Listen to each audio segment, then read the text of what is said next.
I need money. How much? Can you spare 10 mil? Of course. Thanks. Xing. Wait, Mortis. Manuel took a deep breath. Mortis had just come out of nowhere and had asked about money. Manuel knew that Mortis was using it for Gravis, but he at least wanted to know how Gravis was. Instead, Mortis directly teleported away. It's probably urgent, Stella said with a worried sigh. You don't know Mortis as well, but I've actually never seen him so nervous before. Manuel also sighed, but his eyes quickly steeled again. We have to move forward. We don't have any time left. Liam and Eris nodded towards Manuel. Both of them were level 2 star gods by now. After Gravis had vanished, they had decided that they had to increase their power as much as possible.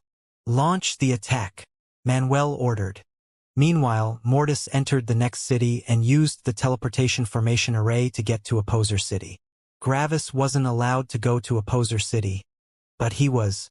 Mortis quickly arrived in Opposer City and directly teleported to his destination. Xing. Mortis appeared in front of a gigantic building made of glass and entered. Welcome to the Heaven Company. How can I help you? The clerk asked.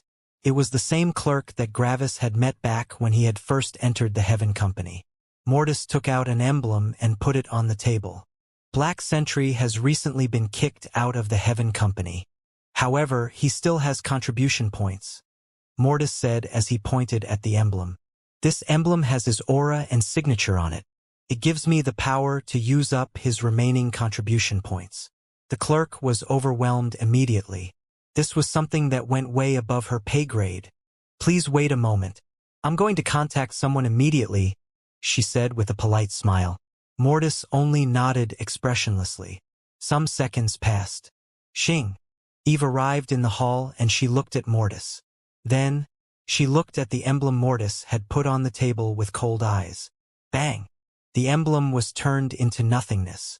Mortis' eyes became a shade colder. Eve and Mortis looked into each other's eyes with cold expressions. Silence. The clerk felt nervous and went to the side. What's the meaning of this? Mortis asked slowly. Black Sentry has become a heretic in the eyes of the Heaven Company, Eve explained. He has committed the very atrocities that we exist to prevent. If he manages to recover from his issue, we have no problems in reaccepting it. But as of right now, the Heaven Company has nothing to do with him. We do not exist to help the sinners, Eve said coldly. Mortis only looked coldly into Eve's eyes. I fail to see the point, Mortis said. Eve's eyes narrowed.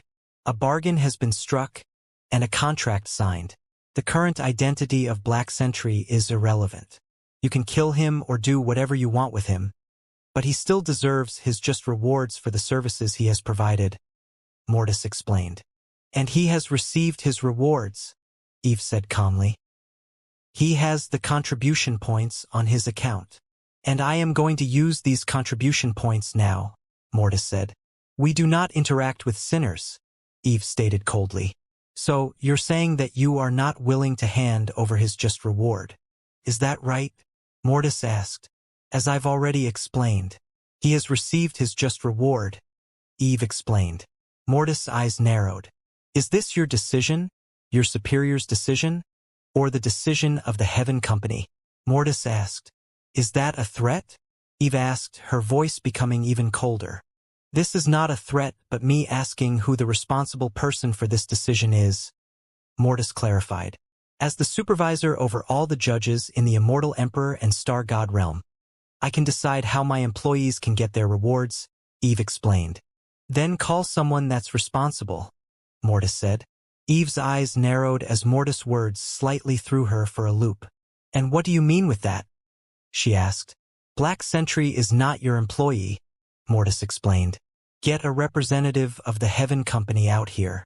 This is an interaction between a private person and the Heaven Company. Mortis leaned closer. Your word has no weight, Mortis said coldly. This managed to enrage Eve. This mere star god. When had a star god ever talked to her this way? Eve had given her entire life for the Heaven Company. Ever since she had been saved from an apocalyptic fight when she was younger, she had idolized the Heaven Company. She had always given her everything. She even became the supervisor over one of the most important groups of judges. Then let me tell it to you as a representative of the Heaven Company, Eve coldly said as she leaned closer to Mortis' face. We do not do business with sinners. Great, Mortis said slowly. Then we have no problem. Eve's brows furrowed. I am not a sinner, Mortis said. Give me what is owed. Eve gritted her teeth. The star god. Eve activated her will aura and suppressed Mortis. It was time for him to learn his place. However, her eyes widened when Mortis only continued to glare at her. It was like her will aura was helpless in front of him. But how? Give me what is owed, Mortis said. I do not have much time. After I get what is owed, I will leave. This is something between the Heaven Company and me, Mortis said coldly. Your emotional bias does not belong in this interaction. The atmosphere became colder and heavier. The clerk at the side felt her heart beat violently in her chest. It was like an explosion was about to occur. 10 seconds of tense silence passed. Then, Eve took a deep breath through her nose as her eyes closed. After that, her eyes opened with determination. No, she said very slowly. Mortis lifted an eyebrow, and his cold aura receded. Then Mortis leaned back into a straight position again. His aura changed from an aggressive coldness to a detached coldness. I normally don't do this, but I think for once the reason is appropriate, Mortis said coldly. Eve sneered. That almost sounds like you think you have some kind of power over me. Not over you, Mortis said. However, it seems like a certain promise has been broken. A promise? Eve asked with disdain. I remember how 2 people have talked near me once, Mortis said. One of those 2 asked the other person to not include Black Sentry into one of their schemes. You have just represented the Heaven Company, and you have declined to even investigate this issue properly before making a decision. Seems like the CEO of the Heaven Company has made a mistake, Mortis said. Eve was taken aback by these words. The CEO of the Heaven Company? What would he have to do with this star god? As I've said, Mortis said slowly, I don't usually do this, but the time constraint and the power of my opponent should justify this action. Father, have you heard what I have said? Silence. To think that you would use me in such a way. The opposer's voice appeared in Mortis' head. Gravis would never have done so. I'm not Gravis, Mortis answered emotionlessly. That's right, the opposer answered. You're not. However, you are right. I asked Anthorian to keep Gravis out of his dirty schemes. It is also of my opinion that Gravis deserves access to his rewards. If this were only a sect with some ancestral gods, I wouldn't get involved. Yet, the Heaven Company is led by the strongest heavens magnate. The opposer focused on Anthorian. Anthorian, Heaven's child, was currently on the top floor of the Heaven Company and was managing the sorting machine for all the emblems. It was his job to give all the emblems their intensity and color. As soon as Anthorian felt that the opposer was focusing on him, his face whitened in terror. What had happened? He hadn't done anything. He just sat here and ordered the emblems. Why was the opposer suddenly angry? Anthorian immediately used the law of time and inspected everything regarding the Heaven Company. Someone had to have made a major fuck-up in the Heaven Company. Anthorian quickly noticed what had happened, and his anger exploded. This idiot. The Heaven Company was supposed to be the perfect example of fairness. Not giving someone access to their rewards was the same as not giving them rewards at all. Anthorian did not want to have the rumor going around the world that the Heaven Company didn't pay their employees. Matthias, Anthorian said quickly and with quite a bit of anger. Yes? The person quickly answered in respect and nervousness. Anthorian transmitted what had happened to Matthias. Deal with it. Immediately. Xing. Matthias immediately arrived in the lobby of the Heaven Company. Eve's eyes widened. This was the supreme judge, the person responsible for nearly all battles between divine gods. His position was even higher than the position of the chief investigator. He was a level 9 divine god with 3 out of 4 major laws. He was only missing the law of perceived reality. Matthias looked at Eve with cold eyes. An emblem was pulled out of her spirit space, and Matthias pocketed it.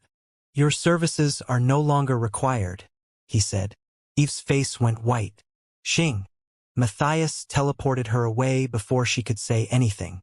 "I apologize for the poor behavior of my employee," Matthias said.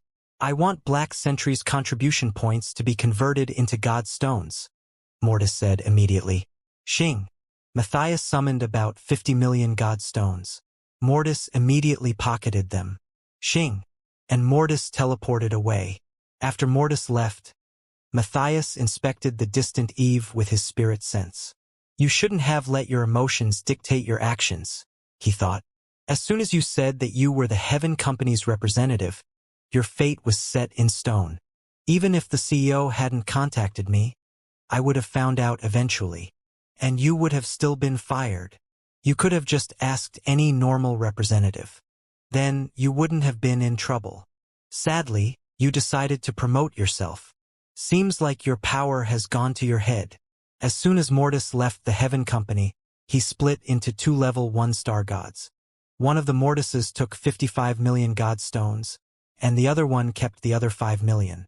The Mortis with the 55 million God stones immediately went to the teleportation formation array and traveled towards Gravis. The other Mortis went to another building. "Xing."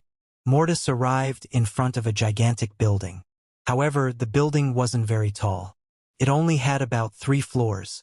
Yet, it was many kilometers long, and it was also near the middle of a poser city.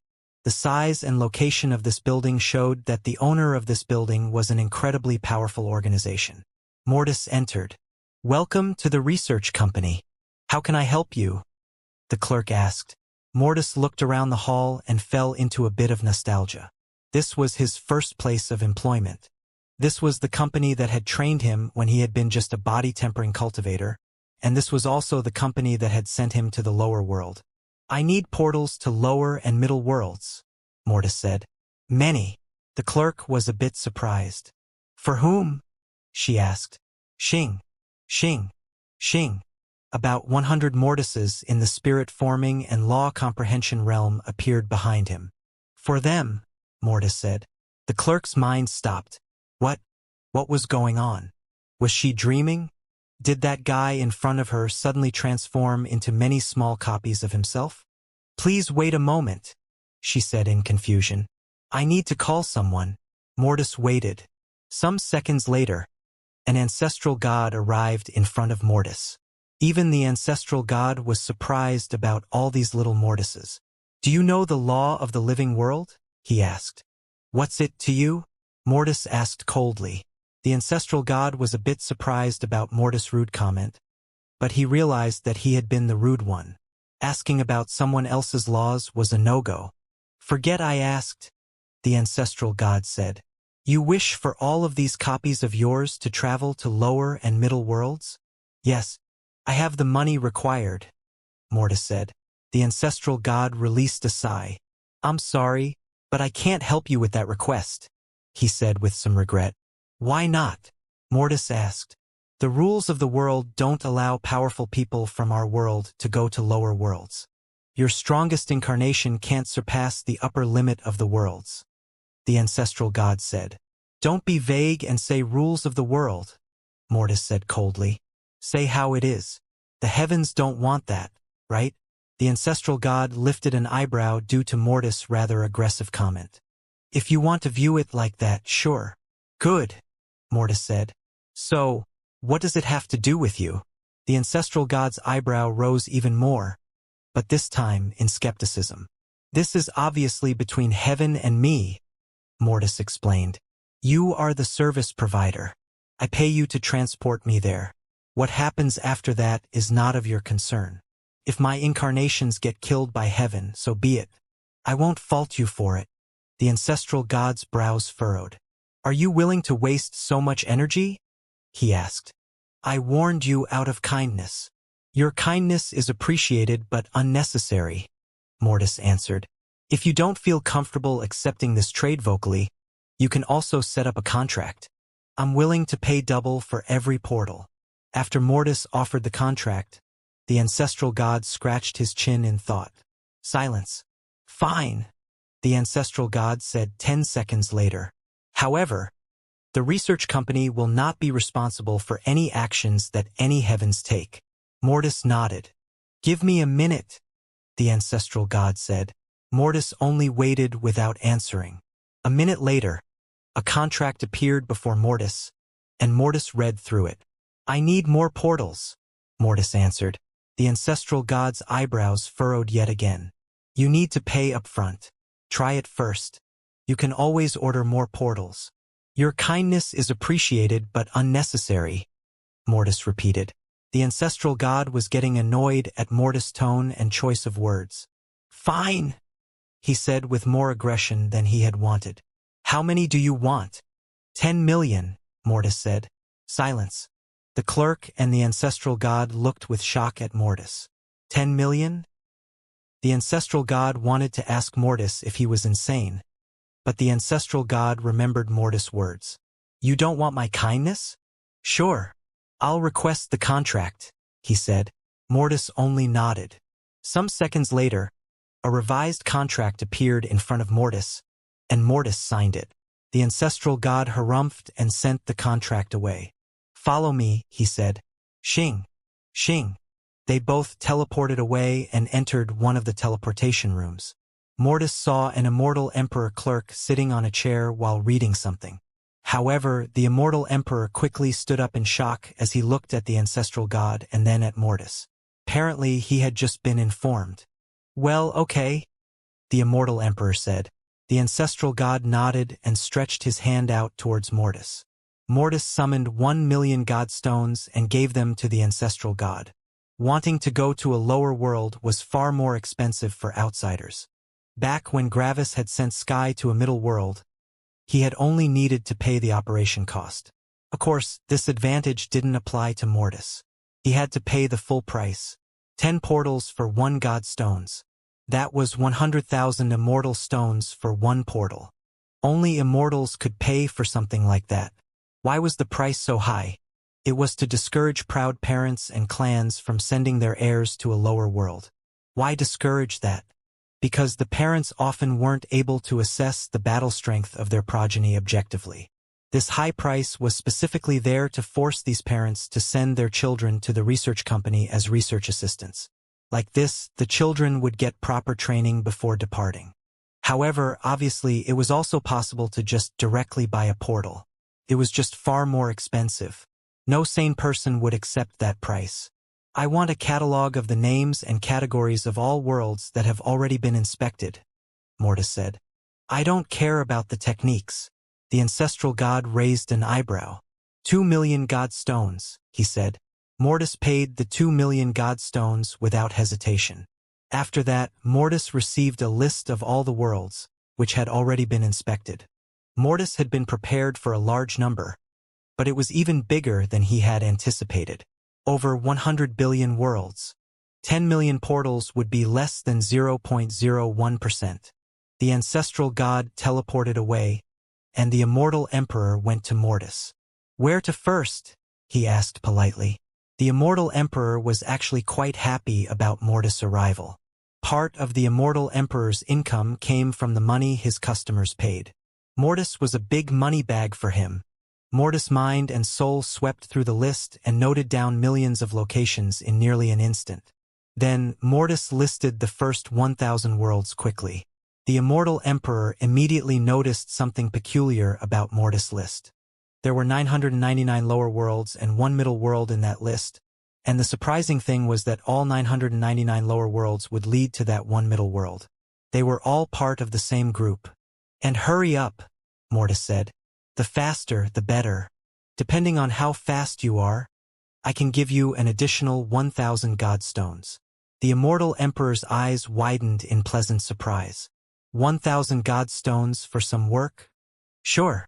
Of course, he said with a warm smile. Easy. All the small mortises fused into 2 mortises. One was in the peak spirit forming realm, and one was in the peak law comprehension realm. The immortal emperor got distracted by Mortis fusion, but he quickly went back to opening the portals. However, there was still a question in his mind. Why would that guy request 10 million portals when there were only 2 incarnations of him? Can I use the major law of time to speed things up? Mortis asked. Yes, of course, the Immortal Emperor said with excitement. This meant that he would be finished even faster. Mortis nodded and sped up the entire hall with the major law of time, which made the time move 10 times faster than normal. After a bit, 1,000 portals opened simultaneously. The weakest Mortis entered a portal while the second weakest Mortis entered another one. Keep them open for now. It won't take long, Mortis said. As soon as the weakest Mortis entered the portal, he took out a life ring.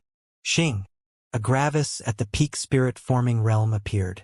Then, Mortis went back through the portal and entered the hall again. The most powerful Mortis kept the law of perceived reality active. For the Immortal Emperor, it just looked like Mortis had entered and left without doing anything, confusing him a bit. Mortis didn't want anyone to see the sin aura on Gravis. The same thing happened in the middle world. Both of these Mortises wore life rings filled with weak Gravises. You can close the portals after my incarnations leave them, Mortis said. Oh, okay, the Immortal Emperor said as he closed the portals. While doing that, the weakest Mortis had already entered and exited 500 more worlds. The Immortal Emperor began sweating as he opened and closed portals as fast as he could. This guy was moving way too fast. Meanwhile, in one of the lower worlds, Gravis narrowed his eyes. Then, he looked towards the middle of the world. His spirit sense immediately enveloped the lower heaven. And the lower heaven looked back. The lower heaven of this world immediately inspected Gravis, and it became shocked. This was only a self-stage spirit-forming cultivator, but he somehow felt impossibly powerful. It was like this spirit-forming cultivator could kill it with merely a thought. You're not from this world, the lower heaven transmitted to Gravis. Normally, lower heavens were forbidden from interacting with any living being, but this was obviously a special case. Especially since Gravis had directly locked onto it as soon as he arrived. I'm a star god from the highest world, Gravis told the lower heaven. I'm here to help you. Help me? The lower heaven asked in surprise. In all its infinite years of existence, nothing like this had ever happened. I want to condense positive karmic luck, and I plan on getting silence. Gravis had suddenly stopped talking. The lower heaven was waiting for Gravis' words, but Gravis had just stopped acting.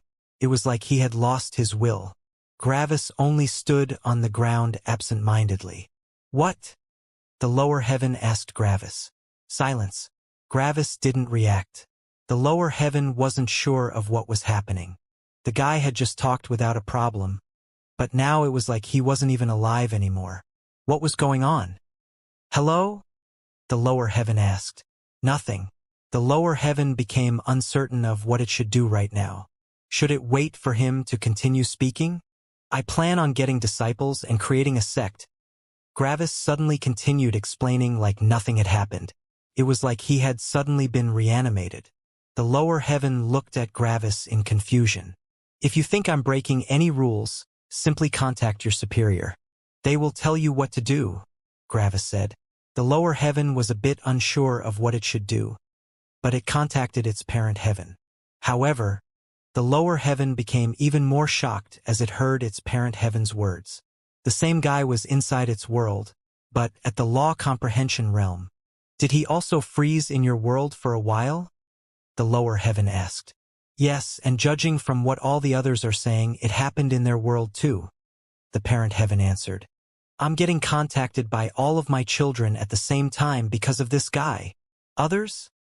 The lower heaven asked in shock. That guy was in so many worlds at once? My parent heaven said that everything is all right as long as he doesn't start putting the growth of new cultivators into danger, the middle heaven said.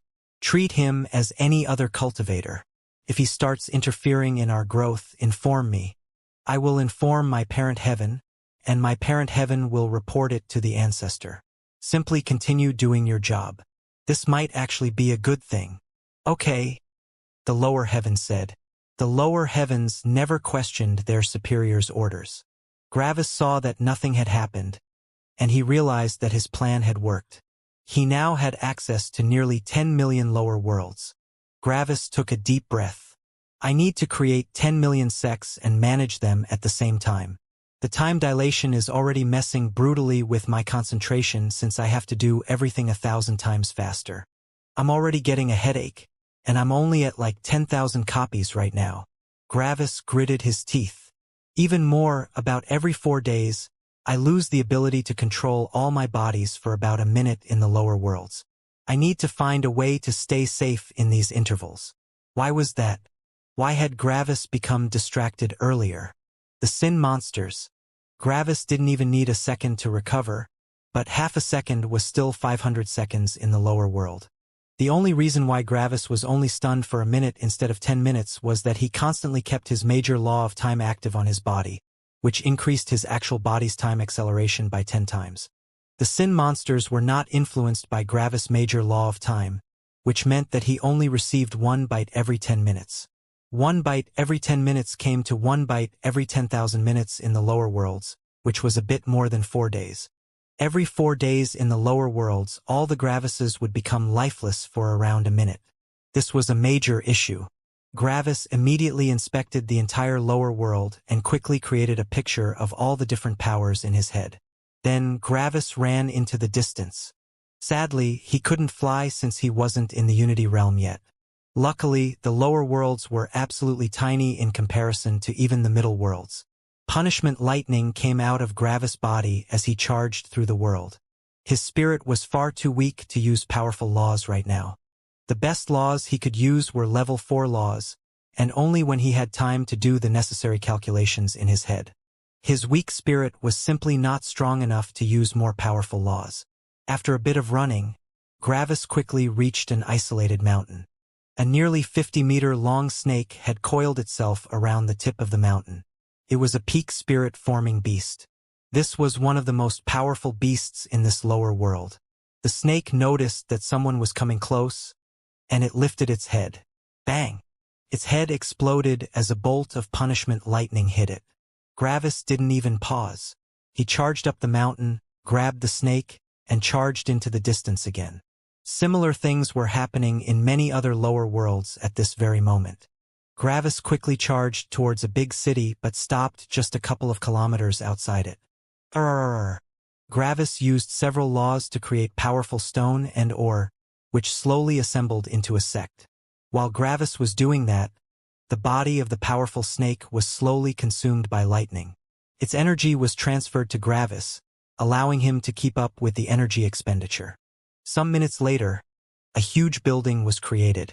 It was built similar to the buildings in the highest world. It was a big square made out of glass. In short, it looked very similar to the headquarters of the Heaven Company. Gravis quickly created a humongous sign and hung it on the building. Gravitas Sect. Then, Gravis added a lot of new signs that showed what one could earn by joining. In just a couple of seconds, Gravis had written down a couple thousand techniques for cultivators in the first 3 realms and shoved them into a storage room. Gravis could create them with a thought, but these techniques were superior to all other techniques in this world. Then, Gravis hung the skeleton of the dead snake over the sect and encased it in or to preserve it. Lastly, Gravis created some basic formation arrays which were placed around his sect. Gravis essentially had no idea how formation arrays worked, but creating something for spirit-forming cultivators was still incredibly easy. Done. Gravis stopped in the middle of his reception area, turned to look at the entrance, and his eyes lost all color. In the highest world, Gravis' actual body was sweating bullets. When was the last time he had been under so much stress? He had to control so many clones at once. Whenever a clone was finished with creating the Gravitas sect, 5 new ones were sent to another world. In only a couple of seconds, Gravis felt like his brain was being fried. His concentration was being depleted with insane speeds. Was the way he had created the Gravitas sect perfect? No. There would have been far better methods to lure in cultivators. However, all of these methods needed slight adaptations to the respective worlds. On top of that, Gravis would need to run around himself and talk with people. As it stood right now, only an unknown building claiming to be a sect stood near a city. Not many cultivators would believe everything the signs said to be true. However, Gravis had time. If necessary, he could simply continue standing in the sect for 100 years in the lower world. That would just be a little bit more than a month for the highest world. Eventually, someone would walk in, and that someone would quickly become more powerful with Gravis' teachings. Then people would storm to his sect. And other peak sects? Gravis only needed to take a look at them to come up with 1,000 schemes to move them to peaceful cooperation or to destruction.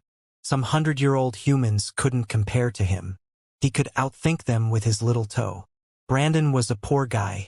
He had managed to reach the energy-gathering realm, but one of his superiors had sent him on a suicide mission. After a mortal battle, Brandon managed to escape from his sect after killing all the people that supervised him. Sadly, that was where his problems began. No other sect would accept him due to his old sect. His old sect was truly powerful, and no one dared to offend them. Some sects had even tried to capture him as an offering, but Brandon's careful planning had him allowed to escape their clutches every time. Brandon had just escaped to a city and was trying to find a way to become more powerful. That was when he saw that strange building outside of the city. According to the locals, this building had been here for over a year already. The city had investigated the building a couple of times, but the results were mixed. Some of the guards walked out and said that it was just some guy standing there, doing nothing. However, when they asked him about his presence, he simply offered them techniques. Other guards never left the building after entering it. Even one of the commanders entered the building once. Sadly, he never returned. Because of that, the city decided to ignore the building. As long as they didn't touch it, nothing would happen. It was also doing nothing. People from different parts of the world would be surprised by the mystery surrounding the strange building, but the locals got used to it. The mystery had only thickened as time passed. Were these signs supposed to convey a secret message? This couldn't be a sect, right? This had to be something completely different. Brandon was at the end of his rope, so he decided to enter the building. No one was willing to accept him, and he had nothing to lose anyway. Maybe, if he solved the mystery of the building, he could get a technique that would allow him to rise to power? So Brandon entered the building. As soon as he entered, he saw a normal-looking guy just standing in the lobby. "Hello!" Brandon shouted at the guy. The guy didn't answer. It was like he was a statue. After some hesitation, Brandon entered the building. "Hello! Welcome to the Gravitas sect. Do you want to join? You will get one technique of your choosing upon joining. Free of charge." Brandon nearly jumped back as he saw the statue saying these words with a polite smile. This wasn't a statue?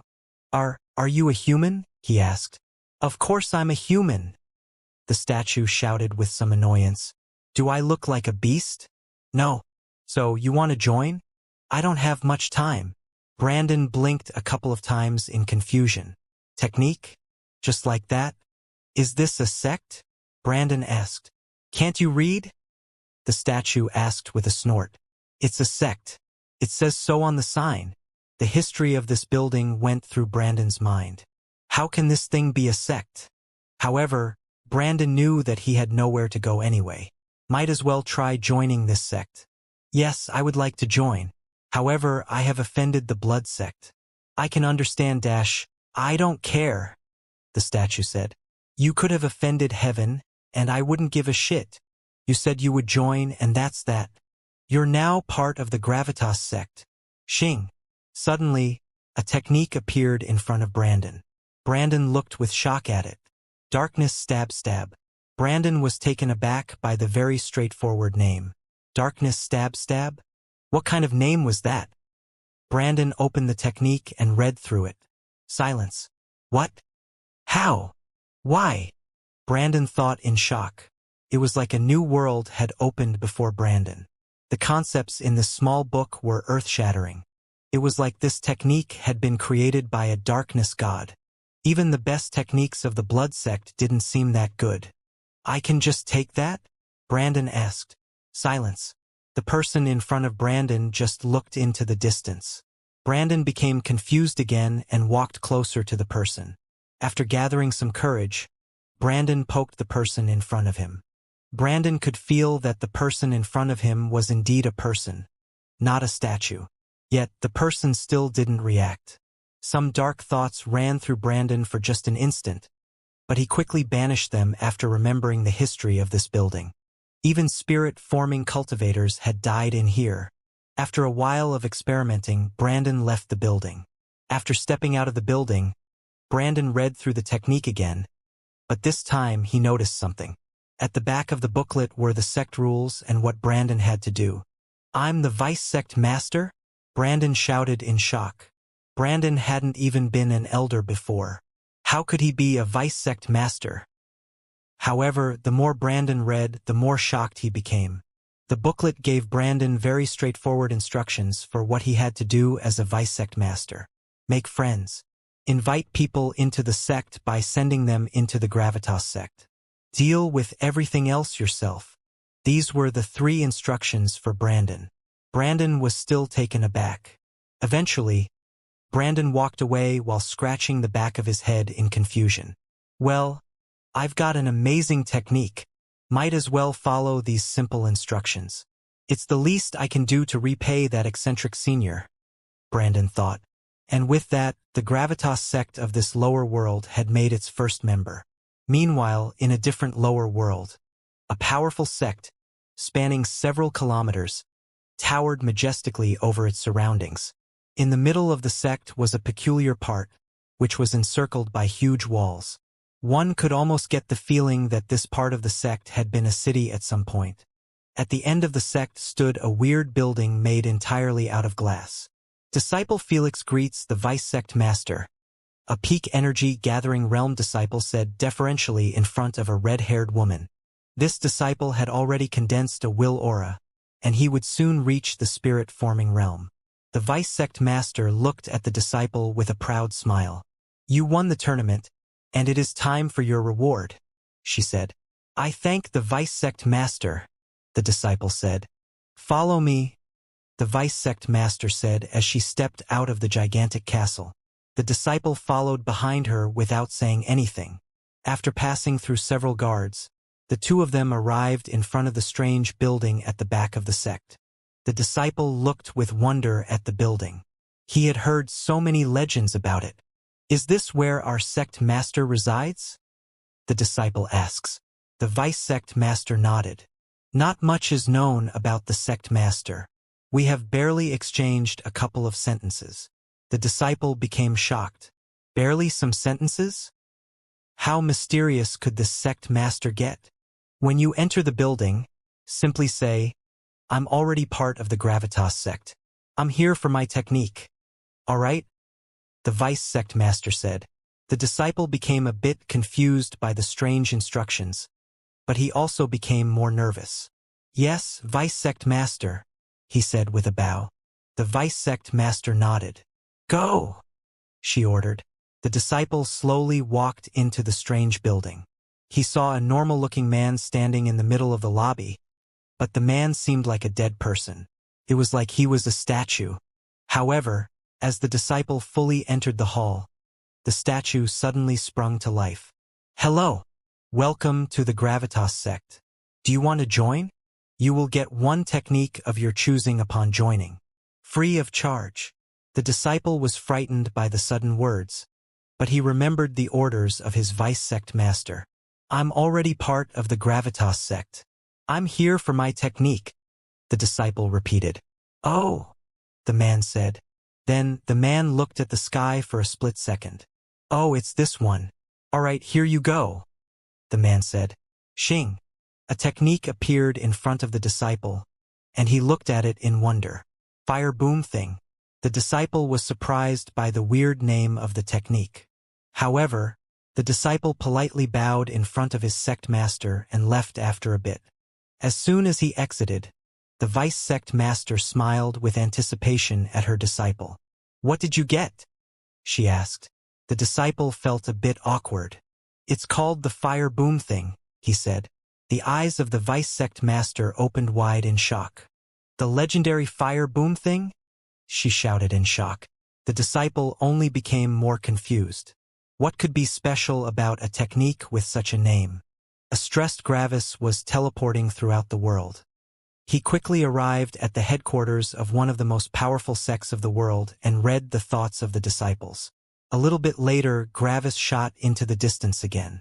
The sect had been in a state of lockdown and all their formation arrays were active, but that didn't stop Gravis.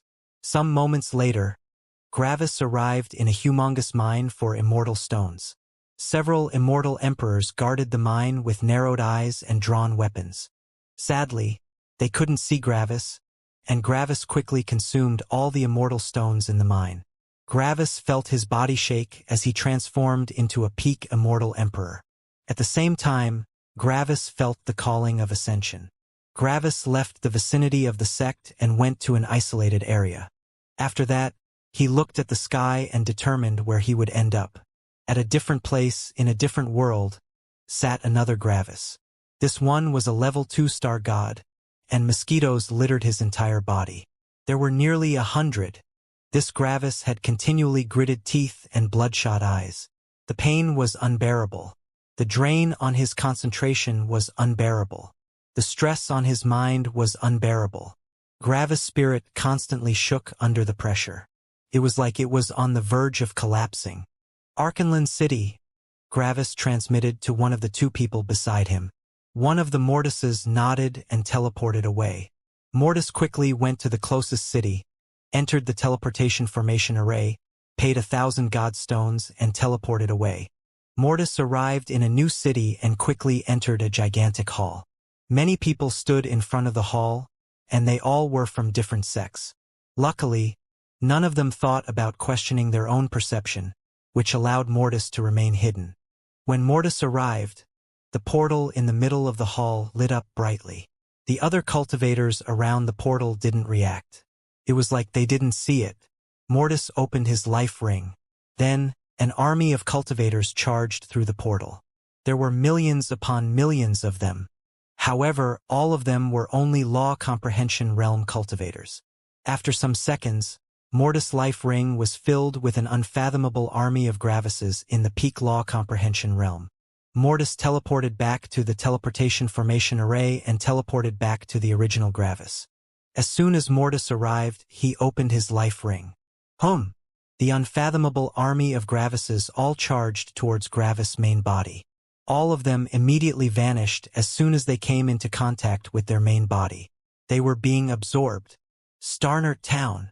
Gravis transmitted to Mortis. The second Mortis around Gravis gave the first Mortis a couple thousand god stones for the teleportations, and the second Mortis left. 2 seconds later, a new Mortis appeared in the clearing. Xing. The new Mortis summoned about 125,000 god stones and handed them over to the first Mortis.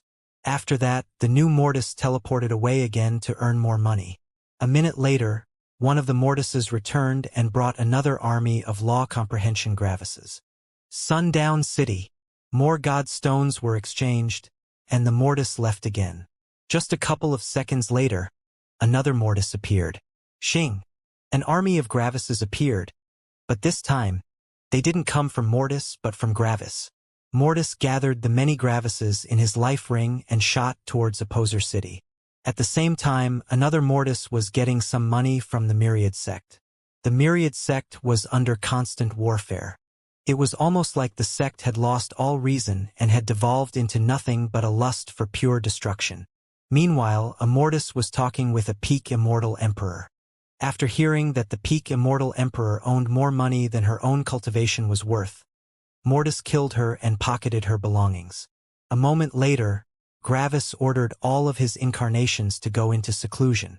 Across millions of worlds, all of the Gravises went into seclusion for a long time, and as soon as they all had gone into seclusion, the main body of Gravis simply stopped thinking. He was still under a barrage of bites, but he could finally relax. Gravis simply thought about nothing as he looked blankly into the distance. His concentration was recovering, and his spirit stabilized. This state continued for an hour. An hour later, Gravis gritted his teeth again as his eyes narrowed.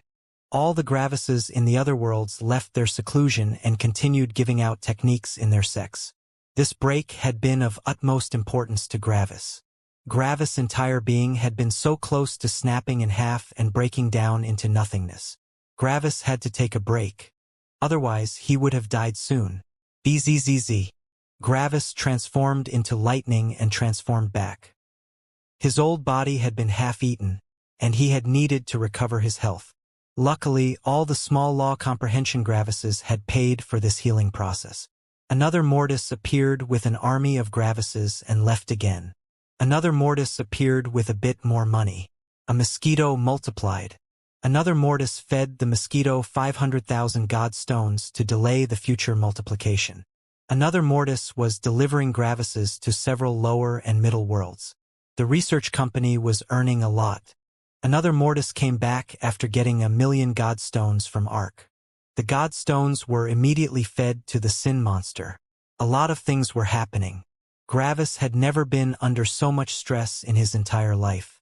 Even his fight with the Middle Heaven hadn't been so mentally draining as his current situation. Yet, even under all of this stress, Gravis knew that he would have already died without Mortis' help. Mortis had helped Gravis for the last 5,000 years non-stop. Mortis was bringing in the money. Mortis was delivering the Gravises. Mortis was paying for everything. Mortis' help had proven to be invaluable. Even more, Mortis hadn't complained even once. Another Mortis returned with an army of Gravises. Suddenly, an incredibly powerful will aura pressed down on Gravis and Mortis. Gravis' face went white while Mortis narrowed his eyes. This was the will aura of an ancestral god. They had been found out. Mortis and Gravis quickly tried to find the reason for how they could have been found. After all, Mortis continually kept his law of perceived reality going. As long as no one questioned their own perception, they couldn't be uncovered. Gravis and Mortis looked above themselves. Mortis narrowed his eyes. "I finally found you," Eve said with a cold voice. Gravis and Mortis didn't answer. Gravis knew that Mortis had severely offended Eve with his actions. However, Gravis had also believed that Eve wouldn't be such a narrow-minded person. He had expected her to see the error in her ways and accept what had happened. Yet, when Gravis saw her, he knew that this hadn't happened. These kinds of unreasonable ancestral gods were rare. Most ancestral gods were rational beings that could analyze themselves and their actions in an objective manner. "That's just my luck." "Fuck," Gravis thought. Eve looked with a cruel gaze at Gravis and Mortis. "You're probably asking yourself how I found you, right?" she said. The two of them didn't answer. They knew that nothing they said would help them in this case. They also couldn't even attempt to run.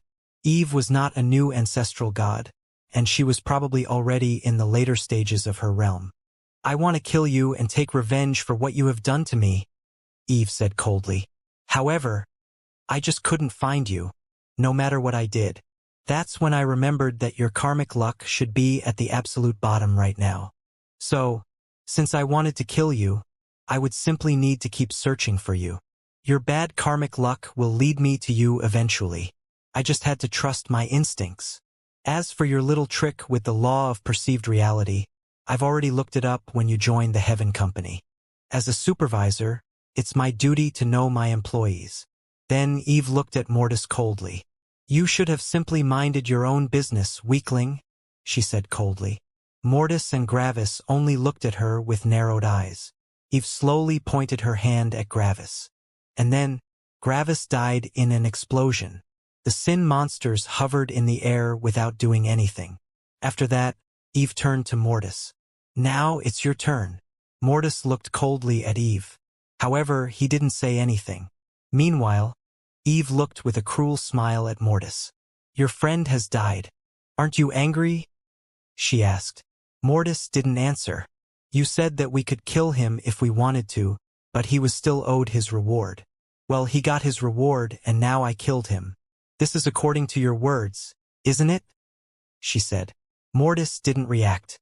After seeing that Mortis didn't react, Eve sneered in anger. "So be it. I would have maybe allowed you to keep on living if you begged for your life, but your unreasonable pride will result in your death." Eve readied herself for another attack. And Mortis vanished. Eve wasn't surprised and only sneered. Petty tricks. Boom! The surrounding 1,000,000 kilometers were destroyed by Eve in an explosion. She didn't care about the mortals. Her revenge was more important. Eve hadn't felt any space laws being used, which meant that Mortis had still been in the surroundings. So what if she couldn't see him? She would simply destroy everything around her. A humongous crater had formed, and Eve only snorted coldly. Seems like you didn't have anything in your spirit space that could resist my attack. However, I don't mind. I'm not doing this for the money, but for my revenge, she said coldly. A mere star god couldn't survive such an attack. Xing. And then, Eve teleported away. She had killed Gravis and Mortis. Her revenge was complete. Meanwhile, Mortis looked at the spot where she had been just a moment ago. A mere ancestral god without the law of perceived reality couldn't hurt Mortis when he was in his intangible state. This is troublesome, Mortis thought. We lost millions of god stones in wealth due to her actions. We're still alive, but Gravis lost his most powerful body. Mortis looked with cold eyes at the place where Eve had been. Just wait for us. Mortis got a message from one of the Gravises in one of Mortis' life rings. This fucking bitch, Gravis shouted with hatred. I worked so long for her, and I thought she was a good person, but no. She's so insane that she even kills star gods. What the fuck is wrong with her fucking head? All the accumulated rage Gravis had built up over the course of the last 5,000 years had been redirected at Eve. Gravis kept insulting Eve for an unreasonably long time. Gravis hadn't been able to unleash his anger on the sin monsters, so Eve gave him a perfect outlet for his anger. Mortis immediately got several names of several cities. All the Mortises in the world went to these places and split into more copies. Then, just a couple of minutes later, over 20 peak immortal Emperor Gravises appeared in the worlds, which were quickly taken away by the Mortises. When the first peak immortal Emperor Gravis entered the highest world, the sin monsters all focused on him. Then, the 100 sin monsters split apart as they charged to every single Gravis. The Mortises all gathered in one place. All these teleportations had cost them 100,000 god stones. As soon as all the Gravises gathered, they fused with each other, creating another star god Gravis. For just an instant, Gravis was free of pain. However, he wasn't happy about this at all. Eve had cost him so much. He had nearly become a level 3 star god. At that point, the sin monsters would have eaten him even slower. But now, he was a level 1 star god again, and the pain of the sin monsters would only increase. Eve had not managed to kill Gravis, but she had thoroughly fucked him over. As Gravis and Mortis charged to a new hiding place, the sin monsters arrived. It hadn't even been a minute since Gravis had returned to the highest world.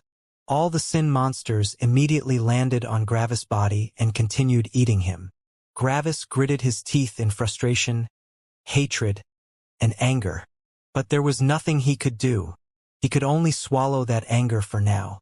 Then, everything returned to normal. Another 5,000 years passed. Over 1,000 sin monsters were on Gravis' body, and his body was consumed at a rapid pace. The pain was constant. The future Gravis had foreseen when the sin monster had attacked his immortal body had arrived. There was no second of pause. Gravis had become a level 2 star god again, but he was still far from becoming a level 3 star god. However, some good news also arrived. The first peak immortal emperors that had once been in Gravis sect had arrived in the highest world. Of course, 10,000 years were only 100,000 years in the higher worlds. This meant that these peak immortal emperors were, by far, the fastest. The real bulk would only start arriving another 10,000 years later. Yet, as more time passed, Gravis came under more stress. The sin monsters had already nearly reached a state of equilibrium with Gravis' various ways of recovering his energy. A lot of law comprehension Gravises still arrived in the highest world, but they were barely enough to cancel out the consumption of the sin monsters.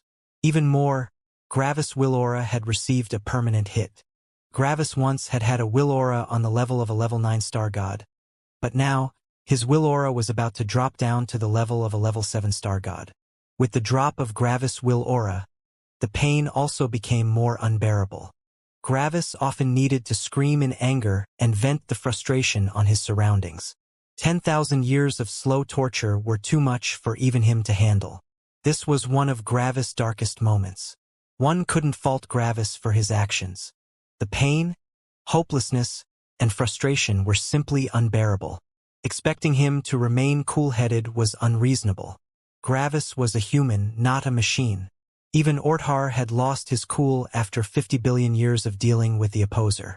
Gravis was 355,000 years old now, and he had been in constant pain for 10,000 of them. Gravis had been under this unreasonable pain for nearly 3% of his entire life. Even more, the sin monsters would only become more and more. As it stood right now, Gravis could barely resist the sin monsters with all of his efforts. Could he even survive for another 10,000 years? Another 1,000 years passed. 5,324 new peak immortal emperors related to Gravis came to the highest world. Another 1,000 years passed. 17,950 new peak immortal emperors appeared. Another 1,000 years passed. 65,482 new peak immortal emperors appeared. Another 1,000 years passed. 214,978 new peak immortal emperors appeared. Another 1,000 years passed.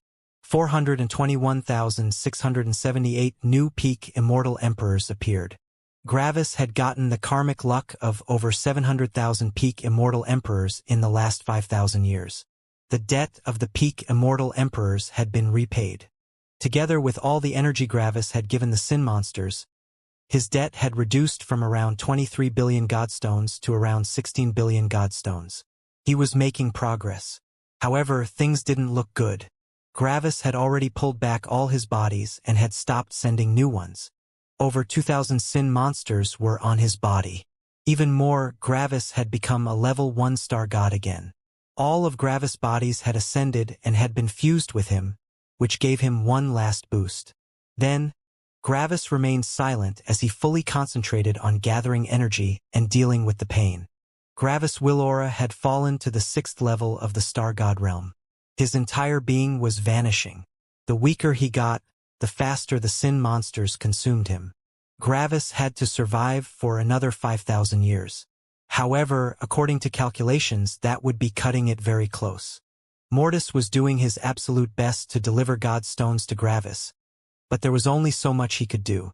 After all, his realm also fell alongside Gravis' realm. Gravis was fully focused on dealing with the sin monsters, and he couldn't spare any concentration for anything else. If it hadn't been for Eve, he would have gotten through this. Yet, Eve killing Gravis' body had put him into a situation where death was a very real possibility. However, Gravis couldn't give up now.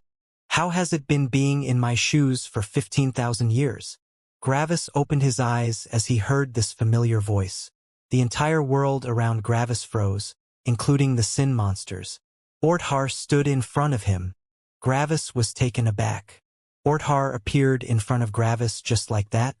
Orthar pointed at the sin monsters on Gravis' body. SSSHHHH. And the sin monsters all turned into an unreasonable amount of energy. Orthar waved his hand, and the energy went into the atmosphere of the highest world. Your debt has been repaid. Gravis' eyes widened in shock. The debt had been paid off? How? According to Gravis' calculations, he still had around 75% of the debt remaining. Are you letting me off? Gravis asked with furrowed brows. While saying these words, Gravis also looked around. His father wasn't here. No, I'm not, Orthar said neutrally. Your debt has been paid off. That's the truth. Gravis furrowed his brows. What happened? How is my debt suddenly paid off? You are no longer alone, Gravis, Orthar said. The Myriad sect paid off your debt. The Myriad sect? Gravis asked in shock. But how?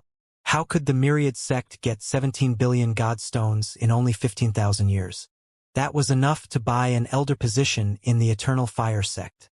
Only ancestral gods could have so much wealth, and the Myriad sect didn't have ancestral gods.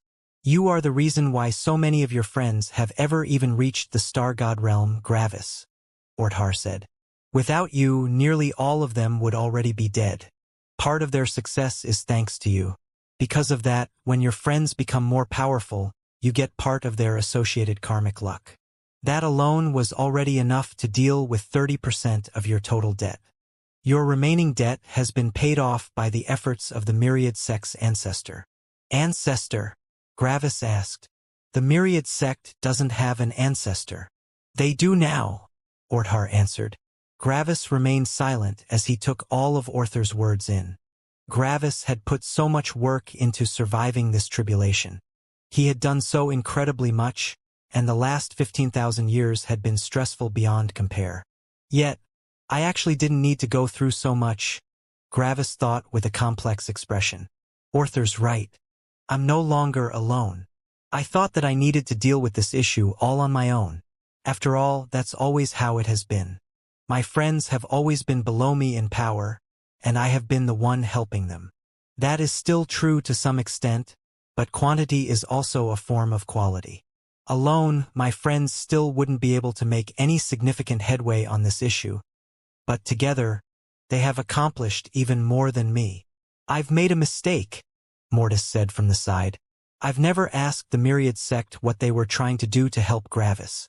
I disregarded their help from the very beginning, believing that they wouldn't help with much. I should change that approach, Mortis said as he scratched his chin in thought. Gravis nodded with a sigh, but then, his face morphed into a warm smile. I'm no longer alone, Gravis said slowly. I don't have to bear all this pressure on my own. Mortis also nodded. So, how has it been being me for 15,000 years? Orthar repeated.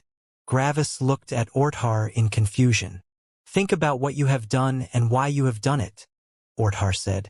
Xing. A sin monster appeared on Orthar's finger. Your father, Orthar said. Gravis' eyes widened as he realized everything at once. How hadn't he noticed it before? Hadn't he assumed Orthar's mantle for the past 15,000 years?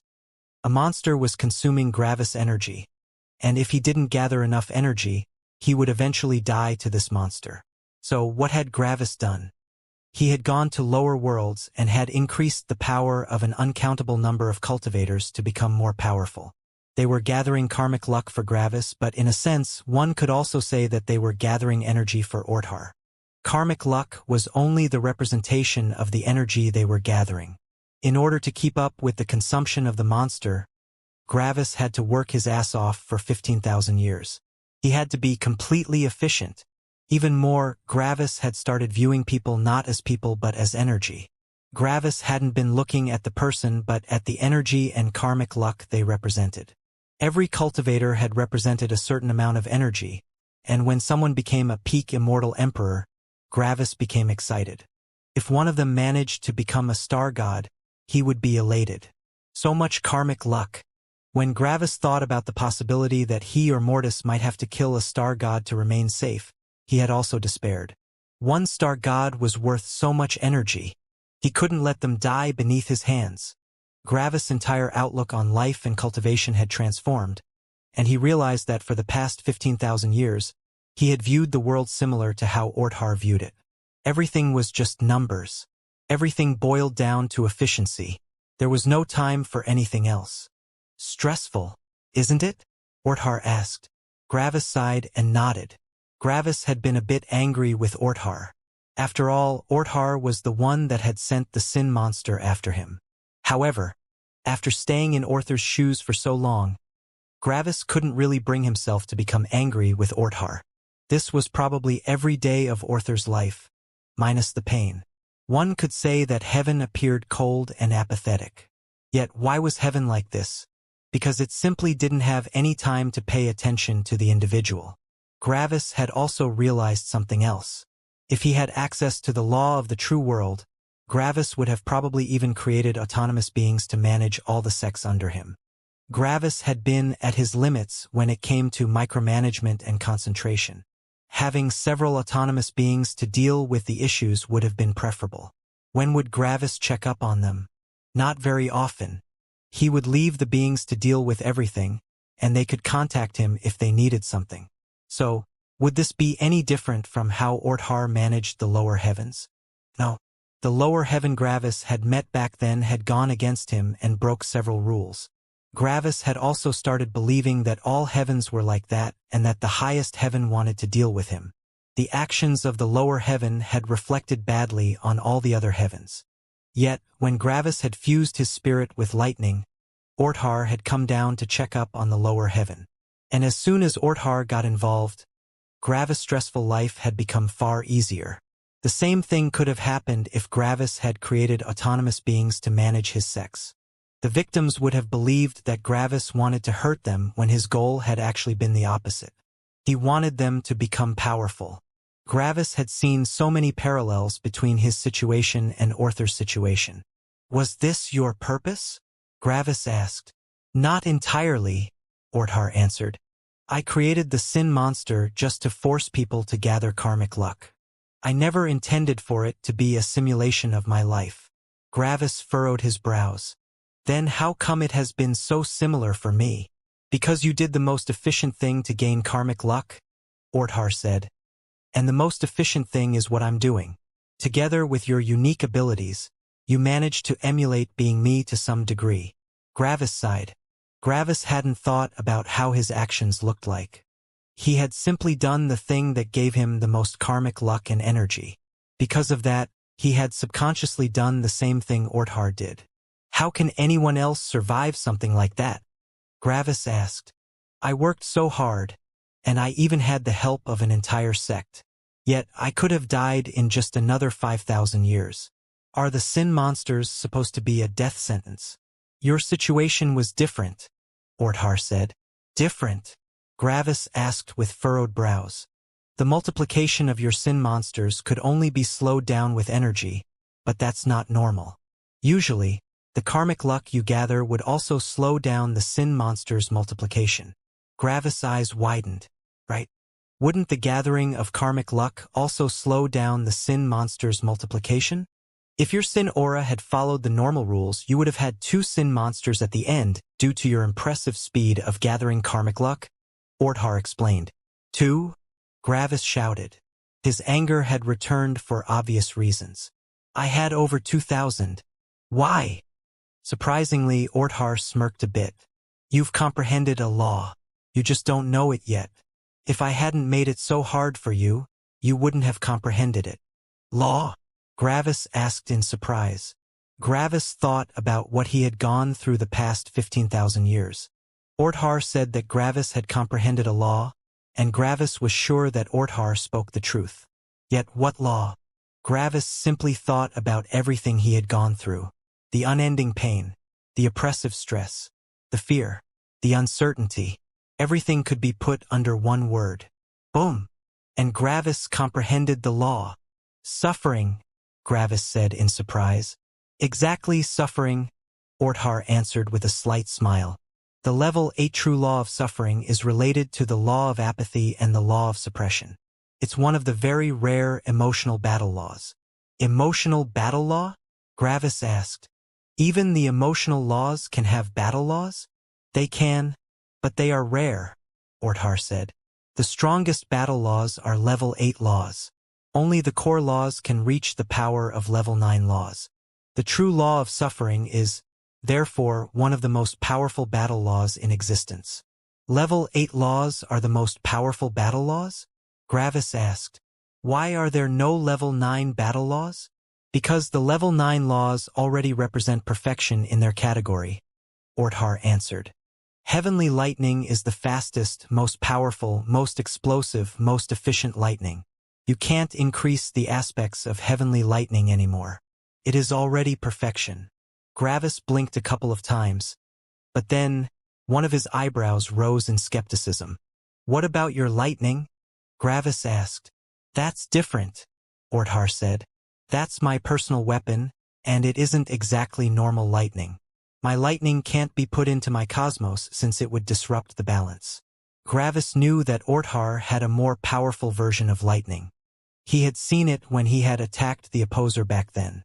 Heavenly lightning couldn't compare to that kind of lightning. They weren't even on the same level. Gravis fell into thought. Had Orthar told the truth? Would his personal lightning really disrupt the cosmos? Well, how powerful was Orthar's lightning? If it was Orthar's personal weapon, it was probably at least on the same level as the law of the cosmos. If it weren't, Orthar wouldn't use his lightning to battle with the opposer. So, who would even be able to comprehend that law? Probably only the most powerful heavens magnates, the ones that knew the law of the cosmos. If one singular element were as powerful as the entire law of the cosmos, well, I can see how that could become problematic, Gravis thought. Yet, after thinking about all of this, Gravis could only smile. It's finally over, Gravis thought. My will aura fell by quite dash, however. Gravis stopped thinking at that point. Gravis noticed his will aura. It was on the level of a level 9-star god again. For a second, Gravis was confused, but he quickly realized what had happened. Yes, my will aura has fallen, but the entire situation with the sin monsters was still extremely dangerous. The sin monsters reduced my will aura, but surviving their tribulation offered some tempering. Sadly, this tempering could only return my will aura to my old peak. Gravis thought with a sigh. However, everything wasn't for nothing, Gravis thought. I comprehended my first level 8 law. The true law of suffering. Gravis thought. Gravis looked at his hand as a blood-red aura appeared on it. I can use this law to give my form law an additional effect. With this law, if my form law manages to hit my opponent, they will be under the same pain I have been under. And on top of that, I even have a way to repay the Myriad sect for their help. Gravis thought with a smile. I wonder how they will react when I bring them over 700,000 peak Immortal Emperor recruits. Gravis thought with a chuckle. Even more, the majority hasn't even ascended yet. Well, I guess the karmic luck I have gathered will end up with the Myriad sect, but I don't mind. My friends helped me a lot this time, and this is the least I could do to repay them, Gravis thought. Thanks. Gravis wanted to thank Orthar, but Orthar had already left. Gravis could only sigh. Gravis knew exactly how busy Orthar was. Thanks, Mortis, Gravis said. Without your help, I wouldn't have known what to do. Also, I'm sorry for snapping at you. It's fine, Mortis answered. You comprehended the true law of suffering, which means I also know it now. Now, I understand how much pain you had to go through, and I can understand your stress. Additionally, I didn't really have a choice. If you die, I die, Mortis said. Mortis looked deep into Gravis' eyes. Please don't go on a mass murder spree anymore, Mortis said.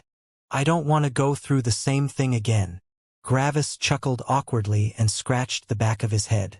I won't. Promise. I also don't want to go through the same thing again. It was simply far too horrible. Let's go back. I want to thank everyone, Gravis said with a smile. What about Eve? Mortis asked. Gravis' eyes immediately narrowed as his rage returned.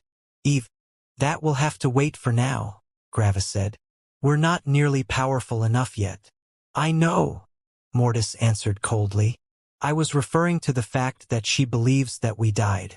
If we openly appear in the Myriad sect, she might get wind of us. I'm not afraid of her since she can't kill me, but you're different. Gravis fell into thought. That's a problem, he said. Normally, I wouldn't be afraid. After all, the highest world is so gigantic. There would be no chance of her finding out about something like this. However, karmic luck, Mortis interjected. She could find out by sheer coincidence. Gravis nodded. We have to remain hidden, Gravis said. We can still come into contact with our friends since they are trustworthy. But we shouldn't appear openly. That also means that we can't help in any eventual sect wars. As long as you're careful, everything should be fine, Mortis added. Gravis also nodded. Let's go back. Gravis and Mortis teleported a couple of times until they reached a teleportation formation array. After that, they teleported to the closest place to the Myriad sect and went on their way. Some minutes later, the two of them arrived. Mortis was used to the new look of the Myriad sect, but Gravis' eyes widened when he saw it. It was basically in ruins. Nearly all the buildings had damage on them, and a bloody aura enveloped the sect. They went through a lot for you, Mortis said. They've been at war for the entirety of the last 15,000 years. 5 of the surrounding sects have already died to them. Gravis' eyes widened even more. 5 of the surrounding sect? These sects were not weak. Every single one of these sects had more star gods than the Myriad sect. How were they even still alive? Gravis' gratitude started to weigh even more on his mind. His friends had gone through so much. Gravis wanted to get closer, but his eyes widened in terror a second later. A powerful will aura enveloped Gravis and Mortis, and Gravis' face whitened. How? I'm glad I've been careful, Eve said with a cold glare. I don't know how you've survived, but I won't let you get away again. Gravis gritted his teeth. This time was different from last time. Last time, Gravis had a backup clone, but this time he only had this one body. Suddenly, Eve looked towards the Myriad sect with narrowed eyes. Another will aura had appeared, and this one was starting to suppress Eve's will aura.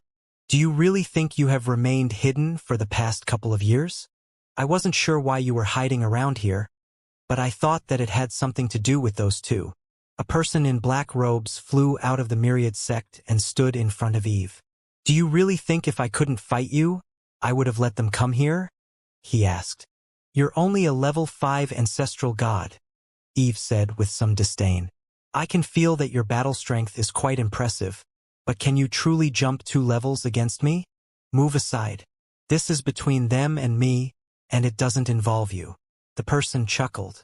As the ancestor of the Myriad sect, it's my job to protect the friends of my sect, he said with a smirk. Additionally, I also have a certain relationship with the 2 of them. And what is that? Eve asked. Gravis and Mortis' eyes had widened. They knew that person very well. This was the ancestor of the Myriad sect? Well, they're my brothers. It was Orpheus. Gravis and Mortis weren't exactly sure how they should feel about Orpheus' presence here. The reason why they had stopped having contact with him was due to all his lies back then. They could understand Orpheus' reasons for telling those lies, but his methodical approach of trying to keep up their relationship destroyed the purity of a familial bond. Mortis had a cold disposition towards Orpheus due to his demeanor that valued honesty above nearly everything else. Gravis had been uncertain, and he wanted to have some more time to make a decision. But now Orpheus had returned. Even more, according to what Orthar said, Orpheus was responsible for dealing with nearly 50% of Gravis' debt. On top of that, Orpheus had probably helped the Myriad sect to get through the past 15,000 years of warfare. Lastly, Orpheus had saved Gravis and Mortis' lives right now. It was becoming incredibly hard for Gravis to dislike Orpheus right now. Orpheus looked at Gravis and Mortis for a second, and when he saw their conflicted expressions, a conflicted expression appeared on his own face. He felt guilty for using these situations to knowingly increase his image in their minds. However, he also felt good that they didn't treat him with cold looks. He wasn't approaching Gravis and Mortis with pure, brotherly feelings but with a methodical approach to make them value him. That was why it felt so conflicting to everyone involved. It felt like dishonest love, but it was love nonetheless. You are their brother? Eve asked with narrowed eyes. I didn't know that the 2 of them had such an amazing background. I thought they were simply some ascenders. Orpheus laughed loudly. You think I'm amazing? You have no idea. You should see our father, Orpheus shouted. And who might that be? Eve asked with a neutral voice. However, deep inside, she was feeling nervous. She had thought that her higher-ups had simply spied upon her back then, and she hadn't thought that Mortis' background was actually something to write home about. But now, it turned out that they actually had a pretty powerful brother. And that brother was now talking about their father? Eve wanted revenge, but her life was still more important than revenge. You don't have to worry, Orpheus said with a smirk. Our father won't get involved, even if you kill all 3 of us. In his mind, if we can't overcome such a minor obstacle as you, we would only prove our own weakness. Minor obstacle? Eve repeated coldly. Then, she huffed in disdain. Very well then. You could have simply survived by threatening me with your background, but who would have expected that you wanted to die this badly? Fine, Eve said as she took out 2 long and thin swords. I'll grant you your wish. Xing. Orpheus also took out his weapons. In his right hand he carried an ancient spear. In his left hand he carried a round shield. Xing, a judge appeared above the two of them.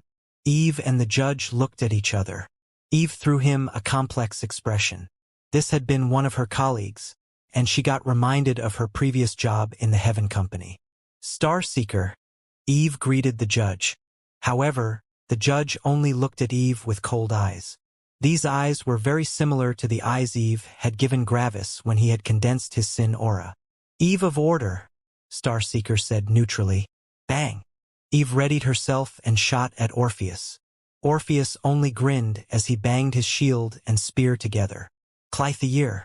Orpheus' actions had generated a loud sound, and it seemingly reverberated throughout the entire world. The sound hit Gravis and Mortis, and it felt like it took hold of their minds. Then, the pitch of the sound slowly shifted as it morphed into many different sounds, all happening at the same time. In just an instant, a beautiful melody had been born. For a second, the entire world seemingly fell silent, and only this beautiful melody played.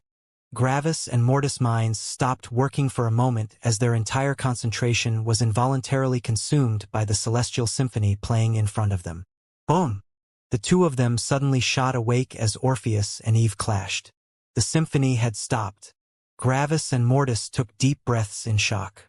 That was powerful. Gravis instantly transmitted to Mortis.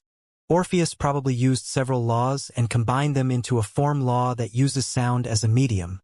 Mortis transmitted back. It has a strong, bewitching effect. We both already know the major law of emotions, which should make us immune to such effects. Yet, this effect still managed to captivate us for an instant. It's definitely impressive. Up in the air, Eve's expression had turned into an ugly one. This symphony had completely obliterated her momentum, significantly reducing her attack's power.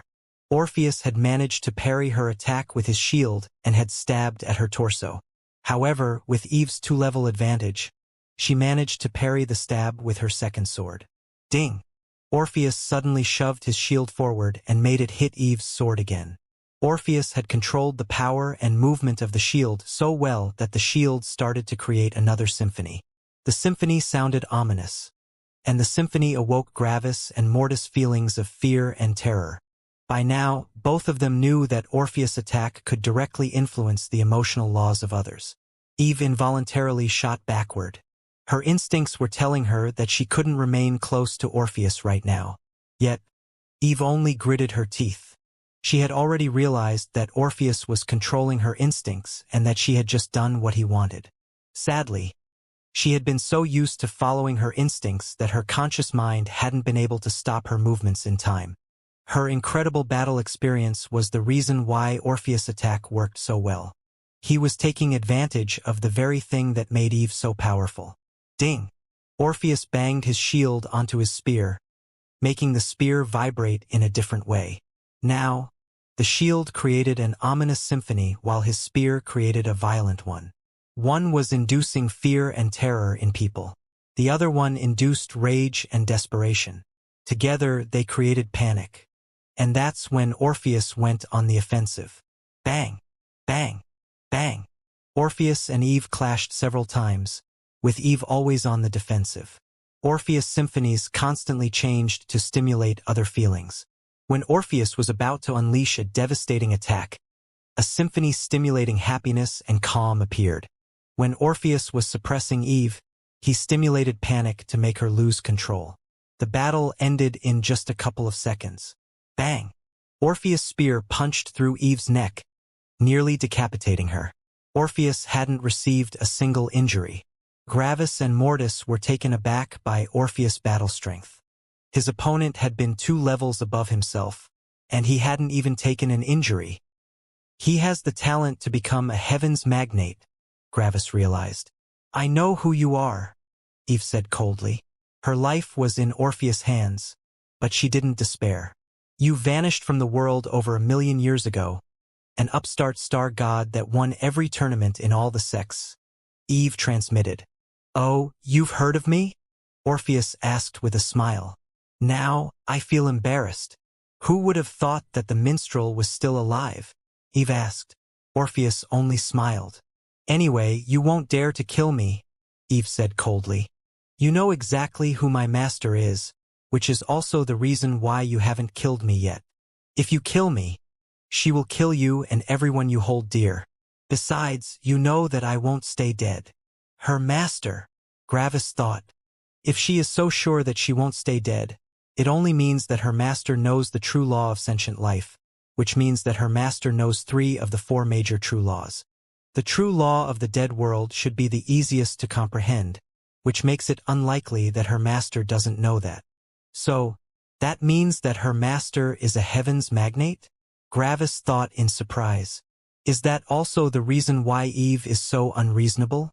Is it because she has died several times already and that she knows that she will simply be revived? Is she like that because she knows that there are no consequences to her actions? Seriously, how bad is my luck that I run into probably the only spoiled disciple of a heavens magnate? Gravis thought with exasperation. Honestly, Orthar, this zero karmic luck thing is getting annoying. Can we drop all of that? Gravis silently said to himself. No answer came. The undying doctor, right? Orpheus said with a smirk. One of the very few public heavens magnates. Shock flashed through Eve's eyes. She wasn't surprised that Orpheus knew about her master, but she was surprised that Orpheus knew of the heavens magnate realm. Many ancestral gods knew that there should be a realm above the divine god realm, but nearly no one knew its actual name. Only people that came into contact with a heavens magnate knew the name of the realm. Did this mean that Orpheus was related to another heavens magnate? This could be a problem. Then you know what will happen? Eve added coldly, not showing her nervousness. You will kill me, and I will be resurrected. Then, I will just take my revenge on these star gods below you while you are distracted. However, I'm willing to let bygones be bygones as long as you let me stay alive. I might not fear death, but it is still an unpleasant experience, and I can acknowledge when I've lost. Yet Orpheus only smirked. Even the undying doctor can't make you relearn all your laws and resurrect you to your peak, Orpheus said. A flicker of panic shot through Eve's eyes. He even knew about that? She can only get you to the peak immortal emperor realm. On top of that, she can only recreate your level 6 laws and an equivalent will aura. You'll have to relearn your level 7 and level 8 laws yourself. On top of that, you need to temper yourself again, Orpheus said. Orpheus noticed the suppressed rage and panic in Eve's voice. However, you don't need to be afraid, Orpheus said with a smile. When you resurrect, I won't kill you again. I can also let you take your revenge on my little brothers. You only need to catch up to them and become more powerful. Eve gritted her teeth, which made parts of her neck come into contact with the sharp spear, severing them. Catch up to Black Sentry? Eve had known that Black Sentry was an absolute freak in terms of battle strength, and that evaluation had only grown after Eve asked her master about the weird law Black Sentry had used on his test. Black Sentry had known the major law of sentience as a mere peak immortal emperor. Her master had even said that Black Sentry had been the first weaker being able to resist her reading abilities of his law fragments. Her master had said that Black Sentry was not only a candidate for becoming a heavens magnate but a certain one. He would reach the heavens magnate realm with 100% certainty as long as he didn't die an unfortunate death. Eve knew that due to all her memories, she would be able to relearn her level 7 and level 8 laws with frightening speeds. But she also knew that she couldn't possibly keep up with Black Sentry. In short, it was impossible for her to take her revenge. She could only ask her master to take revenge for her. Then you should know that you still can't kill me, Eve said. I can't take my revenge myself, but I know that my master wants to see me become powerful. If you kill me now, you will delay my progress by over 1,000,000 years.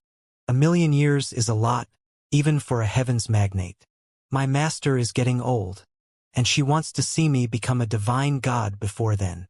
Orpheus didn't really react. Do you want to know something funny? Orpheus asked.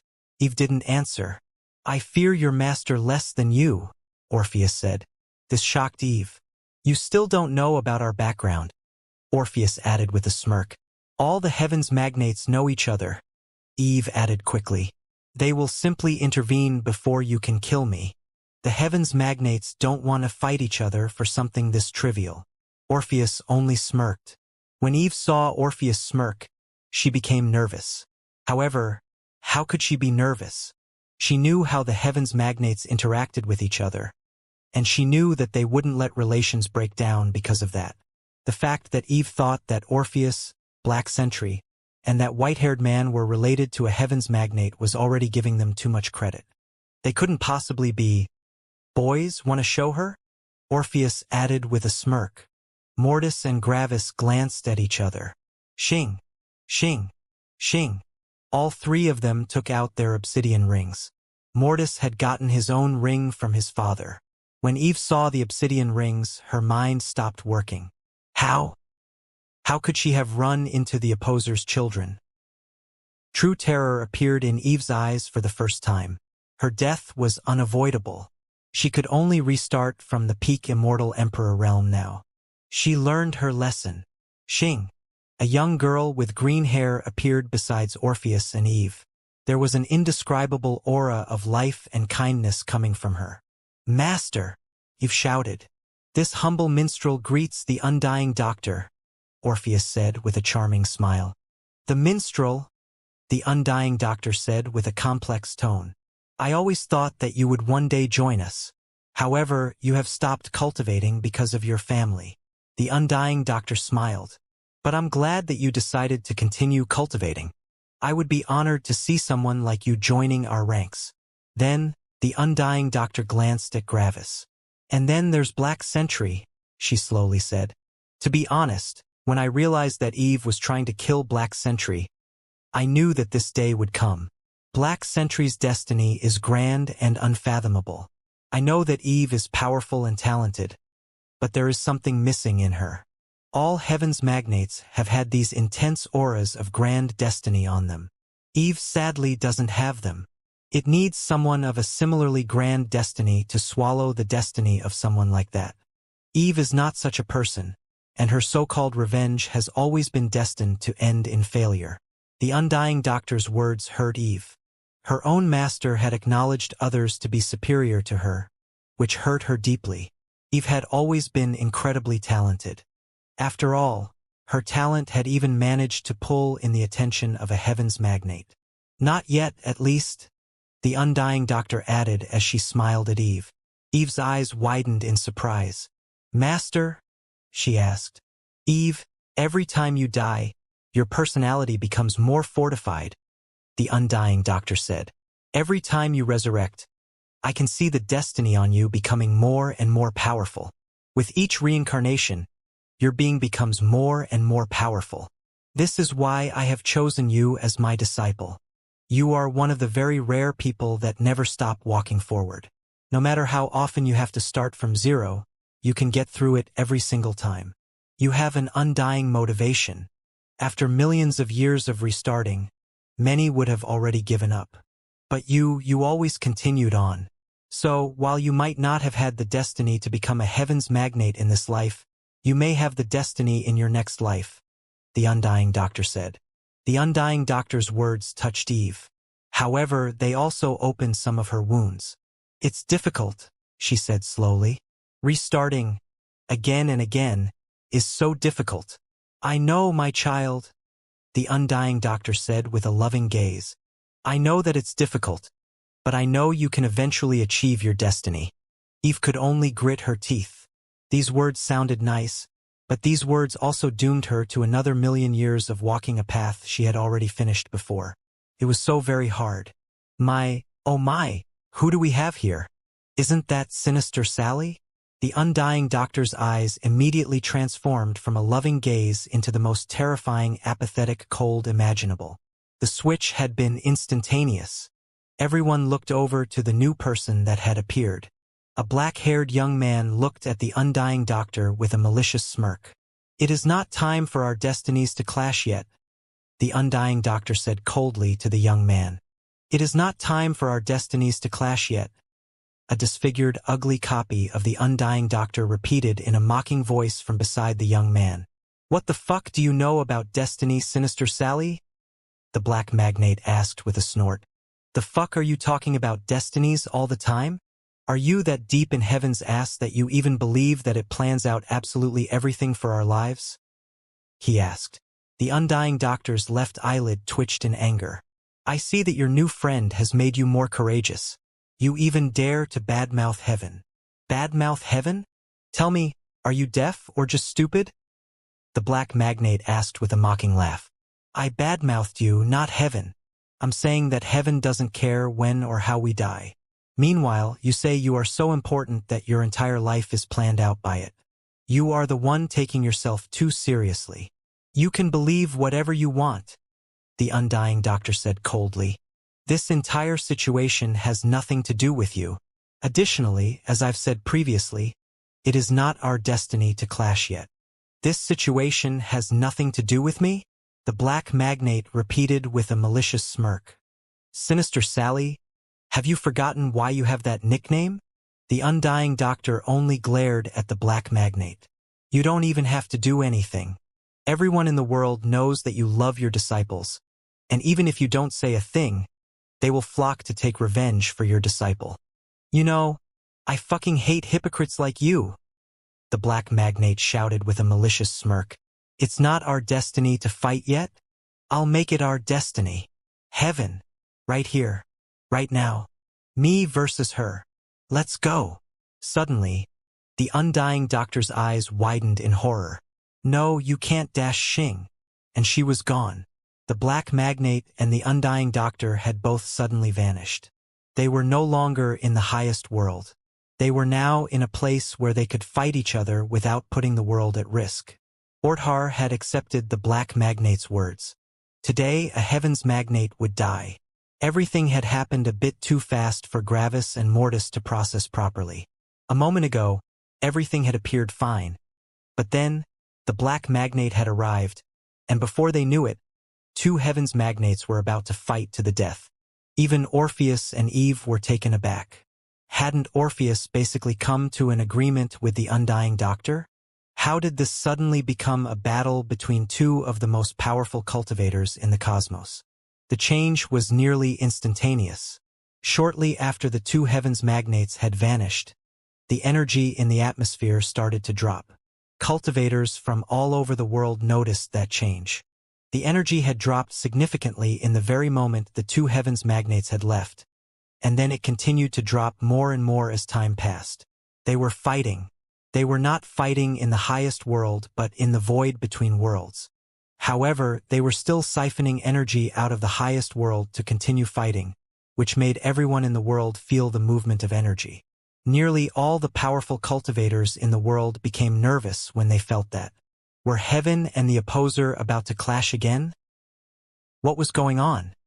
Only the most powerful divine gods knew that two heavens magnates were currently fighting, and their eyes shone with greed. Prepare everyone for a war, one divine god ordered to his vice-sect master. Two heavens magnates are battling, and one of them will die. You know what will happen when a heavens magnate dies. The vice-sect masters nodded and readied the entire sect for a war. They were one of the peak sects.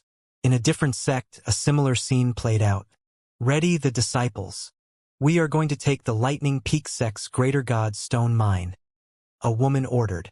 The two vice-sect masters quickly put everything into motion.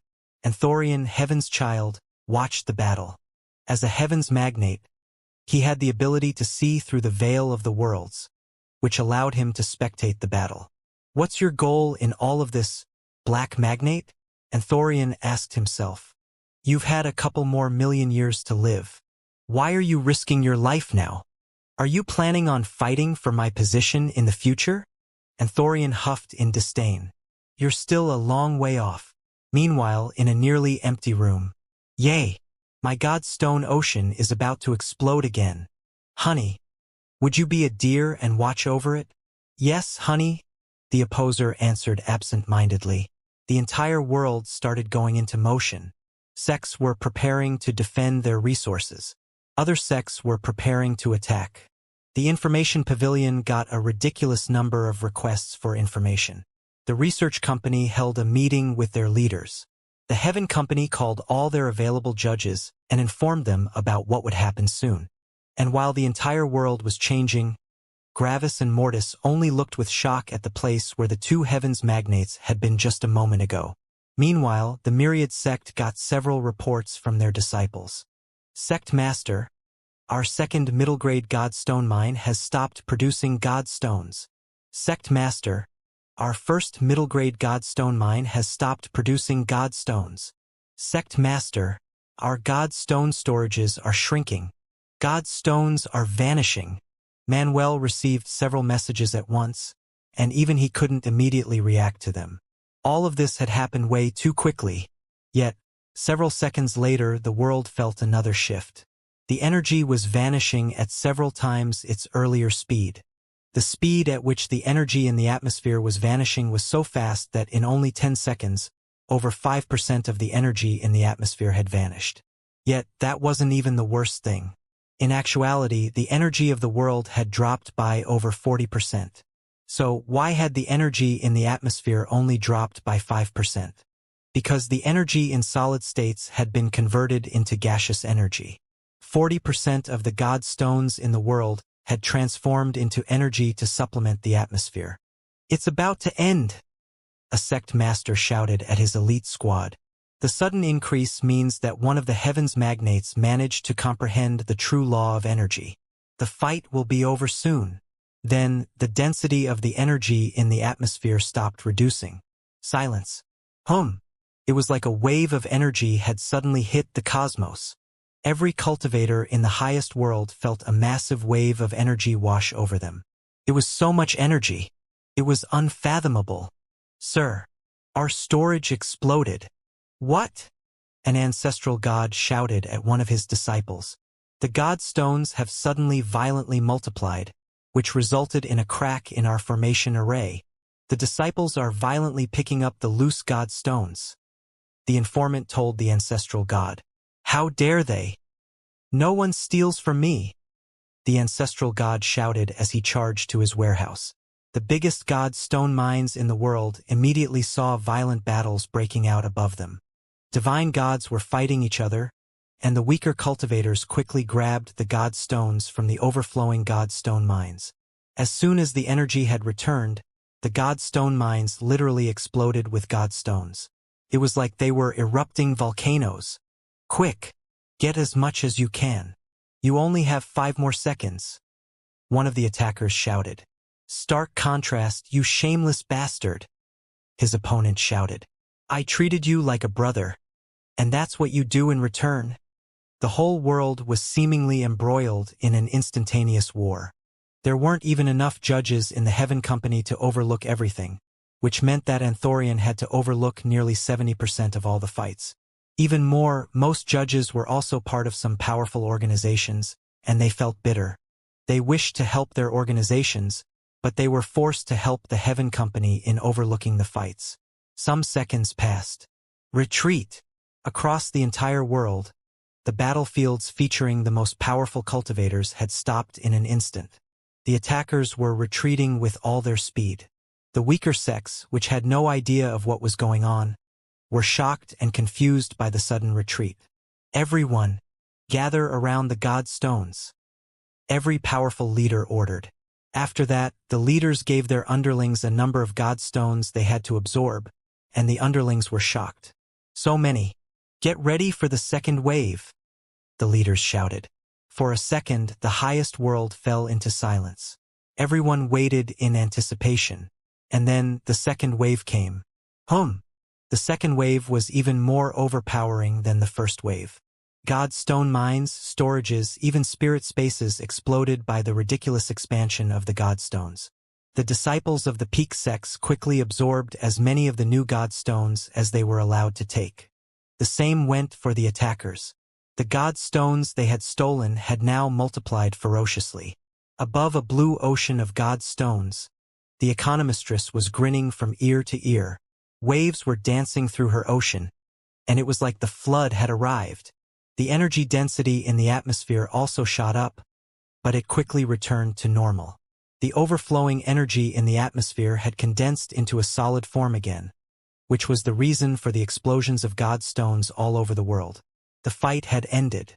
The first drop in energy had been when the two heavens magnates had left the highest world. The continuous drop had been their absorption of energy during the fight. The sharp drop had been one heavens magnate using the law of energy to launch a violent offensive.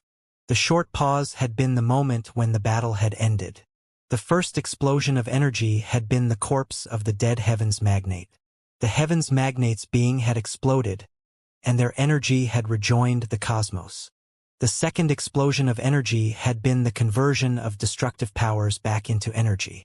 All the energy that had been converted into attacks had been converted back into energy by Orthar.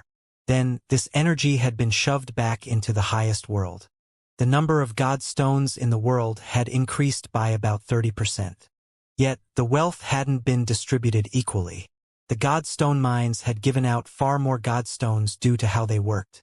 This was also why the sects had immediately attacked the godstone mines. Destiny. Blah blah blah. Gravis looked to the sky and saw the black magnate. Apparently he had won. You won? Gravis asked the black magnate.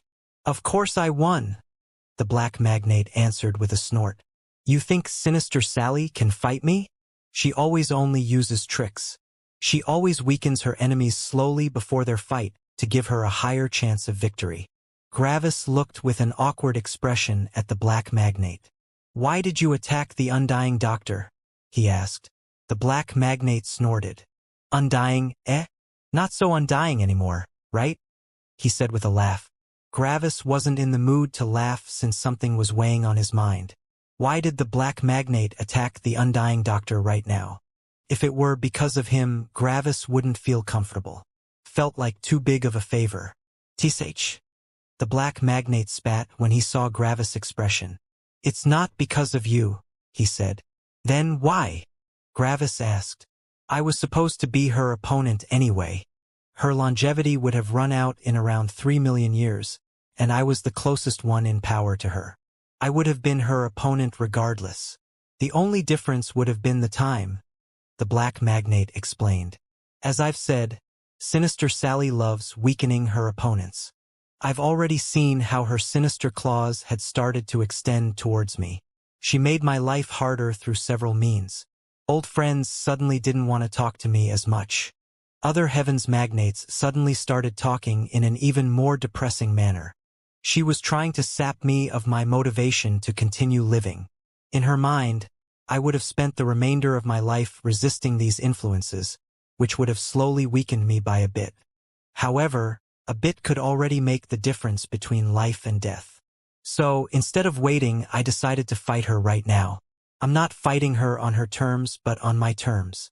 Also, I've always hated these false, hypocritical assholes. The black magnate ranted. Gravis was relieved when he heard the black magnate's words, but he also knew that he had been somewhat involved in today's fight. Thank you regardless, Gravis said. You better thank me, the black magnate said with another snort. Sinister Sally's fan club would have hounded you for the next 3 million years. Suddenly, the black magnate looked at Eve.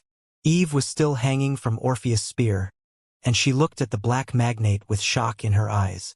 Look at all these law fragments around you, the black magnate commented with a laugh. You're mostly shocked, but deep inside you're unwilling. You think that I'm some monster that killed your teacher out of selfish reasons. It's actually ironic. The person that should hate Sinister Sally the most actually defends her. Eve's eyes widened in shock and confusion. Oh, don't believe me? The black magnate asked with a laugh. What destiny? What rebirth? What growing stronger? You think you're so talented that Sinister Sally wanted you to become a heavens magnate by dying again and again? That's not how it works, idiot. There's a reason why we generally don't resurrect people. If you can't do it on your first try, you won't ever be able to do it. Resurrecting you doesn't make you stronger, but weaker, the black magnate explained with a laugh. Horror and shock were written on Eve's face. You think you're Sinister Sally's first disciple? No, she's done that plenty of times. Sinister Sally is bored like every other heavens magnate. So, she tries to find a way to amuse herself. What was her method of amusing herself? Well, it was to grab someone with an outstanding mindset for cultivation and slowly morph their mindset into the opposite. Eve couldn't think right now. The black magnate's words only confused her. It was like he was telling Eve that everything she had ever known was a lie. Look at you. You're so entitled that you actually break the rules of your dream job because of a personal vendetta. Even worse, you didn't even realize you were making a mistake. You're an ancestral god. For fuck's sake. You should know that you can't just speak for the heaven company. Then, when you inevitably commit your mistake and get thrown out, you get angry with the very victim you wanted to doom. You didn't even think for a moment that you might have been in the wrong. Such a mindset is understandable for a Unity Realm cultivator, but not for an ancestral god. After that, in your blind rage fueled by stupidity, you actively try to kill the two most outstanding, special, and extraordinary star gods in existence. A retarded monkey would have realized that the origin of those two couldn't be simple. Even more, you spent several years just waiting for them in front of a level 5 ancestral god inside the sect closest to those two. If you had simply looked at that guy over there for a bit, the black magnate pointed at Orpheus, you would have realized that he isn't weak. Yet, he didn't even enter your mind. Also, even if he were super weak, he could have informed their background. What then? It's like you wanted to die. Everything you did was a perfect example of the phrase seeking death. And then, the best part, you get all sad and hurt because you're about to die. Like what? How? You were searching for death with all your power, and you are unhappy when you achieve your goal. Honestly, Sinister Sally did a tremendous job on you. The black magnate finished. Eve's world was breaking down. The black magnate's words made Eve feel like an absolute idiot. If the black magnate had talked about someone else, she wouldn't even have believed him. The actions of that person were just that inexplicable. Someone like that couldn't possibly reach the ancestral god realm. Yet, Eve realized that she had been the one acting this way. Eve's mind fell into chaos. She sounded like the stupidest ancestral god alive when the black magnate narrated her story, but in her mind, she still thought that she had only made a couple of mistakes. The main mistake in Eve's mind had been that she should have made sure that Mortis and Gravis had died the first time. Complete inability of introspection, the black magnate added. It's like Sinister Sally crippled your brain or something. You can't even grow anymore. Eve felt like something inside her had shattered. She wasn't even sure what she should think anymore. Meanwhile, Gravis looked at Eve with a raised eyebrow, his expression showing a slight bit of pity. It wasn't even funny anymore. Eve's decisions had been so bad that it was almost sad. It was like she was missing something integral that made it unfair to compare her to normal cultivators. Orpheus looked at Gravis. Gravis looked at Orpheus and gestured to Eve with his head. Orpheus nodded. Bang! Eve of Order died. Orpheus had made her head explode. So what if Gravis felt pity? She was an ancestral god. Sure, she was to some degree a victim, but as an ancestral god, she had the power to analyze herself and change. She was an adult, not a child. She was responsible for her own actions. Also, even if she weren't, Eve had tried to kill Gravis and Mortis, and for that, he wouldn't let her live. Her reasons didn't matter, and with that, Eve died. She had been nothing more than the undying doctor's plaything. Eve was dead, and that was that. Orpheus had dealt with her. Now that everything was over, Orpheus, Mortis, and Gravis only looked at each other awkwardly. The black magnate saw that the atmosphere became weird and simply teleported away. I'm happy you're still alive, Orpheus said after some seconds of silence to Gravis and Mortis. Orpheus didn't only see Gravis as his little brother, but Mortis too. In a sense, Mortis was even more similar to the little brother he had met back then. What did you do? Gravis asked with a sigh as he rubbed the bridge of his nose in a mix of frustration and annoyance. He had pushed Orpheus away, but Orpheus had come to help him anyway. How was he supposed to not feel guilty? How was he supposed to be angry at Orpheus? Orpheus knew what Gravis referred to, and he only answered with a smile. I simply assumed the position of ancestor in the Myriad sect. I don't have a sect anyway, and you all need an ancestor. Without an ancestor, the Myriad sect can't talk and negotiate with other powerful sects. I know, Gravis said. I meant, what did you do to help me with my sin aura? You were responsible for paying back nearly 50% of my sin aura. Orpheus looked at Gravis in surprise. First of all, Orpheus wanted to know how Gravis could know these things. Gravis hadn't even seen what Orpheus had done, but Gravis still somehow knew how much of his sin aura had been dealt with by Orpheus. Did Father tell them? Orpheus wasn't sure. Sadly, no one knew that Gravis had already talked to the highest heaven several times. The things they had talked about had to remain a secret. Not even Stella knew that Gravis had talked with the highest heaven. However, Orpheus still believed Gravis. Gravis had spoken these words very naturally, and it was obvious that he thought his sources to be reliable. Orpheus awkwardly scratched the back of his head with a bitter laugh. I actually didn't want to tell you all what I did. Not even Manuel knows what I have done to help you. Orpheus sighed. Well, seems like I can't keep it a secret. I wanted to keep it hidden to show you some of my sincerity, but that's impossible now. Just tell me, Gravis said. Orpheus looked at the Myriad sect. The Myriad sect has more than one ancestral god now. Several ancestral gods of the sects we have destroyed wanted to join us. Without an ancestor, this would become very awkward. Ancestral gods can't directly interfere with the war, but they can inform the other sects and cause some indirect damage to the Myriad sect. In actuality, it was Manuel that contacted me. He wanted me to assume the position of ancestor in the Myriad sect. He was also the one that told me about your sin aura. Gravis nodded. So, what did you do? Gravis asked again. Well, I dealt with the ancestral gods of the destroyed sects. I accepted 3 of them for a lot of money, but I didn't directly hand the money to the Myriad sect. Gravis' eyebrows rose in skepticism, but he didn't interject. Instead of giving the money to the Myriad sect, I gave the money back to the ancestral gods and made them reach the next level in the ancestral god realm, Orpheus added. I told them that the only reason I'm doing this is because of you, which is the truth.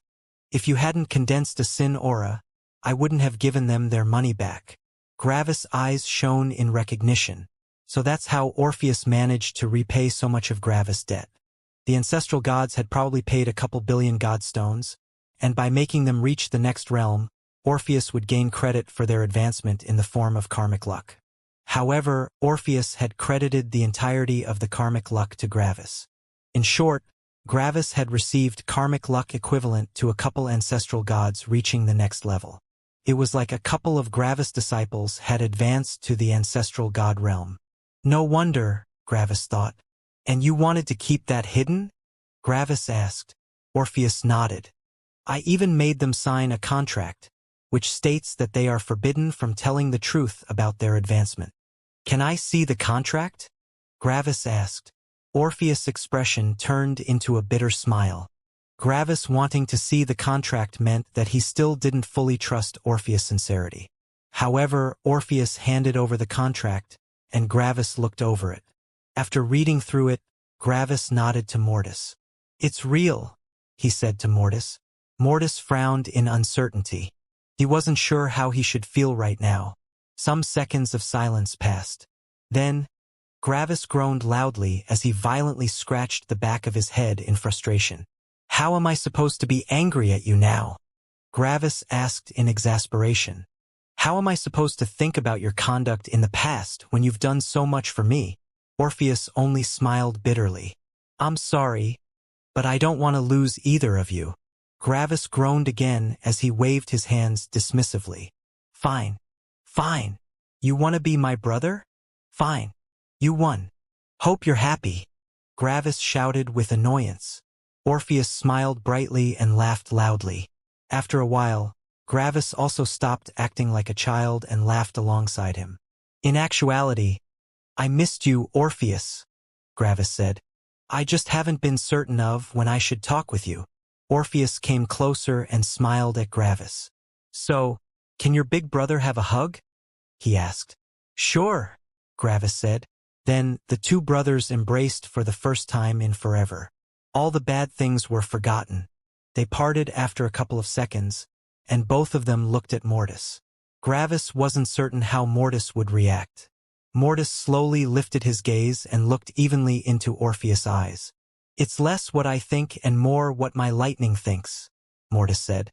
"The last time we met, you were so very close to becoming my enemy.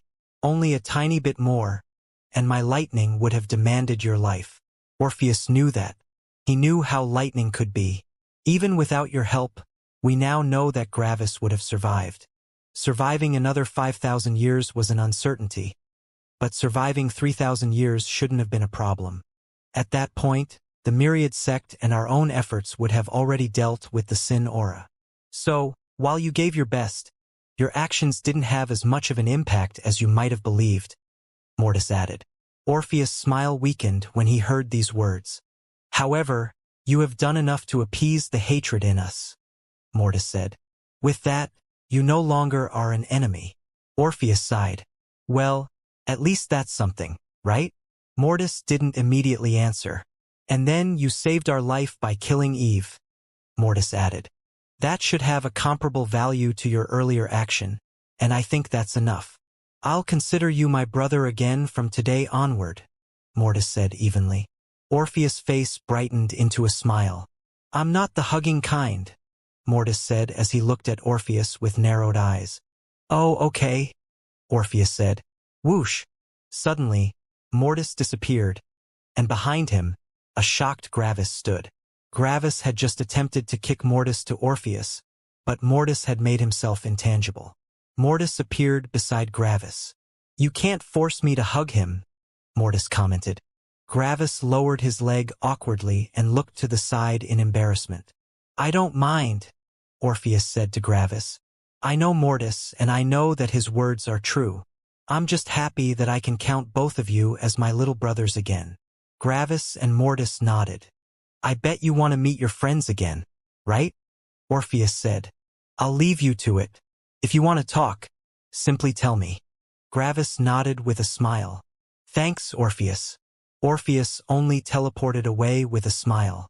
Then Gravis and Mortis only looked at the Myriad sect from afar. Mortis didn't show it, but he also considered all of Gravis' friends as his friends. If one didn't know Mortis, one would think that Mortis looked at the Myriad sect like it was just some random stone. But a deep feeling of belonging could be seen in Mortis' cold eyes. Gravis knew how important the Myriad sect was to Mortis. "Let's go," Gravis said. Mortis nodded. Then, the two of them teleported to the Myriad sect, and when they arrived in front of the sect, there was only silence. The people of the Myriad sect looked at Gravis and Mortis with relief. Finally, this crazy war could end. Enough people had died during this war, and the survival of Gravis meant that they could finally relax. So many disciples had died, and so many other disciples had comprehended several new laws in their battles. The average power of disciples in the Myriad sect had violently soared. Gravis only looked at the Myriad sect with a peaceful smile. "I'm back," he said quietly. As soon as Gravis finished these two words, the sect exploded into a loud cheer. However, it was uncertain if they were cheering for him or for the end of the war. Probably for both. "Xing!" Someone appeared in front of Gravis and jumped into his arms. Gravis immediately knew who it was, and he hugged the person back with all of his love. "I'm sorry, Stella," he said. Stella was only crying. She wasn't only crying out of happiness. Gravis knew Stella, and he could immediately feel her feelings. Stella was elated that Gravis survived, but there was also a deep pain inside her. She had lost something dear to her. Gravis immediately knew how much Stella had gone through just by looking at her. Stella was a level 3 star god with a will aura equivalent to a level 8 star god. The growth of her realm wasn't surprising, but the growth of her will aura was. Stella had put her life on the line more than once during Gravis' absence. Stella only quietly cried in Gravis' arms as Gravis hugged her. "I'm sorry I worried you that much. I won't do it again," Gravis said softly.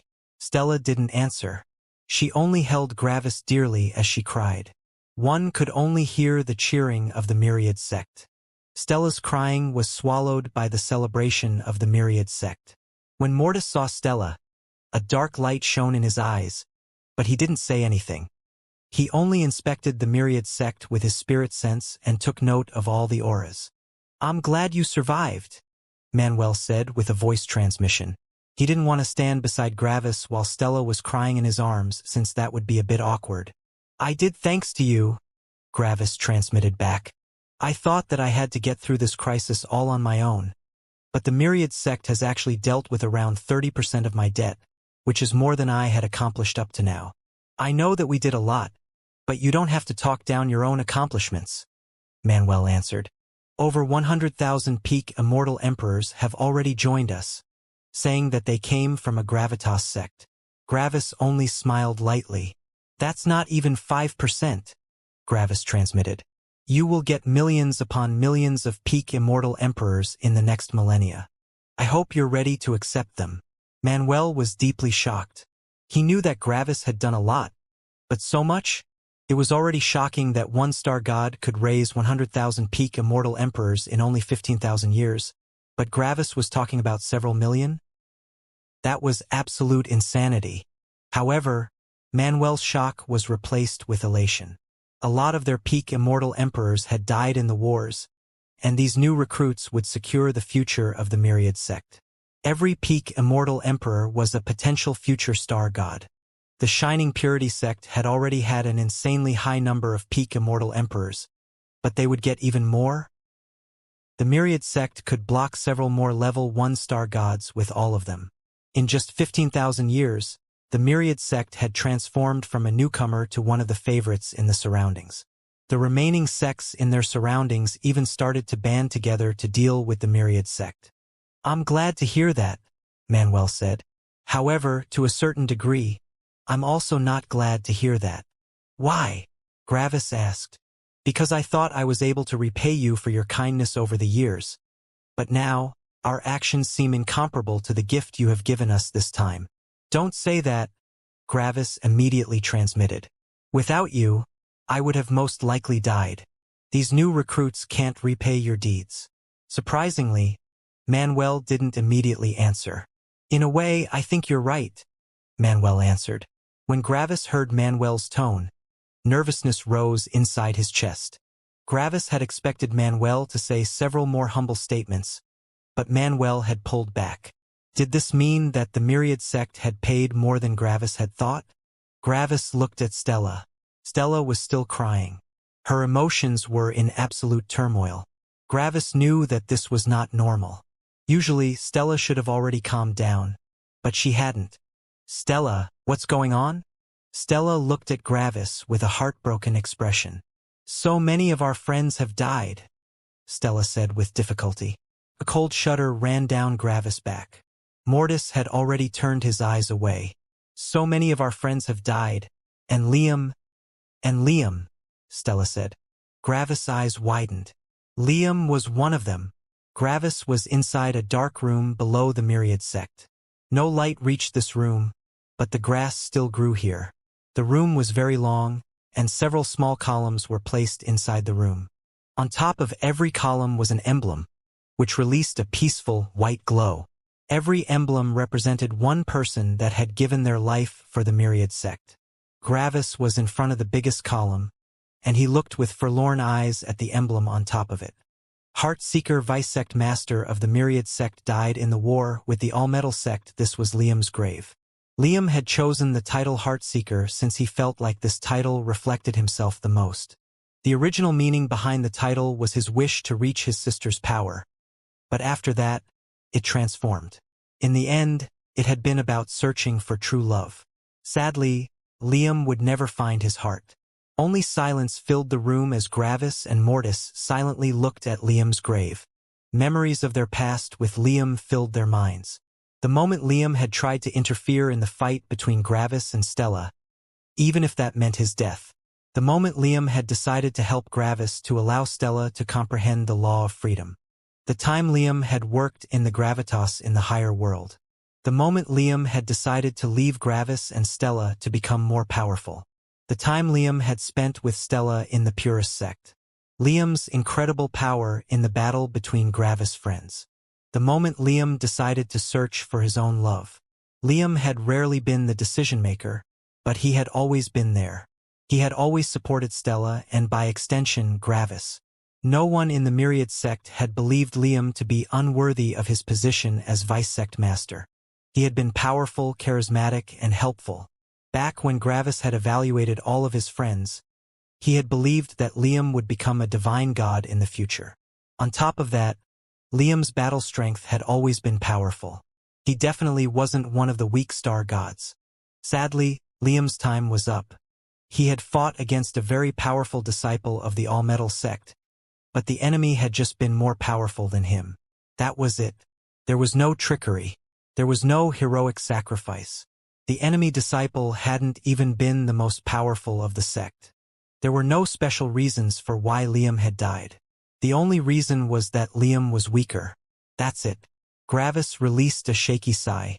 He hadn't felt this feeling in a while, the feeling of losing one of his close ones. When was the last time I felt something like that? Gravis thought. It was so long ago. I'm partly responsible, Gravis thought. If I hadn't been so careless, the Myriad sect wouldn't have needed to jump this violently into war. They had just gone through a war, and they needed time to comprehend laws again. Yet, my carelessness forced them into war again. After a while, Gravis slowly stood up as he walked to the next emblem. The column that held the emblem was of similar height to Liam's column, but it stood apart from nearly all of the columns. This column represented a special position, one outside the normal hierarchy. Wise Ape Oracle of the Myriad sect died in the war against the Stormbrand sect. This was Styr's grave. Styr had fought with one of the most powerful peak immortal emperors. Yet, when his enemy had suddenly comprehended a level 7 law, Styr had died. Styr hadn't had enough time to learn enough about a level 7 law to comprehend it. The war came too soon. Memories of his time with Styr filled Gravis. The time the Red King had unveiled that Gravis could kill Styr with a thought and how Styr hadn't even minded. Styr had simply said that all of this was too complicated and that Gravis shouldn't be that tense. The time Styr had made fun of Gravis' naming sense, which made Gravis realize that his naming sense sucked. The time Styr had killed that one snake, which had been a spy of the sea beasts. The time Styr had sent the Inquisitor to keep watch over Gravis. The time Styr had taught Gravis about how to run an empire. The time Styr had tempered Gravis' will aura. Styr had always been one of Gravis' weaker friends, but his mindset, experience, and personality more than made up for it. The beasts inside the Myriad sect had seen Styr as their connection to the humans. Styr had been the one that represented all the beasts in the sect. This is also partly my fault, Gravis thought. I made them go to war too early. Styr hadn't had the time to comprehend a level 7 law yet. Gravis took a deep breath to deal with his emotions. He knew that he was partly responsible for these deaths, but he wouldn't break down. Yes, it hurt immensely to see the death of his friends, but he wasn't a kid anymore. He could deal with these things. Gravis slowly stood up and went to the next column. The size of the column indicated that the person lying here was an elder, and the placement of it indicated that the elder had been responsible for recruitment. Life Mother Recruitment Elder of the Myriad sect died in the war against the Stormbrand sect. This was Sari's grave. Sari had been one of the weakest of Gravis' friends, but her unique charm had made her popular amongst everyone. With her abilities, she had been able to gather an incredible number of peak immortal emperors. Out of nearly all of Gravis' friends, Gravis' interactions with Sari were probably one of the fewest in number. Gravis had only talked to Sari briefly in the middle world. Back then, Azure had introduced Gravis to Sari, and Sari had tried to hit on Gravis immediately. After that, Gravis had said some careless words, and Sari had immediately fought against the sea beasts. Lastly, she had thrown a wink at Gravis before ascending. After that, Sari hadn't had many interactions with Gravis. She had seen that Gravis already had a partner, and she kept herself in the background. However, even if Sari hadn't interacted with Gravis a lot, Gravis had still seen her life through samsara, just like with all of his friends. Sari had been one of the brightest lights in the Myriad sect, not due to her power but due to her personality and likable character. Sadly, she had died against another peak immortal emperor. Styr's death could be attributed to the sudden breakthrough of his opponent, but Liam's and Sari's deaths couldn't be attributed to anything. They had simply been weaker. Sadly, even though Sari had amazing qualities, these amazing qualities were not as important as power in this cosmos. In a sense, the Black Magnate was right when he had said that power was everything. Gravis sighed as he slowly stood up again. Gravis looked around the hall and went to the next grave. He was only halfway done. Gravis went to the next emblem. This one was also amongst the elders. Stormy Horizon Gathering Elder of the Myriad sect died in the war against the Stormbrand sect. When Gravis saw this grave, another wave of pain hit him. It was Sky's grave. Gravis' mind was filled with memories of Sky. The time the two of them had met. Back then, Gravis had only wanted to try his new power by fighting an energy beast. But then, the Lightning Guild and Fire Guild had attacked. The two of them had fought against the enemies together, and they had eventually won. The time Sky's parent had returned and how Sky had protected Gravis from her parents' wrath. The time Sky had decided to follow Gravis. She had been Gravis' first real friend. She had been the one that allowed Gravis to feel some form of happiness in the lower world. The time the two of them had fled from the ambush of the Lightning Guild in front of the Heaven sect. Sky had nearly died back then. The time Sky and Gravis had visited the Wind Guild because of Wendy. Sky's parent had also been there. The time Sky and Gravis had fled from the Heaven sect. The time Sky and Gravis had fought against the disciples of the Fire Guild. The time Gravis had to leave Sky. Leaving Sky had been the only correct choice since she had been growing more powerful without fighting herself. That was a painful memory. The time Gravis had seen the corpse of Sky's parent, knowing that Sky was now completely alone in the world. The time Gravis had met Sky again after he had killed the lower heaven. Back then, Gravis had been devastated by the uncountable lives he had taken by taking his revenge on the lower heaven. Yet Sky had accepted Gravis for who he was. There had been no judgment. The time Gravis had spent 4 immortal stones to allow Sky to enter a different middle world.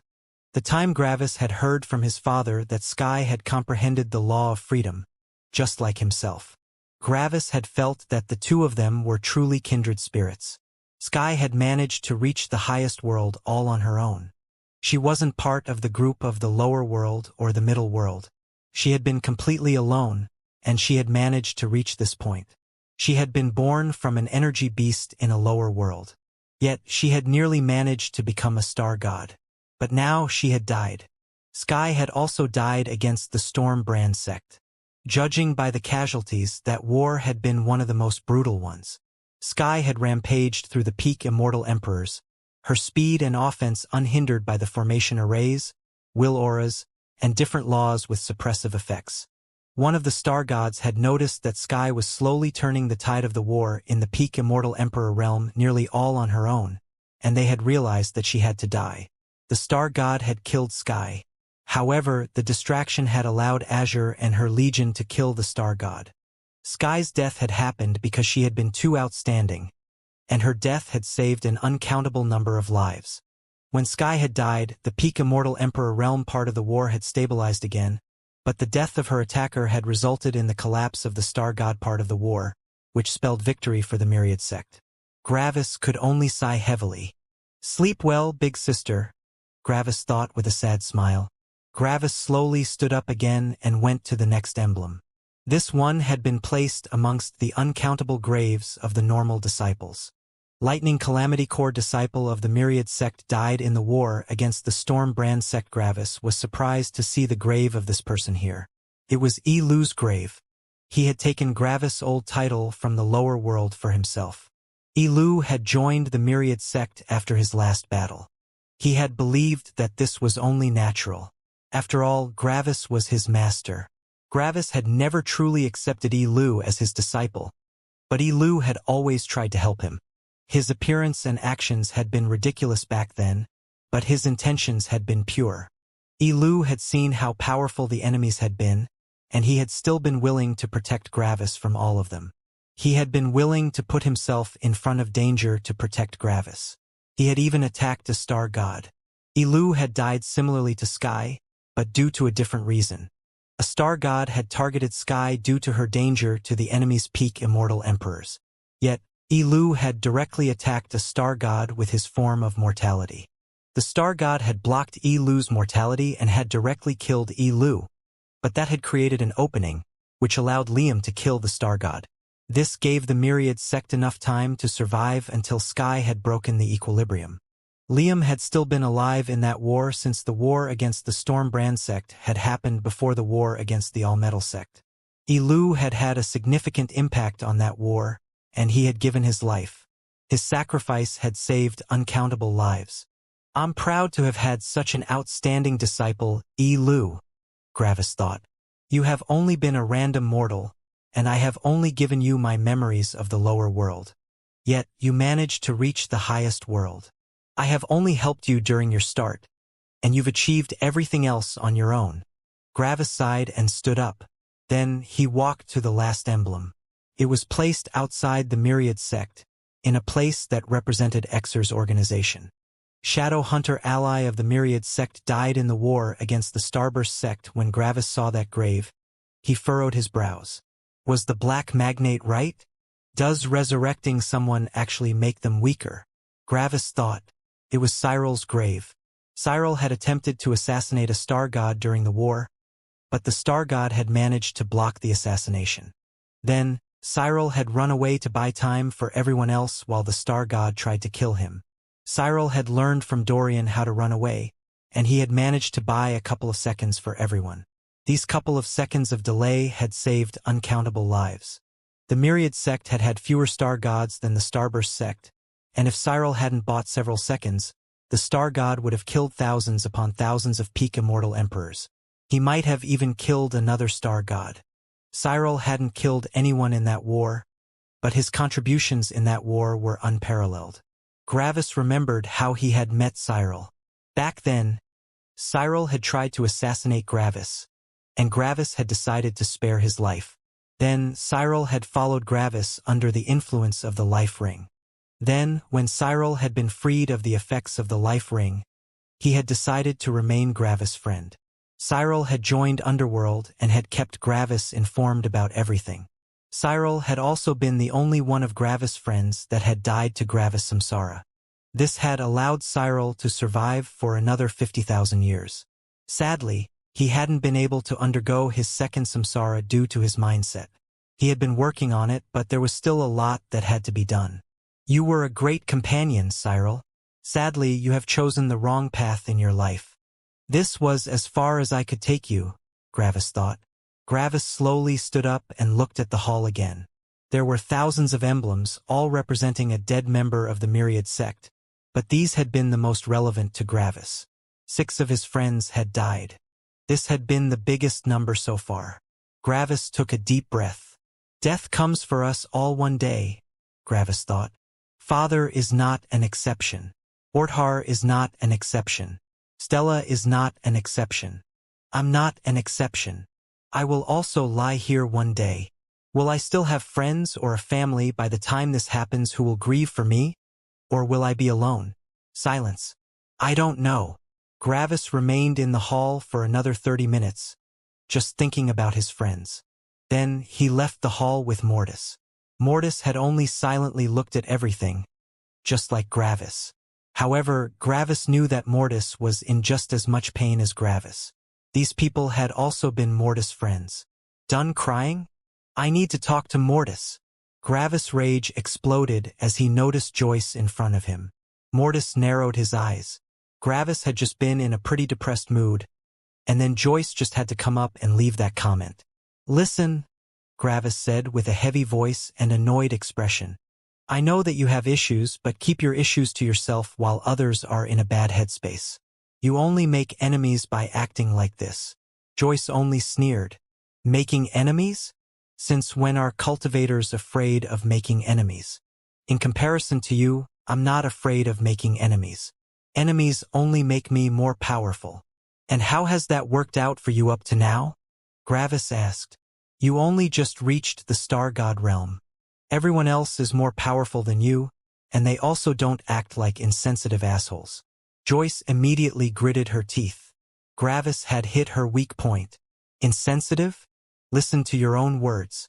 We kill others to become more powerful, and you complain about someone being insensitive. Additionally, you don't even have the right to feel bad. All of these people died because of your stupidity. You were the one that decided to do something idiotic, and everyone else paid the price for it, Joyce said with a cold smirk. You're right, Gravis said coldly. Joyce's smirk vanished. I am partly at fault for all these deaths. However, I have never forced them into battle. I have never forced them into war. I haven't even asked for their help except for some godstones. All of these people had taken on these dangers out of their own free will. The Myriad sect doesn't forbid people from leaving the sect or not fighting in a war. Yet, all of them were willing to put their lives on the line for me. They are my friends, and I'm privileged to have them. I would also do the same for them. Also, don't forget that you have also fought for the Myriad sect. I also see you as a friend, even if your intention was not to save me. So, stop spouting this bullshit before you lose your last friend in this world. Joyce's emotions were going wild. She could feel nervousness, rage, hatred, and frustration. Last friend? Who needs friends? Joyce said with a snort. Friends only make you weak. You can only rely on yourself to the path of power. If someone stronger than you attacks you, you can only rely on your own power. To a certain degree, you're right, Gravis added emotionlessly. However, that's exactly why people band together and form sects. They stand together because they can't remain safe alone. If someone stronger than you attacks you, you will die, but having a backing will dissuade these people from attacking you. The life of a cultivator isn't only fighting, Joyce, Gravis said. We also need peace to comprehend laws. We need others for our equipment and resources. Throwing your friends and the help of others away for some stupid purity on your path to power is not brave. It's just stupid. I've learned that. Gravis' words hit Joyce where it hurt. She even felt a tinge of regret inside of herself. Yet, that little bit of regret was stomped out by an avalanche of hatred and anger. You're really a hypocrite, Joyce said with a snort. Gravis had just wanted to walk past her, but he stopped and turned around. You say backing is important? Why is it important in your mind? Joyce said with a cold smirk. Isn't it because you just so happen to have the strongest backing in the cosmos? You have the strongest backing and you say backing is important. To me, it simply sounds like you're relying on your backing to deal with all of your problems. You use your backing as your shield and your weapon. What's the difference between you and that one ancestral god that just died outside our sect? Gravis walked up to Joyce and looked deep into her eyes. Joyce became anxious, but her demeanor didn't falter. However, surprisingly, Gravis didn't even appear that angry. You don't even believe these words yourself, Gravis said slowly. You know that your words are empty. If you know it, and I know it, what's the point of even saying them? Joyce hadn't expected such an answer. She had expected Gravis to become angry, but he hadn't gotten angry. You said these things, knowing fully well that they are a pathetic attempt in riling me up, Gravis said calmly. It's not a good attack. It's not a good manipulation tactic. It's just you grasping for straws. Why? Because you're helpless in actually doing anything to me. You're weak. Joyce's rage exploded, but she somehow couldn't muster the courage to attack Gravis right now. And you know what? The thing you just talked about has happened. You just managed to make someone stronger than you attack you. Yet, since you have a relationship with that person and since you are a member of the Myriad sect, your attacker won't attack you. If you were someone unaffiliated to me, you would have already died by my hand, Gravis said slowly. When you try to call me weak-willed and too emotional again in the future, Joyce, keep one thing in mind. Gravis only emotionlessly looked into Joyce's eyes. Even in the lower world, I have killed far more living beings than you have killed in your entire life, and the living beings I killed in the lower world aren't even numerous enough to be relevant for how many I have killed after that. After saying that, Gravis turned around and left. Mortis only watched the two of them neutrally. When Gravis' eyes left Joyce's eyes, something inside her broke. Joyce took out her saber as uncontainable wrath exploded in her being. All her control left her body as she slashed at Gravis. Joyce activated all her laws as she attacked Gravis with her full power. This was a genuine attack aimed to kill Gravis. Mortis didn't react. When Joyce unleashed her attack, Gravis simply turned around. Bang! Heavenly lightning exploded on Joyce's saber, breaking it into many pieces. Pack! Gravis' hand grabbed Joyce by her throat as he pulled her closer. His will aura made it impossible for her to move. Joyce tried to do her best to fight against Gravis' will aura, but she couldn't do anything. She was helpless. Gravis only coldly looked at her as she fought against Gravis' suppression. This continued for nearly a full minute. There was only silence in the hallway since Joyce couldn't even make a sound. After a minute, Joyce managed to regain control of herself. Gravis looked into her eyes, and he could perceive part of her emotions. She was a star god now, which made it impossible for Gravis to see through all of her law fragments, but he could still discern a lot. There was no regret. There was only disdain. In Joyce's mind, Gravis didn't have the guts to kill her.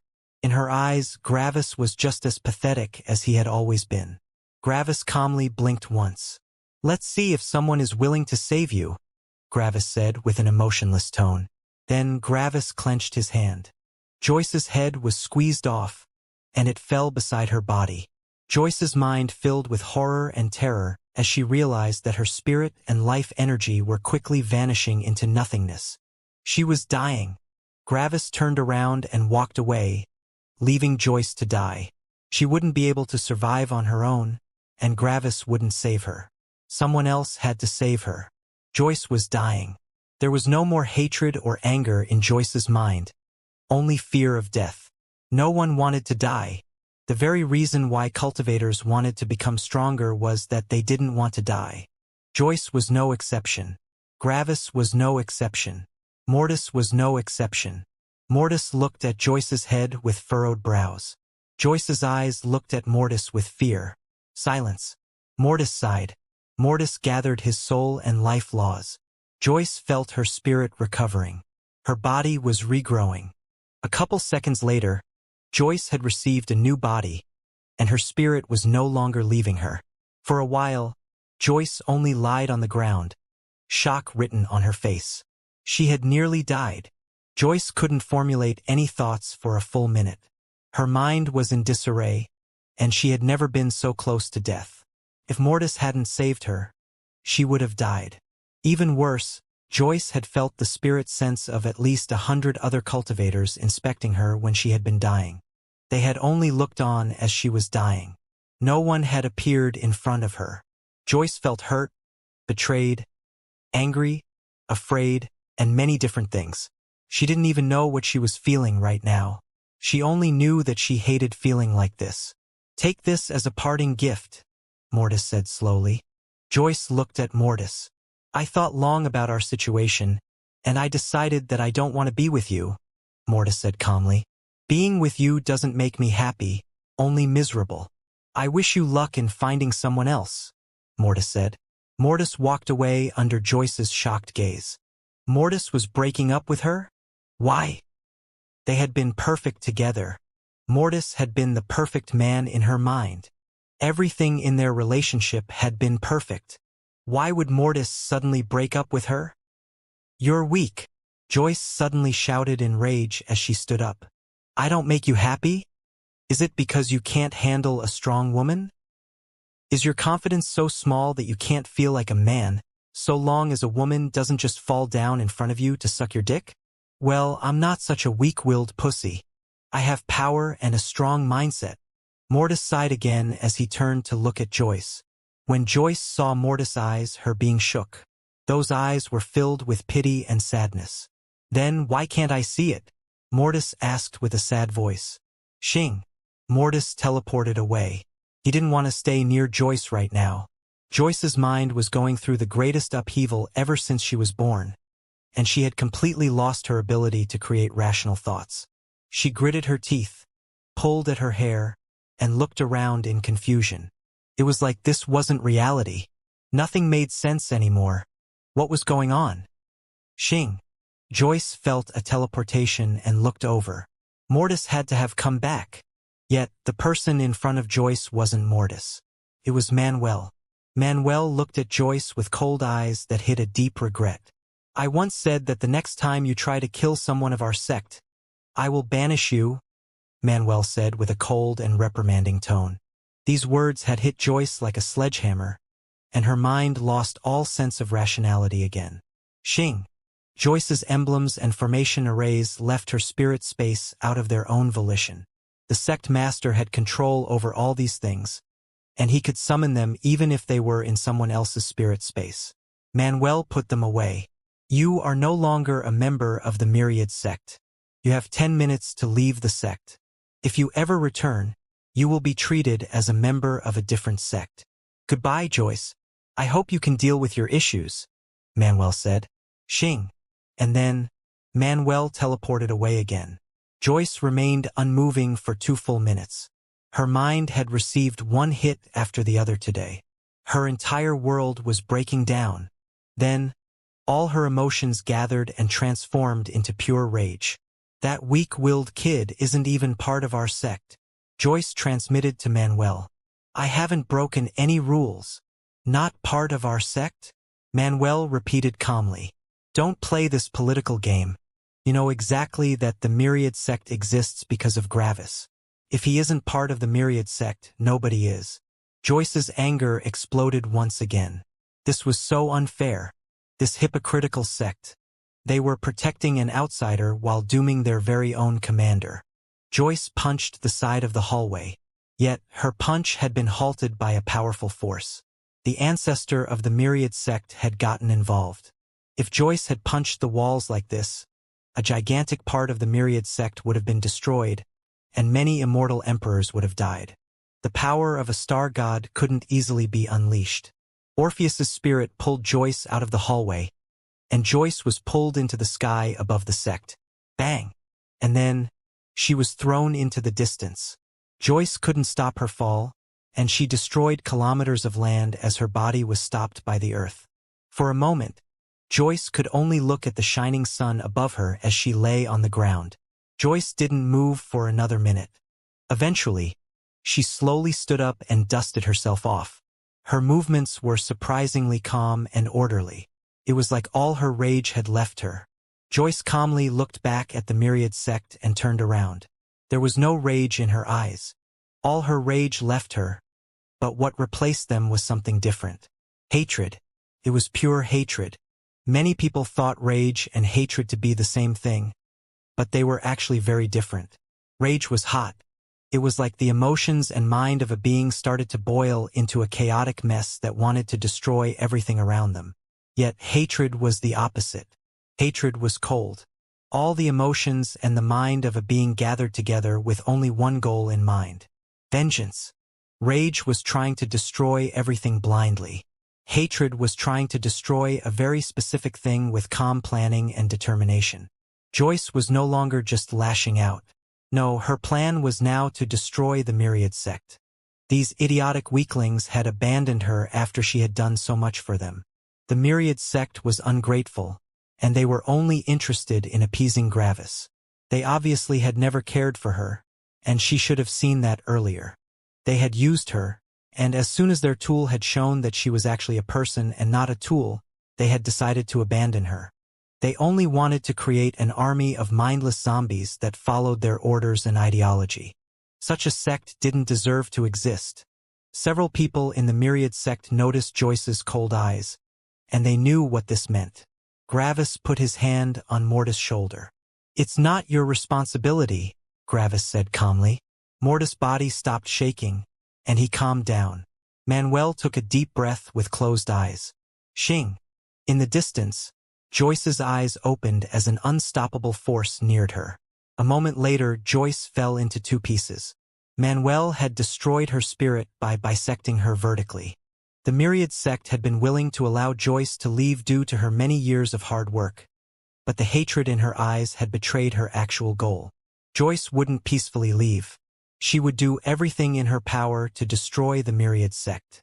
Leaving someone like that alive was putting the disciples' lives unnecessarily at risk. They couldn't keep someone like that alive.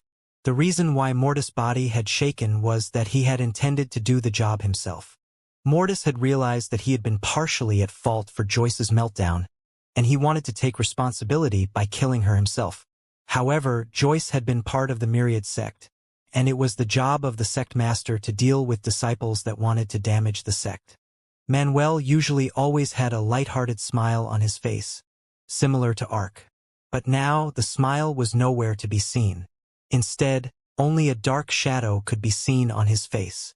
He had known Joyce for nearly his entire life, and they had worked together during all of these years. And now Manuel had killed her. Even if Joyce had to die for her actions, it still wasn't easy for Manuel. Yet this was the job of a sect master. The job didn't only have benefits. It also carried the heavy weight of responsibility.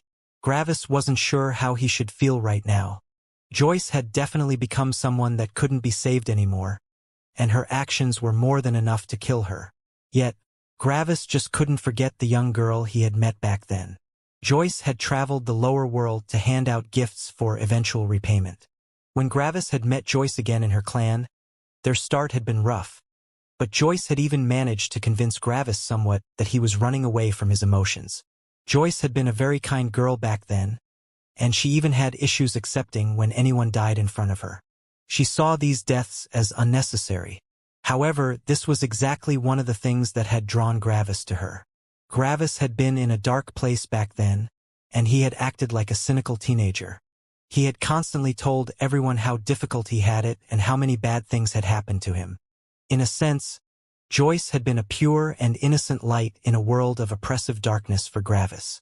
Joyce had had something that Gravis had lost.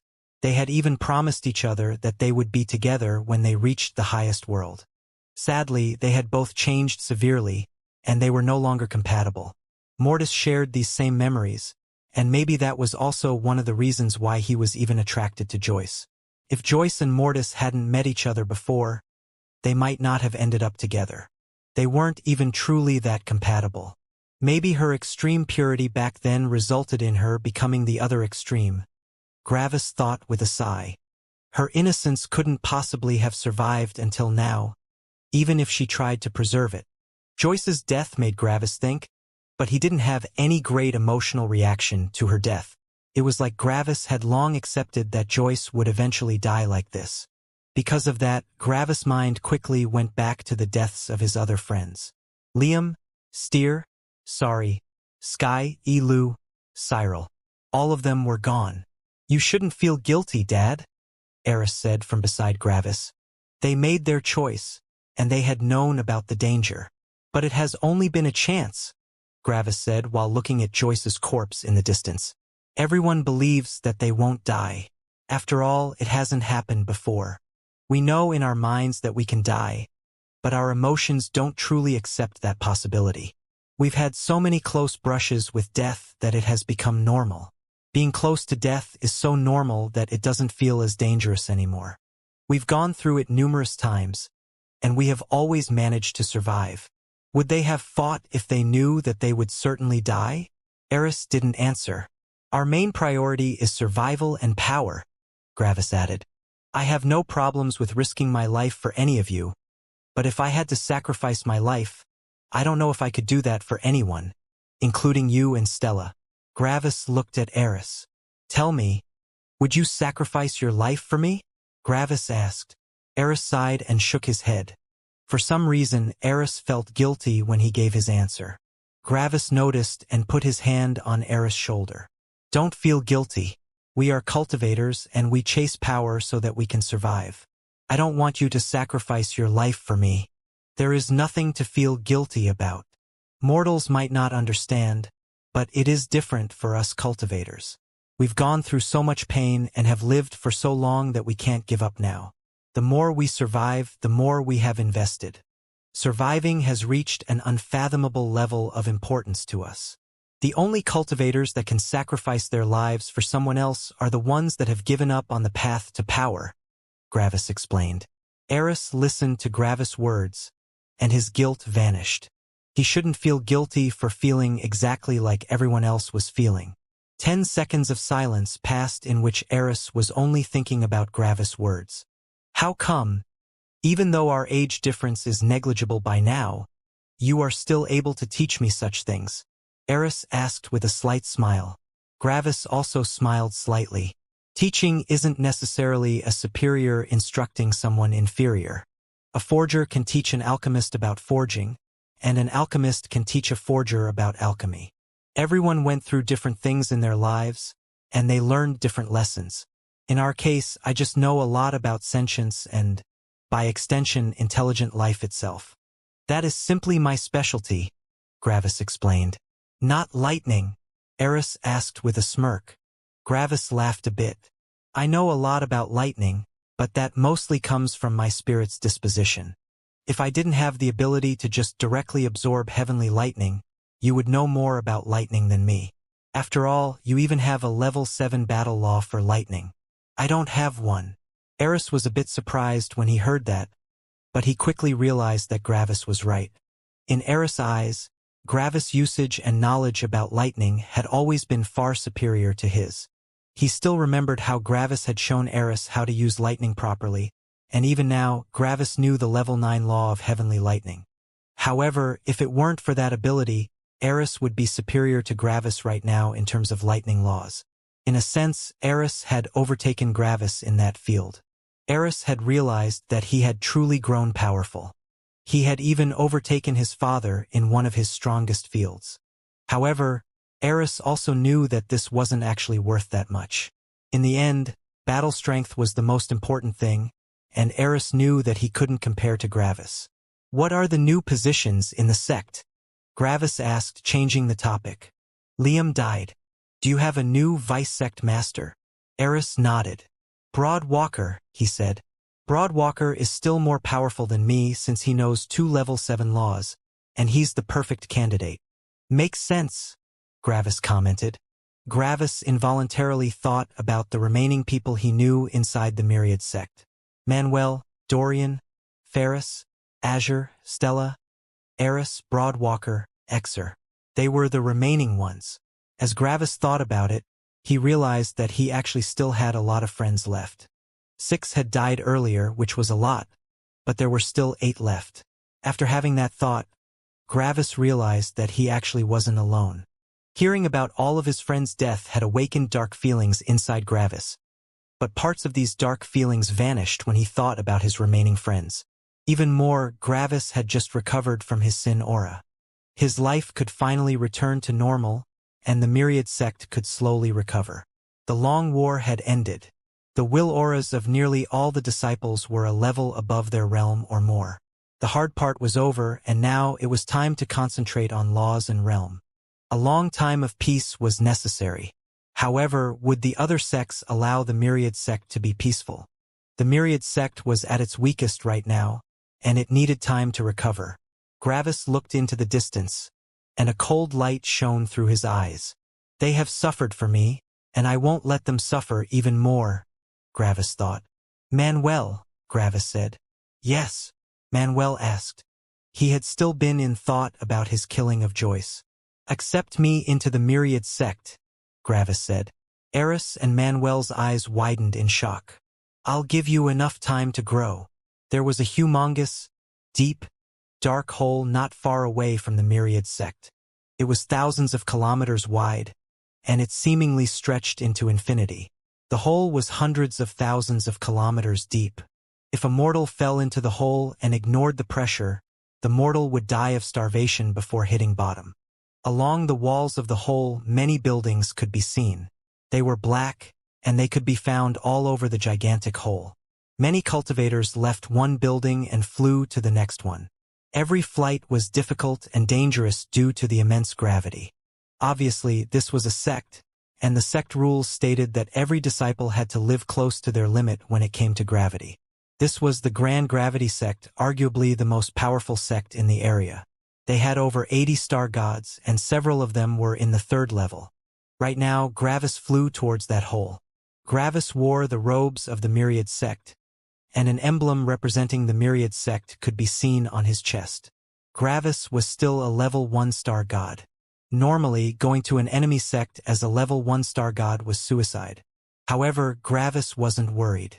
If the ancestral gods hurt Gravis, the Eternal Fire sect would eradicate the offending ancestral god. No ancestral god in this place would want to make the Eternal Fire sect their enemy. Only those below the ancestral god realm would be allowed to interfere with Gravis' actions. After coming within 1,000,000 kilometers of the gigantic hole, someone came to greet Gravis. A level 2 star god appeared in front of Gravis, and he smirked at Gravis coldly. "Seems like you got lost," the star god said. "Sadly, you won't dash." The star god stopped talking as Gravis simply continued flying forward leisurely. It was like the star god didn't even exist to Gravis. When the star god saw that, he snorted coldly. Who was this arrogant level 1 star god? He didn't even have an outstanding battle strength, and he felt extremely average. The star god activated his will aura and tried to suppress Gravis. However, the star god's eyes opened wide in shock when Gravis simply continued as if nothing had happened. By now, Gravis had passed the star god as he continued flying towards the hole. The star god exploded with anger and pulled out his sword. He had wanted to keep the invader at his peak so that one of their star gods could temper themselves against him, but that guy had infuriated him. The star god unleashed the law of his star, the level 7 battle law of gravity's pull. The gravity around Gravis intensified. Yet, Gravis only continued flying forward. The law of gravity counted as a suppressive law, and Gravis' law of freedom had the power of a level 8 law right now. The mind of the star god stopped working when he noticed that Gravis simply continued forward. This was too abnormal. "Fine. So you have some tricks, but power is everything," the star god shouted. The star god charged towards Gravis and attacked him with his sword. Gravis pointed at the star god without looking at him. Bang! Heavenly lightning came out of Gravis' finger, and the star god's head exploded. He was dead. Was Gravis afraid of the damage to his karmic luck? No. Why? Because the star god had attacked him first. One couldn't be faulted for defending themselves. When the star god died, the entire sect seemingly exploded. Several formation arrays were activated. Tens of star gods teleported out of the sect to appear in Gravis' path. Their expressions were cold and solemn as they stood in front of Gravis. They all took out their weapons, ready to attack him. Gravis only continued flying. The star gods all activated their laws, and tens of stars were summoned. Gravis only continued flying. As Gravis came closer, a surprising thing happened. Nothing happened. That was the surprising thing. None of the star gods had attempted to attack or suppress him. They had only stood in front of him in a threatening manner. Gravis wasn't surprised. Their threatening demeanor may have fooled someone else, but Gravis knew a lot about sentience. He had seen the hidden fear and restraint in their eyes. They didn't want to stand in front of him, and they didn't want him to attack them. How was that possible? Gravis was pretty sure of the reason. An ancestral god had warned them. After the death of the level 2 star god, the ancestral gods had probably inspected Gravis. Gravis' battle strength couldn't be felt by star gods, but ancestral gods could feel Gravis' battle strength and will aura. Of course, that was only true if Gravis didn't change their perception with the law of perceived reality, but Gravis didn't want to do that right now. "What do you want?" a level 3 star god asked after seeing that Gravis didn't retreat. Gravis didn't answer and simply continued flying forward. The star god thought about threatening Gravis with their ancestral gods, but he realized that it would be useless. Gravis was part of the Myriad sect, which meant that he knew the rules. The star god tried to ask Gravis about his purpose for coming here several times, but Gravis always ignored him. Eventually, Gravis passed the wall of star gods and flew towards the formation array protecting the sect. And then, Gravis simply passed through the barrier like it didn't even exist. Silence. A shocked silence fell upon the Grand Gravity sect. What was going on? After a while, Gravis arrived above the hole. For the first time, Gravis actually stopped. Xing. Gravis took out a saber. Bzzzzz. Gravis' saber was loaded with a lightning crescent, and the entire sect exploded in panic. Immortal emperors were all trying to teleport away, but Gravis was stopping them from teleporting with his laws. Whenever an immortal emperor tried to get out of the hole, they entered a wall of absolute suppression, which immediately forced them back into the hole.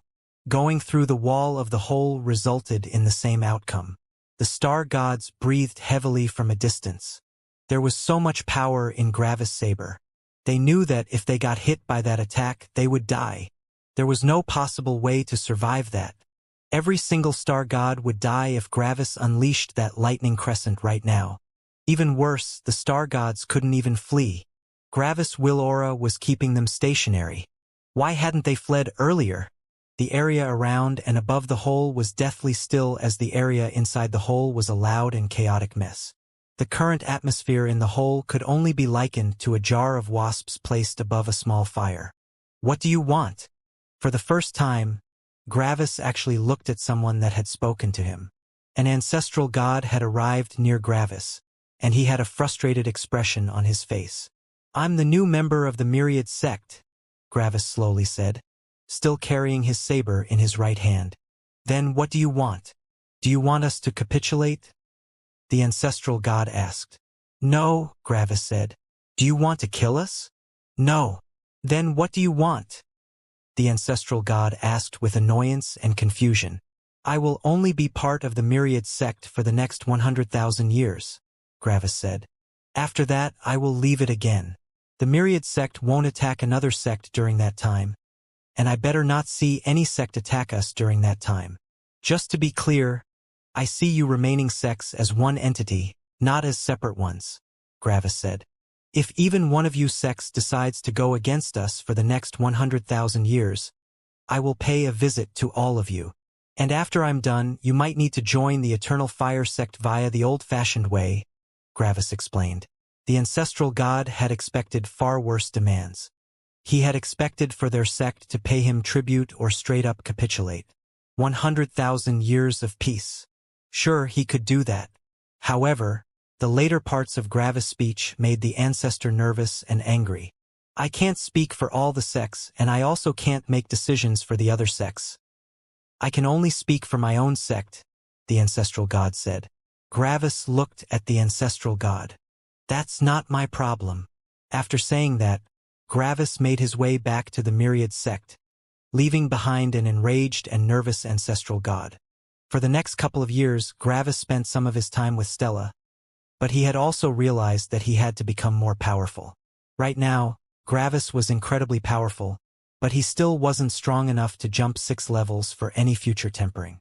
Even more, his will aura was already incredibly powerful, and his next tempering opponent would probably be against a level 9 star god eventually.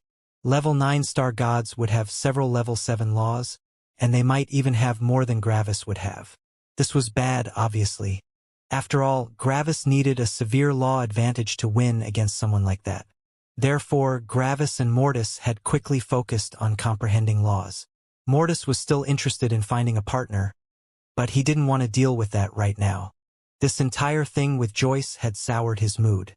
Because of that, Gravis and Mortis concentrated on comprehending the remaining level 6 elements. Luckily, law comprehension areas for level 6 laws were not very rare, and the Myriad sect had all of them.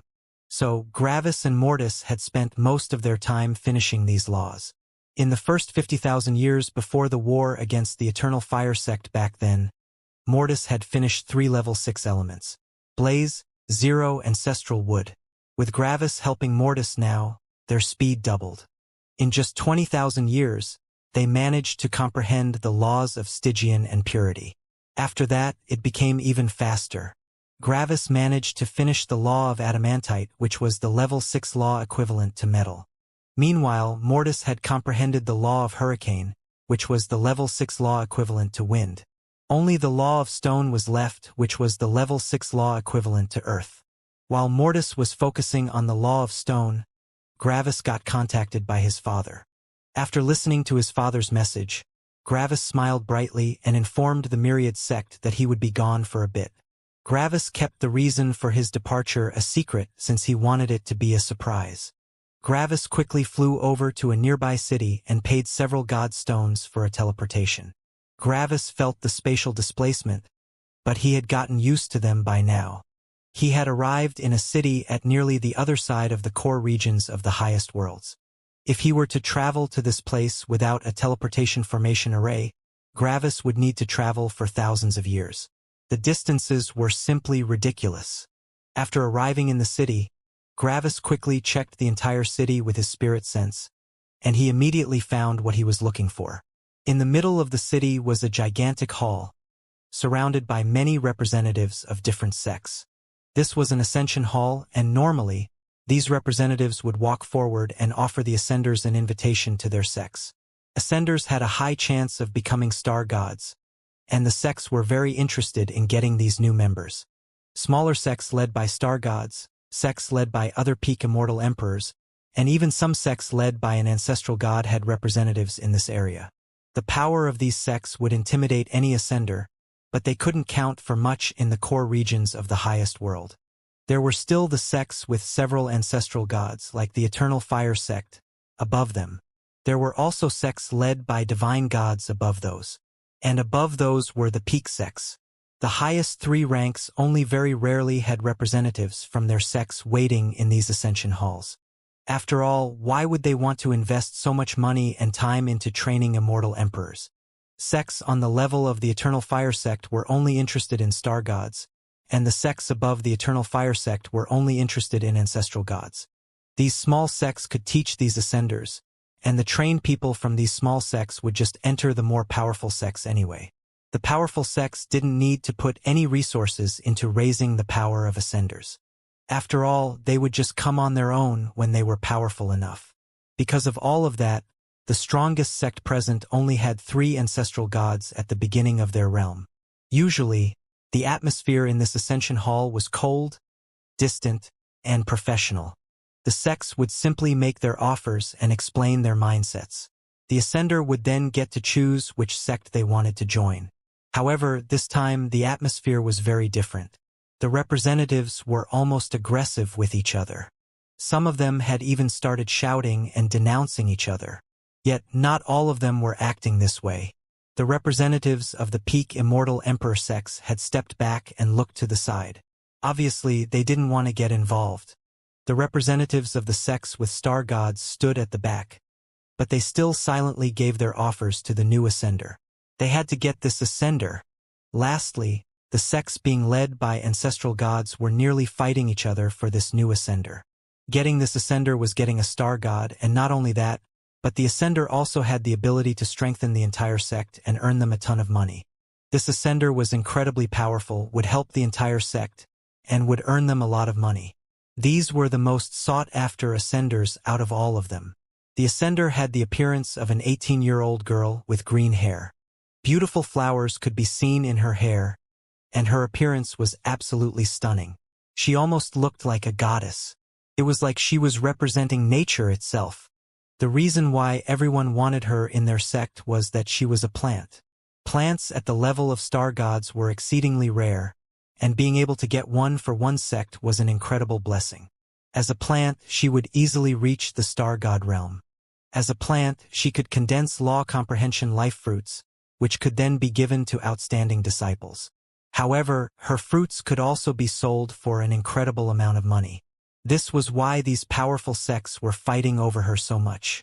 Right now, the new Ascender simply looked around the hall with an aloof expression. She seemingly ignored all of these people as she inspected the highest world. So, these are humans, huh? She thought as she inspected all the different humans in the city. She had never seen a human before. She had expected that her first contact with humans would end with enmity. After all, she was a beast and they were humans. There had to be some animosity between them, right? Yet, surprisingly, all these people promised her infinite riches and incredible privileges just so that she would decide to join their sect. She was a bit disappointed by that development. As everyone continued arguing, Gravis stepped into the hall. The arguing representatives immediately stopped as they glared at the new arrival. They could handle the present representatives, but they wouldn't allow someone they didn't know to vie for the Ascender's attention. The hall fell silent, and the Ascender looked at the new person. For some reason, she found this new person familiar. Yet, she had never seen this person before. Gravis only smirked.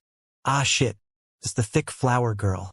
It's a wonder that you managed to get this powerful with your shitty, toxic mouth, Gravis said with a smirk. The room became even quieter as the representatives looked with shock at the new arrival. What did that guy just say? The Ascender looked with shock at Gravis, and her eyebrows furrowed. I think such a limp-dicked pussy like you is just jealous that you can't get hard enough to even impress a dandelion. How about you swallow the shit that comes out of your mouth and go puke in a corner? The representatives became even more shocked. This beautiful, proud, elegant girl had just uttered such obscene words. Even more, her voice had a kind of resonance with nature, which made her voice sound peaceful and tranquil. Gravis snorted. You're just mad because you are stuck with this girl body instead of the muscular, powerful body you showed me back then. Bet you feel like a weak little maiden whenever you battle with someone. Do you also dramatically fall back with grace when you get hit? The gears in the Ascender's mind finally clicked. Then she smirked. Fuck you, Gravis, Meadow said with delight. The representatives were stunned by the interaction, but they quickly realized something. Those two knew each other. This wasn't common, but it happened from time to time. After all, many powerful members of other sects were made up of Ascenders that had been in the highest world for a while. Old and new Ascenders could have known each other. Even more, the new Ascender was a plant, which gave the previous Ascender way more time to become more powerful due to a plant's inherent longevity. The representatives quickly threw a look at each other. They didn't want the new Ascender to join any other sect, but they wanted her to join a completely unknown sect even less. The representatives in the hall, at least, had several treaties on how to manage this whole affair. In comparison, this new guy was completely unrelated to them. You are not allowed to be here, one of the representatives to Gravis. Unaffiliated sects are not allowed to vie for new Ascenders. Vie for new Ascenders? Gravis asked with a snort. I just insulted your new Ascender, and you call that vying for her? The star gods narrowed their eyes. But fine, Gravis said. I'll leave. Then Gravis left the hall again. The star gods weren't very happy with that. Those two had obviously known each other, and Gravis' appearance alone had already thrown a wrench into their plans. The representatives quickly talked to each other to find a solution. They exchanged many words, but since all of them had been said via voice transmission, not even a second had passed before they reached a consensus. One of the representatives walked to Meadow. How would you like to join us? He asked. Meadow only looked at him neutrally. However, while the representative was talking, he activated some peculiar laws. These representatives had powerful skills when it came to manipulation and persuasion. This guy, in particular, knew several level 6 laws related to the spirit and mind. He was the best in this field out of everyone present, and he had promised the other sects a lot of money for this Ascender. The others had accepted since this was better than seeing this new Ascender go to none of their sects. At least, with this, they would get something out of this situation. Meadow's mind became foggy, and she immediately found this guy to her liking. Sure, she answered absent-mindedly. The other representatives grinned when they saw her agree. Wonderful. Then would you dash? The guy suddenly stopped talking. Why? Because Meadow had vanished. There were no fluctuations of the space laws or darkness laws. She had simply stopped existing. The representatives were shocked and quickly searched for her in the surrounding 1,000,000 kilometers. But they couldn't find her. What's going on? One of them asked in shock. She's only a peak immortal emperor. She can't hide in front of us. I don't know. Another guy shouted back with annoyance. It must have been that other guy. A third representative shouted with narrowed eyes. Yes, it must be. That guy was a star god just like us. He probably used some kind of powerful law to take her away. I remembered his robes and his emblem. I'll immediately contact my superiors and tell them what happened. We won't stand for some unknown person to interfere in our business. The other representatives also nodded. They had several treaties, and they wouldn't accept some unknown sect to claim someone that belonged to them. So how had Meadow vanished? Obviously, it was the law of perceived reality. Meadow had simply left together with Gravis while Gravis made it appear like she was still in the hall. Gravis gave Meadow some money and sent her away via the teleportation formation array. Then Gravis left himself, which was why his illusion had suddenly dissipated. After all, Gravis was too far away now. The representative from the sect, which Meadow was supposed to belong to, quickly contacted a vice sect master. Initially, the vice sect master only frowned. Yes, other sects weren't supposed to steal their ascenders, but this matter wasn't so important that he had to be informed. He was an ancestral god, and he had more important things to worry about. Yet, when he heard that the new ascender was a plant, his eyes narrowed. This was too important. One plant could create several other star gods with their fruits. The vice sect master informed the sect master, and the sect master sent the vice sect master to gather information on the sect that took Meadow away. The vice sect master visited the information pavilion and asked about the identity of the sect behind Gravis. They remembered his getup and emblem, which meant that they could easily find out which sect they belonged to. They were also quite certain that Gravis sect couldn't be very powerful. After all, they hadn't heard of that sect before, which meant that they were probably not very relevant.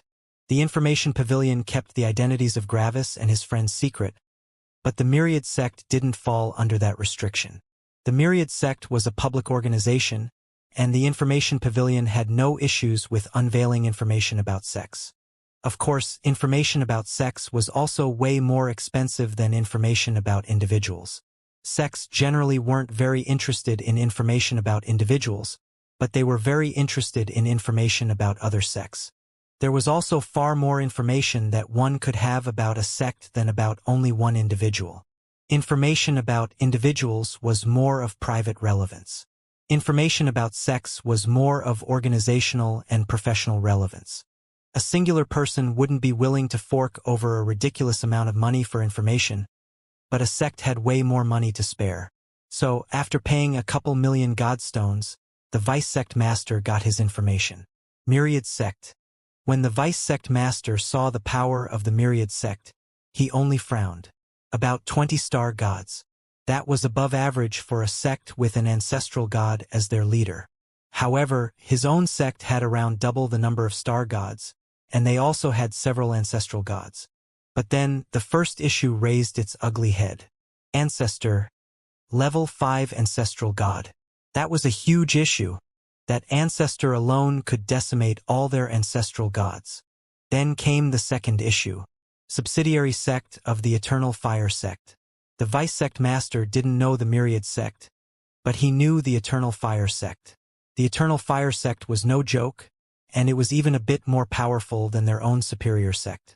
Their own superior sect was at the same level as the Eternal Fire sect, and they could even attempt to fight the Eternal Fire sect, but there were two issues. First of all, the war would have a higher chance of them losing rather than winning. Second, the Eternal Fire sect was on the other side of the core regions. One would think that with the presence of teleportation formation arrays, distance wouldn't be a huge factor in sect warfare, but that was a wrong assumption. Every sect had scouts and informants in any close cities. So, if any sect transported their forces via teleportation formation array, those scouts would relay the information to the sect and warn them. Something like this couldn't be hidden. Even if one put the entire army into a life ring, the fluctuations of the teleportation formation array would be far more powerful than if it were only one person teleporting over. This meant that if they wanted to catch the Myriad sect or the Eternal Fire sect by surprise, they would need to fly on their own. Ancestral gods would still take over 100 years to travel over such a vast distance. At that point, all the intelligence they had gathered of the enemy sect would have long since become irrelevant, making attacks riskier than usual. These two things made war with the Eternal Fire sect very difficult. The vice sect master informed his sect master, who also quickly frowned. Eventually, the sect master reported what had transpired to an elder of his superior sect. The elder looked at the information and decided to inform his own vice sect master.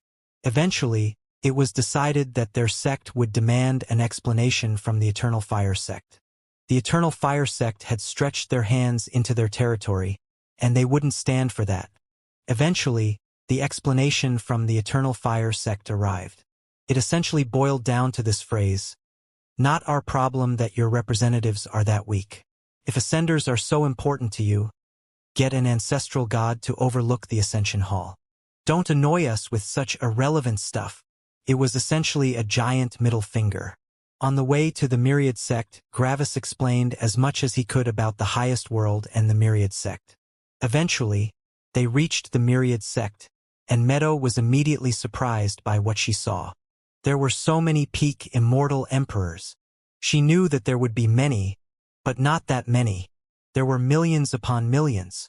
Meadow had already gone through several worlds, and she knew how it felt to be at the bottom of the power scale again. But this was ridiculous. There were millions of beings in her realm. Every single of them had gone through at least one world where they had been the strongest ones at one point in time. All of these millions of peak immortal emperors represented a person that had once been the strongest in the world. There was not a single person that was not considered outstanding in their previous higher world. But here, in the highest world, they were only normal. Shit. I didn't expect there to be so many, Meadow said absent-mindedly. Gravis only smiled. Impressive, isn't it? Gravis asked. The highest world is absolutely gigantic, and there are so incredibly many peak immortal emperors. The ones you can currently see are not even a millionth of the entire world. Crazy, isn't it? Not even a millionth. Meadow slowly realized that this world was different from all the previous ones she had been to. Sure, in her higher world, there had also been over 1 billion immortals, but there was a difference between 1 billion and 1 trillion.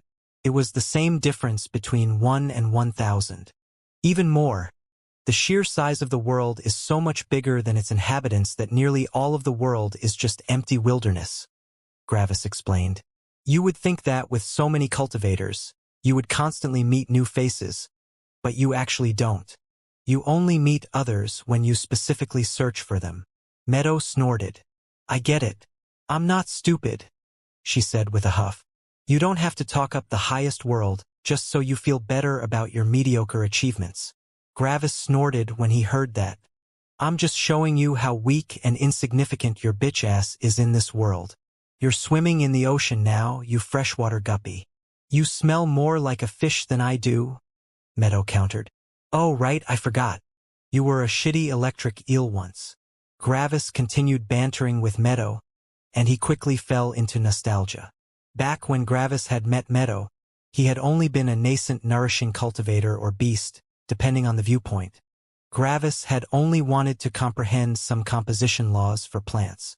Because of that, Ferris had led Gravis to the bulwark where he met Meadow. Back then, Meadow had only appeared like a normal ultimate, but that had quickly changed when she had unveiled her true power. By the way, how did your fight with Heaven go? Meadow asked as she remembered how she and Gravis had parted ways.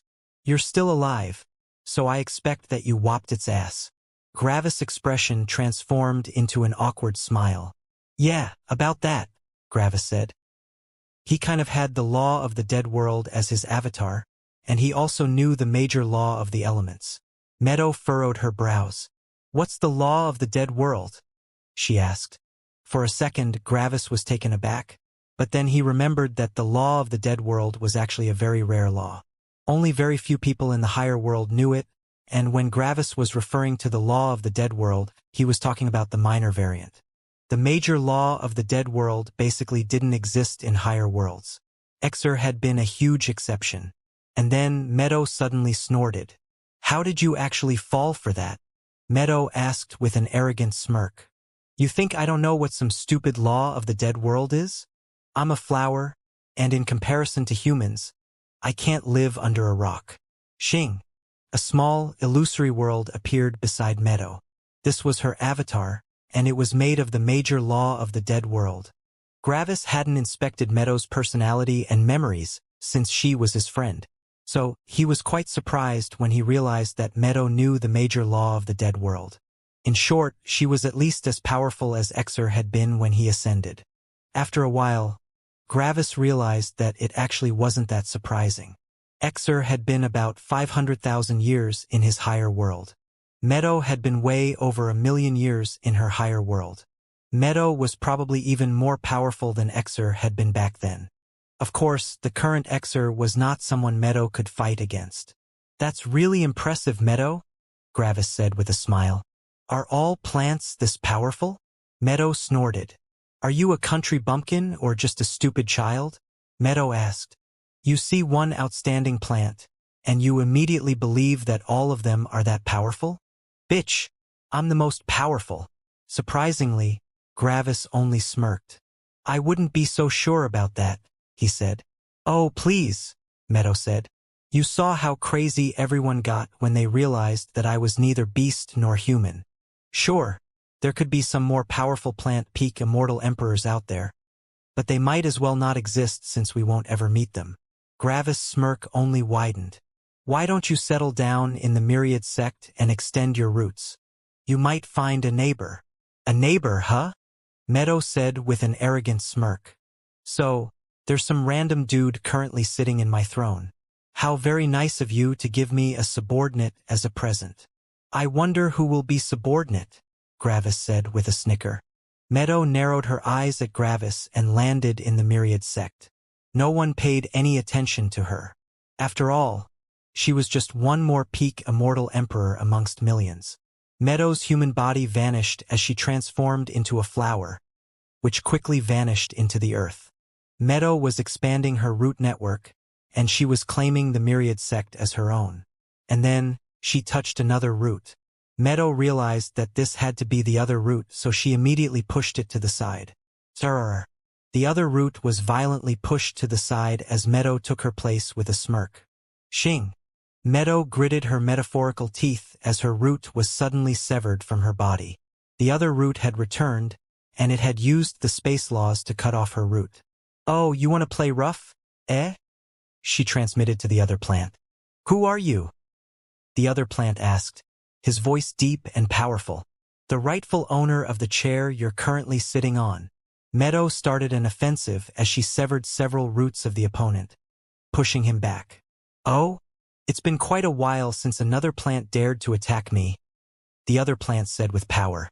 And then war broke out. Below the myriad sect, an ocean of roots was fighting each other.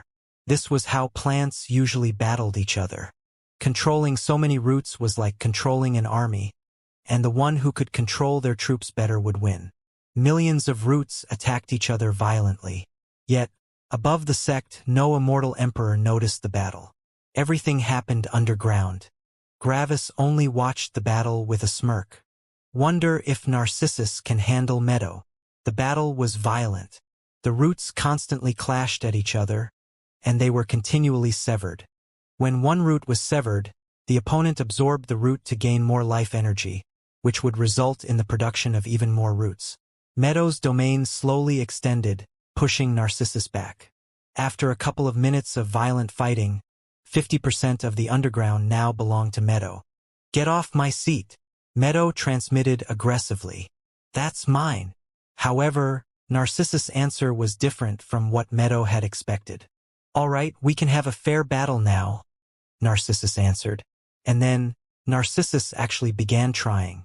As soon as Narcissus got serious, Meadow felt herself be overwhelmed. They were both only fighting with some basic laws which made their laws about equal. They were also only fighting with their realms, physical power, and concentration. This was not a battle to the death but a battle for supremacy. One could see this as the equivalent of arm wrestling for plants. A human could simply get their other hand and punch the opponent in the face, but that would feel like a loss to the person punching. They would feel like they had lost in a battle of honor. Meadow was overwhelmed with all the roots of her opponent. Her opponent was using his roots with absolutely unreal finesse. It was like every single root was its own living being, which had gone through thousands of temperings on their path to power. In just a minute, Meadow's territory was reduced to 20% of its previous size. Do you have any idea with how many other plants I have battled in my life? Narcissus asked. I lived in a thick forest filled with powerful plants, and the plants were even more numerous than all the beasts in the world. In comparison, I can tell that you've had it easy, Narcissus added. You probably haven't fought many plants in your life. Your control over your roots is subpar and simple. Meadow immediately became frustrated when she heard Narcissus' words. However, Narcissus was right. Meadow had spent a lot of her time in Steer's tribe, and there hadn't been many relevant plants in there. Then, when Steer and the others had left, Meadow had already become one of the most powerful beings in the higher world. making all forms of war with other plants meaningless. In short, Meadow was very inexperienced when it came to plant warfare. Meanwhile, Narcissus had become truly powerful amongst a dense forest. He was the strongest plant in the strongest higher world. Meadow couldn't fight Narcissus on his own terms. "Go on," Narcissus said. "You can unleash your actual laws. I don't mind." Meadow snorted. Boom! Then, Meadow summoned her avatar and actually used its powers to battle with Narcissus. This was already no longer the plant version of arm wrestling but a real battle. Meadow had conceded the arm wrestling match and switched over to a brawl. Meadow's roots became vastly more powerful as nearly all her laws became a full level more powerful. In an instant, Meadow's roots severed an ocean's worth of Narcissus roots. Yet, new roots quickly replaced them and they all attacked Meadow's roots again. Meadow's roots were vastly more powerful, but Narcissus roots were more numerous, and they were moving with incredible finesse. A good comparison would be a group of mortal humans fighting a gigantic monster. The humans couldn't win individually, but with their teamwork and tactics, they managed to bring down the monster. A stalemate occurred when both of them owned 50% of the territory. By now, Meadow's territory was too large. Since she covered a bigger territory now, she also had to control more roots. This weakened her offensive, exposing plenty of weaknesses in her defense. Narcissus always took advantage of these weaknesses and extended his roots further into Meadow's territory, which required her to use a ton of energy to quickly take care of them. The battle raged on for over an hour. By now, Gravis' friends had joined him in watching. Ferris immediately shouted in excitement as he saw Meadow, greeting her with pure ecstasy. "Go eat your own barf, mutt. I'm busy," Meadow shouted back when Ferris greeted her. Ferris didn't mind Meadow's words. He was only happy that Meadow was back. Ferris liked Meadow. Meanwhile, Azure looked at the war with surprise. Meadow had always been an incredibly powerful hegemon in her eyes, and her power obviously hadn't dropped. After all, Meadow even knew the major law of the dead world. If Meadow reached the star god realm, Azure wouldn't be able to fight her. This showed how powerful Meadow was. However, Azure was shocked that Narcissus was even more powerful. She had heard of Narcissus, and she knew that he was powerful, but she had always believed Meadow to be more powerful. Yet, Meadow didn't even have a fighting chance against Narcissus. Meadow was already fighting with her full power, including her avatar. In comparison, Narcissus didn't even use his avatar. Narcissus was essentially fighting with only one arm. "Running out of energy soon?" Narcissus asked Meadow in a bored tone. "Are you?" Meadow countered with an exhausted voice. "Of course not," Narcissus answered. "I haven't even used my avatar yet." "Then use it. I acknowledge that your control is superior to mine, but I won't accept that you're so superior to me that you don't even need to use your avatar to win," Meadow shouted. Meadow already knew that she had lost. Now, she only wanted to lose with dignity. It seemed like the person sitting in her seat was too fat for her to push away. "Fine," Narcissus answered. Xing, a green avatar, appeared. It shone in a gentle light, and one could feel a boundless force of life coming from it. "The major law of life," Meadow said with shock. As soon as Narcissus summoned his avatar, the number of roots increased by 10 times, and he shot all of them forward in one wave. Narcissus didn't even control them. Meadow's roots took out an army of roots, absorbing their life energy, but the enemy roots were endless. It was like a million rats were jumping on a single tiger. Plants had an incredible amount of life energy, and with the major law of life, that advantage became even more ridiculous. Meadow unleashed a wave of explosions, but the roots just kept coming. In the end, the roots encircled Meadow's core and squeezed. Meadow had lost. Gravis wondered what would happen. After all, he wasn't very experienced in the ways of plants. Meanwhile, Azure sighed. "If Sari were still here, she would be so excited for Meadow," Azure said. Gravis was taken aback by Azure's words. "Excited? Why?" Azure saw Gravis' expression and only gestured to the war. "Look, your control is lacking, but the power of your avatar is commendable," Narcissus commented. If we were actually fighting in our human forms, you would even have a slight chance of winning. Do you really need to show your superiority with words after already winning? How fragile is your ego? Is your name program? Meadow shot back. You're a rebellious one, huh? Narcissus commented calmly. I'm not a fan of rebellious mates, but we have time to change that. Gravis' eyes widened when he heard that. Mates, just do it. You won. So go ahead. Meadow shouted back with annoyance. She sounded like she didn't want to go through with it, but Gravis could see that she was actually very attracted to Narcissus. It seemed like Narcissus' power had convinced Meadow deep inside. Narcissus squeezed Meadow's core, and a couple of flowers popped out of it. Then, Narcissus' roots carefully entered the flowers and retrieved the valuable pollen. After that, Narcissus moved upwards and transformed into his tree form in the middle of the Myriad sect. The members of the Myriad sect were surprised by the sudden appearance of a tree, and they looked over. Some of Narcissus' roots came out of the ground and put Meadow's pollen into his own flowers. In a matter of seconds, millions of fruits appeared on Narcissus. When Meadow saw that, her mind froze. Meadow could only produce 10,000 of these fruits at once in this manner. Meanwhile, Narcissus made millions. The sheer power of Narcissus' life energy was ridiculous. And well, one had to know that life energy was the most attractive thing to plants. Narcissus' body shook, and the fruits all shot into the distance. As soon as they left the vicinity of the Myriad Sect's buildings, they exploded into a shower of seeds. Every fruit had 1,000 seeds, which meant that billions of seeds were raining down on the surrounding thousands of kilometers of the Myriad Sect. It was a beautiful spectacle that resembled fireworks a little bit. The seeds buried deeply into the ground, and the spectacle had ended. Gravis looked with surprise at Azure. Azure only smiled. We will have a thick forest around our sect in the future, she said. Gravis hadn't expected that things would turn out this way. He had just expected Narcissus and Meadow to get to know each other more. After all, they were fellow plants. He hadn't expected that they would just directly mate and have children. Most of the humans in the Myriad sect were confused, but the beasts explained to the humans what had happened. After that, the humans nodded in understanding. So it was just sex. Okay. Narcissus let Meadow go again, and her roots slowly moved around in the underground. If you're hogging the entire seat, let me at least sit on your lap, she said in a quiet voice with a bit of annoyance.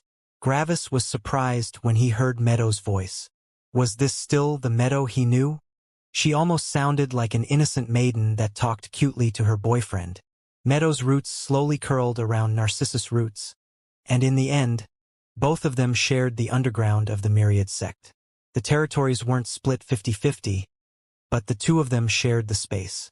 Narcissus didn't answer Meadow, and he only kept his roots steady so that she could curl around him. He was full-on acting like the typical, strong, stoic boyfriend. Give them some time for themselves, Azure said to Gravis and Manuel. We can put the plan into motion when Meadows settled in. Manuel nodded with a peaceful smile. To think that we would get our own forest full of plants that can cultivate. In the future, these plants will help us immensely. We can lead them to our law comprehension areas, and they will eventually be willing to trade for their fruits. Gravis nodded. This is a very good thing for everyone. Meadow and Narcissus benefit, and we benefit. When Mortis had seen Meadow and Narcissus interact with each other, he involuntarily got reminded of his time with Joyce. Why? Because Meadow and Narcissus had also battled each other, but they had eventually also gotten together. The initial fight had been exciting and burning hot, but the time after that was tranquil and peaceful. The two of them were only with each other and didn't talk much. It seemed like they simply enjoyed each other's company now. One would think that this would wake bad memories inside Mortis regarding Joyce. Yet, ironically, the opposite was true. After seeing how a similar relationship to his own had ended in happiness, Mortis knew that Joyce hadn't been the correct person for him. Mortis had been attracted to Joyce, but it had only been a physical attraction. Due to her actions, Mortis had emotionally distanced himself from Joyce. Yet Mortis only wanted to sigh. He had seen how happy Gravis was with Stella. He had seen how happy Yersi was with Jake. And now, he had even seen how happy Meadow was with Narcissus. Why couldn't he have something like that? Eventually, Mortis just silently left. He didn't want to be around anyone right now. Gravis had noticed when Mortis left, and he could also only sigh. Gravis knew Mortis very well, and he could take a pretty good guess at what Mortis was currently feeling and thinking. Give it time, Mortis, Gravis thought. You'll also eventually have a partner. Mortis teleported into the distance and stopped above a big cliff overlooking a forest. No cultivator was around here, and Mortis had all the time to think about his life.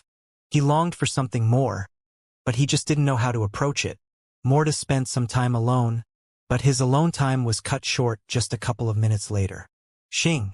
Someone arrived behind Mortis.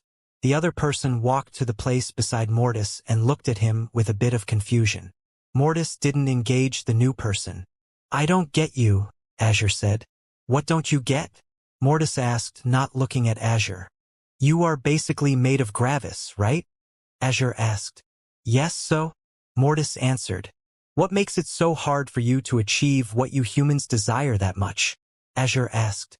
Gravis did it. Why can't you? You don't understand because you're not a human, Mortis answered evenly, not looking at her. I know, Azure answered. That's why I'm asking. I genuinely don't get it, and I want to understand more. Mortis was reminded of when he had met Azure back then. As a beast, Azure didn't have these romantic feelings that humans had. Even her children were unimportant to her. Mortis cared deeply for his 3 children. Yes, Mortis still saw Eris, Sarah, and Yersi as his children. After all, he and Gravis had been the same person back then. Mortis had also watched how the 3 of them became adults. However, Mortis had kept himself away from them. He didn't want his 3 kids to be confused about who their father was. In Mortis' mind, Gravis was a better father anyway.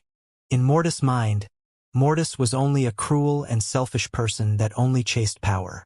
He wasn't cut out to be a father, boyfriend, husband, or whatever.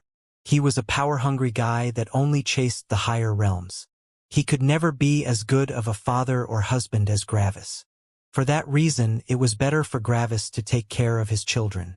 So, even though Mortis desired to have a connection with his 3 children, he kept himself out of their life. He had decided to only watch them from a distance. However, as a beast, Azure wasn't like that. Azure didn't care about her children. Whenever Azure saw Eris, for example, there was not a shred of emotion to be seen in her laws. She genuinely didn't see the 3 of them any different from the other members of the Myriad sect. They were simply companions of the same sect to her. One might think that Azure was cold-hearted, but it just couldn't be helped. She was a pure beast, and she simply didn't feel these emotions. This was a natural difference between beasts and humans. Azure had always wrestled with these feelings after having come into contact with Gravis.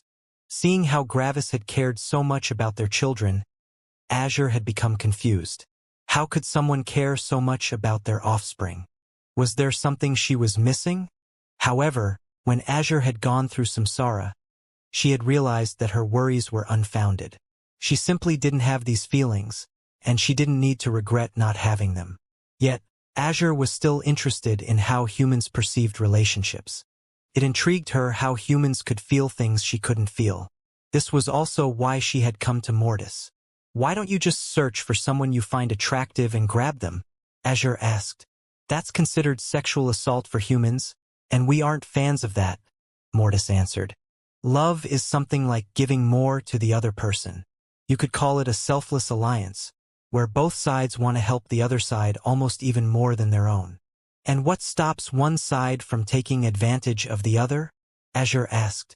Nothing, Mortis answered. That's the reason why love is so difficult. You can only have this kind of relationship when both sides are willing to give their everything to the other side. Azure looked into the distance in thought. And what stops you from finding someone like that? She asked. There is no one that elicits these kinds of feelings from me, Mortis answered. I see so many different cultivators, but they all look the same to me. They are either strangers, friends, enemies, or whatever. There is no difference. So, Do humans need some kind of connection with a stranger for love to exist in the future? Azure asked. She was genuinely curious about all of this. Mortis' brows furrowed. No, not really. Then why does that have to exist for you to try? Azure asked. For the first time, Mortis didn't answer immediately. Why didn't he just get to know more people? Was it really necessary that his spark had to exist for a relationship to blossom? Obviously not. There were plenty of mortals and cultivators that got together with people after just being friends for years on end. There had been no romantic attraction between them in the beginning, but they had eventually ended together. For some reason, a kind of pressure appeared in Mortis' insides. Is it because of my past? He thought. I felt how Gravis have felt for so long. I felt these intense bursts of warmth and love inside myself so many times. Mortis looked into the distance.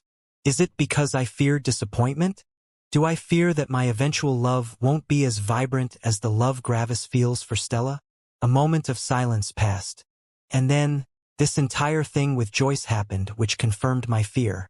I was attracted to Joyce, but I never felt anything remotely as intense as what Gravis felt for Stella back then. And then Joyce died, and I felt like my ability to love died with her. Mortis glanced over at Azure, who only looked into the distance with a thoughtful expression. I think I fear disappointment, Mortis thought. It might be possible that I'm afraid of losing my hope. I can dream about how great love is and how it makes me feel, but I'm afraid that my imagination is off. Another moment of silence. If even love turns out to be a disappointment, what else is there left but grayness in my life? If love doesn't live up to my expectations, what reason do I even have left to live? Azure, why do you cultivate? Mortis asked. Azure was surprised by the question. How did Mortis even come up with that question? Why do I cultivate? Azure asked. Mortis nodded. Azure remained silent. I don't know, she said after several seconds. Honestly, I haven't really thought about it. Living just feels natural to me, and it's like something I just have to do. Is there something in your life that you don't want to lose, no matter what? Mortis asked.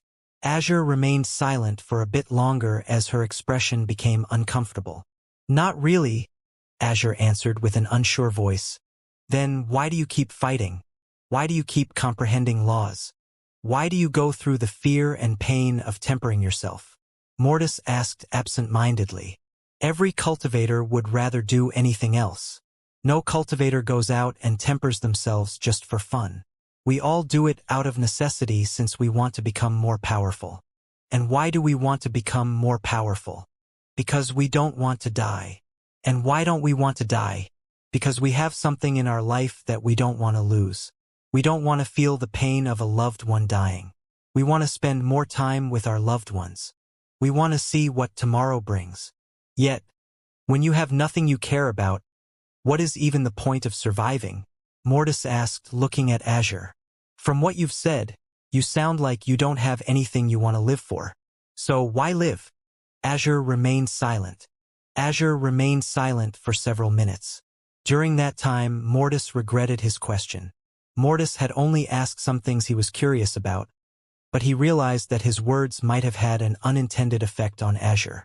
These thoughts were normal to Mortis. He was thinking these thoughts every single day. Yet, in comparison, Azure had never even asked herself that question. You don't have to answer, and you also don't need to question yourself regarding this topic, Mortis added. You obviously have something to live for. Otherwise, you wouldn't have had the willpower to get through so much fighting and death. No, you were right, Azure said, her expression showing an internal struggle. What do I actually live for? Why do I live? You're a beast, Azure, Mortis added. Heaven made you to become powerful. You're not a human, and you don't need to have the feelings we humans have. For you, power might have a vastly stronger appeal than for us. Becoming more powerful might feel way more fulfilling than for us humans. Don't try to invalidate your reasons for living by comparing them to humans. You're not a human, and you already accepted that, right? Why search for something unimportant to you? Mortis added. By now, Mortis had regretted asking his earlier question. Azure seemed to genuinely struggle right now. No, that's not the case, Azure said as she looked at Mortis with confusion and nervousness. I know what you're trying to do right now, but your worry is misplaced. Mortis raised an eyebrow. I am simply overwhelmed by something I have never felt before, Azure said. That's why it was so difficult for me to answer. What do you feel? Mortis asked. It's a kind of emptiness, Azure said. It's like a black hole that sucks out all the drive in my being, and it feels like it's consuming my insides. Mortis' expression became uncomfortable, and he felt guilty beyond compare. This was a feeling he was very familiar with. Hey, listen Dash. Give me a second. Azure interrupted Mortis. Keep in mind that I'm not some mortal. I'm a star god, and I've gone through worse. You don't need to fix me or anything. I can deal with this stuff well on my own. Mortis looked at Azure skeptically. After all, he knew how overwhelming this feeling was. Azure noticed Mortis' expression, but she didn't try to convince Mortis immediately. Instead, she wanted to tell him what she was thinking about. I never felt this feeling before, right? Azure asked. I've never had an issue with life, and I felt satisfied with simply becoming more powerful. However, as soon as you brought my attention to the purpose of life, I suddenly felt this feeling I never felt before. I'm certain that I wouldn't have felt anything like this in the past. I haven't felt anything even remotely like this, not even a weaker version. It's completely new. We beasts get a spirit when we become star gods, right? Azure asked. So, when we get a spirit, does it also mean that our emotional concepts become more human-like? Mortis also fell into thought when Azure said that. Could she be right? Right now, Mortis couldn't be sure. But then Azure added something. What about beasts that managed to become heaven's magnates? Azure asked. You said you know a heaven's magnate that's a beast. What about it? Mortis asked. Well, to become a heaven's magnate, you need to know all the 4 main laws, and one main law always stumped me. I always tried to think of a way to comprehend it, but I never came up with one. You know why? Because it seemed simply impossible for beasts. I'm talking about the law of empathy, Azure said. Mortis' eyes widened. Right? How would a beast even go about comprehending the law of empathy? Mortis knew what it took to comprehend the law of empathy since he knew it, and he was sure that a beast couldn't feel the amount of empathy required to comprehend that law. It would be impossible for a beast. So, how had the black magnate become a heaven's magnate if it's impossible for a beast to feel like a human? So, you think that you can now feel love like humans? Mortis asked in surprise. I don't know, Azure said. I think so, but I can't be sure without testing. Then she looked at Mortis. Wanna try? She asked. Mortis froze. Mortis only looked at Azure. Could you be a bit more specific? Mortis asked. Try to see if we could love each other. Azure added. If it doesn't work, we can just stop. After all, even if I can't feel it, I know a bit about how it works, and I know that it would hurt you if I couldn't reciprocate. So we can just try, right? If it works, we can both experience love. And if it doesn't, we can just break up. Mortis scratched the back of his head awkwardly. I don't know, he said. Why are you hesitating? Azure asked, genuinely confused. I see no downside, only upsides. We will come out with more knowledge, no matter how it goes. Then, Azure remembered something. Oh, is it because I'm not attractive to you? Azure asked, genuinely confused. Mortis looked at Azure. Attractive? Azure had beautiful blue hair, and her eyes were clear like the ocean. No, that's not it, Mortis said. Then what? Is my mindset not to your liking? Azure asked. Mindset? Azure was very honest and careful. Even when she hadn't felt anything like love before, she had been mindful of the people who did. Additionally, Azure had an air of superiority on her, but not the bad kind. She simply appeared like a powerful and outstanding woman. It wasn't mindless pride but confidence.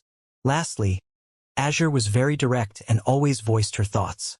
As for her beast body, Mortis got reminded of Xianxia and Jake. Jake wasn't attracted to a beast body, but he had still been entranced with Xianxia. Back then, Mortis had seen no issue with it. It wasn't like Xianxia's true body was a beast. No, she simply had two bodies. None of the two bodies were true or false. Additionally, almost all beasts lived in their human form due to the greater connection with the laws. Even more, humans had hands that could use weapons. In a sense, the only things that differentiated a human from a beast were their abilities and origin. Everything else was the same. No, that's also not it, Mortis added. Then what? Azure asked. I don't get it. Is it that spark you talked about earlier? But then, you said that the spark isn't necessary. What's the harm in trying? Mortis' mind was overwhelmed at the moment. He couldn't find a reason to reject Azure since all her words were logically sound. However, Mortis still felt hesitant. Is that stubbornness? Mortis thought. I can't find a logical counterargument, but I still don't want to concede the argument. If I can't find any arguments, doesn't that mean that I'm incorrect? Mortis looked at Azure. She's actually right. What's the harm in trying? It can't really get worse than it currently is. For some reason, Mortis became very nervous. I mean, if you're fine with it, we can see if it works, Mortis said. Azure smiled with excitement. Great! 10 seconds of awkward silence. So, how do we try? Azure asked in confusion. Mortis smiled awkwardly and sat down. Then he patted the place beside him. Let's just try sitting beside each other and talk. Azure became interested and sat down beside Mortis. What do we talk about? Azure asked after some seconds. Anything, Mortis said. After a couple of days, the Myriad sect decided that it was time to give Meadow her present. Everything had already been prepared. In the last couple of days, Meadow had heard about everything that had happened. Most of the things were interesting to her, but hearing about Sari's death made Meadow melancholic. However, Sari's death wasn't in vain, and she would give one last present to Meadow. We've gathered all our dead companions as well as their enemies in the underground mausoleum, Manuel explained to Meadow. Their bodies, minds, and spirits have vanished, but their laws have been isolated by a formation array. Over the long years, all the energy in the mausoleum vanished, but the laws were left behind. As plants, you can absorb all the laws in the mausoleum, which will increase your own strength by several magnitudes. We originally had asked Narcissus to absorb these laws, but he said that he already knew many of them, and if he decided to siphon out the remaining laws, many laws would go to waste. Manuel looked at Meadow with a smile. But with you here, we no longer need to wait. Now, you two can absorb these laws together. You bought me dinner? You shouldn't have, Meadow said sarcastically. Tell me what you want in exchange. I'm pretty sure that you're not buying me dinner just to get in on all this action I can provide. Manuel only smiled awkwardly. He hadn't been in contact with Meadow before, and her manner of speech was a little unusual. We also have bought a very expensive formation array to keep plants hidden from prying eyes. Even ancestral gods can't see through that formation array. Honestly, you can't imagine how expensive it was. And now you are even protecting me from the mean delinquents on the outside. Ah, you're so kind, Meadow said in a mocking tone. Whatever can this innocent maiden do for you? I would like you to guarantee the survival of our weaker disciples in eventual wars in the future, Manuel said. And how am I supposed to do that? Meadow asked. Simple. Whenever one of the disciples is about to die, you simply extend your roots and pull them out of the fight, leaving the enemy to someone else. Silence. Why? Meadow asked. Aren't you humans all about will auras?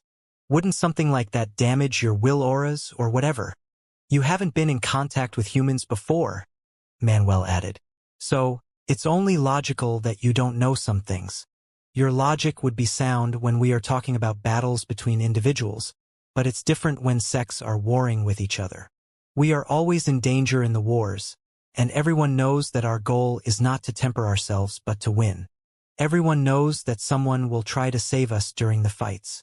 Of course, knowing that you can be saved makes the growth of a will aura weaker, since you wouldn't feel like you would certainly die as soon as you lose. The certainty of death would be replaced with a chance. However, this allows us to intervene in fights without damaging the will auras of our disciples. Of course, in exchange, the will auras won't grow as much as when we wouldn't save them.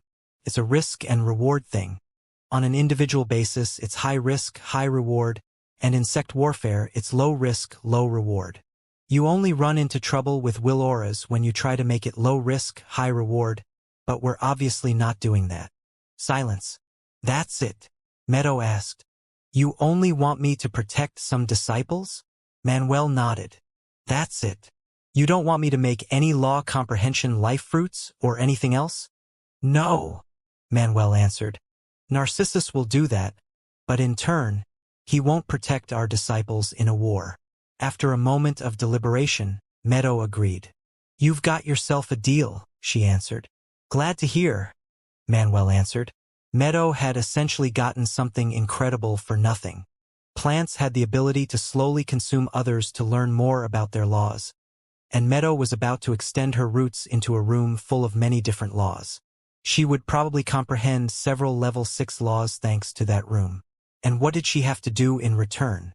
Work a little bit every once in a while. In comparison, Narcissus had it harder. Creating law comprehension life fruits ate at one's realm, and the process of infusing the pure laws into the fruits used up a lot of concentration. On top of that, one needed a vast amount of life energy to create them. However, in return, plants could trade these law comprehension life fruits for other things. Law comprehension life fruits were worth a lot of money, and because of that, a plant had a method to make a lot of money very quickly just by being a plant.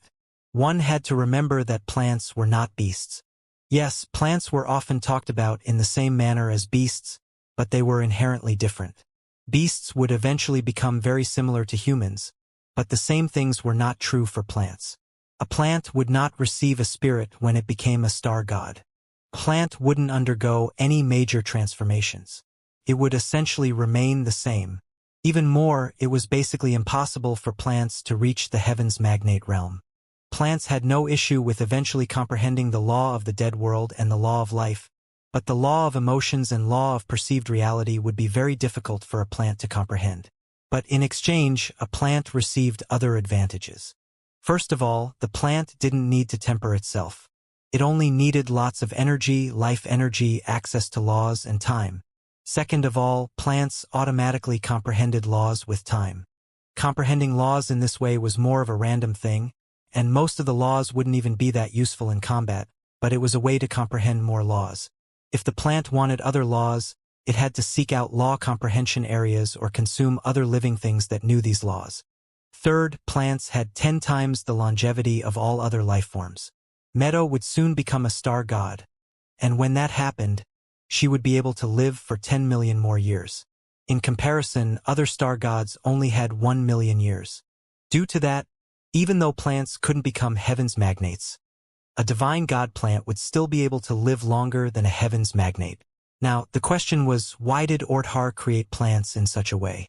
Plants were created in such a way to help other life forms become more powerful, faster.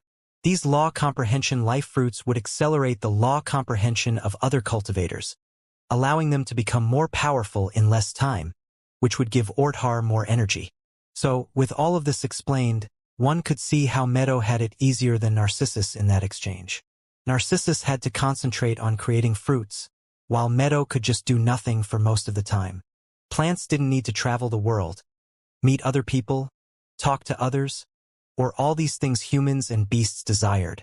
They were content with just staying in a place that felt comfortable and simply living. And right now, Meadow was essentially in the most comfortable place in the world. Narcissus and Meadow eventually extended their roots into the mausoleum, and they quickly started to absorb all the laws inside the mausoleum. Of course, since they didn't want to waste anything, the absorption would take a long time, over 50,000 years in fact, but by the end of it, they would have both comprehended many laws. They might even be able to comprehend over 10 level 6 laws each, which was ridiculously fast. Gravis alone needed about 20,000 years for a level 6 law, and with Mortis' help, it would become 2 level 6 laws. In 50,000 years, they would only be able to comprehend 5 level 6 laws.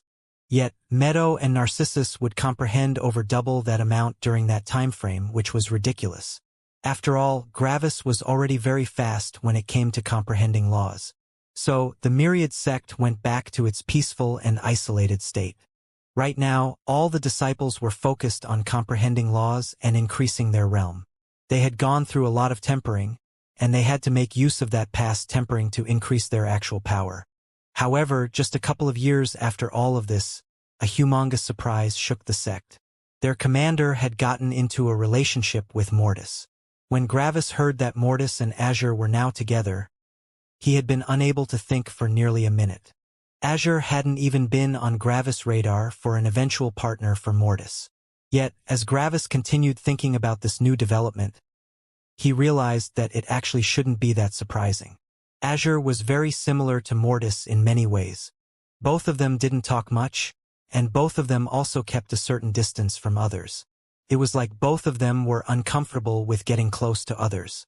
However, this discomfort wasn't because of malice or derision but because of a fear of committing mistakes when talking to others. Mortis thought of himself as an unfeeling, cold villain that only cared about himself. Meanwhile, Azure was uncertain of how humans process their emotions, and she didn't want to accidentally step on someone's toes. One could say that both of them were overly careful for one reason or another. Gravis actually had no problem with that development. Gravis genuinely held no romantic feelings towards Azure, and he didn't get jealous just because he had 3 kids with her. As far as Azure was concerned, she didn't even have any children. That also didn't change just because she had suddenly gotten human emotions. The entire matter with her 3 children had been so far in the past that there was not really any regret. There was also no resentment between the parties. Back then, Azure's 3 children also hadn't cared about their mother. They had been beasts in a beast world, and they hadn't cared about their mother because of that. So, eventually, the chance of developing any familial love had passed. Now, they were only companions in the same sect. How had all of this happened? Well, when Azure and Mortis had overcome the initial awkwardness of their new situation, they had simply started talking about their shared past. Azure mostly talked about how the beasts in her middle world had seen the world and why they were acting in the way they were acting. In comparison, Mortis was explaining to her how humans would have acted and why they acted this way. Their conversation branched out into many different topics, including warfare, cultivation mindset, personalities, and many other things. Before they knew it, they had been talking animatedly for over a year. During that time, they had become so used to each other that the presence of the other didn't even feel strange anymore. Even though they had talked for only a year, which was nothing in comparison to their long lives, they felt like they had talked for thousands of years. It felt so incredibly normal to be in each other's presence. After a while, the distance between them had reduced, and they even started to touch the other person when they got sidetracked. Then, one day, Azure simply put her legs on Mortis' legs, which surprised him. Azure simply said that it felt more comfortable this way. Mortis had realized that something had changed. Therefore, he stood up and said that it didn't work out between them and that he would leave. Azure was shocked for a moment. And then, Mortis unveiled that he had only said that to show Azure that she had changed. Mortis had asked Azure how she had felt when Mortis had said these words. Azure had been silent for a while, but eventually, she had said that it had pained her, which was a very alien feeling to her. She had never cared about anyone else in such a way. Then Mortis sat back down again and told her that this was attraction. After that, Mortis explained to Azure thoroughly how attraction worked and how it would eventually develop into love. When Azure heard that, she could finally confirm that she was different now. She could love. Was this a good or bad change? Honestly, she wasn't sure, but for the moment, she liked how she felt. So, Azure went in closer to Mortis since Mortis had said that physical closeness would help in developing more love. Azure was doing her best to feel love since she wanted to know how it felt, and she followed Mortis' advice. Eventually, the two of them began to kiss and hug each other, and after a quiet moment, Mortis' mind began shivering. Azure noticed and asked what was up. Mortis answered that he was fearful of what would happen from now on. He stood at the threshold of love, and he was afraid that what he would experience behind the door wouldn't live up to his imagination. Mortis had always appeared stoic and strong to Azure, and seeing this new side of his had surprised her. Yet, something inside of Azure pulled her even closer to Mortis after seeing that side of his. After a year of mostly silence and closeness, the two of them took the last step and united. Azure was feeling as great as never before, and she finally experienced what love was. And it was beautiful. After their first time, Mortis had still been unsure, but when he saw the smiling Azure laying beside him, his doubts vanished. This was the thing he had been missing. This was the thing that Joyce had never been able to give him. Right now, Azure was an open book to Mortis, and Mortis knew that she cared about him deeply. Sure, Mortis knew that one reason why Azure had chosen him was that she just wanted to experience love for the first time and that he was at the right place at the right time. However, Mortis had also been attractive to Azure. Azure wasn't stupid, and she knew that if it turned out that she could feel love, she wouldn't want to be stuck with a person she didn't like. One should never forget that Azure was nearly 400,000 years old. She knew exactly what she was doing. Eventually, the two of them talked openly with each other, and both of them said that they were happy that the other one had chosen them. They both almost felt themselves undeserving of the other person, but the other person always assured them that they were. The feelings he had felt from Gravis back then had returned. This was love. And this time it was Mortis love, not Gravis love. For the first time, Mortis was genuinely happy to be alive. More time passed. 15,000 years after Mortis got together with Azure, Gravis managed to finish the Law of Stone. It had taken longer than expected since he didn't have Mortis' help during all of this. Mortis was spending nearly all of his time with Azure, which was a good thing in Gravis' mind. Gravis knew how it felt to be in love, and he wasn't angry with Mortis. After all, Gravis had also spent a lot of time with Stella back then while Mortis was comprehending more laws. This was the first time that Mortis didn't focus on power, which showed that Mortis finally had found something that he found more important. Mortis finally found happiness. From what it looked like, Azure and Mortis were a perfect couple, and they were constantly with each other. Mortis had even once come to Gravis and had thanked him sincerely for giving him the chance to experience life again. The old Mortis had decided to sacrifice himself for Gravis, but the new Mortis couldn't imagine sacrificing himself for anything. Gravis only smiled brightly and told Mortis that there was nothing to be thanked for. After Gravis had comprehended the Law of Stone, he had also directly finished the Level 7 Law of Pure Elements, which allowed Gravis' Law of the Dead World to use the pure elements instead of the mixed elements. For Gravis, this didn't make a difference. The mixed elements could be pushed to the power of a Level 7 law, and they would only have trouble in becoming more powerful after that. For example, Stella had the Law of the Dead World as her avatar, which gave it the power of a Level 8 law. However, the mixed elements could only be pushed to the power of a Level 7.5 law. Meanwhile, if Stella had the Level 7 Law of Pure Elements, the elements could be pushed to the power of a Level 8 law, and they could even be strengthened further to the power of a Level 8.5 law. Of course, there wasn't actually a way to push these elements any further without the true law of the dead world or the major law of the true world. It had taken a while, but Gravis had finally finished the Level 7 Law of the Pure Elements. The next law Gravis was focused on was the Level 7 Law of Temperatures, which also required the Level 6 laws of heat and cold. Sadly, the Myriad sect only had access to a law comprehension area for the Level 6 Law of Heat. Gravis would need to go somewhere else for the Level 6 Law of Cold.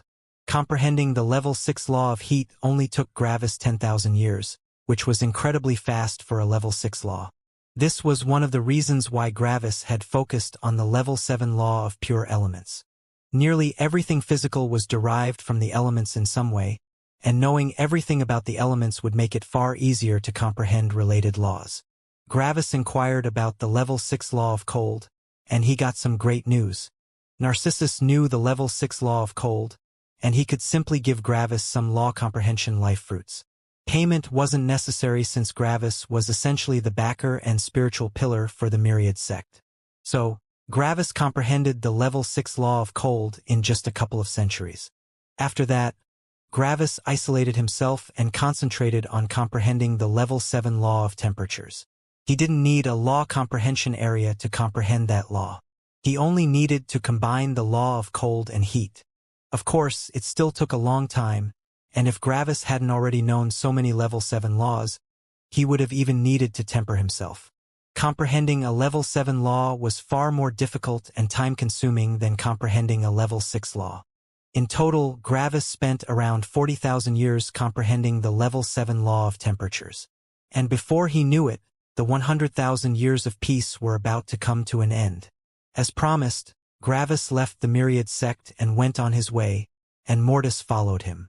Mortis had spent enough time with Azure, and Mortis knew that he also had to work on his own path to power. He had already started to feel guilty for leaving Gravis alone in comprehending laws. This time, Gravis and Mortis wouldn't protect the Myriad sect secretly. If the Myriad sect lost any war, they would be at the total mercy of their opponents. Of course, Gravis did all of this to allow the Myriad sect to rise. Under his constant protection, the Myriad sect couldn't truly undergo tempering. They had to take real risks and face real dangers to grow. Naturally, another reason why Gravis left was that the Myriad sect had undergone a huge transformation. By now, the Myriad sect had over 40 star gods and over 10 million peak immortal emperors. The peak immortal emperors could delay many level 1 star gods, and the actual star gods of the Myriad sect were outstanding. Even more, the Myriad sect had 3 very outstanding star gods. The first one was Manuel, who had finally managed to comprehend a level 7 form law without any help from the law of emotions. If Manuel added the law of emotions, the form law would be able to unleash the power of a level 8 law. Manuel's form law was even more powerful than Gravis' form law at this moment. Manuel could jump 2 levels in the star god realm, which was insane. One had to remember that realm jumps in the star god realm were very different from realm jumps in the earlier realms. The second outstanding star god was Stella. Stella had been with Gravis, which meant that she had also already benefited from all of his laws. Stella could now use the major law of the dead world to augment the level 6 pure elements and the law of temperatures. This meant that Stella had access to 9 elements with the power of level 8 laws. Together with Stella's powerful will aura, she was now able to jump 3 levels, which was a level that only the most powerful geniuses of the peak sects could achieve. Stella now fully counted as one of the star gods with the most powerful battle strength. The third outstanding star god was Azure. One had to remember that it wasn't only Gravis that knew the law of empathy. Mortis also knew it, and his time with Azure had transformed her. Azure had comprehended nearly all of the laws that Stella knew, and she now also had access to the law of the dead world together with the level 7 laws of temperatures and pure elements. Sadly, Azure's newly condensed will aura was only a bit above average, which only allowed her to fight someone 2 levels above herself. These 3 were the most powerful star gods in the Myriad sect. They were so powerful that even peak sects would specifically send someone to scout them if they knew that these 3 existed. Of course, one also couldn't forget Exer, Narcissus, Broadwalker, and Meadow. The 4 of them could fight 1 level above themselves, which was also incredible. Lastly, the Myriad sect had also accepted 2 new members, and they were very familiar to the elders. One of them was a new level 1 star god, and the other one was a peak immortal emperor. When those 2 joined, the elders welcomed them with open arms. Gravis was also there to welcome them with pride. They were Jake and Yursi. Jake had become a star god, and Yursi had become a peak immortal emperor. Gravis had been in the highest world for nearly 200,000 years now, which was about 40% of his entire life. When he had come back from the higher world, Yursi had still been an immortal, but that had changed. Yursi had comprehended a couple of level 6 laws by now, and she had been only missing 1 more to create a level 7 law. The law that she was missing was the level 6 law of time. After comprehending it, Yursi could create the law of primordial force.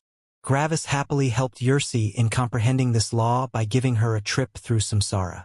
And then, Yursi had also become a star god. For the first time, Yursi and her husband were on the same level of power, and they also joined all their friends and family.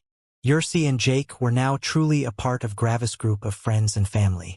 After leaving the Myriad sect, Gravis focused on his next goal. The level 6 laws were basically done except for the life laws. However, since the life laws wouldn't be that useful to Gravis, he decided to leave them for way later. He would only focus on them when he was concentrating on the true main laws. So, Gravis focused on the level 7 laws, and the first level 7 laws he focused on were the 3 laws of pure materials. Gravis had been putting off comprehending these laws for 2 reasons. First of all, Gravis wanted to comprehend the laws of the elements before attempting the material laws. Comprehending the elemental laws first would make it far easier for Gravis to comprehend the material laws. After all, the materials were all created by the elements. Second, comprehending the material laws was an annoying hassle. There were no law comprehension areas for the level 7 material laws. Gravis needed to essentially gather all the pure materials of the world, which wasn't easy. There were pure materials on the level of ancestral gods, and if Gravis wanted to create them, he would need to spend an incredible amount of energy. On top of that, he would have to go to all the different kinds of territories and climates to condense them, and even then, creating these materials depended on luck. Since Gravis didn't know the law of the materials yet, he couldn't consciously create them. This was why Gravis only focused on comprehending these laws now. The true law of hard pure materials was especially important to him. Without that law, Gravis couldn't even attempt to fight someone 5 or 6 levels above himself. His sabers would just break into pieces on the first clash with the enemy. Gravis had asked Jake about a way to comprehend the 3 level 7 laws of pure materials since Jake had been working in the smart cultivator for a long time. Jake said that there was a way to quickly comprehend these laws without any long-term consequences to Gravis' comprehension ability, but it was ridiculously expensive. There were no virtualization arrays for the true laws of pure materials, but there were material sets. As the name suggested, material sets were sets of all the available materials. These materials had been created and gathered from all over the world, and the sets were specifically made for people to comprehend the true material laws. Of course, the price for tons upon tons of materials was ridiculously high. Jake had told Gravis that he would need to pay 1 billion godstones per set. When Gravis had heard the price, he took a deep breath through his teeth. The entire Myriad sect only had a bit over 1 billion godstones, and Gravis would never ask them for so much money. Gravis realized that he needed 3 billion godstones to comprehend the 3 level 7 laws of pure materials. If Gravis joined the Heaven Company with his new power, he would only make around 15,000 contribution points per century. That corresponded to 150,000 godstones per century. If Gravis became a level 4-star god, he would earn about 250,000 godstones per century. How long would it take Gravis to earn 3 billion godstones when he earned 250,000 godstones per century? About 1.2 million years. That was a long time. No wonder all the forgers that knew the level 7 law of hard pure materials asked for so much money. Comprehending that law had taken the forgers an incredible investment, and they knew that there weren't many public forgers with that law. Most of them were inside sects, and they only forged for their sect members. However, the investment had been worth it. Forgers that knew the true hard pure material law were making a ridiculous amount of money. Gravis could also make that much money, but he had to comprehend the necessary laws first. Gravis realized that joining the Heaven Company for these 3 laws wasn't an option. Other star gods might be willing to invest so much time, but Gravis wasn't willing. He wanted to comprehend it faster, but he needed money. So, Gravis went to the most experienced person regarding earning money in the world. His mother. Gravis visited his parents quite frequently, so he didn't feel awkward about asking for some advice. If Gravis visited rarely, he would only feel like an unthankful person that only visited them when he needed something. Luckily, Gravis wasn't such a person. "So, you want to earn money, huh?" Gravis' mother asked with a smirk. "You came to the right person." "I know, Mom," Gravis said with a smile. "When it comes to earning money, you're the best." Gravis' mother nodded several times with a proud smile. "So, how much do you need?" 3 billion godstones, Gravis said. 3 billion godstones? Gravis' mother asked as she fell into thought. 3 billion godstones was way more than any star god needed, which surprised her. Even the virtualization arrays wouldn't need that much money. But then, she remembered something, and everything clicked. "You want the 3 material sets, right?" she asked with a smirk. Gravis smiled bitterly. "Yep, you guessed correctly." Gravis' mother nodded with a smirk. "For starters, you should focus on earning 1 billion godstones. That's enough to buy the set for hard pure materials, and after knowing that, you can easily earn the remainder yourself." "Okay, But 1 billion is still a lot, Gravis said. It is, she replied. You know the major law of the dead world, which allows you to theoretically earn a lot of money via forging. Yet, there is an issue. The market for world weapons in the Star God realm is big, but people that have the kind of money to buy world weapons also have the kind of money to buy world weapons made out of hard pure materials. In short, basically no one will buy world weapons from you since you don't know the true hard pure material law. Gravis nodded. I was thinking about earning money with samsara. Gravis' mother knew about samsara. After hearing about Gravis' suggestion, she surprisingly didn't immediately agree. The potential for earning money with samsara is incredible. You can teach someone the major law of time and increase their will aura during the process. There is nearly no supply for that but an incredible demand. Theoretically, you could earn far more money this way than with world weapons. But? Gravis asked, knowing that a but would come. But security is an issue, she continued explaining. Having some danger isn't a problem, but the danger must be explainable. Without being able to read someone's law fragments, you can't determine their chances of surviving samsara. If you can't read their law fragments, it will only be a matter of time until you kill someone important. Samsara has a unique kind of danger to it. Geniuses who are respected by everyone might not survive samsara, while some random weakling will survive it just fine. This will push doubt on your abilities. Not only will you make a lot of enemies, but after a couple uses of samsara, no one will buy it anymore due to the unstable nature of its associated danger. So, to counteract that, you can only use it on peak immortal emperors since you can read their law fragments.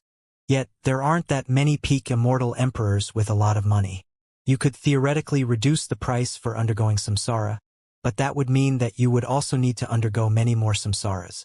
I know that you have some resistance to the effect of samsara, but are you fine with undergoing hundreds? She asked.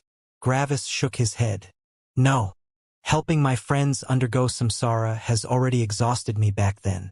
Even more, every samsara makes my perception of time accelerate. It's like 100,000 years are only 10,000 years, even though 100,000 years already represent about a quarter of my life. My perception of time is already as fast as someone who's millions of years old. Gravis' mother nodded. That's the problem. You can't undergo too many. It may seem like you don't pay a manufacturing cost for samsara, but that's only when you look at the money. You pay a manufacturing cost in the form of your own well-being, which is something I obviously don't support. Gravis sighed. So, samsara is a no-go? He asked. She nodded. I wouldn't want you to put yourself through that. Then what else is there? Gravis asked. Tell me about your laws and abilities. I'm sure we can find something. Gravis nodded and proceeded to tell his mother about his laws. For most of the time, she only looked neutrally at Gravis, but when Gravis came to a certain law, she immediately interrupted him. What was that? She asked in surprise. Repeat that. The true law of suffering, Gravis repeated. When Gravis saw his mother's eyes, he could swear he saw an image of God's stones reflected in them. Gravis looked at his mother with interest. From what he could see, she probably had a great use in mind for his law. The economistress smiled widely. Gravis, you're about to earn a lot of money. Am I supposed to increase the will aura of other people with the true law of suffering? Gravis asked. That's one application, but there's an application that brings even more money, the economistress said. Assuming you're willing to dirty your hands. Gravis raised an eyebrow. Continue, he said. There are two things you can do besides increasing someone's will aura, but both of them are a bit cruel, she said. First of all, you can act as a torturer. Some sects are very interested in taking over other sects, and they obviously want to gather as much information as possible before attempting anything. Capturing someone of another sect without being noticed or without it being linked back to them is already very difficult, but siphoning the information out of the captured person is even harder. Time is of the essence when it comes to information, and the captured cultivators know that. As long as they manage to resist divulging any information for about 50,000 years, their knowledge will already be very outdated at that point. They know that the longer they survive, the less their information is worth. Additionally, the captured cultivator knows that they will die, which is why a lot of them just commit suicide after a bit.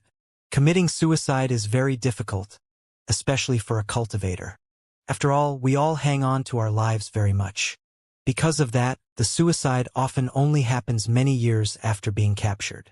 Of course, there are cultivators that know soul laws and mind laws, but the really powerful sects have countermeasures for these laws.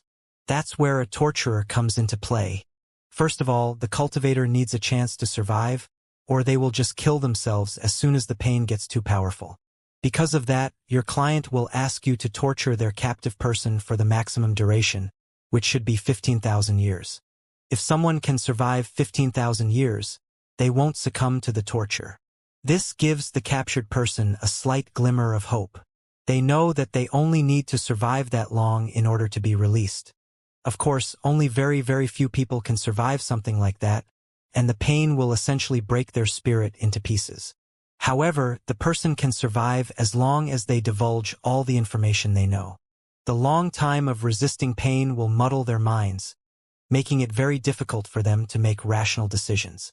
Most of them will just shout out random nonsense in an effort to find relief from the pain. Of course, we have formation arrays that can detect if someone is speaking the truth.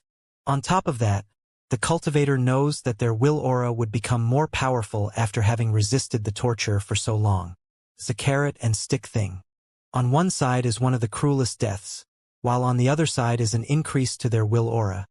And the thing that keeps them going is the eventual hope that they can live through the torture. Gravis nodded. What about the karmic luck? Gravis asked. The economistress smirked. That's the thing. The client pays you to accept all the karmic luck debt. So, if your client dies, you will get all the accumulated sin assigned to you. Gravis smirked. That sounds like a bad thing initially, but I have actually so much karmic luck saved up due to my previous actions that it doesn't really matter, right? Yet, my client will pay me a lot of money for that, right? The economistress nodded. Right? You have created so many peak immortal emperor cultivators that your karmic luck storage is vast. You might not be under the effect of the karmic luck, but it's there in the background. Gravis nodded again. What about the other method? The other method is straightforward. You get paid to torture someone to death. That's it. Gravis raised an eyebrow. Why? He asked. 2 reasons. First, some people are just that angry with another person that they want to torture them to death. But they are more on the rare side. The other reason is more common. They want to deplete the resources of their opponent, she said with a smirk. Gravis' brows furrowed. And how is that supposed to work?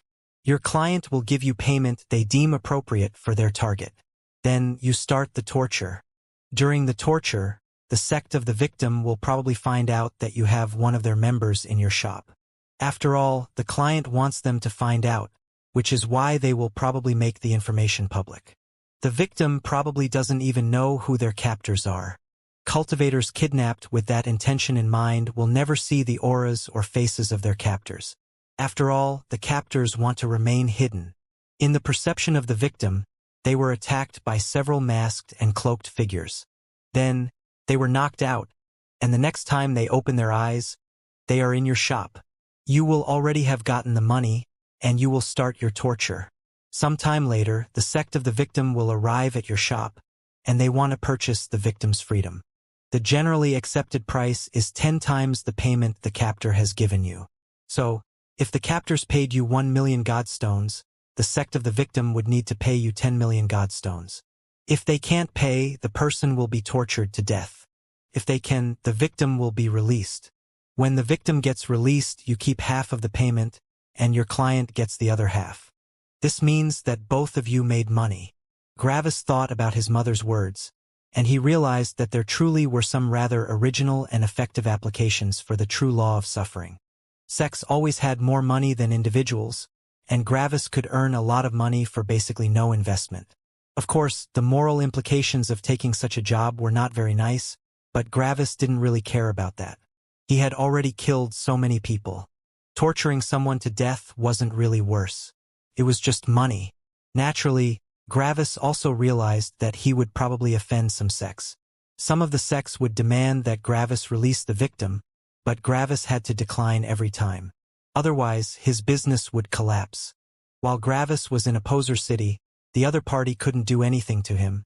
But when he left, they could hunt him down for revenge. This could become very risky.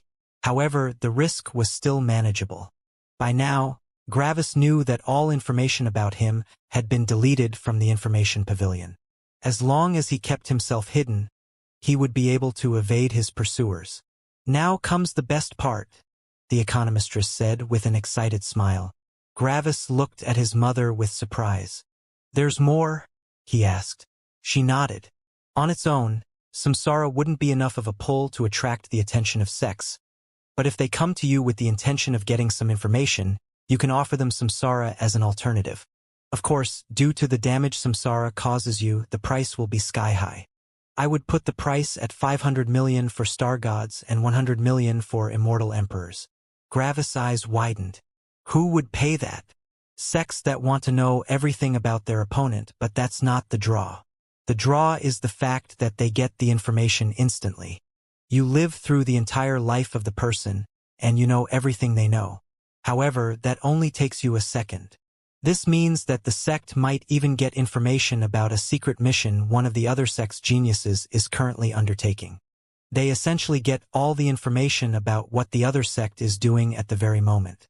Maybe the other sect is secretly planning a raid on another sect, and they leave one of their mines alone for a couple of days. No one would mind. After all, what are the chances of someone attacking the mine in just a couple of days? Do you get it? The economistress asked. Gravis' eyes shone and nodded.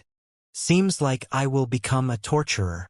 Gravis and his mother talked a long time about how to set up the shop, and eventually, they came to a consensus. Gravis would give his mother 20% of all the earnings. In return, she would get the shop, handle all the bureaucracy, and be responsible for the security in his shop. The fact that she was handling the security was the most important thing. People that know that they will be tortured to death might become rowdy and attack Gravis. If his victim were an ancestral god, Gravis would die. With the help of his mother, Gravis didn't need to fear anyone inside his own shop.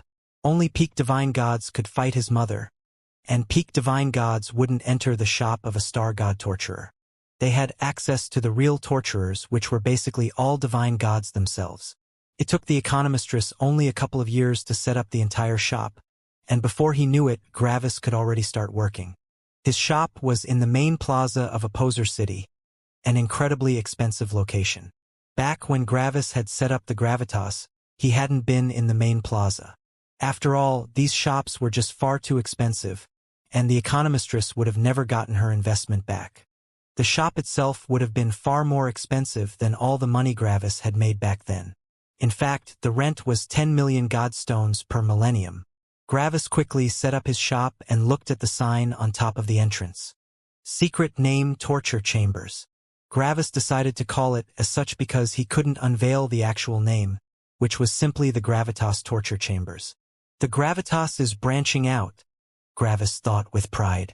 First, the Gravitas was a forge. Then it was a trading firm. Then it was a sect spanning millions of worlds. And now it was a torture chamber. Gravis sat down in his shop while wearing a disguise. Wearing disguises in Opposer City was forbidden, but they could be worn inside buildings as long as the owner of the building didn't call the guards. And then, Gravis simply waited. The economistress hadn't only invested in the shop's location and bureaucracy but also in marketing. The economistress had paid another 100 million godstones to send people to the different sects. These people would inform the sects about the secret name torture chambers and their services. Of course, the economistress didn't inform sects with divine gods in them. The most powerful sects she informed were the ones on the level of the Eternal Fire sect. With all the marketing, Gravis wouldn't need to wait too long for his first customer, and sure enough, just a couple of months after opening the shop, his first customers arrived. 5 figures holding a body entered Gravis' shop. All of them were cloaked, and their auras couldn't be felt. But wait, wasn't it forbidden to enter Opposer City while being disguised? Well, the disguise regulation was only there to protect the public.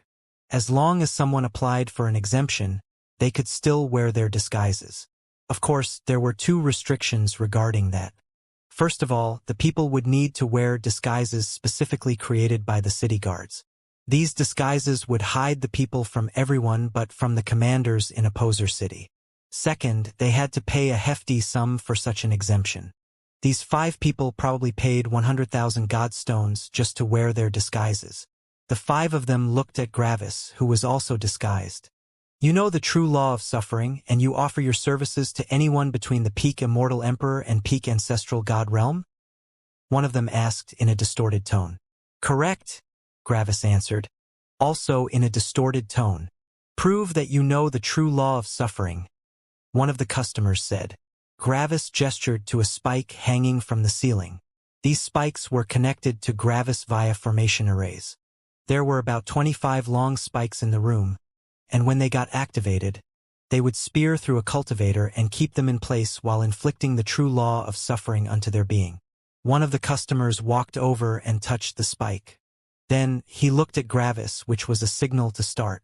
Gravis activated the formation array. Bang! The spike extended out of the ceiling, penetrated the person's hand, and hit the ground. Aya! The person immediately started shouting in pain and fell on their knees. CRK. Then, the person cut off their hand immediately, severing the connection to the spike. Satisfied? Gravis asked. The person took a couple of breaths and informed his colleagues. People on their level had never come into contact with the true law of suffering, which had made them skeptical of its power. After all, it was difficult to imagine a pain so strong that one wanted to kill themselves. They talked for a long time via voice transmission. After a minute, the 5 gathered together again and looked at Gravis. What are your prices? One of them asked. Gravis gestured to the wall, which had all the prices listed. The 5 of them looked over and they took a deep breath. Sure enough, this was expensive. Nothing cost less than 1,000,000 godstones. However, they became even more surprised when they saw the specials section. There was something on there that cost 5 billion godstones. Instantaneous and extremely thorough information extraction. Ancestral God level. 5 billion godstones. The 5 looked at that in shock. Their entire sect didn't even have 1 billion godstones, and this guy wanted 5 billion for this service. After a while, they made their decision. We would like the peak Immortal Emperor information extraction, one of them said. Of course, my first clients chose the cheapest option on the menu. Gravis thought with annoyance. That will be 1,000,000 godstones. Keep in mind that I will know the victim's identity and that I will also hear all the information. Of course, the information will be classified for the next 50,000 years. After that, the information shouldn't be relevant anymore anyway. That's fine. How long will it take approximately? One of them asked. I would need to feel the aura of the person first. If you want me to make an approximation, unveil their identity first, Gravis said. The person currently holding the unconscious person looked at someone in their group. That someone nodded, and the hood of the unconscious person was taken off. It was a green-haired, beautiful woman, and she was a peak Immortal Emperor. Gravis looked at her law fragments and could read through her personality. Kind, forgiving, loyal, but loses control over their emotions easily. In short, it was a normal woman, but on the kinder side. Well, sucks to be her, Gravis thought. She's a tough one, Gravis said. There's a 30% chance that she will kill herself. If she doesn't, she will probably give up all the relevant information after only around a decade or so due to her weak will aura. You can either wait here for a decade or return later. Everything should be done by then. Also, keep in mind that if she decides to reveal the necessary information, she will be teleported to a secret location one day after you receive the information. The last sentence made the customers a bit nervous. Can't we simply pay you more to kill her after? They asked. No. The hope must be real for the torture to work. If I break my word once, it will be difficult for me to continue working. I doubt that you have the finances to secure my future. The 5 of them looked at each other again. Fine, one of them said, handing 1,000,000 godstones over. Gravis pocketed the godstones and teleported the woman into a separate room. The spikes in the main room were only for people that wanted to undergo will aura training. Silence. When will you start? One of them asked. I already did, Gravis answered. The rooms of the captives are isolated. She is currently screaming her lungs out.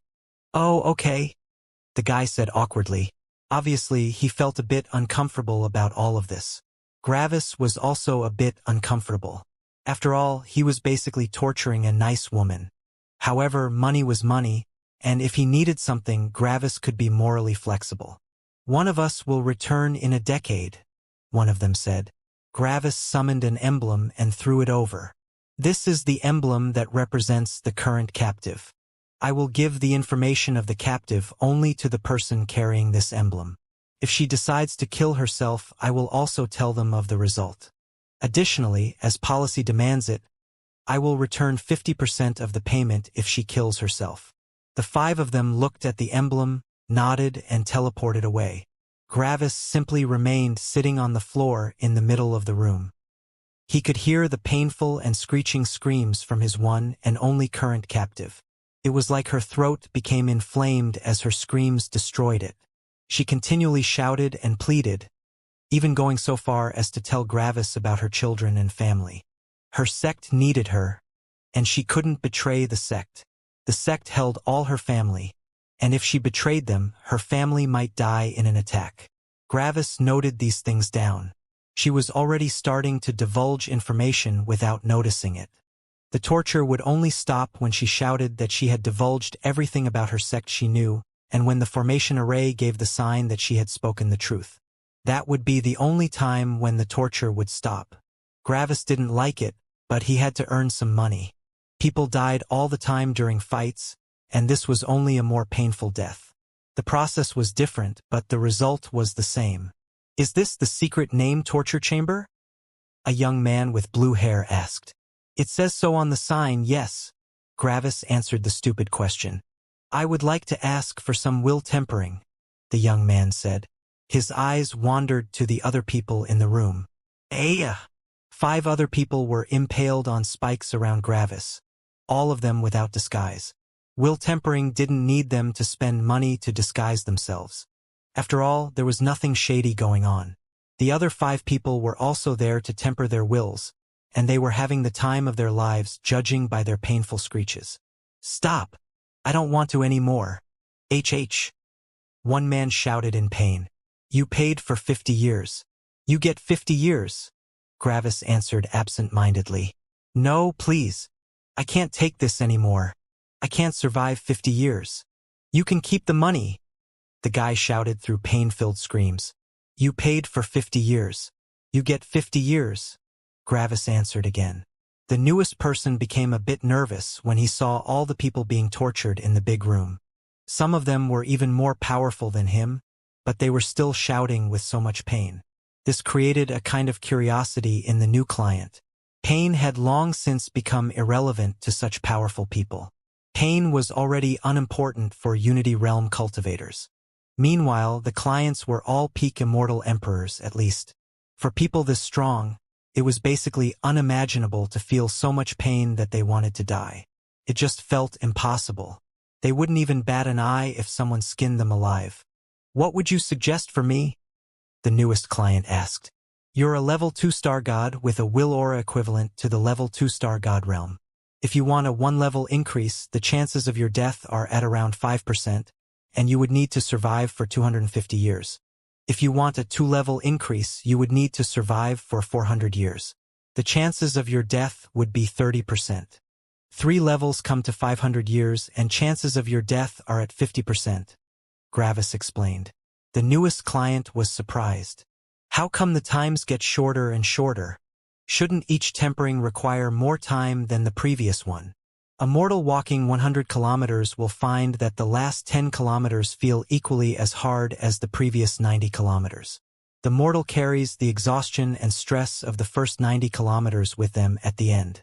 The longer you are under the torture, the more stressful it gets, Gravis explained.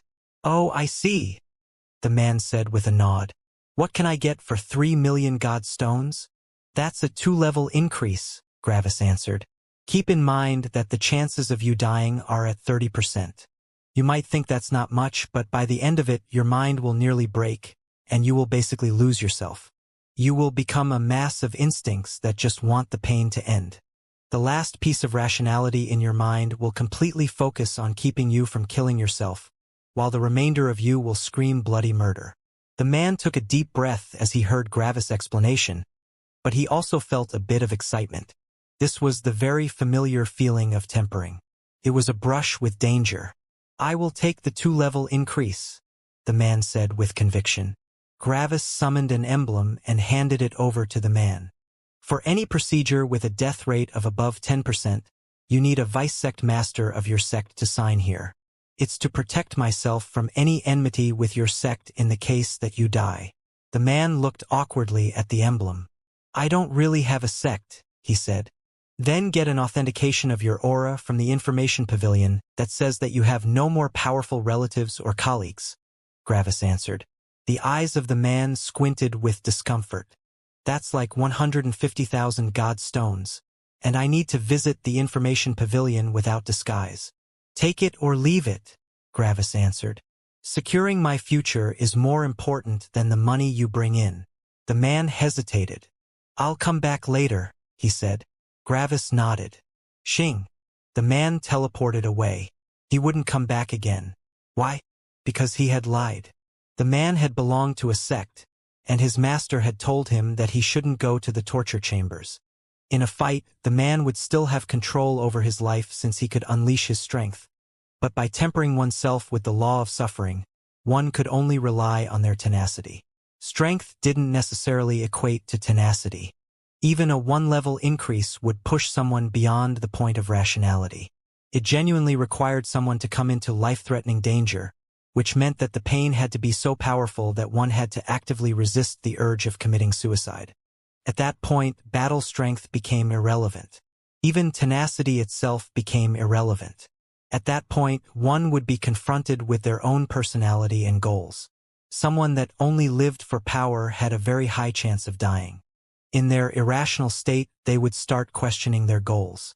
What was the point of going through so much pain? What would power even give them? When they became powerful, they wouldn't need to go through pain, but they could also do that now. They didn't need power for that. Someone with a loving family had the highest chance of survival. At that point, one wouldn't only think about themselves, but about the suffering of their loved ones. The thought of their loved ones grieving over them would push them forward. Gravis had also been in an irrational state near the end of his adventure with the sin monster. He had only focused on surviving, while Mortis had done everything else.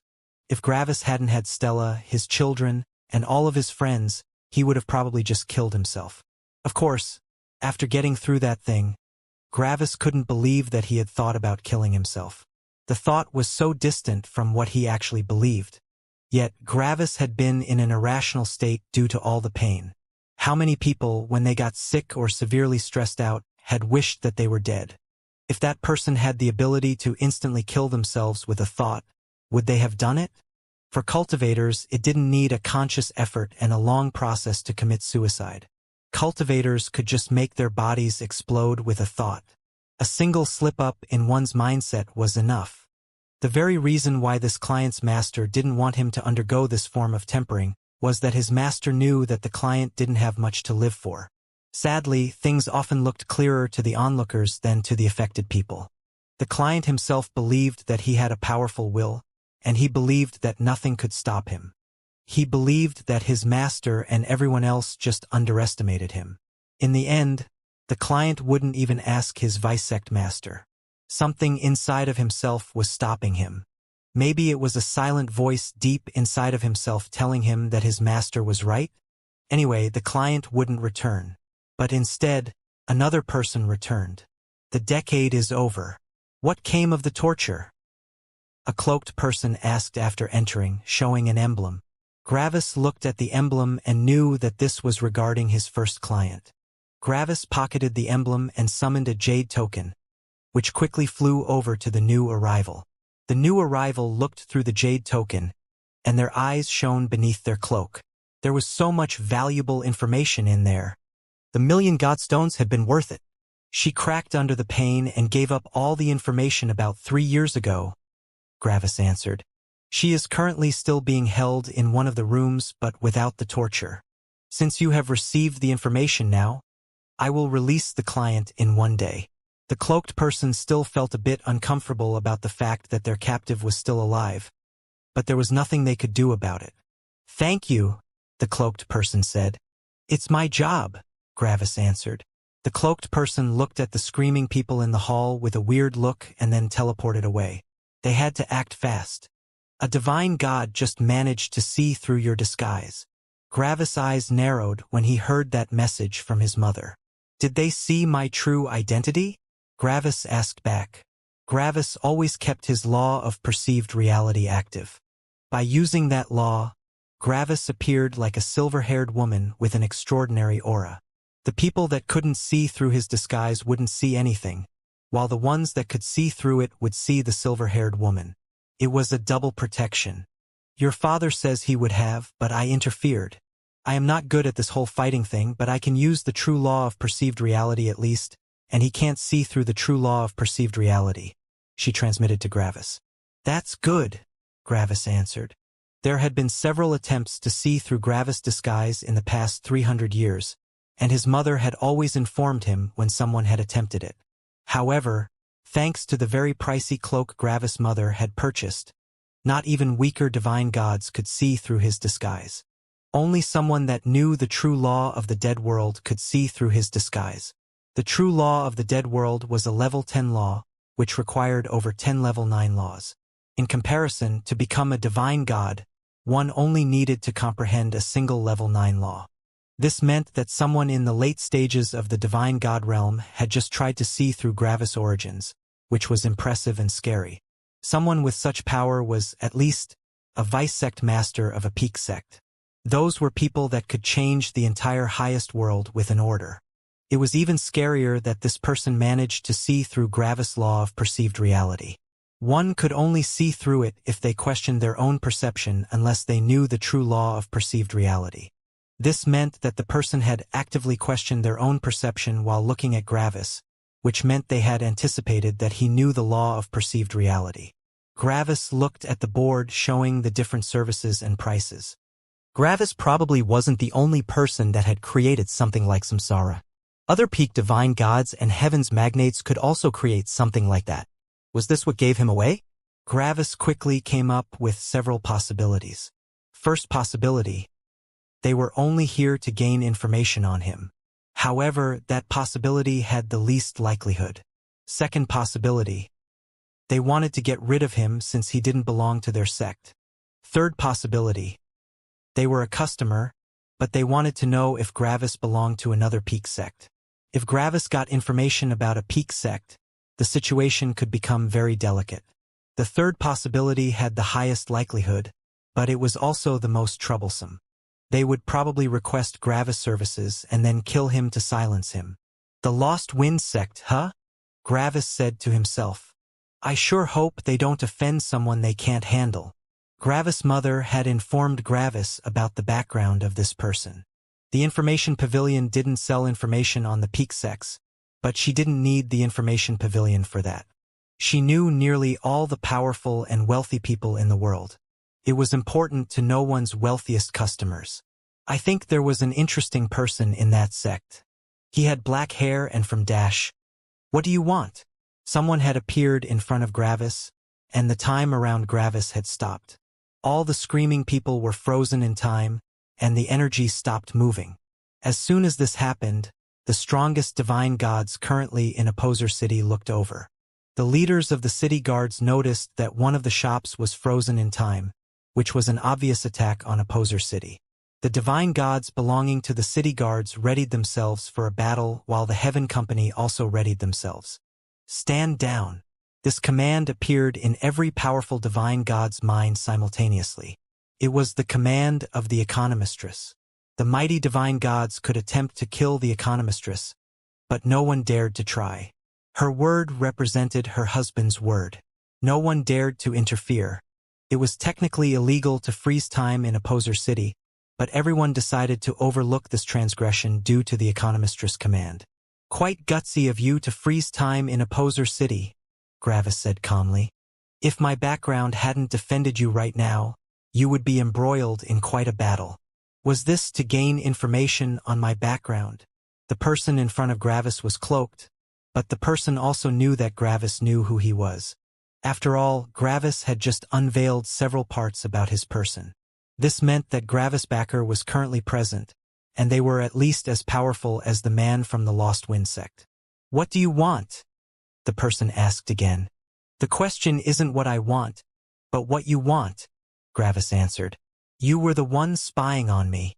So, is it forbidden to look? He asked. Is it forbidden for me to tell others about a guy that keeps looking at me? Gravis asked. The man narrowed his eyes beneath his hood, but he knew that he was outmatched. Fine, the man said. At least I can tell that you don't belong to any peak sect opposing us. Otherwise, your background wouldn't have stopped Opposer City from attacking me. The city might not have been able to kill me, but I would lose a lot of my prestige, which would damage the reputation of the Lost Wind sect. So, what do you want to forget this incident? He asked. You want the priciest service I can provide, and you're willing to pay double, Gravis said. The man thought about Gravis' words for a bit. He wasn't actually here to request one of Gravis' services. He was just here to find out if an opposing sect had gained a torturer. If Gravis had no powerful background, the man would have retreated and sent someone to kill him silently. Sadly, he hadn't expected that someone on the level of a peak divine god was protecting Gravis. Even worse, Gravis had been about to unveil his personal information, which would have damaged his reputation severely. This was why he had been forced to come forth and freeze time. Gravis's words had obviously referred to the payment he wanted to forget this incident. 10 billion godstones. It was quite some money, but godstones had stopped being relevant to someone of that level. It also wasn't really a big sum for a divine god. Fine, the man said as he handed over 10 billion godstones. Thank you for your patronage, Gravis answered. Now, who's the one you want information from? Take it as a gift, the man said. I can't do that, Gravis answered. You paid for something, and you must get what you have paid for. The man frowned beneath his disguise. What? Do you want me to just capture some random ancestral god for you to look into? You were the one paying for my service, Gravis said. Also, keep in mind that the person undergoing the service will die. Then the man understood. So, you aren't actually after the godstones, but after the law comprehension you can glean from looking through the ancestral god's life. I'm only providing a service, and I would ask you not to assign bad intentions to my words, or I might do the same thing, Gravis answered. The man snorted. Sure. Give me a year. Of course. Take your time, Gravis said. Then the man vanished as time resumed. The screams of the people around Gravis continued as if nothing had happened. Some hours later, a new client appeared. Sorry, we're closing business indefinitely, Gravis answered. Why would Gravis need to continue working when the vice-sect master of the Lost Wind sect was about to bring 10 billion godstones to Gravis? The fact that Gravis had to give 2 billion to his mother wasn't so bad anymore.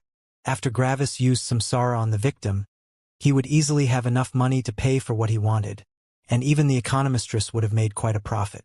The newest client left after arguing a long time with Gravis, and just some days later, the vice-sect master of the Lost Wind sect returned with a level 3 ancestral god. Several people were still screaming around Gravis, but those were the old clients that had already paid. Gravis was about to close his shop, but he couldn't just abort their sessions. Meanwhile, the vice-sect master of the Lost Wind sect threw the ancestral god over to Gravis. This one is fine, he said. Gravis nodded.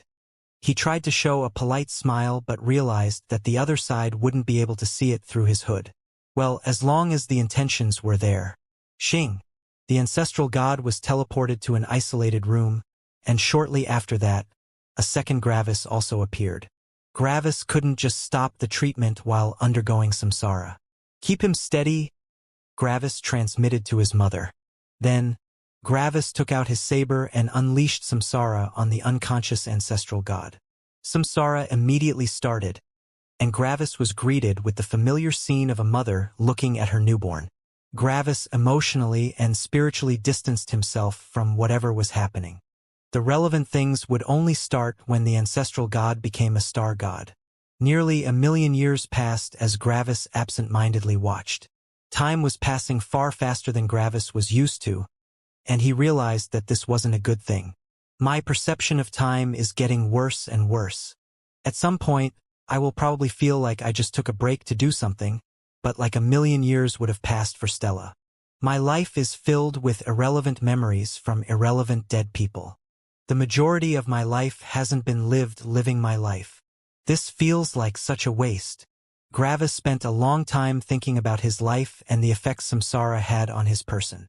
Luckily, he had plenty of time right now. After an unknown period of time, Gravis saw the person becoming a star god. At that point, Gravis started to pay attention somewhat frequently.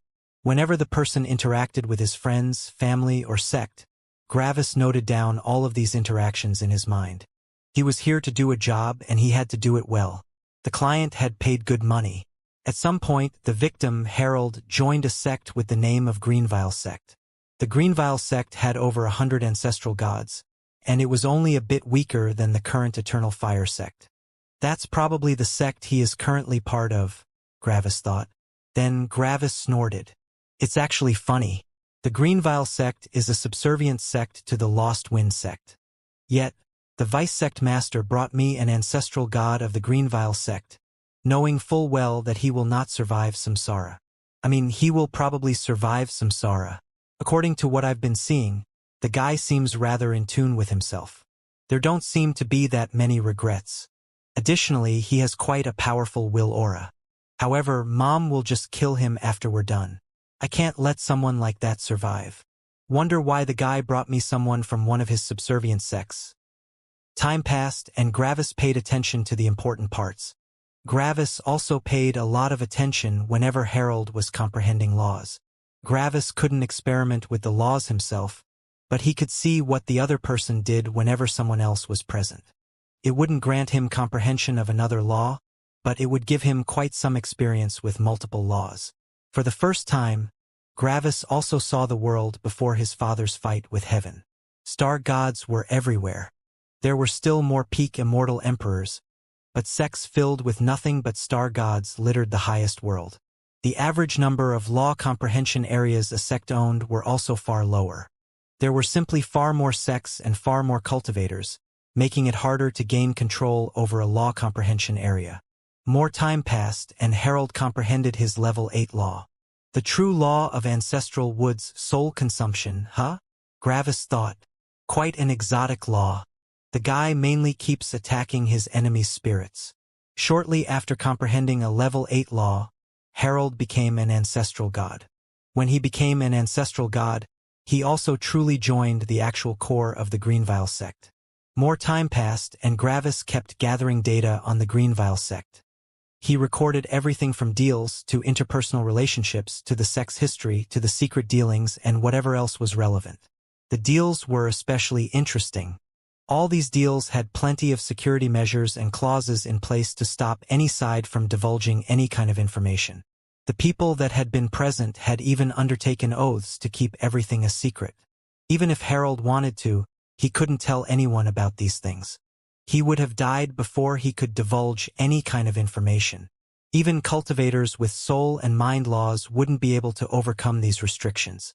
These were restrictions that a sect would only accept if something could never see the light of day. Even torturers wouldn't be useful for these kinds of deals. At most, the torturer could get all the other information, but the truly sensitive stuff would remain hidden. However, Gravis saw all of this with samsara. No sect put any security measures on the law of perceived reality. Why? Well, if someone that knew the law of perceived reality went against them, they would be helpless anyway.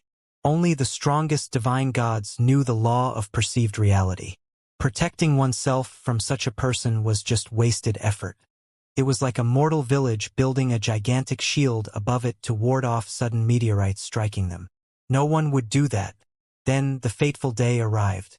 Harold saw several of his children, friends, colleagues, and family dying to the opposers' actions.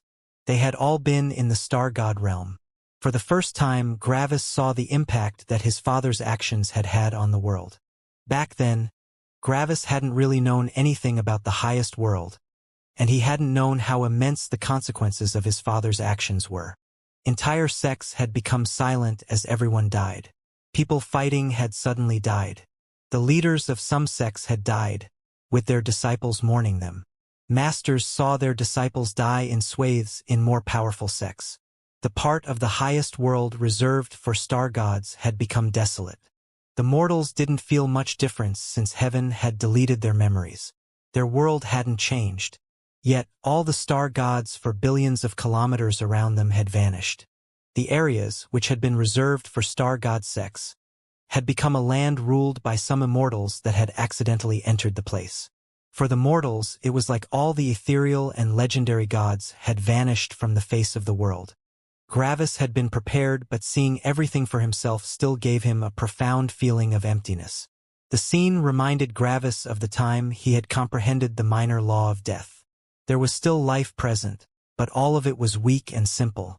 After having gone through a condensation of a sin aura himself, Gravis could also now truly appreciate how much damage his father had caused heaven. Gravis had only killed about 20 star gods, and he had nearly died to that debt.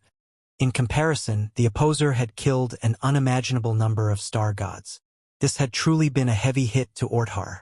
Back when Gravis had seen this day for himself, he hadn't even known what a star god was. He had only known that star gods had to be powerful, judging by the name of their realm.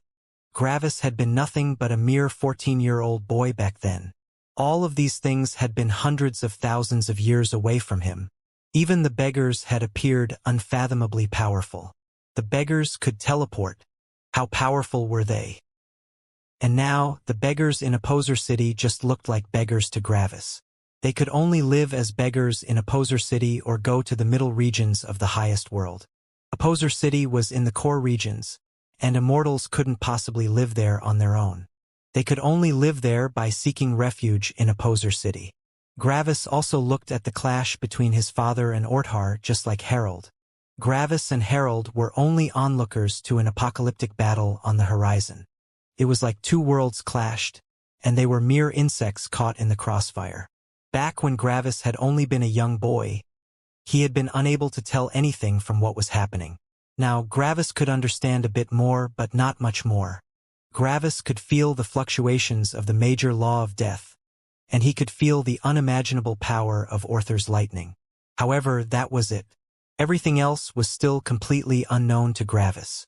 Father and Orthar are still unfathomably more powerful than me. Seeing the fateful day again left an impactful feeling in Gravis. Just wait. One day, I will be just as powerful, and all of this will end, Gravis thought. But for now, I have to concentrate on this boring life for a bit longer. And thus, time continued to pass for Gravis. Harold had been quite distraught by the event, but he continued living. His focus had changed, and he focused on becoming more powerful. After the fateful day, the entire world underwent an upheaval. Sects filled with ancestral gods were annexing all the empty land for themselves and creating subservient sects. The powerful sects had become even more powerful. And just 30,000 years later, Gravis had appeared in the highest world as a peak immortal emperor. Gravis could scarcely believe that only this little bit had passed between the time he had embarked on his journey and the time he had returned as a peak immortal emperor. For the people in the highest world, this really only feels like it happened yesterday, Gravis thought. Time dilation can be truly scary. The remaining 200,000 or so years passed relatively quickly, and the scene switched to the time Harold had been abducted by the vice-sect master of the Lost Wind sect. By now, Gravis also knew why the vice-sect master had chosen someone from his own sect. Gravis opened his eyes as Samsara ended, and he quickly activated the formation for the true law of suffering again. The people in the main hall had gotten a second of pause just now, but that couldn't be helped. "Kill him, please," Gravis said. SSSHHH. The ancestral god, Harold, turned into dust before Gravis. After that, Gravis transformed into lightning and entered his original body again. The original body of Gravis looked at the vice-sect master of the Lost Wind sect and summoned a jade token. Gravis had written down all the relevant knowledge on this jade token. The vice sect master quickly read through the jade token, and his brows furrowed. I knew it, he said mostly to himself. Then he looked at Gravis. You will keep this a secret, right? Gravis nodded. I will keep all of this secret, Gravis answered. The vice sect master nodded. Then thanks. Your service has been more valuable than I had expected. No problem, Gravis answered. The vice sect master handed over 10 god crystals. Xing. And the vice sect master teleported away. Now, the question was, why had the vice sect master chosen an ancestral god of one of his subservient sects? Well, Harold had been a spy for another peak sect. All these super-secret dealings were reports and orders from the actual peak sect he belonged to. The information Gravis had retrieved was the identities of the other spies, the identity of the other sect, and the plans of the other sect. The vice sect master had known that Harold was a spy, but he hadn't known the identity of the other sects. But now he knew. Gravis' actions had once more indirectly resulted in many powerful people dying. Over 10 ancestral gods would receive false information, which would lure the other peak sect into disadvantageous battles, changing the entire outcome of the battle. Sometimes, a star god could seal the fates of many powerful ancestral gods and divine gods. The vice sect master had been annoyed that Gravis had demanded an ancestral god. But now, he felt like he had benefited a lot. 10 billion god stones for such important information was a steal. Mom, could you please hide our shop from any prying eyes in the future? There might come more divine gods to check out the shop after today. However, we closed for business, and I can't go through another such intense round of samsara, Gravis transmitted. Of course. How do you feel? The economistress asked Gravis. It's not really a bad feeling. I simply feel like I have gotten older. It feels natural, but it obviously isn't natural, which makes this entire situation feel surreal, Gravis answered. You only have to become more powerful. Try to refrain from using samsara, the economistress transmitted. I will, Gravis answered. My body has only lived for about 460,000 years, but my mind has lived for millions. I'm an old man stuck in the body of a young man, Gravis said with a joking tone. Gravis and his mother continued talking for a long time. Right now, Gravis only had to wait for his other clients to leave. While waiting for his clients to finish their sessions, Gravis looked at the 10 god crystals. They looked blue, and Gravis could feel a terrifying amount of power in them. He had never seen or touched a god crystal. Each god crystal had the energy of 1 billion god stones inside it, but the crystal itself was worth far more. After all, it was difficult to get them. It was true that Gravis had gotten 10 billion god stones worth of energy, but the vice sect master had essentially given Gravis about 20 billion. Whoop! 2 of the god crystals vanished. The economistress had taken her share. Gravis didn't mind that 2 god crystals vanished. They hadn't been his to begin with. Mom, could you convert 6 of them to god stones? Gravis asked. Whoop! 6 god crystals vanished, and Gravis felt a knock on his spirit space. Gravis allowed the knocking force to enter, and his mother dumped a mountain of god stones in Gravis' spirit space. Thanks, Gravis said. No thanks necessary. I also profited quite a bit, she answered with a smirk. Gravis looked with a wide smirk at his new mountain of god stones. I'm fucking rich. Gravis now had enough god stones to theoretically become an ancestral god. But he obviously wouldn't do that. If he did, his battle strength would become worthless. However, Gravis still increased his realm. Gravis absorbed a couple million god stones and reached the 4th level in the star god realm. Why the 4th?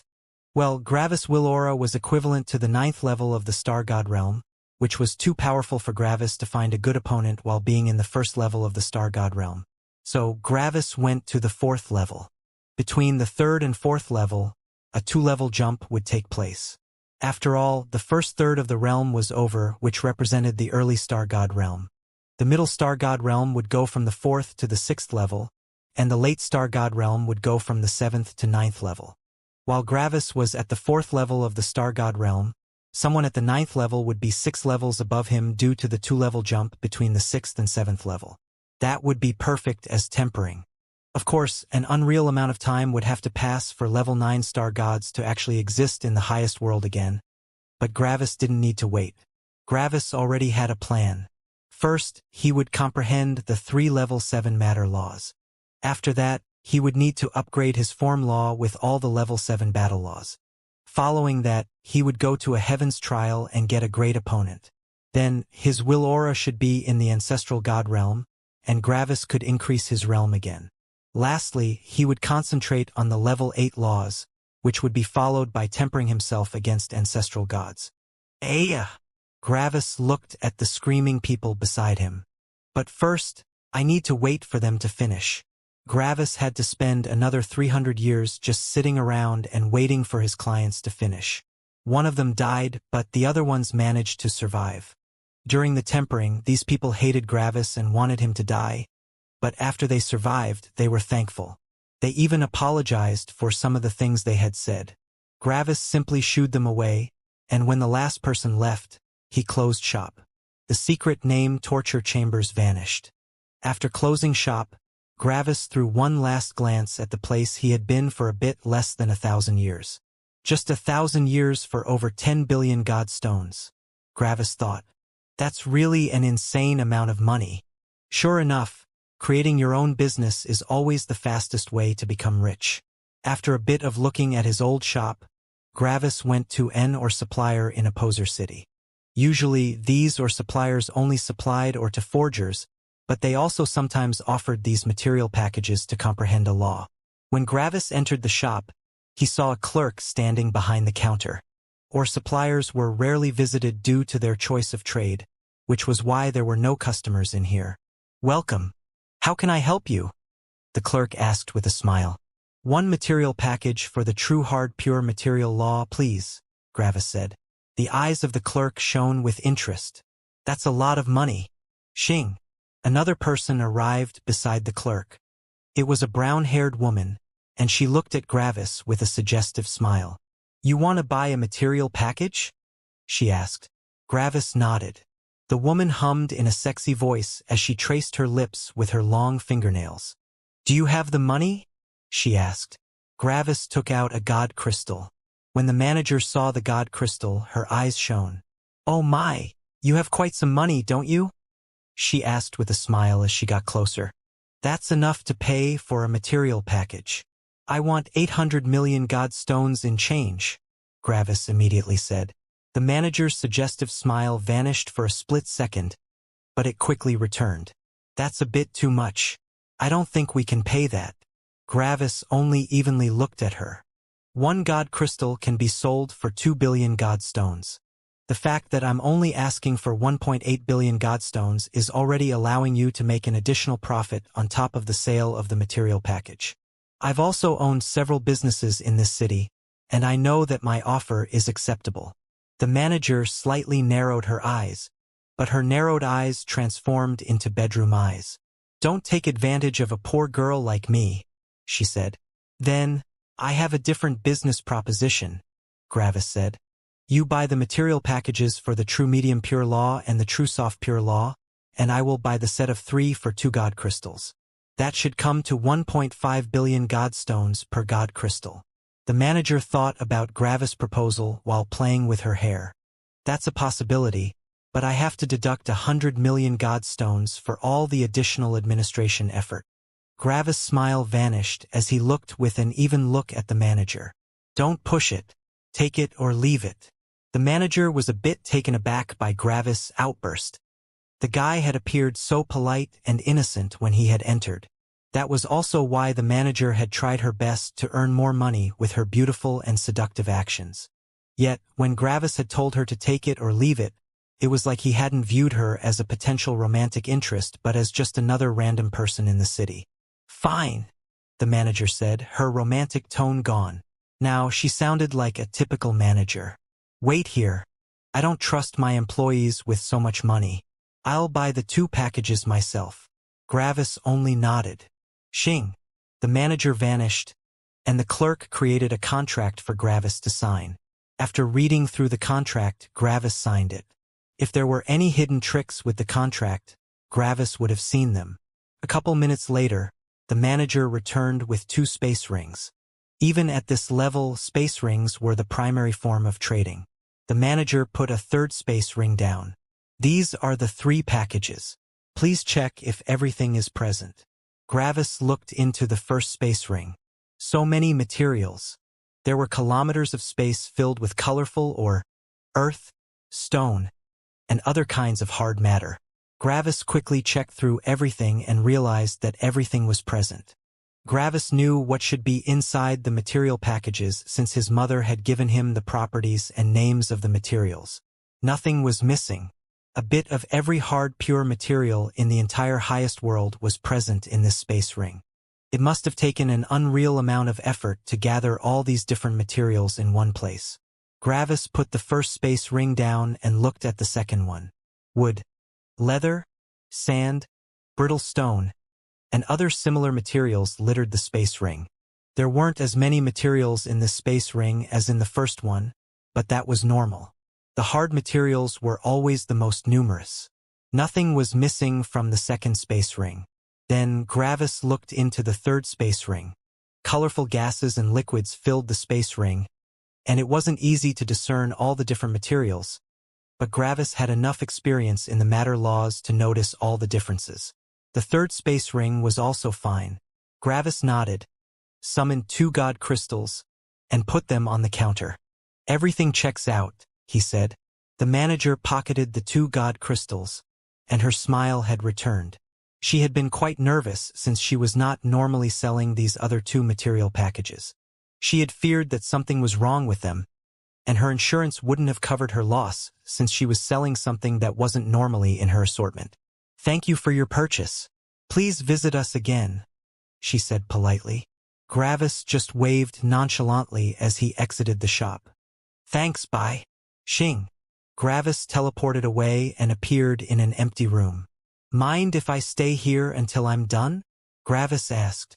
"It's your home," the opposer answered.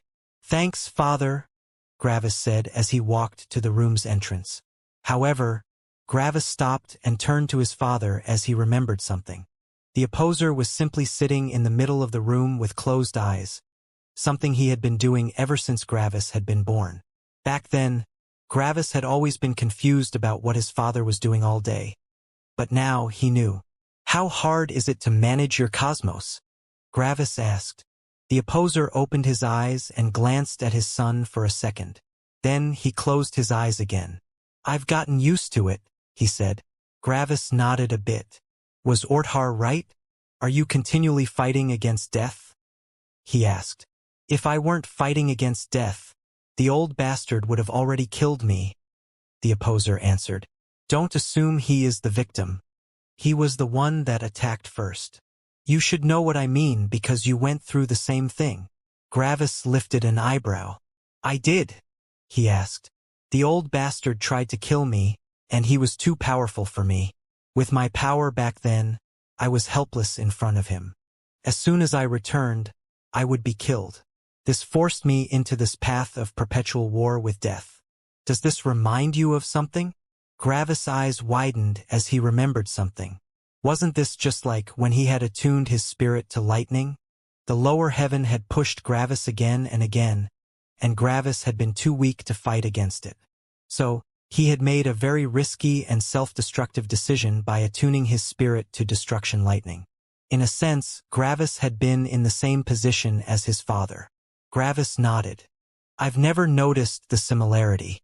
You don't have to worry, father. I'm not a child anymore.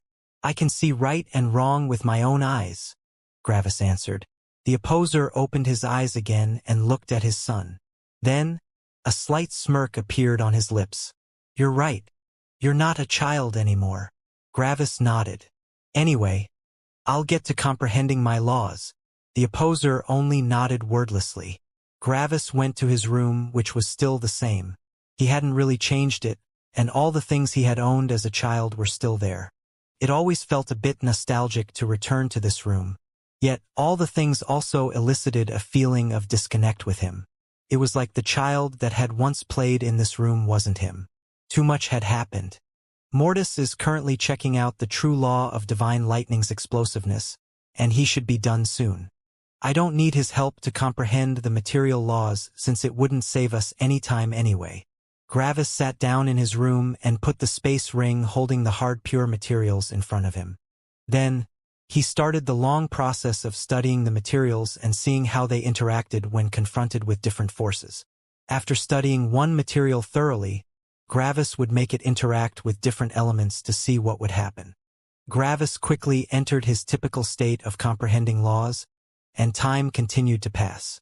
However, it was always a one-of-a-kind experience when Gravis focused on comprehending matter laws. Whenever Gravis focused on a new elemental law, he was overwhelmed by all the different rules and workings inside the law. It always felt like Gravis had to learn entirely new concepts. Yet, when Gravis looked at the materials, he knew that he only had to look at all of them. Even more, Gravis could see his progress. Every single piece of matter he understood reduced the mountain of materials he still had to comprehend. Gravis was always uncertain for the first half of comprehending a new law. He had no idea how long he would need to comprehend the law, but with materials, he could see how much he had to learn from the very beginning. Seeing an approaching goal made the process of getting there easier and more enjoyable. This would be the first level 7 law that didn't rely on any level 6 or level 5 laws, and Gravis wondered how long it would take. The level 7 law of the pure elements, the law of temperatures, the law of emotions, the law of primordial force, the law of perceived reality, the law of sentience, and the law of the dead world were all comprised of level 5 and level 6 laws. Even Gravis form law was made of level 5 laws and the law of emotions. One could argue that the major law of death was a law that didn't rely on weaker laws, but the process of comprehending it was special. Yet, compared to all of these laws, the material laws didn't require any weaker laws. One had to comprehend the entire level 7 law in one go. Gravis needed around 15,000 to 20,000 years for a level 6 law. How long would he take for a level 7 law?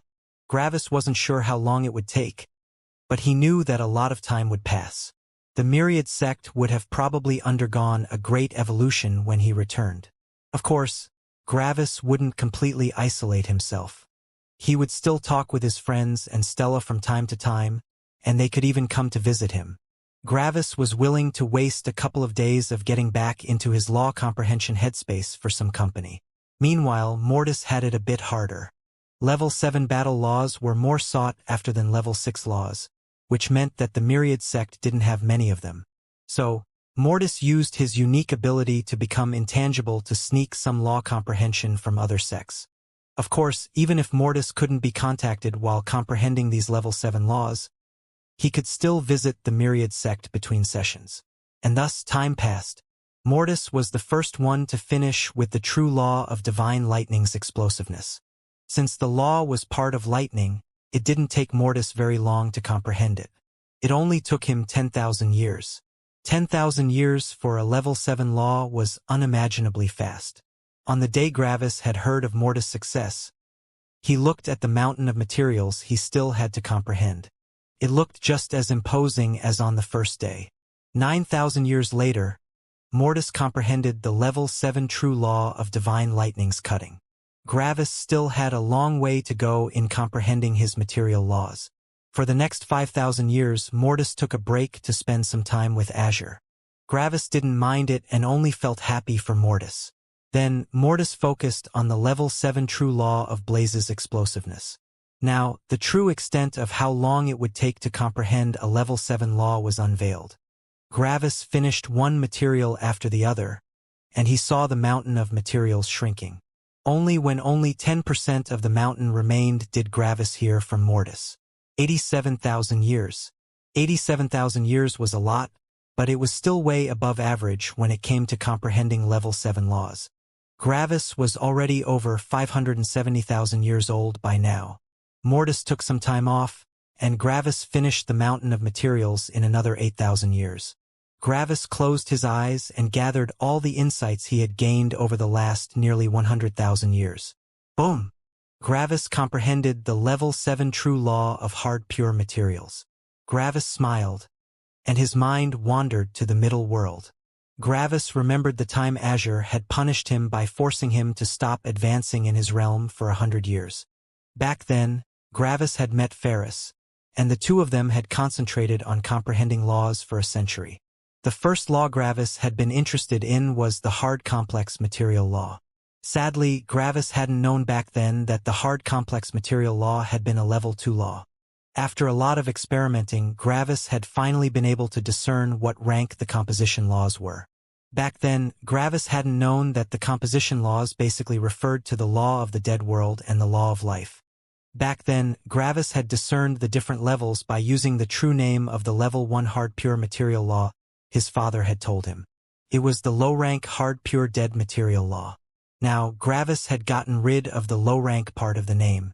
Gravis just knew the hard pure dead material law now. There was no hard pure material law above the one he knew.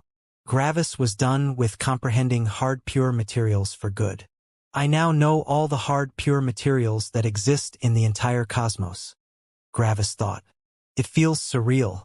The cosmos is so incomprehensibly huge, and I know all the hard pure materials that exist. A moment of silence passed as Gravis only tried to take in his current situation. I've truly come a long way. Back in the middle world, I couldn't even imagine how complex level 3 laws are, and now I comprehended a level 7 law. Gravis looked at his hand absent-mindedly as he clenched his fingers into a fist and let go again. I'm closing in on the true peak. After finishing the true law of hard pure materials, Gravis took a break and visited the Myriad sect. The Myriad sect had gained over 500 star gods during the last 100,000 years, which was a crazy amount. However, one had to remember that there had only been so few star gods in the world because of what the opposer had done in the past. So, the other sects also gained far more star gods. The Grand Gravity sect, especially, had over 1,000 star gods now. When it came to the number of star gods, the Grand Gravity sect could stomp out the Myriad sect. However, the strength of the Myriad sect's elders was what stopped the Grand Gravity sect from attacking. Stella, Azure, and Manuel were absolute freaks when it came to battle strength. Yet, the Myriad sect was even more powerful than the Grand Gravity sect anticipated. Exer's organization had also gained over 300 star gods. Even more, Meadow and Narcissus had become incredibly powerful with all the laws they had absorbed. Luckily, they were hidden deep beneath the sect, and not even the ancestral gods of the other sects noticed the two of them. Speaking of Meadow and Narcissus, a thick forest with gigantic trees was around the Myriad sect. Right now, the Myriad sect was in the middle of a jungle, and a huge amount of the trees had even reached the immortal realm. Even some beasts ranging from the body-tempering realm to the law comprehension realm were living in the forest. Of course, the Myriad sect didn't attack these beasts. They were only in the law comprehension realm at most, and such a beast couldn't even threaten the weakest disciple. The forest mostly acted as a lovely garden to look at. The disciples enjoyed watching the wars between the tribes since it reminded them of their past. Right now, the Myriad sect had the power to flatten all the other sects in the surroundings. Their open power was already enough to stop the other sects from attacking, and their hidden power would easily make them the hegemon of this area. The three ancestral gods Orpheus had pulled in to help Gravis to overcome his sin aura were getting impatient. They were only in the Myriad sect to eventually join the Eternal Fire sect. The three ancestral gods knew about the power of the Myriad sect, and they pushed Manuel again and again to finish off the other sects. On top of that, they also started to ask for several changes in the sect to increase its power even more. However, Manuel was the sect master. Usually, the ancestors were the indirect leaders of a sect since they were the most powerful members, but it was different in the Myriad sect. Manuel was the official and unofficial leader of the Myriad sect. Whatever he said counted. Of course, the ancestral gods became angry more than once when Manuel shot down one of their suggestions, but there was nothing they could do about it. Orpheus trusted Manuel completely with the sect, and Orpheus wasn't even present in the sect. He was outside comprehending more laws. If he needed to return, he could simply crush an emblem to teleport back. Because of that, Manuel could very directly refuse the ancestral gods' suggestions. Orpheus was Manuel's backing, and the three ancestral gods couldn't even attempt to fight Orpheus. Orpheus was essentially keeping the three ancestral gods in line. Gravis spent some time with Stella before going back to comprehending more laws. 10,000 years later, Gravis went back to Opposer City to comprehend the true law of medium-pure materials. Mortis was already comprehending the law of Blaze's cutting. Another long period of comprehension passed. Mortis finished the law of Blaze's cutting in 80,000 years. Gravis took a total of 100,000 years to comprehend the true law of medium-pure materials. Gravis was now 690,000 years old. Gravis decided to take another break and visited the Myriad sect again. The forest was even bigger, and the number of star gods had exploded to over 25,000. Sadly, the total number of peak immortal emperors took a hard hit. Over 200,000 years had already passed, and the peak immortal emperors had already gone through one round of tribulation, which killed off a lot of the disciples. However, the tribulations were also the reason for the explosive growth of the star gods. What about the Grand Gravity sect? They had 7,000 star gods. Even if all of the other sects united, they couldn't even attempt to fight the Myriad sect. All the sects knew that the Myriad sect was essentially already the winner of this huge war. Even more, the number of star gods in the other sects wasn't growing but shrinking.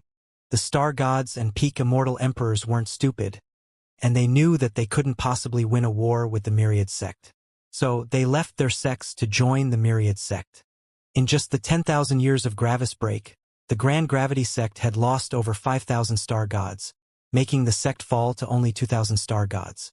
Eventually, the first sect arrived in front of the Myriad sect to discuss a surrender. The ancestor offered up all the remaining disciples for a spot in the Myriad sect, but Manuel declined. Your disciples will come to me regardless. I already technically own them. You can't sell me my own things, Manuel said with a smile.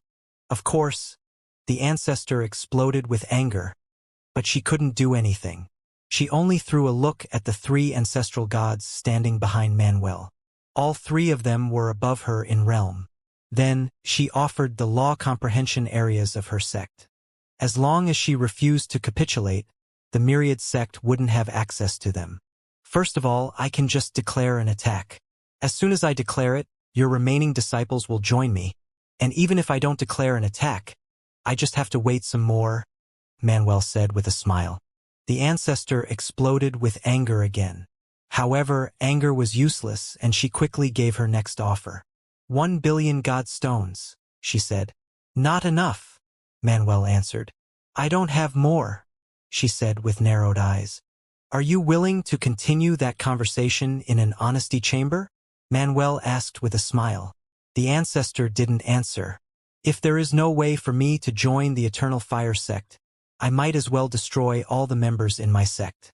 The sect is mine, and I won't lose any karmic luck by destroying what's mine. Except the billion god stones, she demanded. Surprisingly, Manuel only smiled. Bright Furnace, can you take care of her? Manuel transmitted to one of the ancestral gods behind him. Bright Furnace only furrowed his brows. Ancestral gods are not allowed to fight each other in this area. The Eternal Fire sect forbids it. I can't even attempt to capture her since that also counts as a fight. The Eternal Fire sect doesn't like it when its rules are being broken. If we break the rules, we will lose the status as one of the Eternal Fire sect's subsidiary sects. That will allow other ancestral gods to attack the Myriad sect. I suggest you accept the billion god stones. Manuel's brows furrowed. That was an issue. This was a huge issue. The Eternal Fire sect had a zero-tolerance policy when it came to breaking their rules. If one of the Myriad sect's ancestral gods decided to attack an ancestral god of another subsidiary sect of the Eternal Fire sect, the entire integrity of this competition would vanish. This was a place for creating more powerful sect masters and star gods. The ancestral gods would help in creating and administrating these sects, but the fighting had to be done by the star gods and peak immortal emperors.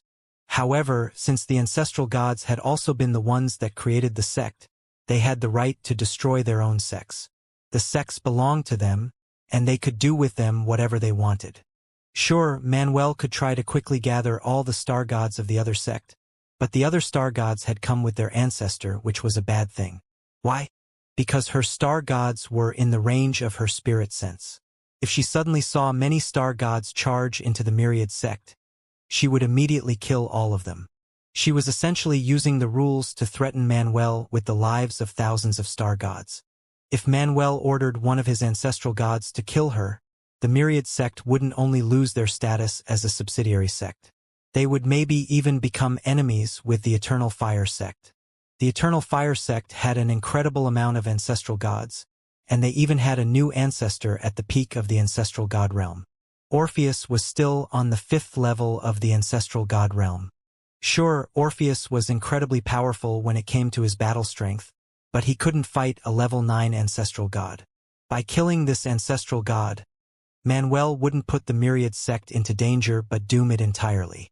Gravis was in a different room with Stella, and he was watching what was happening. A powerful formation array isolated the room where the two sides were negotiating, but that didn't stop Gravis. Gravis saw Manuel hesitate, and he knew exactly what was happening. Manuel was at a crossroads. Gravis waited for a while and noticed that Manuel's emotions were slowly leaning towards acceptance. "What do you want to do?" Gravis asked Manuel. "I can't risk it," Manuel answered. "I'm not living only for myself. I also have a responsibility to all the disciples of the Myriad sect. I can't doom them for a momentary bout of emotions." "I understand that. But are you truly fine with giving up?" Gravis asked. "Of course I'm not fine with it," Manuel transmitted back with a frown. "But I don't have any other choice." "Don't you?" Gravis asked. "Gravis," Manuel transmitted back. "As a sect master, I have to protect the sect and my disciples. I have a responsibility, and I can't put them at risk for something I don't need but only want." Gravis remained silent. "It's what I have to do," Manuel transmitted. "It's for the good of the sect." Gravis only sighed. "You were so close," Gravis thought. "If you simply went with what you wanted, you could have comprehended the law of freedom. Sadly, I can't make the decision for you, Manuel. Otherwise, it wouldn't work." Manuel had been so close to comprehending the law of freedom. Sadly, Manuel's mind and personality were too aligned with the law of control, which made it incredibly difficult to comprehend the law of freedom. The more one knew about control, the harder it was to comprehend the law of freedom. After all, comprehending the law of freedom meant giving up control.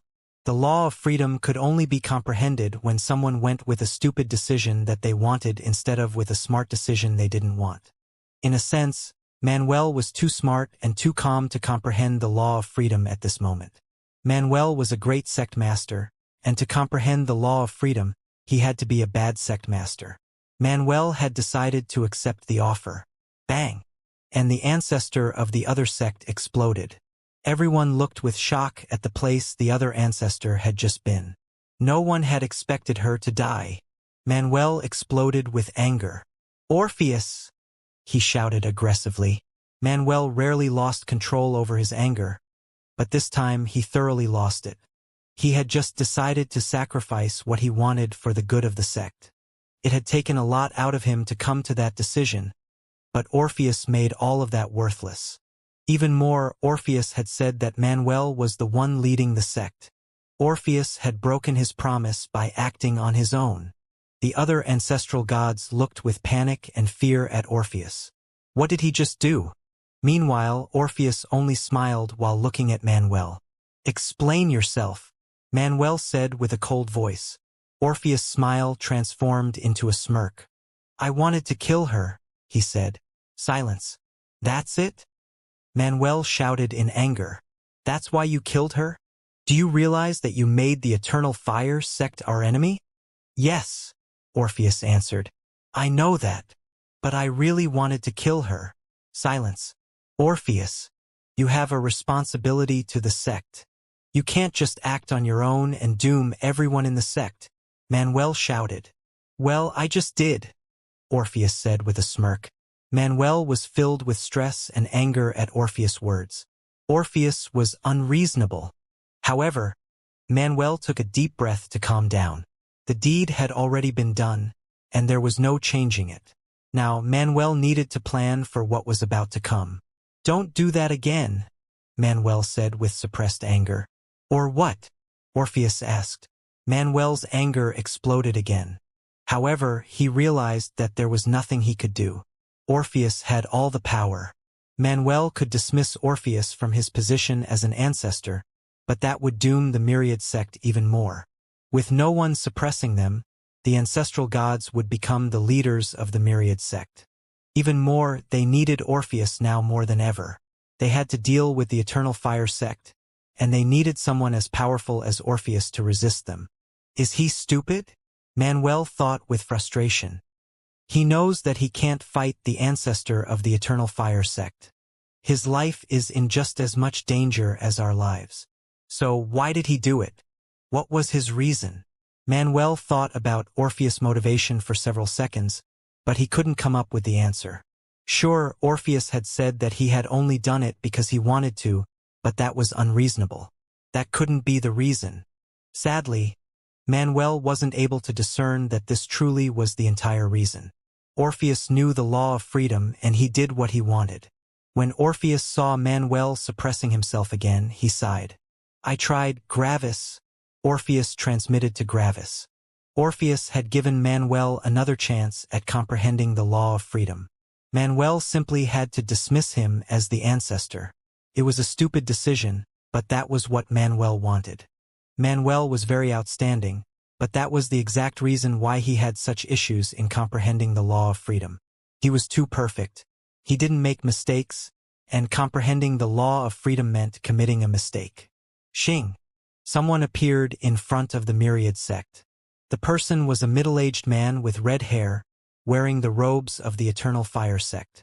When the man saw Orpheus, his eyes narrowed, and he crushed an emblem. Xing. The man had realized that Orpheus was too powerful for him, which was why he had called his superior. A woman with red hair appeared beside the elder. She was a level 5 ancestral god just like Orpheus. Yet, when she felt Orpheus' battle strength, her eyes widened, and she also crushed an emblem.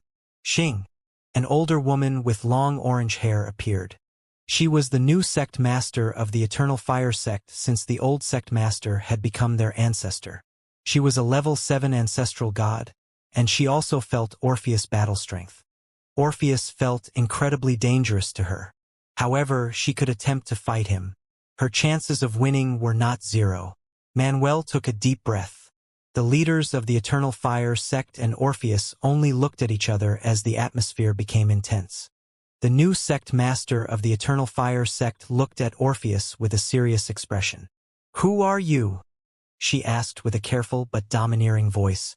I'm the minstrel, the current ancestor of the myriad sect, Orpheus said with a calm and warm smile. The people of the Eternal Fire sect narrowed their eyes. The minstrel. They had all heard of him in the past. He hadn't been covert on his journey through the ranks. He had won one tournament after the other, pocketing all the prizes. These tournaments had been held by sects on the level of the Eternal Fire sect to find powerful and talented disciples in the Star God realm. Valuable prizes would be offered, but since the winner would just join the sects directly, the treasures would remain in the sects. That was how it was normally, but Orpheus had always taken the prizes without accepting the invitation of any sect, which was quite shocking. Why wouldn't a powerful star god want to join a powerful sect? They would gain access to so many different resources, and they wouldn't even really need to work until they became ancestral gods. Yet, Orpheus had always rejected them. It was almost like Orpheus didn't want to interact with anyone else. Due to this strange behavior, a rumor that everyone had dismissed had suddenly gained more credibility. Rumor had it that the minstrel was the opposer's son. That was why the minstrel wasn't allowed to get close to anyone. Heaven saw the minstrel as an enemy, and it bestowed bad luck to him. Rumor had it that everyone who came close to the minstrel would be killed in a tragic accident. And then, the minstrel had suddenly vanished. Everyone had believed that the minstrel had died. But now, the minstrel stood in front of the 3 people of the Eternal Fire sect, and he had finally joined a sect. And he had killed an ancestral god in the Eternal Fire sect's territory just now. If Orpheus were just another ancestral god, they would have directly killed him. However, Orpheus was a level 5 ancestral god that could fight level 7 ancestral gods. That was a jump of 3 levels due to the 2-level jump between the 6th and 7th levels. This put Orpheus on the same level as the most powerful ancestral gods of the peak sects. Orpheus was essentially a chosen of a peak sect without the backing of a peak sect. Are you aware of what you have done? The sect master asked with narrowed eyes. Yes. I killed an ancestor of a different sect, Orpheus answered with a charismatic smile. Why? The sect master asked. Because I wanted to, Orpheus said nonchalantly. Silence. The people of the Eternal Fire sect had thought that Orpheus would say more, but he didn't. Apparently, that was his entire reason. That's it? The sect master asked. That's it, Orpheus answered. Are you aware that it's against the rules of the competition? She asked. Yes, Orpheus answered. Silence. The sect master became frustrated and angry deep inside, but she kept it hidden. Why was she so frustrated? Because she was trying to bury the issue, but Orpheus wasn't complying. If Orpheus had simply said that he didn't kill the ancestor, the sect master would have found a way to simply stop the investigation and let it vanish into nothingness. If Orpheus had said that he didn't know about that rule, the sect master would have given him only a formal punishment without any actual weight behind it. Why was she trying to rescue Orpheus? 2 reasons. First of all, Orpheus was part of the Myriad sect, and the Myriad sect would soon join the Eternal Fire sect. That meant that Orpheus would also join the Eternal Fire sect. Second, Orpheus was just too powerful.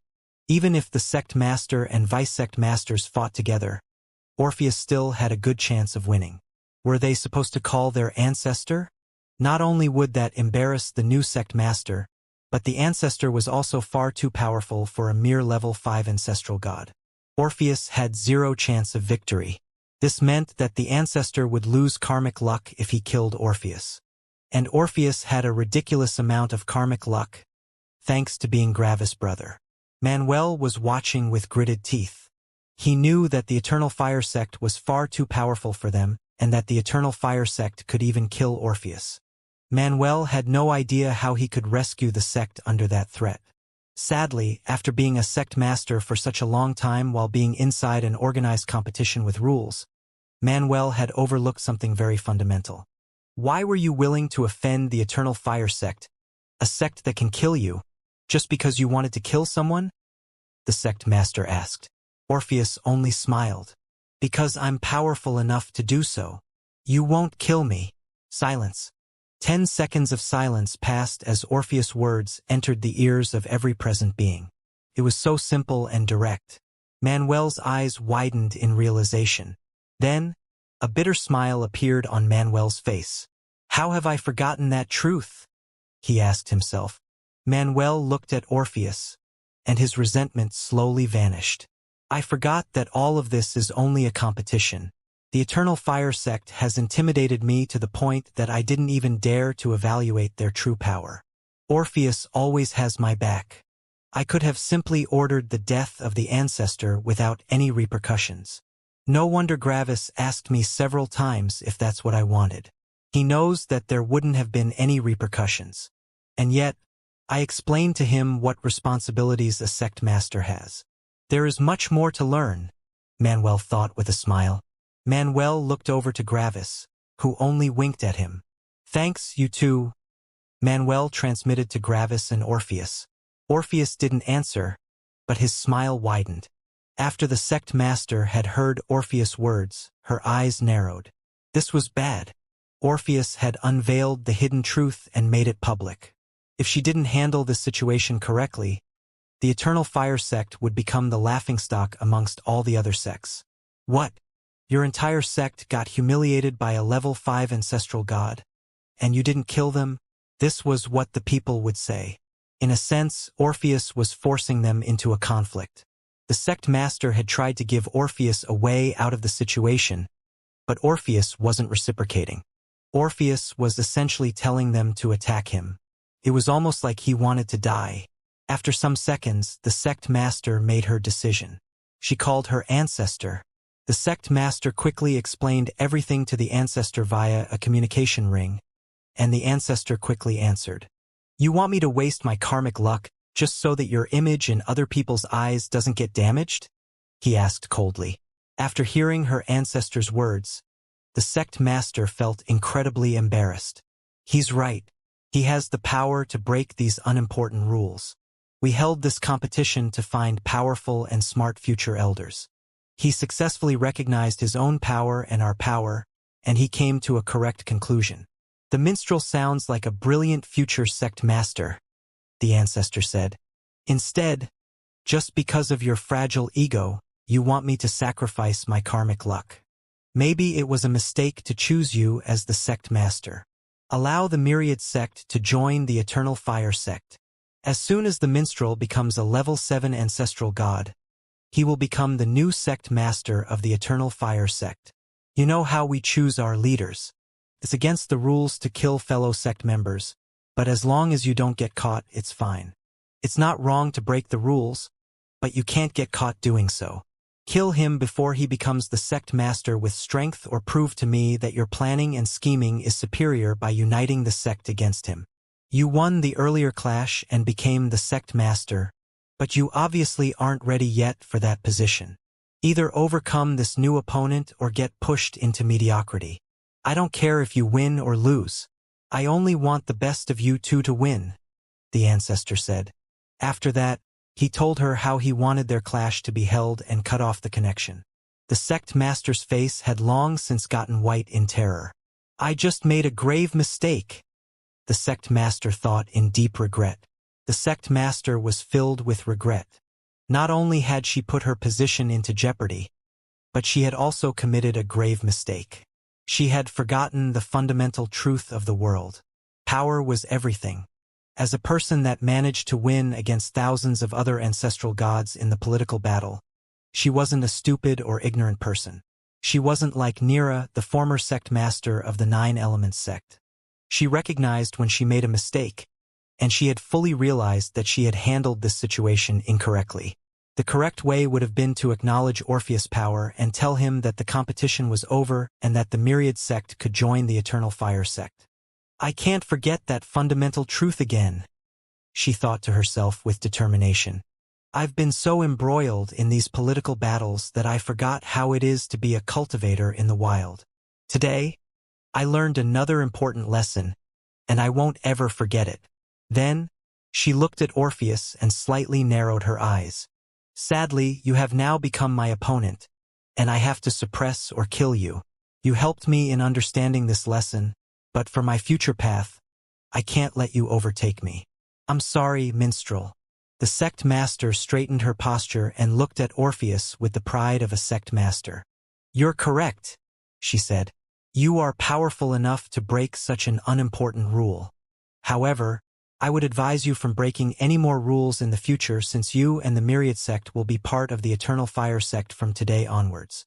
Shock washed through the disciples of the myriad sect, which was quickly replaced by relief and exhilaration.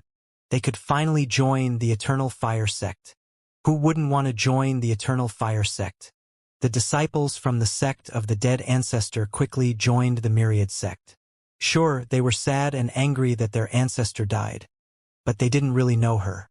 Her death wouldn't stop them from joining the eternal fire sect. We are happy to join the eternal fire sect, Manuel said politely as he stepped forward. However, the most powerful members of the myriad sect are old friends, and we don't want to split up. Would that be possible? The sect master frowned. The ancestors were the ones that created and led the sects, which meant that the actual sect masters of these sects were only figureheads. Didn't Manuel know his position? His words are my words, Orpheus added. I never led the myriad sect. I was only there to act as deterrence and backing. The sect master has made all the decisions, and the current prosperity of the myriad sect is all thanks to him. I only watched. This surprised the sect master of the eternal fire sect. A star god managed to outsmart and outthink 8 other sects which were led by ancestral gods. Ancestral gods had over 1 million years of experience over star gods. But this star god managed to outsmart so many of them. The sect master's evaluation of Manuel shot through the roof. The sect master wasn't arrogant, and she knew how outstanding she had been in the past. Yet, Manuel was even more outstanding than she had been back then. If everything the minstrel had said proved to be correct, Manuel had a very high chance of becoming the sect master in the future. However, he's still only a star god. It will take time for him to become an ancestral god. Right now, he's not a danger, and I refuse to suppress future competition. The smartest and most powerful cultivator deserves to become the sect master, and if I try suppressing any future dangers, it will prove that I'm not the most powerful cultivator.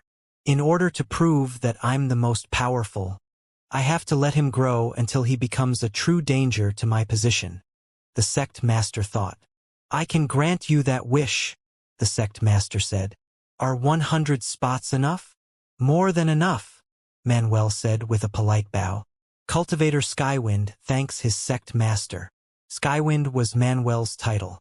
The sect master nodded. Gather up everything. In a week, an elder will arrive to bring you to the Eternal Fire sect. In 1 week, the Myriad sect will cease to exist, and all its members will join the Eternal Fire sect. The Myriad sect said some polite words, and the people of the Eternal Fire sect eventually left. Then the Myriad sect threw a party. Joining the Eternal Fire sect had been everyone's goal from the very beginning. Why? Because, due to the power difference in the sects thanks to the opposer, pushing a new sect to the peak was basically impossible. Sure, the Myriad sect was probably one of the most powerful sects comprised of star gods in the highest world, but that was it. It already proved challenging to find tempering for the Myriad sect, which would stunt their growth. Then, when the Myriad sect reached the ancestral god realm, even the absolute weakest sect in the ancestral god realm could eradicate them easily. One had to remember that, by that point, over 1,000,000 years would have passed ever since the opposer had fought heaven. In that time frame, the weakest sects filled with ancestral gods would have already been consumed by the more powerful ones. Usually, new sects would reach the ancestral god level one after the other, which meant that there would always be many new sects at that level. However, in these 1,000,000 years, no new sects would have joined while the older, weak ones were eradicated. Even the weakest sect on that level already had hundreds of ancestral gods.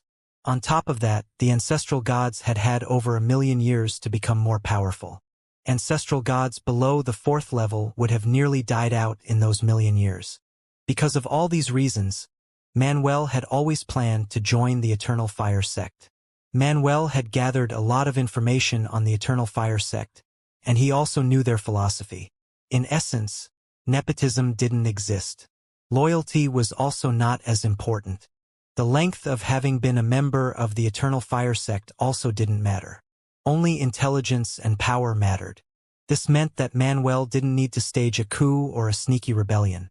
Just by becoming more powerful and amassing more political power, Manuel could become the new sect master above board. That was perfect for the Myriad sect. Even more, it was normal that factions were created in the Eternal Fire sect. After all, the Eternal Fire sect got a lot of its members through these competitions, and the sects that won the competition would often stay together. That was to be expected. On the surface, the Eternal Fire sect looked united, but deep inside, it was split into many factions that all vied for power. That faction war inside their sect was the very reason why the Eternal Fire sect became so powerful.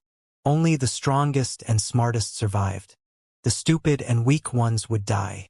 The competition was fierce and deadly, and exactly this kind of constant danger produced the most powerful cultivators. The members of the Myriad sect would be distributed among the other factions, which tested their loyalty. If they were disloyal to the past Myriad sect, the opponent would gain more forces. If they were loyal, Manuel would gain many people on the inside of the other faction, giving him a lot of valuable intelligence. The real war started now. However, Gravis wouldn't be part of that war. He wouldn't join the Eternal Fire sect since he didn't want to be suppressed by responsibilities.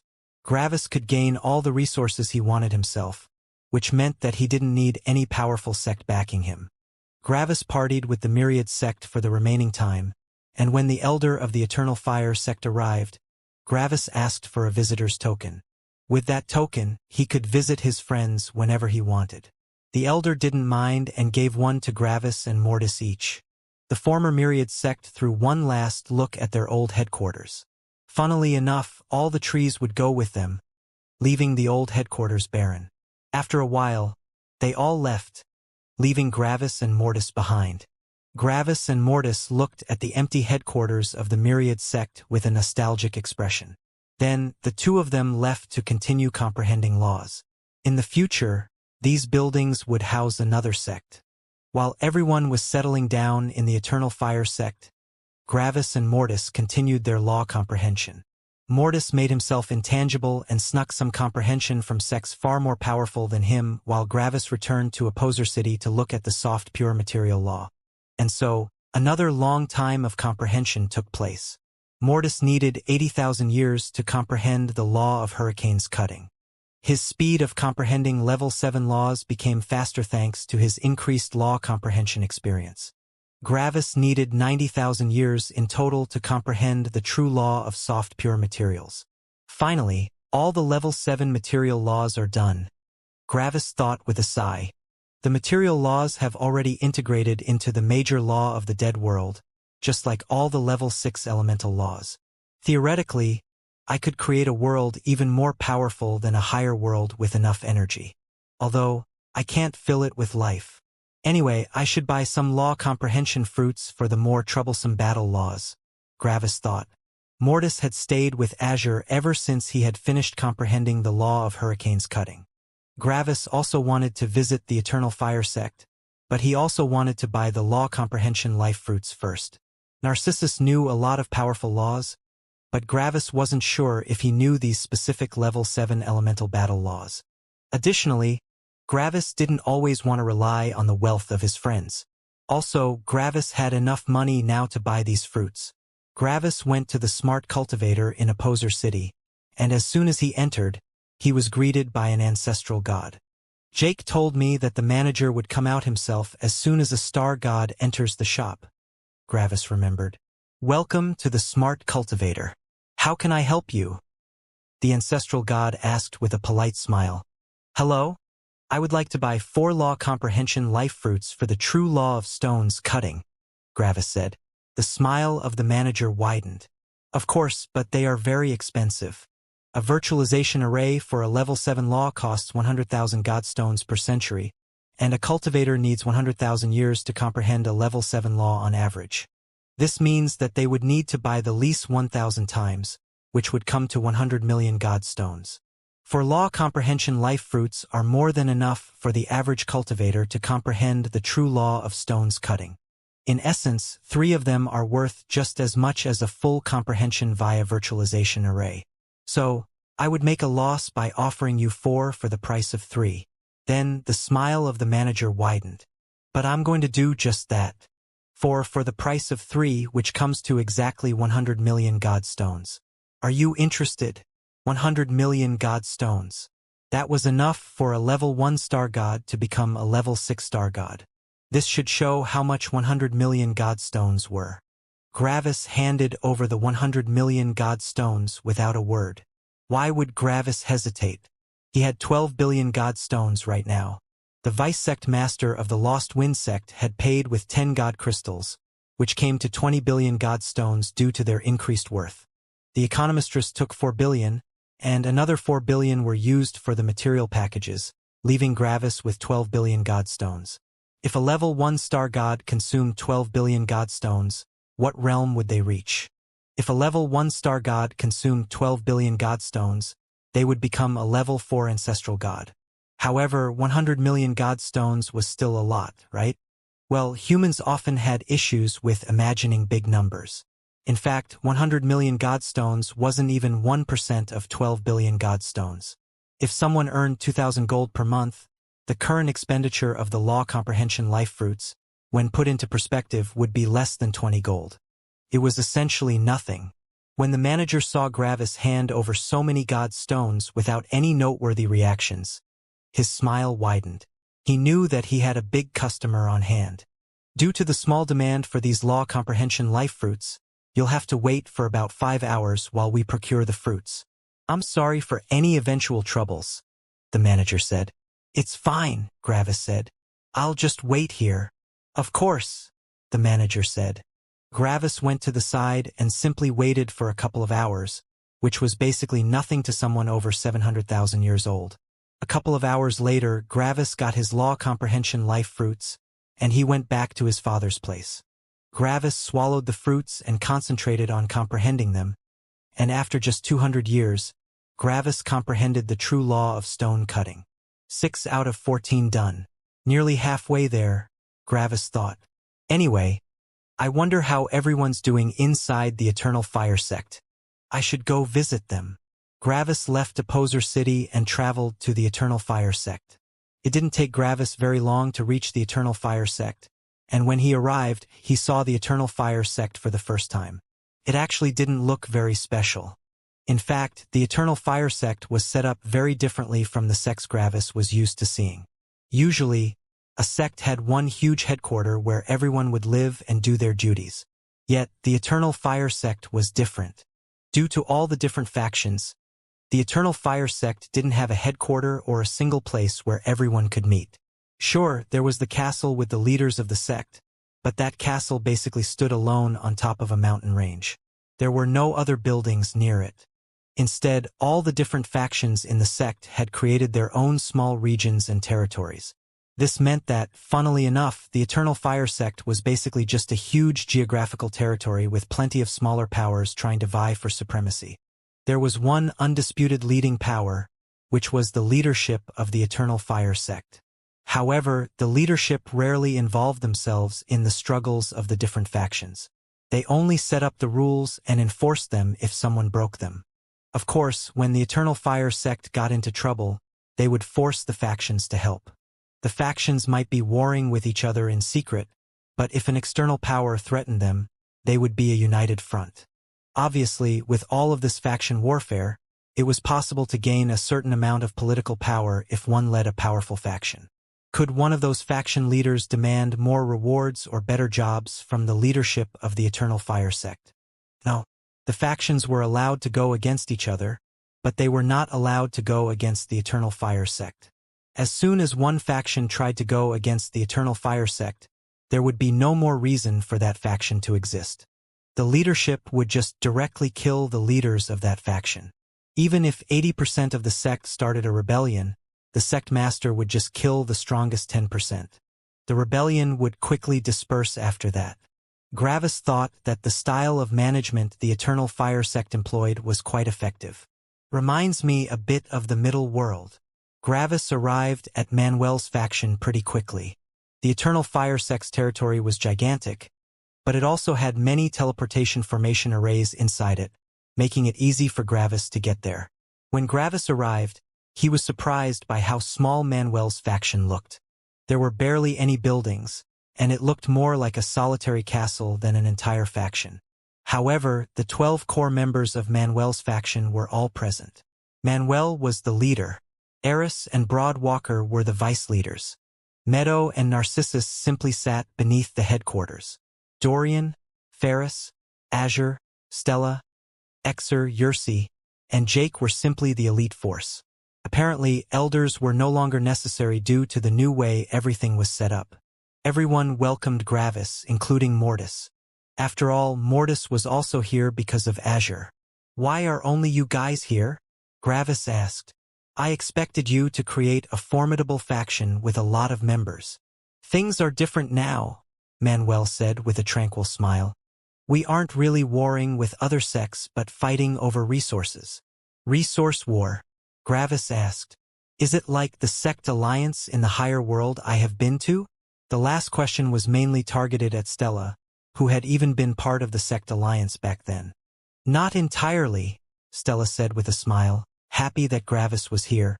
"We have about 3,000 star gods in our faction, which doesn't sound like much, but 3,000 star gods is already the average for the factions inside the Eternal Fire Sect." "That's not as much as I had thought," Gravis answered with surprise. "Why are there not as many members?" "Because of the fucking meat grinder," Dorian said with an annoyed tone. "Meat grinder?" Gravis asked. Dorian snorted. "Yeah. Star gods have to be able to jump one level outside the Eternal Fire Sect to become true members. Any star god that joins via a faction or absorbed sect has to enter the meat grinder. The meat grinder is basically just an amalgamation of team fights with comprehension breaks between the fights. 3 people form a team, and they have to kill their 3 opponents to advance. Dorian snorted again. Even more. The ones the Eternal Fire sect deems as more powerful will be paired with weaker partners to make the fights fair. Apparently, that fairness exists for late bloomers. According to them, if one star god knows a level 7 law and only 2 level 6 laws, they are weak. However, if they can suddenly comprehend a second level 7 law, they will be powerful. That's why the fights have to be equal. Guess who they sent into the meat grinder? Come on. Take a guess. Dorian nearly shouted with annoyance. Gravis only smiled bitterly. Was it you? He asked. Hell yeah, it was. Dorian shouted with anger.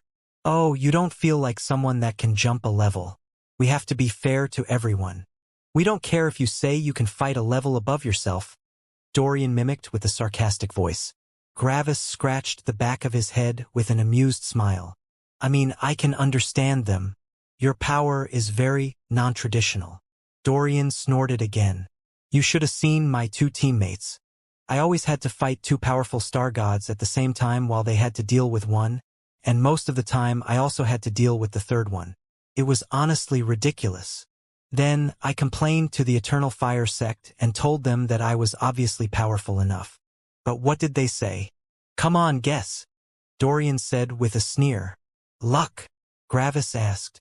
Right. They said that I only won due to luck. My opponent was taken by surprise by my fighting style, which stopped them from showing their real power. Even more, my laws weren't powerful enough for them, apparently. According to them, it was impossible for someone with my laws to fight someone a full level above themselves. Then Dorian smirked. And then, I put on 2 additional, dominating performances without even needing to comprehend another law. I killed 8 out of our collective 9 opponents, and they didn't even push me into a true feeling of tempering. Suddenly, Dorian started laughing. You should have seen their faces when they allowed me to truly enter the Eternal Fire sect. They saw that I killed so many of their star gods, and the best part was that the fights didn't even increase my will aura. I basically killed 8 star gods for fuck all. Man.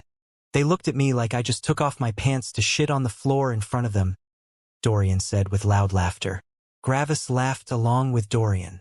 Dorian's way of narrating his experiences always managed to elicit laughter from the crowd. Sounds just like you, Dorian, Gravis said.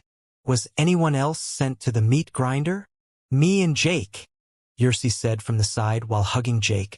Luckily, we ended up in the same team, and we managed to become strong enough to join our dear leader. Manuel coughed awkwardly into his hand. Jake just nodded while looking at Xianxia lovingly. Glad you could make it, Gravis said as he also embraced his daughter. It would be an understatement to say that Gravis was happy to see his daughter with all his other friends. On top of that, Xianxia also had someone that loved her eternally. Everyone else managed to enter directly? Gravis asked. Kind of. Meadow added from below the ground. Oh, Gravis asked. The Eternal Fire sect wanted to send Narcissus and me somewhere else.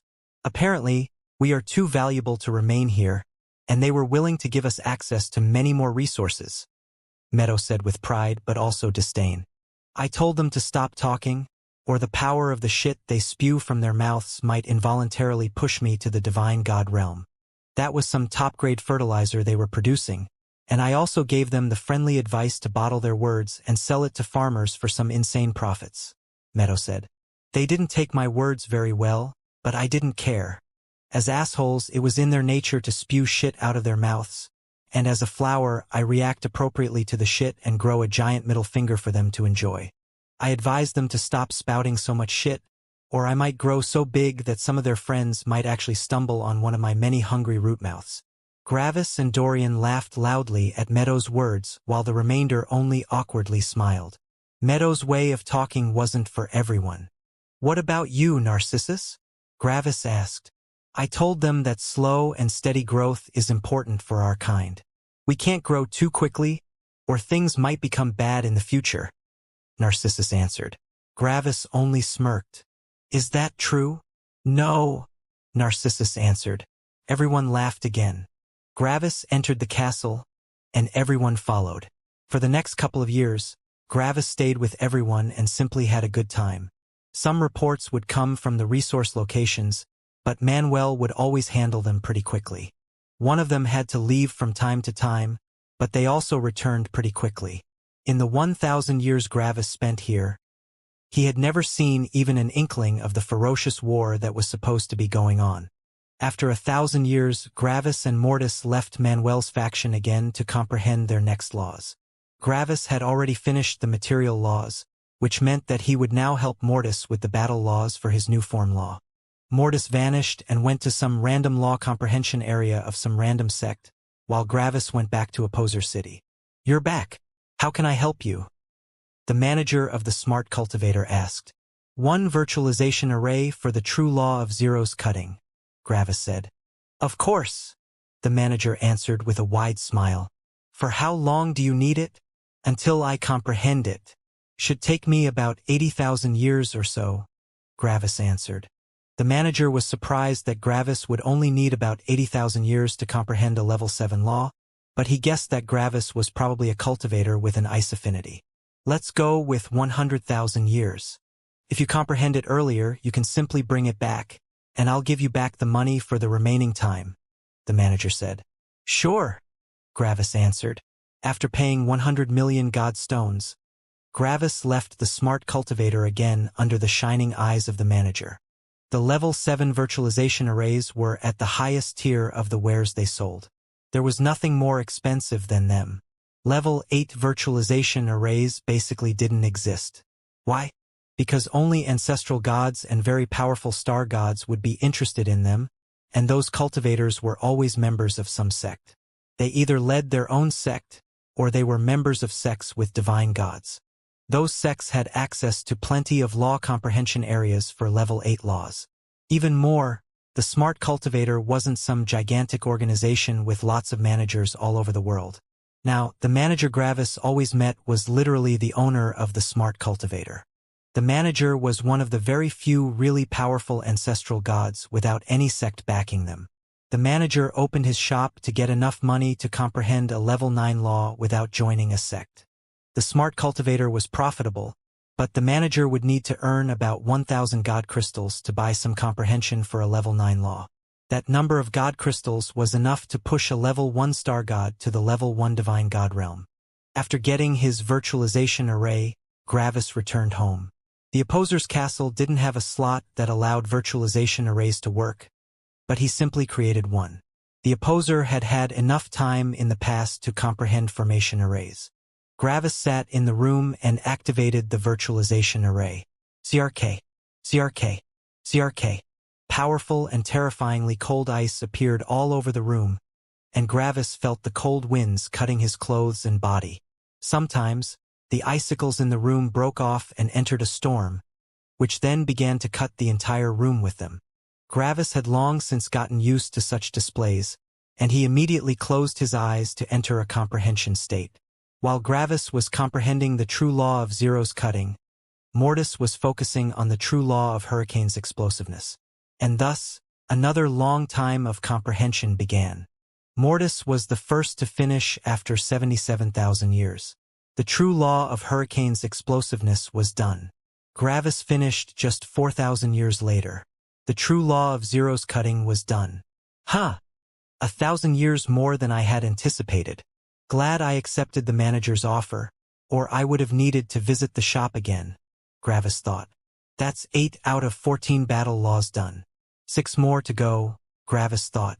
Gravis scratched his chin as he fell into thought. I think I can do one more. It doesn't feel like much time has passed, and I don't really want a break right now. Mortis wants to take one, but I don't mind. He can take one if he wants, Gravis thought. Gravis went over to the smart cultivator and got another virtualization array. This one was for the true law of zeros explosiveness. Gravis activated it and quickly went to work. 75,000 years later, he comprehended the true law of zeros explosiveness. Mortis was about to finish with the true law of ancestral woods cutting, but it would take about 10,000 years more. Gravis brought the virtualization array back and hurried to the Eternal Fire sect. He wanted to take a break again. In just a couple of hours, Gravis arrived at Manuel's faction again, and his eyes widened when he saw it. Huge. A gigantic castle pierced through the sky with millions of valuable houses around it. It was like the city of an emperor. Gravis' eyes widened as he saw all the cultivators on the streets. So strong, Gravis thought in shock. Level 6 and level 7 star gods just randomly walked around the streets. Most of the cultivators in the city were in the level 4 star god realm, but there also was a sizable number of level 5, 6, and 7 star gods. Gravis also noticed the power of his friends, and his eyes widened. Stella, Azure, Manuel, and Eris were level 7 star gods, while the remainder of his group of friends were level 8 star gods. Even more, they all had will auras at the peak of the star god realm. This meant that their will auras were all as powerful as Gravis' will aura. Gravis also saw that all of them were dealing with different tasks. Manuel was planning an assault with Exer and Azure. For a second, Gravis was confused. Didn't Manuel normally decide everything himself? However, Gravis quickly came to a conclusion. Manuel alone wasn't enough anymore to deal with the enemy's plans. Azure had led a couple of powers in her past, and she had a bright mind. Exer was a genius when it came to strategizing. It made sense that Manuel would ask them for advice. "Hey, Gravis. We'll greet you later. This is important," Manuel said quickly as he threw Gravis a half-hearted smile. "Oh, don't mind me. You do what you have to do," Gravis answered. Manuel only threw Gravis a small smile before his face became solemn again. "Oh hey, it's Gravis!" An excited shout came. Ferris arrived in front of Gravis and danced around him. "Man, Gravis, I missed you so much. Why have you been gone for so long?" Ferris asked. Gravis only smiled and chuckled at Ferris' antics. "I wasn't gone for so long, Ferris. Are you kidding? You were gone for super-duper long." Ferris answered with an excited smile. "You've been gone for like over 150,000 years or something. That's a super long time." Gravis was a bit taken aback. Over 150,000 years? That didn't feel that long. Gravis had only comprehended 2 laws in that time frame. Additionally, Gravis didn't even feel any different since the last time he came here. It was like no time had passed for him. Gravis and Ferris talked for a long time, and Gravis was surprised that no one else showed up to greet him. It was like only Ferris was happy for him to be here. Not even Stella had given him more than a friendly hello. Ferris told Gravis everything that had happened in the time since his last visit. And the longer Ferris talked, the more shocked Gravis grew. The events themselves didn't really shock Gravis, but the sheer amount of what had happened shocked him deeply. None of the things were that special. There were just some fights here and there and some restructurings. However, there were just so many incidents. The sheer number of them was simply shocking to Gravis. Ferris had talked to Gravis for nearly a week before he was done recounting the events, which left Gravis surprised. "All of that happened while I was away?" Gravis thought. "It doesn't feel that long to me. It feels more like I've only taken 2 naps, and that's it. It only feels like I've been away for only a couple of years. I don't even particularly miss everyone since I feel like I had just met everyone yesterday. Is this the effect of using samsara too often?" Gravis thought. Over 150,000 years passed, but 150,000 years doesn't actually feel that long. I went through much longer periods of time. However, if I break it down with my actual physical age, it would make more sense that so many things had happened. I'm about 950,000 years old, and 150,000 years is just a bit less than an entire sixth of my life. For a mortal, it would probably feel like they would have been away from their family for 10 years. For mortals, a lot of things can happen in 10 years. While Ferris was continuing to talk excitedly, Gravis looked around Manuel's faction with eyes reflecting complex emotions. Now that Gravis actually focused on his surroundings, he noticed that the entire feeling of everyone was off. It was like a lot of things had changed. However, the surroundings weren't the issue. The issue was more with how Gravis' friends felt to him.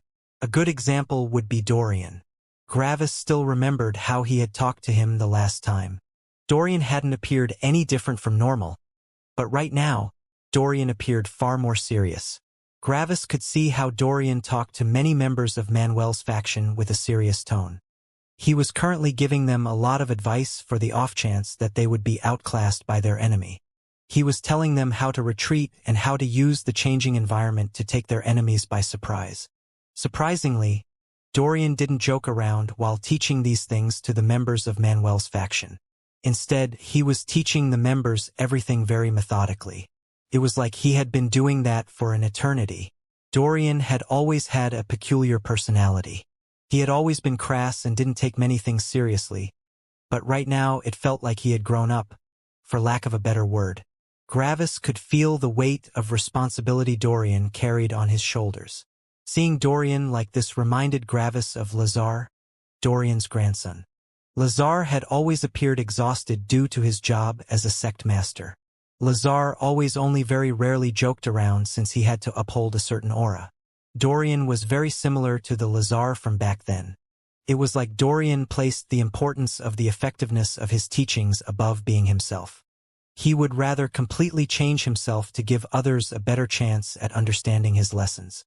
Stella didn't seem much different from usual, except for the absence of her jumping into Gravis' arms. She was reviewing a lot of formation arrays and was also changing the formation arrays on several pieces of equipment.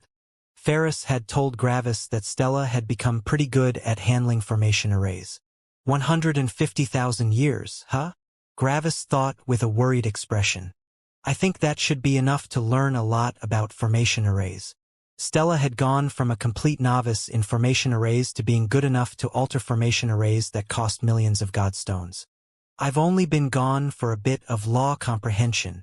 Gravis also looked at Meadow, who quickly noticed that Gravis was looking at her. Oh, would you look at that? The great lord of sitting on your arse has returned to visit us, Meadow commented. Gravis only chuckled a bit. How have you been, Meadow?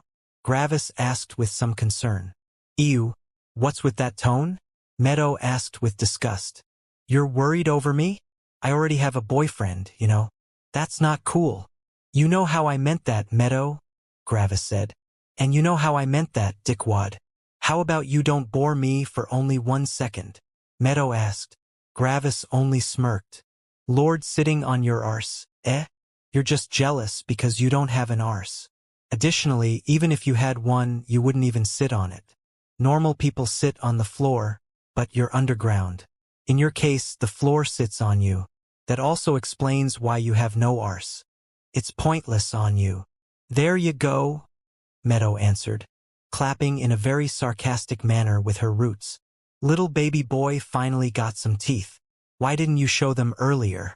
You went all sappy and worried for me. You creeped me out for a second. Gravis scratched the back of his head with an awkward smile. Well, I fear I might have done something wrong. Huh? Again? What's it this time? Meadow asked. Well, I think I shouldn't have skipped my last break, Gravis said. I don't feel like a lot of time has passed, but not everyone might feel like that. That? Meadow snorted. How long was it? 100,000, 200,000 years? Makes no difference to me. Has your sensitive little human brain received a small little ouchie? I mean, you are even older than me, Gravis said. It probably won't feel any different to you, but the others might not feel the same. For example, take a look at Dorian or Stella. If you compare them to how they were 200,000 years ago, don't they feel different? Gravis asked. Meadow paused and looked at Dorian and Stella. Sure, but that's normal. Humans and beasts change all the time. It's like I take a short nap, and everyone I know is already either dead or very different. That's just normal. Although, Meadow said slowly as her perception focused on Gravis again, you don't feel different. It's like you haven't changed since the last time, which is surprising. You humans change all the time, but you didn't. This worried Gravis.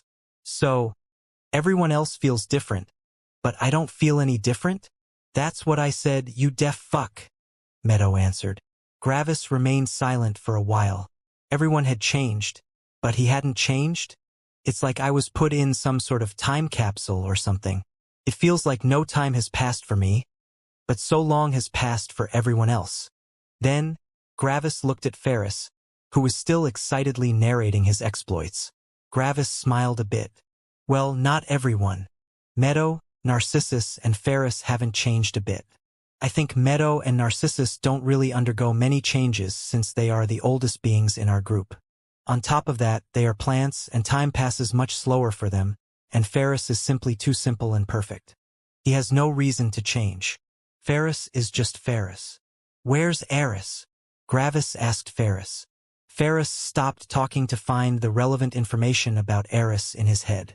It's Eris' turn to comprehend another level 7 law right now. He should be comprehending a law somewhere in a law comprehension area. Gravis nodded. Gravis had noticed Eris' absence while looking at Manuel's faction since nearly everyone else was present. Manuel, Azure, and Exer were planning something right now. Meadow and Narcissus were sitting below the faction as always.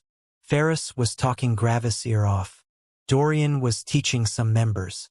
Stella was going over formation arrays. The others were absent. What about Yersi and Jake?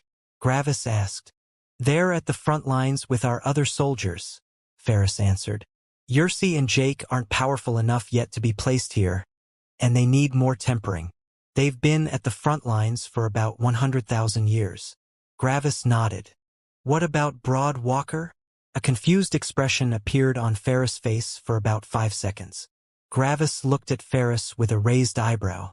Oh, right, Broad Walker, Ferris suddenly said, proud that he remembered who that was. I haven't thought about him in a long time. He died like 60,000 years ago. Broad Walker is dead? Gravis asked in surprise. Yeah, a lot of our members died. We're lucky that he's the only one to die in like 500,000 years, Ferris said. 500,000 years? Gravis repeated with a shocked expression. Yeah, it has been something like 500,000 since you had to deal with the entire Sin Aura thing. It's been a really, really long time, Ferris said. Ferris' words hit Gravis hard. 500,000 years. It had been 500,000 years since Liam, Sky, and the others had died. That was so long. Gravis looked at his hands absent-mindedly. But it feels like it happened only recently. Yet it's been 500,000 years. He thought in shock. Gravis did some calculations, and he realized that he had already been a star god for over 600,000 years. I have been a star god for so long already? I haven't even truly fought another star god during that time. My friends go through one tempering experience after the other while I simply don't. It's surreal. Of course, Gravis knew why he hadn't gone through as many temperings as the others. First of all, Gravis had received a lot of tempering from Samsara and then even more from the Sin Aura. In essence, Gravis had skipped 2 to 3 temperings with those. However, that wasn't everything. Gravis knew exactly what the main reason was. He had to comprehend so many laws. Gravis wasn't willing to fall a level in battle strength, but everyone's battle strength took a huge leap starting at the Star God realm. In the higher world, comprehending a level 7 law as an immortal emperor would be the stuff of legends. No one was even certain if that had ever happened before. Yet, to become a star god, it was necessary to achieve exactly that in the highest world. On top of that, Gravis always had either the advantage in terms of energy and spirit or in terms of physical power due to his special beast body. However, that also changed with the heavenly treasure everyone received. If Gravis hadn't known the law of sentience, it would be impossible to jump 6 levels. The law of sentience alone would have made him nearly unkillable in the immortal emperor realm, even if he were only an early minor circulation immortal emperor.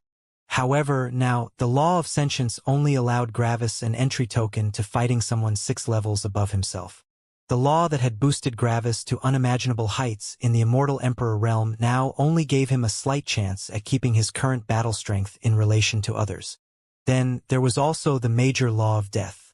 Without that, fighting 6 levels above himself would also be impossible for Gravis. At this very moment, Gravis had comprehended a whopping 21 level 7 laws, not counting the level 8 law of suffering and the level 9 law of heavenly lightning. 21 level 7 laws. This was absolute insanity for someone in the star god realm. The most powerful star gods might have comprehended 5 level 7 laws, but that was it. 5 level 7 laws would be more than enough to comprehend a really powerful level 8 law. It's my battle strength, Gravis thought. I refuse to compromise on my battle strength, but I have to pay a price.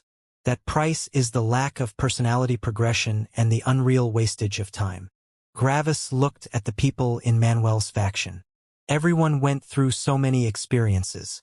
I spent the last 500,000 years sitting in a room and comprehending laws, while everyone else was dealing with enemies, administrating the faction, building up forces, teaching forces, and seeing their forces get decimated. Right now, they probably don't even feel like they are the Myriad sect anymore. After all, they have spent far more time in the Eternal Fire sect than in the Myriad sect. The Myriad sect had probably become a distant, fond memory of theirs. It's like it isn't real anymore, or like someone else has lived their life in the past. Gravis looked at all his friends again with his spirit sense, and he felt like a slight thorn had buried itself into his heart. And they've all gotten used to living without me. Gravis' spirit sense focused on Stella, and a grimace appeared on his face. Stella loves me just as much as I love her, and she hasn't seen me for over 150,000 years. On top of that, the time we were together was only 1,000 years long. I don't even see her for 1% of my life. It's like I only visit for 1 day every 4 months. That's fine for extended family and children since they have their own life. But it's different for a romantic partner. Gravis looked at Stella with pain. Stella was already on the 7th level of the Star God realm, making it hard for Gravis to see all of her law fragments, but he still managed to glean some things. Her love for Gravis was basically frozen. It was still there, but it wasn't something she had been thinking about many times. How often has she thought of me in the last 150,000 years? Silence. She probably thought about me a lot in the first few years, but I probably slowly vanished from her mind. Gravis felt a deep pain in his heart. He felt guilty for not being there. He felt hurt that Stella had basically forgotten him. However, most of all, Gravis felt guilty for not having missed Stella for the past 150,000 years. Gravis had been completely focused on his laws, and the time had also passed very quickly. To Gravis, it literally felt like he had just taken 2 short naps. Stella probably wanted to see me so badly, but I haven't even really thought about her. This is just like that time in the middle world. Back then, when Gravis had been alone, he had thought about his home. Gravis still remembered that he had forgotten the faces and voices of his parents and friends. Everything had been so distant from his life in the middle world, making it feel like his friends and family actually didn't exist. Stella was going through something similar. Her love for Gravis was like a plant that hadn't been watered in a very long time. It basically looked dead, and it didn't react to anything. However, Gravis knew that he only had to water the plant carefully for the foreseeable future. I've been neglecting everyone for too long, Gravis thought. I have to remember that becoming powerful is not my main priority. Freedom and happiness are my main priorities.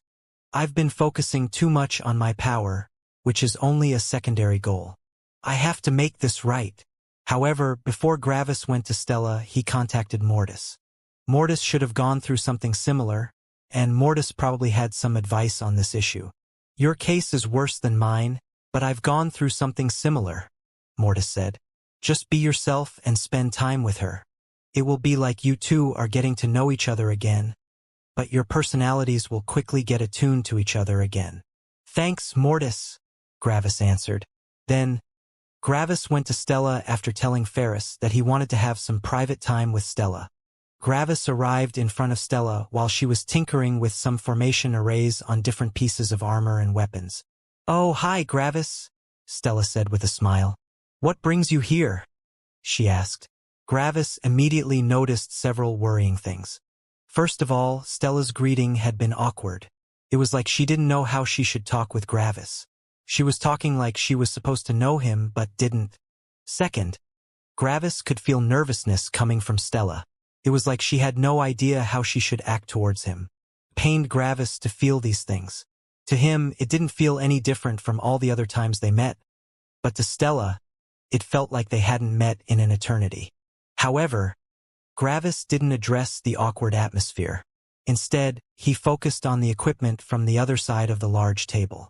There was quite some distance between Gravis and Stella.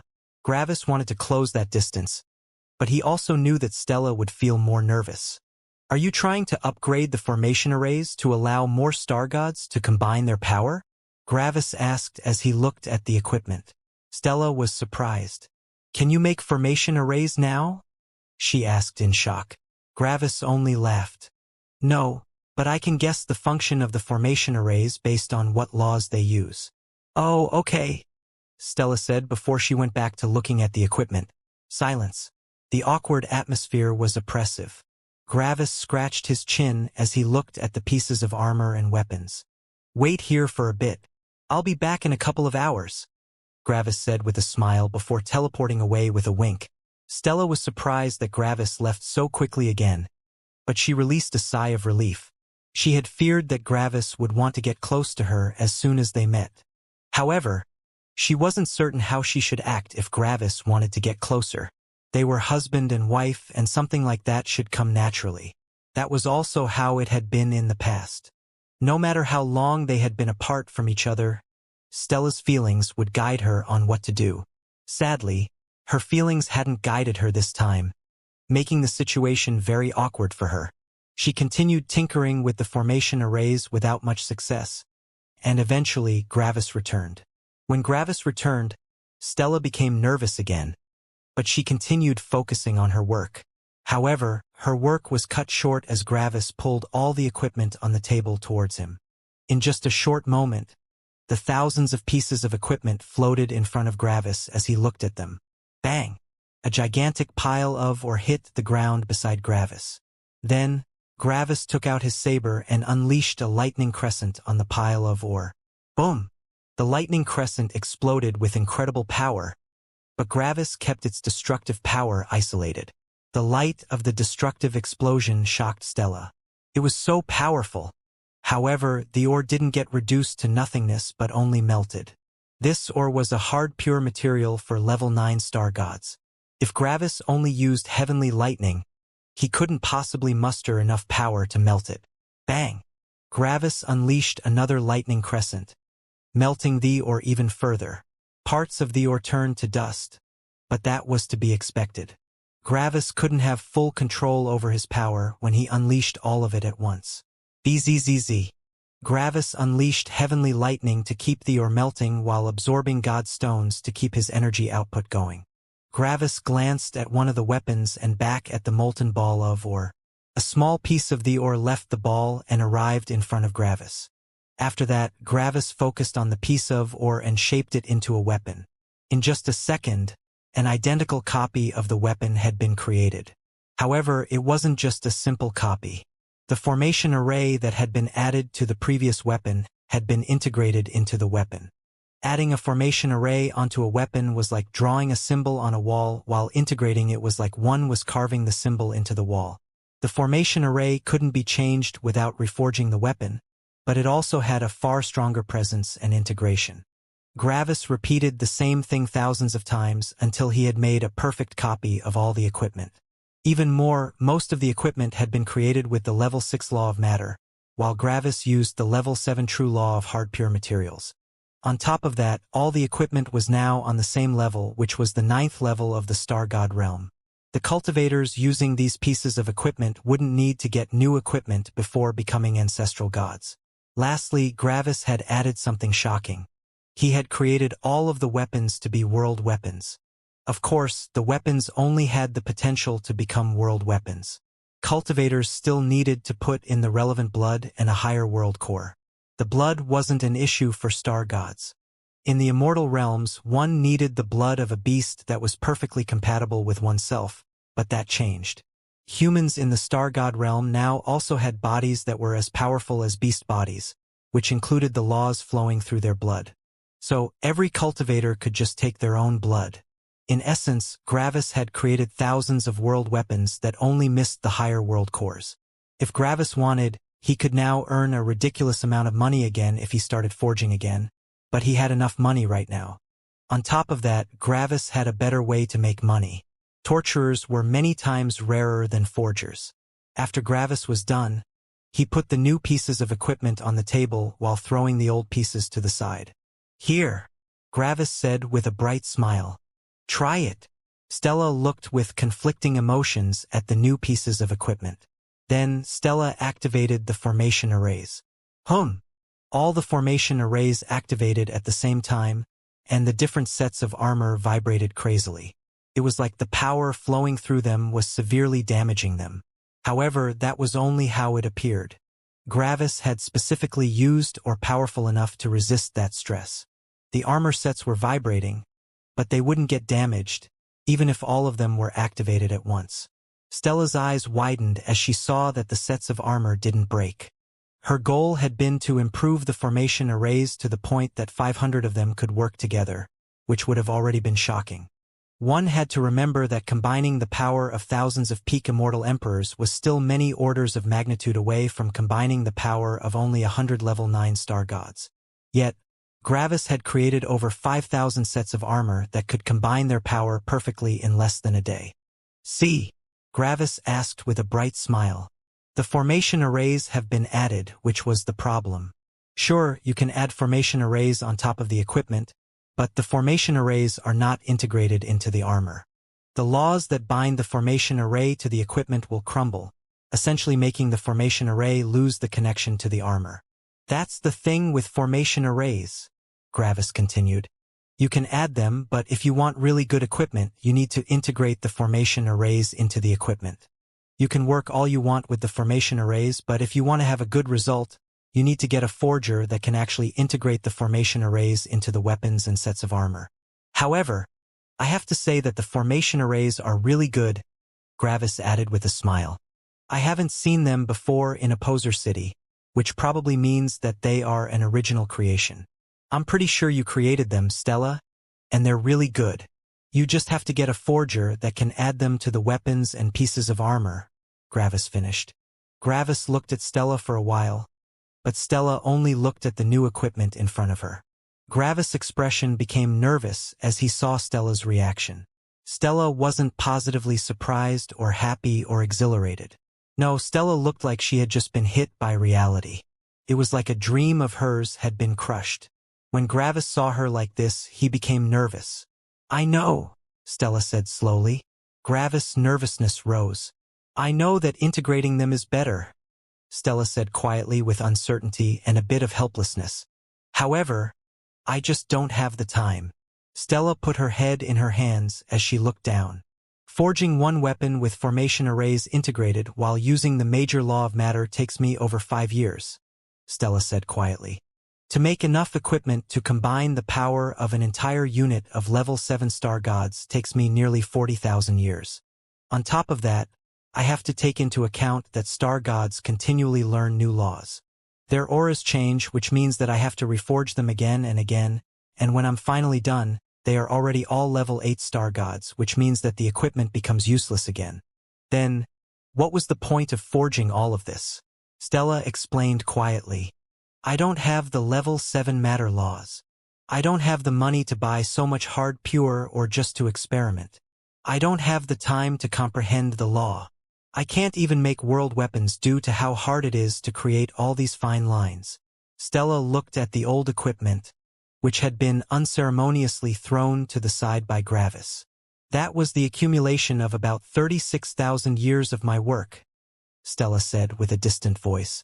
Silence. Gravis looked at the equipment he had carelessly thrown to the side with regret. Gravis had assumed that Stella was creating the formation arrays, not the entire equipment. Stella had put so much work into everything, but Gravis had thrown everything to the side. I'm sorry, Stella, Gravis said slowly. I didn't know that you have forged all of this equipment. Does that change a thing? Stella asked calmly. What do you mean?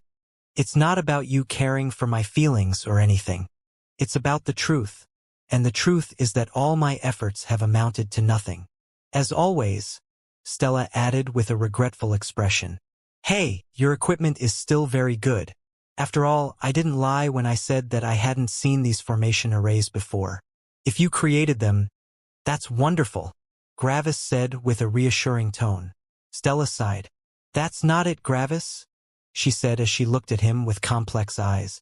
I know why you did what you did. You saw something that bothered me, and you took care of it. You care for me, And that's why you went out to spend a ridiculous number of godstones just to get this huge chunk of, or you thought that this entire thing was troubling me, but you thought incorrectly, Stella said with a sigh. Gravis wasn't sure what he should think right now. What do you mean? He asked again. Gravis, put yourself in my shoes for a bit, Stella said. I love you, and I want only the best for you, and I know you feel the same way towards me. You give me equipment. You give me safety. You give me laws. You give me everything. Yet, what do I give you? Stella asked. Gravis raised an eyebrow. I can't help with your equipment, Stella said. I can't help with your laws. I can't help with your tempering. I can't help you when you're in danger since you're much stronger than me. I want to help you with something, but there's absolutely nothing I can do, Stella said with a shaking voice. When you condensed your sin aura, I tried everything in my power to help you. I gave it my all. I taught so many disciples. I gathered so much money. I tempered myself so many times just for you, Stella said in a louder voice. Yet, what did that do? Stella asked quietly again. What was my help worth? You told me that Orpheus dealt with 30% of your debt and that the Myriad sect also dealt with something like 20%. You dealt with the remaining 50%.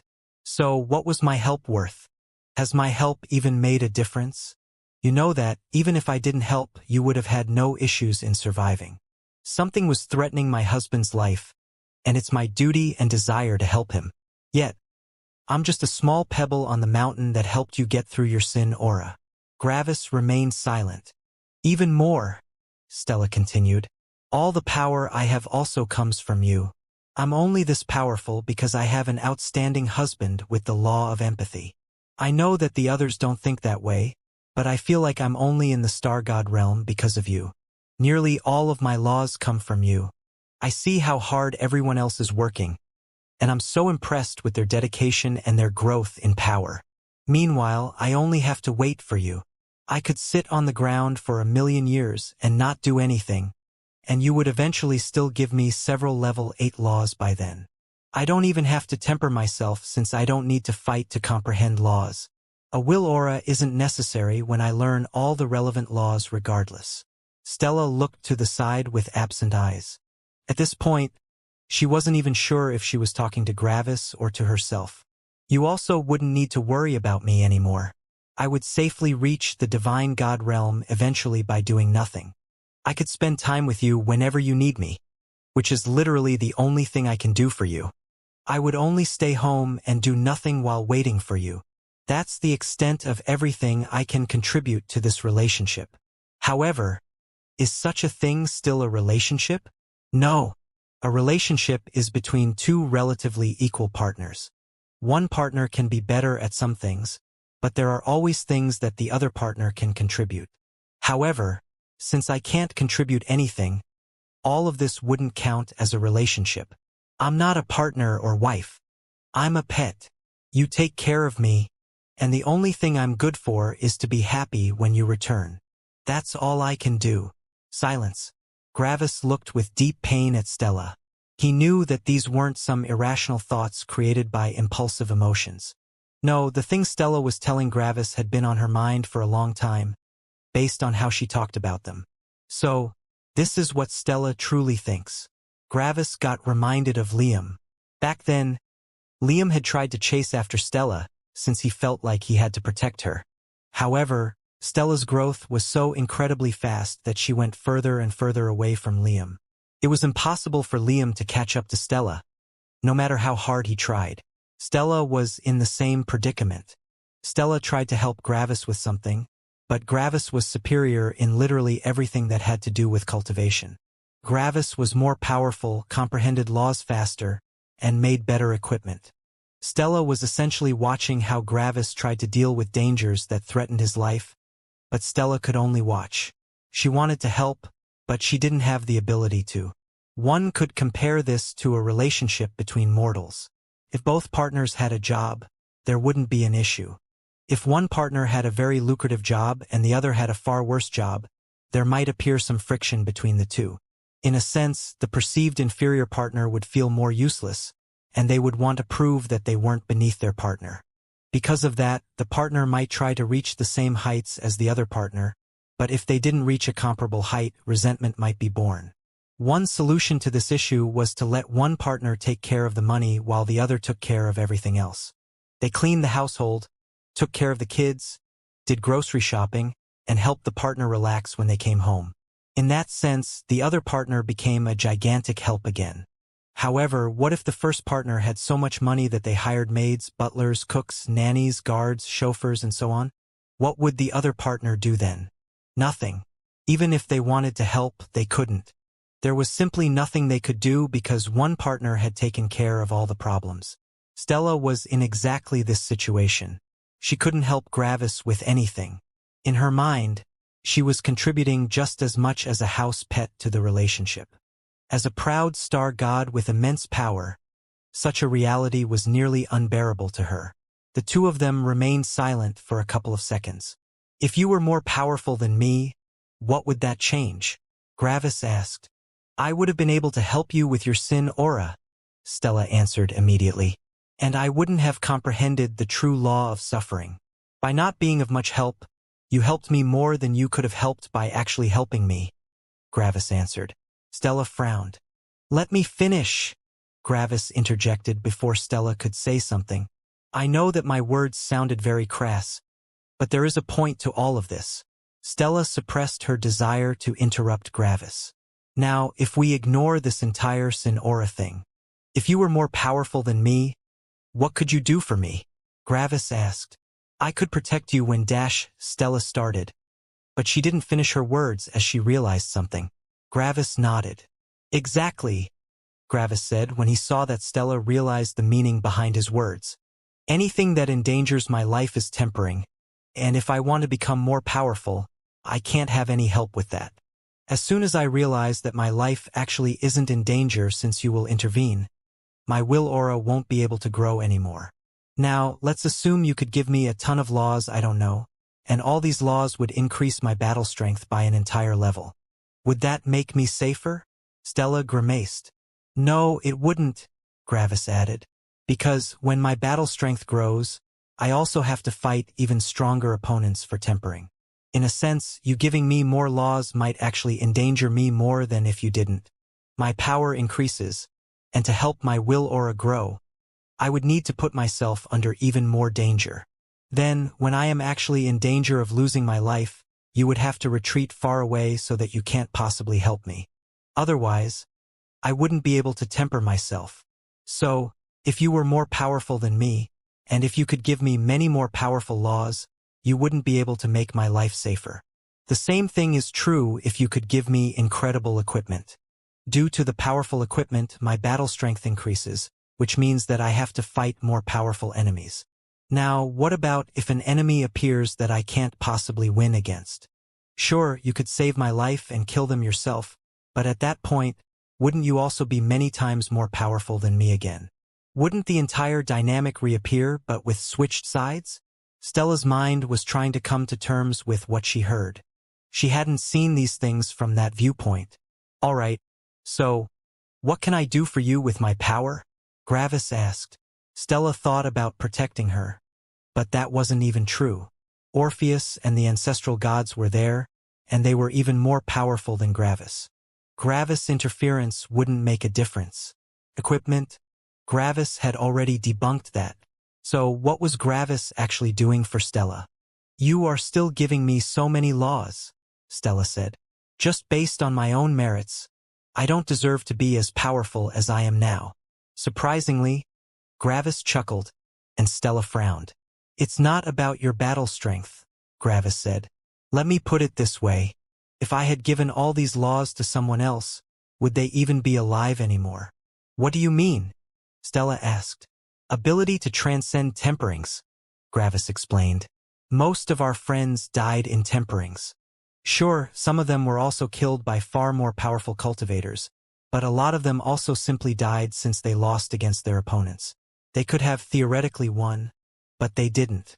If they had more laws, they would have fought more powerful enemies. Would they have survived against these enemies? I don't think so, Gravis added with a slight shake of his head. Battle strength is nice, but you also have to have the ability to triumph against your opponent when they are as powerful as you. When two opponents with the same power fight each other, battle strength becomes irrelevant. After all, they are already equally as powerful. Battle strength dictates what opponent you fight for your tempering, not if you win. In that situation, the most important thing is your ability to grow under pressure. If your ability to grow under pressure is below your opponent's, you will die. After all, if you both have the same starting point, victory depends on the person that can grow more. Only you have control over that ability of yours. The more you want to live, the higher your concentration becomes under these circumstances. So what if I gave you some laws? Gravis added with a smirk. You're fighting 2 or 3 levels above yourself. Sure, it wouldn't be anything special if others could also get these laws. But the impressive thing is that you managed to survive more than once. If all your laws came from me, you wouldn't be able to comprehend new laws during tempering. And you would inevitably die when you meet an opponent that comprehends a new law during your fight. That has obviously happened to you before, but you still managed to triumph. Even if I gave you no laws at all, you would still be able to fight at least 1 level above yourself. Maybe even 2. That's still very impressive. Don't forget, you managed to become the holy maiden of a peak sect of the most powerful higher world in existence. You achieved that all on your own. Don't think that you're unworthy of your realm. Stella looked at the table with furrowed brows. Now, Gravis added with a loud shout. Let's talk about what you are actually contributing to this relationship. Stella looked at Gravis. Let's imagine that you stayed at home just to wait for me to return. If you did that, Manuel, Dorian, Azure, Eris, Ferris, and Exer would have died in their wild war against the other sects. Without you, one more powerful star god would have been added to the pile of enemies, who would have killed everyone, Gravis explained. You have saved the lives of nearly all of my friends and my son, just like they have saved yours in the war. I can deal with some deaths, but if everyone died in their effort to help me, I wouldn't be sure if I could forgive myself. Stella looked absent-mindedly at Manuel's faction. Next, Gravis said, if I didn't know how much my death would hurt you, I would already be dead. Stella's gaze shot to Gravis in shock. Gravis sighed. The sin aura was unimaginably terrifying, Gravis said. I was continually fighting against the desire to kill myself. I just wanted this torture to end, no matter what. During that time, I didn't think about my father, or heaven, or whatever. I knew that Eris, Yersi, and especially Sarah would be able to handle my death. Sure, Eris and Yersi would grieve for me, but they would get over it. The 3 of them don't need me. It's nice to have me, but they are my children. They don't need me as much as I need them. The death of a parent is horrible, but the children can come to terms with it. Yet, if one's child dies, the parent will likely never recover. While I was under the effects of my sin aura, I had a lot of horrible thoughts, Gravis said as he looked with a pained expression to the side. I didn't care for my father's problems. They were his problems, not my problems. That wouldn't stop me from killing myself. Mortis? Sure, I would feel a lot of guilt for killing myself, but Mortis hadn't had someone back then. I could accept taking his life away too, as long as this torture would end. My friends? They would be able to get over my death just how I got over their death. It sounds cold, but that's how life works. Nothing was stopping me from just ending the torture. Gravis looked at Stella. Except you. Stella took a deep breath. I knew that you would be under unimaginable pain. A part of me even believed that you might kill yourself too. The love between 2 lovers is different from every other kind of love. A parent needs their children, but the children don't need their parents as soon as they become adults. Friends want to be with each other, but they don't need the other side. However, lovers need each other. I need you and you need me. If one of us 2 dies, the other one won't feel complete anymore. We would feel like a part of ourself is missing. When I was in that dark place, you were the only thing that kept me going, Gravis said as he looked deeply into Stella's eyes. The thought of causing you so much pain stopped me from ending my suffering. Your existence saved my life, and no one else could have saved my life under these circumstances, Gravis said with a sigh. A short moment of silence passed before Gravis continued. Now, next thing, Gravis said. My two main priorities in life are happiness and freedom. Power comes after that. I can become powerful on my own. I can become free on my own. But I can't be happy on my own. Your existence is the only way I can ever reach happiness in this life, Gravis said. Without you, freedom and power become meaningless. You talked so much about helping me in the aspect of power, but you failed to see that power isn't my priority. I want to be happy, not powerful. And when you're not happy, I'm not happy, Gravis added. So, please, don't try to destroy your happiness for something as unimportant as power, Gravis said as he came closer to Stella. Then, Gravis lightly took her hand into his. Please, Gravis said. Then he looked at the ground. I only want you to be happy. Gravis' sincere words touched Stella, and she felt her eyes water. The frozen love had thawed. Stella touched Gravis' face and pulled him closer, and then they shared a long kiss. It was like they had never been apart from each other. At this moment, it was like they had never been apart. Gravis and Stella kissed for a long time. However, when their lips parted, Stella still felt a bit uncertain about everything. Yes, Gravis' words made logical sense, but feelings didn't always follow logic.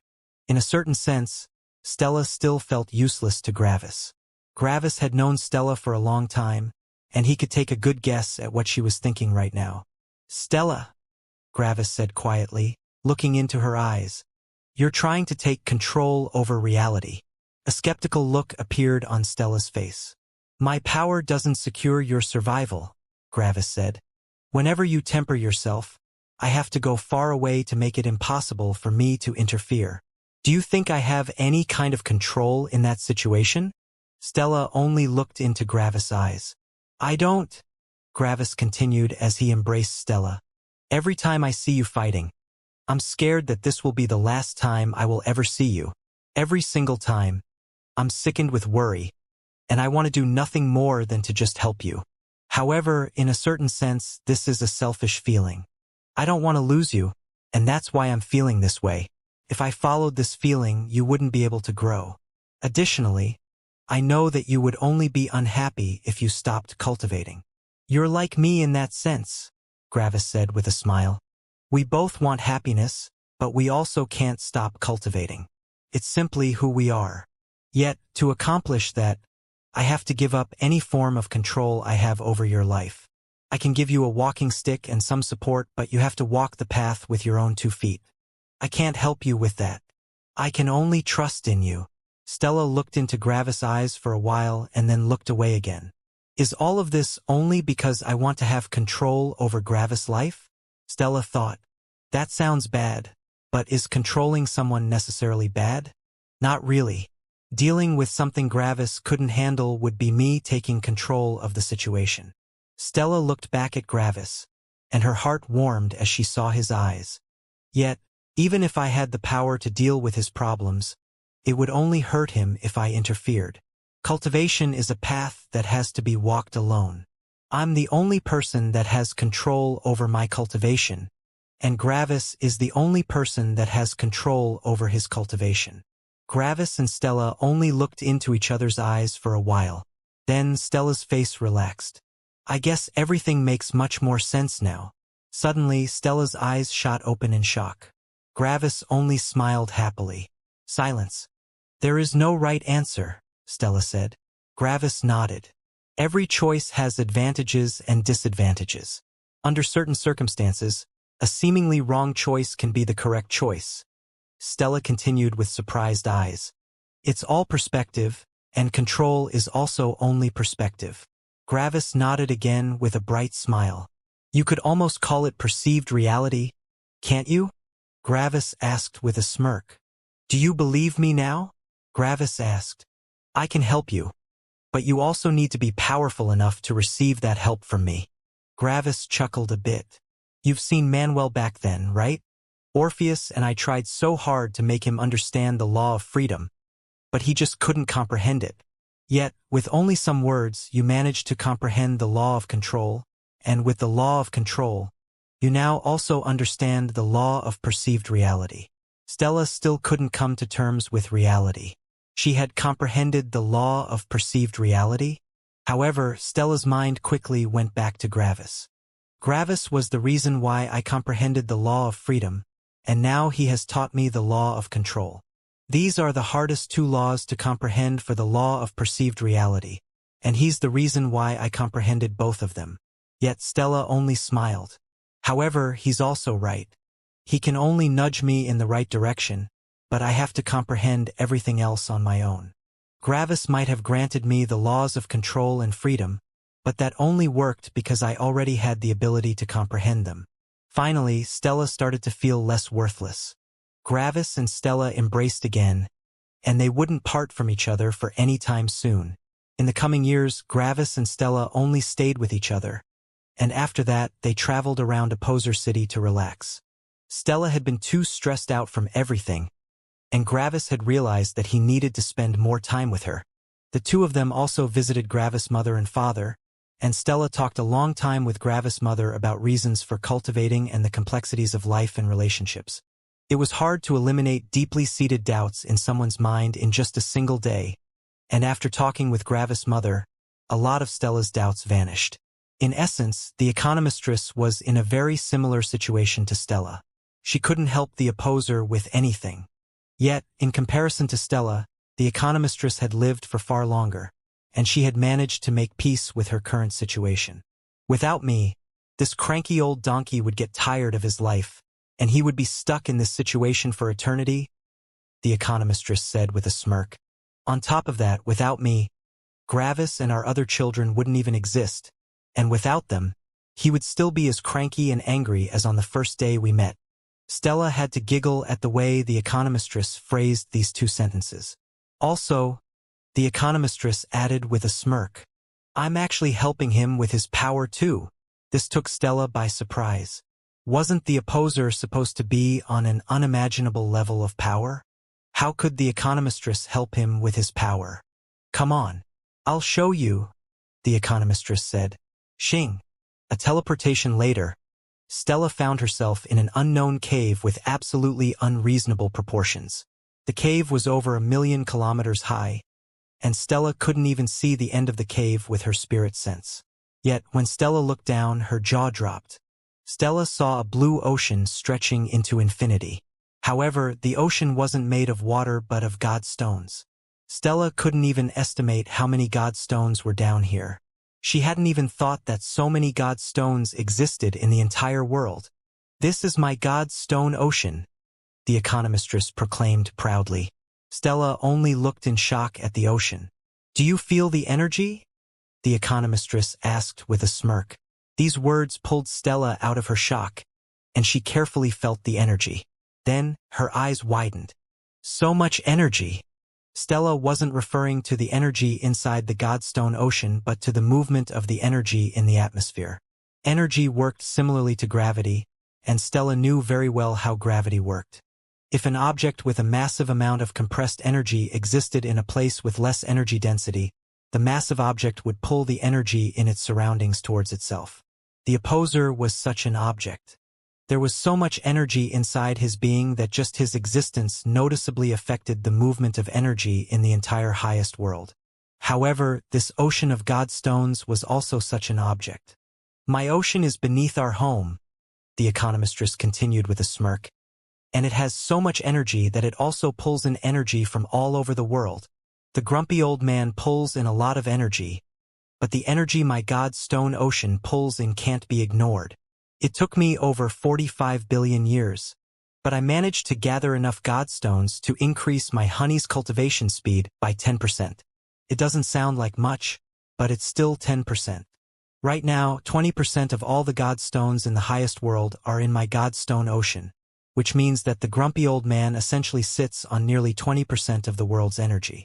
Sadly, he also eats a lot, and I can barely earn enough to afford food for him. He's consuming 1,000,000 Godstones per hour just by sitting down. I swear one day, he'll eat me out of house and home. After the economistress had shown Stella her Godstone ocean, Stella realized that she had given up too early. She had tried to help Gravis by comprehending formation arrays, and she was definitely making some headway in that direction. But she was sure that there was even more she could do. Even if it wasn't much, she could still help Gravis with more things. And she already had a plan. However, the plan would take a long time to come to fruition.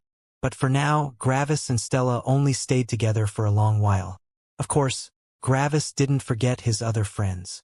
In the beginning, it was a bit awkward to talk with his friends, but eventually, the old feeling of friendship returned. They hadn't seen each other in a long while, but they had also known each other for a long time. However, a lot of things had still changed in the last 150,000 years. For example, Yursey and Jake had a couple of children now. When Gravis heard that, he was shocked and asked why they hadn't informed him. Yursey answered that she didn't want to distract Gravis. Additionally, the lives of the children could pass very quickly. One of Yursey's kids had decided against cultivating, and she had died in her 80s with a loving family. That had happened several thousand years ago, and by now, so many generations had passed that there basically wasn't any connection between them anymore. Yursey had stopped cultivating to stay by their daughter in her life. Sadly, to beings that were hundreds of thousands of years old, 100 years passed in the blink of an eye. They had also stayed in contact with their grandkids and their great-grandkids, but eventually, the visits had become more and more infrequent, and eventually, they hadn't visited in 200 years. Any kind of familial connection had already been severed. The only thing connecting them was a tiny part of their blood. Gravis could only sigh when he heard all of that. Sure enough, having children was difficult when one was also cultivating. If the child decided to live a mortal life, their entire life would pass in the blink of an eye. If they decided to cultivate, their life would pass even faster. After all, the chances of becoming truly powerful were minuscule. In both cases, the child would only live for a tiny, bright moment. It was like a spark that brightened up the surroundings, but as soon as the spark vanished, only darkness remained. Luckily, their other daughter was already in the law comprehension realm, and she visited her parents every century or so. The two of them told Gravis where he could find his granddaughter, and Gravis quickly went over. He watched her from afar as she was trying to comprehend a level 3 law. Gravis immediately felt a certain feeling of connection between him and his granddaughter. He wanted to go over there and meet her, but he decided against it. I'll return to my cultivation soon. Meeting her would be nice, but I don't want to remain in her mind. 100,000 years is too much time for a law comprehension realm cultivator. I'll meet her if she manages to become an immortal emperor. It wasn't easy for Gravis to make this decision, but he had already decided. Gravis involuntarily remembered the time he had met Orpheus. Back then, Gravis had asked why he hadn't seen any of his other siblings, and Orpheus had said that Gravis' life was too fleeting. Back then, Gravis had understood their reasons, but he also didn't like it. Later, Orpheus had told Gravis the truth, which was that the familial feeling had basically already died out due to the size of the family. Am I doing the same thing? Gravis asked himself. Silence. No, I'm not, Gravis thought after a while. I'm not doing this because I don't love her or because I don't care about her. This isn't about me, but about her. She can't miss something she has never had, and it's better if we only meet when she can deal with my long absences. Gravis watched his granddaughter for a while, but he eventually teleported away. When Gravis returned, Yursey and Jake asked if that was truly the right decision. After all, Gravis also wanted to meet her. Gravis answered that it was the best decision he could make. Eventually, Yursey and Jake accepted it. When Gravis left, he also thought about his own family. If I remember correctly, I've also had a younger sister called Artemis once, Gravis thought. Sadly, she has decided to accept Father's gift and became a peak immortal emperor. Her longevity has long since run out. Gravis' brows furrowed. Now that I think about it, Father and Mom didn't have any other children after that, and several 100,000 years have already passed. This means that all my brothers and sisters that decided not to cultivate have already died. Gravis remembered that one time he had met one of his sisters. Back then, Gravis had only been in the Unity realm, and he had immediately disliked her as soon as he saw her. When they talked, the two also very quickly parted on bad terms. It feels weird, Gravis thought. Back then, she had been impossibly more powerful than me. But now, she has already died. Well, at least I guess she was happy. I wonder how many of my brothers and sisters are actually still alive. Gravis couldn't come to a concrete answer. Why am I even thinking about all of this? I can just ask father. So, Gravis traveled to Opposer City again and sat down in front of his father.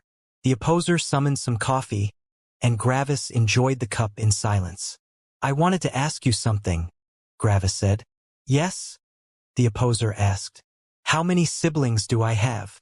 Gravis asked. Right now, 4. The Opposer answered directly. Only 4. Gravis asked in shock.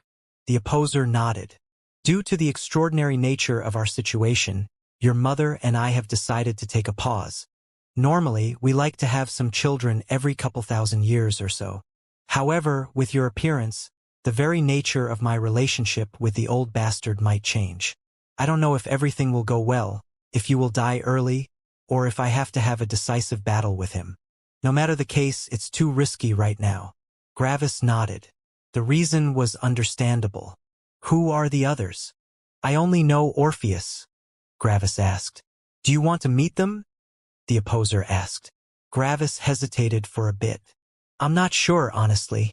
There isn't anything between us except our connection to you and Mom. But you still want to know some things about them, the Opposer added. Gravis nodded. The Opposer emptied his cup. Orpheus is your second strongest sibling right now. He was once placed 3rd, but after he decided to continue cultivating, his power has gone through a rebirth, the Opposer said. This surprised Gravis. He had a sibling even more powerful than Orpheus? You have a sister that's at the 9th level of the Star God realm. My short fight with the old bastard hit her hard, since she had just been somewhere in the middle of the Star God realm when it happened. The entire world basically knew that she was my daughter, and the world hated her for it. Gravis grimaced. This really was a bad place to be in. She never forgave me for what I have done. She said that I only cared about you but not about anyone else, the Opposer said. She will soon undergo her second tribulation, and things don't look good for her. There is a small chance that she can comprehend a level 8 law during that tribulation, but if she fails, she will die. I'm relatively sure that you will only have 3 siblings soon. Gravis sighed. And the other 2? He asked. You have another brother who's a level 4 ancestral god right now. He's an elder in the darkest Stygian sect. Oh, I know that sect, Gravis said. It's about as powerful as the Eternal Fire sect, right? I think I visited their territory once when I went to get Meadow. The Opposer nodded. He comes here from time to time, but mainly to visit your mother. There isn't a strong connection between him and me. Gravis could understand why. The Opposer had always been very distant towards his children, which had only changed when Gravis had appeared. What about their karmic luck? Gravis asked. 0, as always, the Opposer answered. Only the people that have an actual connection with you have their karmic luck raised. The 3 siblings you have never met don't have a real connection with you. However, as you always say, advantages can have disadvantages, and disadvantages can have advantages. Their path had been far more difficult, but they have above-average battle strength because of it. Gravis remembered the couple of run-ins he had with his karmic luck in the highest world. It definitely wasn't easy to survive something like that, but all 3 of them had managed to survive these catastrophes. What about the last one? Gravis asked. You have one more sister, and she's the most powerful out of all of you. She comes to visit us every couple 100,000 years or so, and we have a relatively good relationship. You two actually already met, but you didn't recognize each other. Gravis looked with surprise at his father. I saw my strongest sister once? The Opposer nodded. Back at the Heaven Clash. She was among them. Gravis went through all the people he had seen, but everything had happened way too fast for him. Gravis hadn't been able to keep up with all the figures, but he remembered the few of them that had remained at the end. Gravis didn't find anyone that gave him a similar feeling to his father. However, Gravis remembered that it was also possible that his sister might be more similar to their mother. After looking at the people in his memory again from a different angle, one person stood out. It was a woman with long blue hair. In a sense, her beauty had radiated a similar purity as his mother.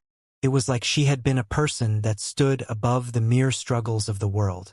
She wasn't looking down on the world, but she had simply watched all of it with disinterested eyes. It was like the things that had happened around her hadn't been connected to her. In a sense, her demeanor was similar to the opposer's demeanor, while her body and appearance were similar to the economistress. Was it that one blue-haired woman? Gravis asked. He hadn't heard the discussions between the divine gods, and he didn't know their identities. The opposer nodded. Her title is Zero's Essence. She is currently your oldest sibling, and she's a peak divine god. She's only missing the true law of control. Gravis took a deep breath. He had anticipated that this sister of his was powerful, but this was way more powerful than he had anticipated. Zero's essence was only missing the true law of control. This meant that she was only one level 9 law away from becoming a heavens magnate. She was literally at the absolute peak of the divine god realm. There were uncountable divine gods beneath her, very few divine gods on her level, and no divine gods above her level. A fight between her and an equally powerful opponent could very likely end in the birth of a new heavens magnate. How hard was it to become a heavens magnate? Well, normally, cultivators needed to comprehend a law of a new level to reach the next realm. Nascent nourishing realm cultivators needed a level 2 law to become a law comprehension realm cultivator. Law comprehension realm cultivators needed a level 3 law to become an immortal realm cultivator. It continued like this until one attempted to become a star god. To become an immortal emperor, one only needed a level 5 law. However, to become a star god, one needed a level 7 law. That was a jump of an entire level. Because of that, reaching the star god realm was unreasonably more difficult than any other breakthrough before that. Then, it continued again normally. Level 8 law for the ancestral god realm. Level 9 law of the divine god realm. And then, another jump. To become a heavens magnate, one needed to comprehend the law of the true world, which was a level 11 law. Just to comprehend the true law of the dead world, one needed to comprehend the 9 level 9 laws of the elements, the 3 laws of primordial force, and the level 9 true law of matter. This meant one needed to comprehend 13 level 9 laws just to get one level 10 law. And they needed a level 11 law. After that, they had to get through all the life laws. Then, they had to comprehend all the emotional laws. And lastly, they had to get the laws of perceived reality. Even amongst peak divine gods, there was a gigantic gap of battle strength. Some divine gods could reach the peak of their realm while only knowing a single level 9 law. Yet, there also were peak divine gods that knew over 20 level 9 laws and up to 3 level 10 laws. And Zero's essence was one of the most powerful divine gods. She knew 3 level 10 laws and all the level 9 laws in existence except for one. Zero's essence's battle strength might actually be stronger in relation to her realm than Gravis' battle strength in relation to his realm. She's powerful, Gravis answered after thinking about Zero's essence's battle strength. The opposer nodded. There's a high chance that she will become a heavens magnate in her next tribulation in about 4 million years. 4 million years, Gravis repeated absent-mindedly. I've only been away from my friends for a little over 150,000 years, and I already feel like an eternity has passed for them. Yet, you're talking about 4 million years like it's nothing. To your friends, it might appear like 150,000 years is a long time, but to you it doesn't feel that long, right? The opposer asked. Gravis nodded. The perception of the passage of time is relative. To you, seemingly no time has passed, while for your friends, an eternity has passed. Yet, if there is no other perspective, the passage of time only has one subjective perception, and when there's only one perception, the perception might as well be objective, the opposer said. If one wasn't knowledgeable in several laws or didn't know the opposer very well, one might not have understood what the opposer had just said. However, Gravis understood. You're saying that she has no friends, family, or companions? Gravis asked. The opposer nodded. She and I have a good relationship due to our similar mindsets. At least, our mindsets had been very similar about 1,000,000 years ago. Your sister is chasing power, not happiness, the opposer explained. Her priorities are partially due to me but also partially because of the old bastard. His zero karmic luck policy for our family makes it inherently difficult to form friendly relationships. Trading with others is fine since we aren't that much in contact with them, but a friendship is risky. Friends often spend time together, and when our lack of karmic luck strikes, we attract mortal dangers. These dangers are often not tempering, but situations where we can't survive by battling. Many of our friends die from that. Your sister has realized that long ago, and just like you in the lower world, she has decided to avoid any kind of companionship, excluding your mother and me. However, in comparison to you, she has lived like this for her entire life, which has spanned millions of years. She has long since adapted to that lifestyle, and it has become normal to her. Gravis sighed. Will she become like the old black magnate? Gravis asked. Most likely, but it will take a long while, the opposer answered. In comparison to Black, the black magnate, she isn't fine with only reaching the heavens magnate realm. She won't be satisfied until she is the strongest heavens magnate there is. If she manages to reach that level, she will probably get struck by reality and realize that her goal no longer exists and that it has led her to an abyss. However, that's a big if. Remember that every single heavens magnate had once been in your sister's position. They had all once been so overwhelmingly powerful in their realm. Becoming the strongest out of that group is nearly impossible. Gravis scratched his chin. If you strive for an empty goal, but you never reach it, you will never realize that your goal has been empty, Gravis mused. If one person strives for a goal that ends in fulfillment and one strives for a goal that ends in an abyss of despair, and if they both never reach their goals, there's essentially no difference between them. Both are chasing a dream, and their life experiences will be filled with similar emotions. So, in a sense, the problem isn't an actual problem. It's only the possibility that a problem might come into existence in the future. Right? The opposer nodded. If she can become the strongest heavens magnate, I might have to talk to her.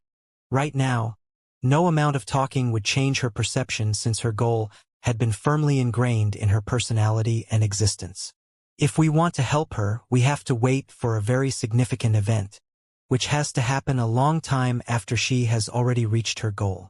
Just like with me back then, the opposer added. Meanwhile, Gravis was smirking happily. Gravis had realized that his father had truly changed. And even more, the opposer had said we. Gravis felt like his father had included Gravis in the we. The opposer had never done that before. Gravis talked some more with his father, but in the end, he decided not to meet any of his siblings. Gravis wasn't very thrilled at meeting his star god sister or ancestral god brother, since he felt like they didn't have much in common with him. However, Gravis felt a certain connection with his sister, Zero's essence. She was going through something that Gravis knew very well, but her life had also gone very differently. Yet all of this was irrelevant. His sister might be interested in exchanging some words with Gravis, but Gravis knew that she wouldn't really form any relationship with him due to how she had lived her life. It was even possible that she was incapable of having any companions at this point. In a way, she was similar to Joyce, but she was dealing with that aspect of her personality very differently. Joyce had dealt with these things by burying everything under a mountain of anger and hatred, while Zero's essence had simply accepted her reality. In a way, Zero's essence also reminded Gravis of the old Azure.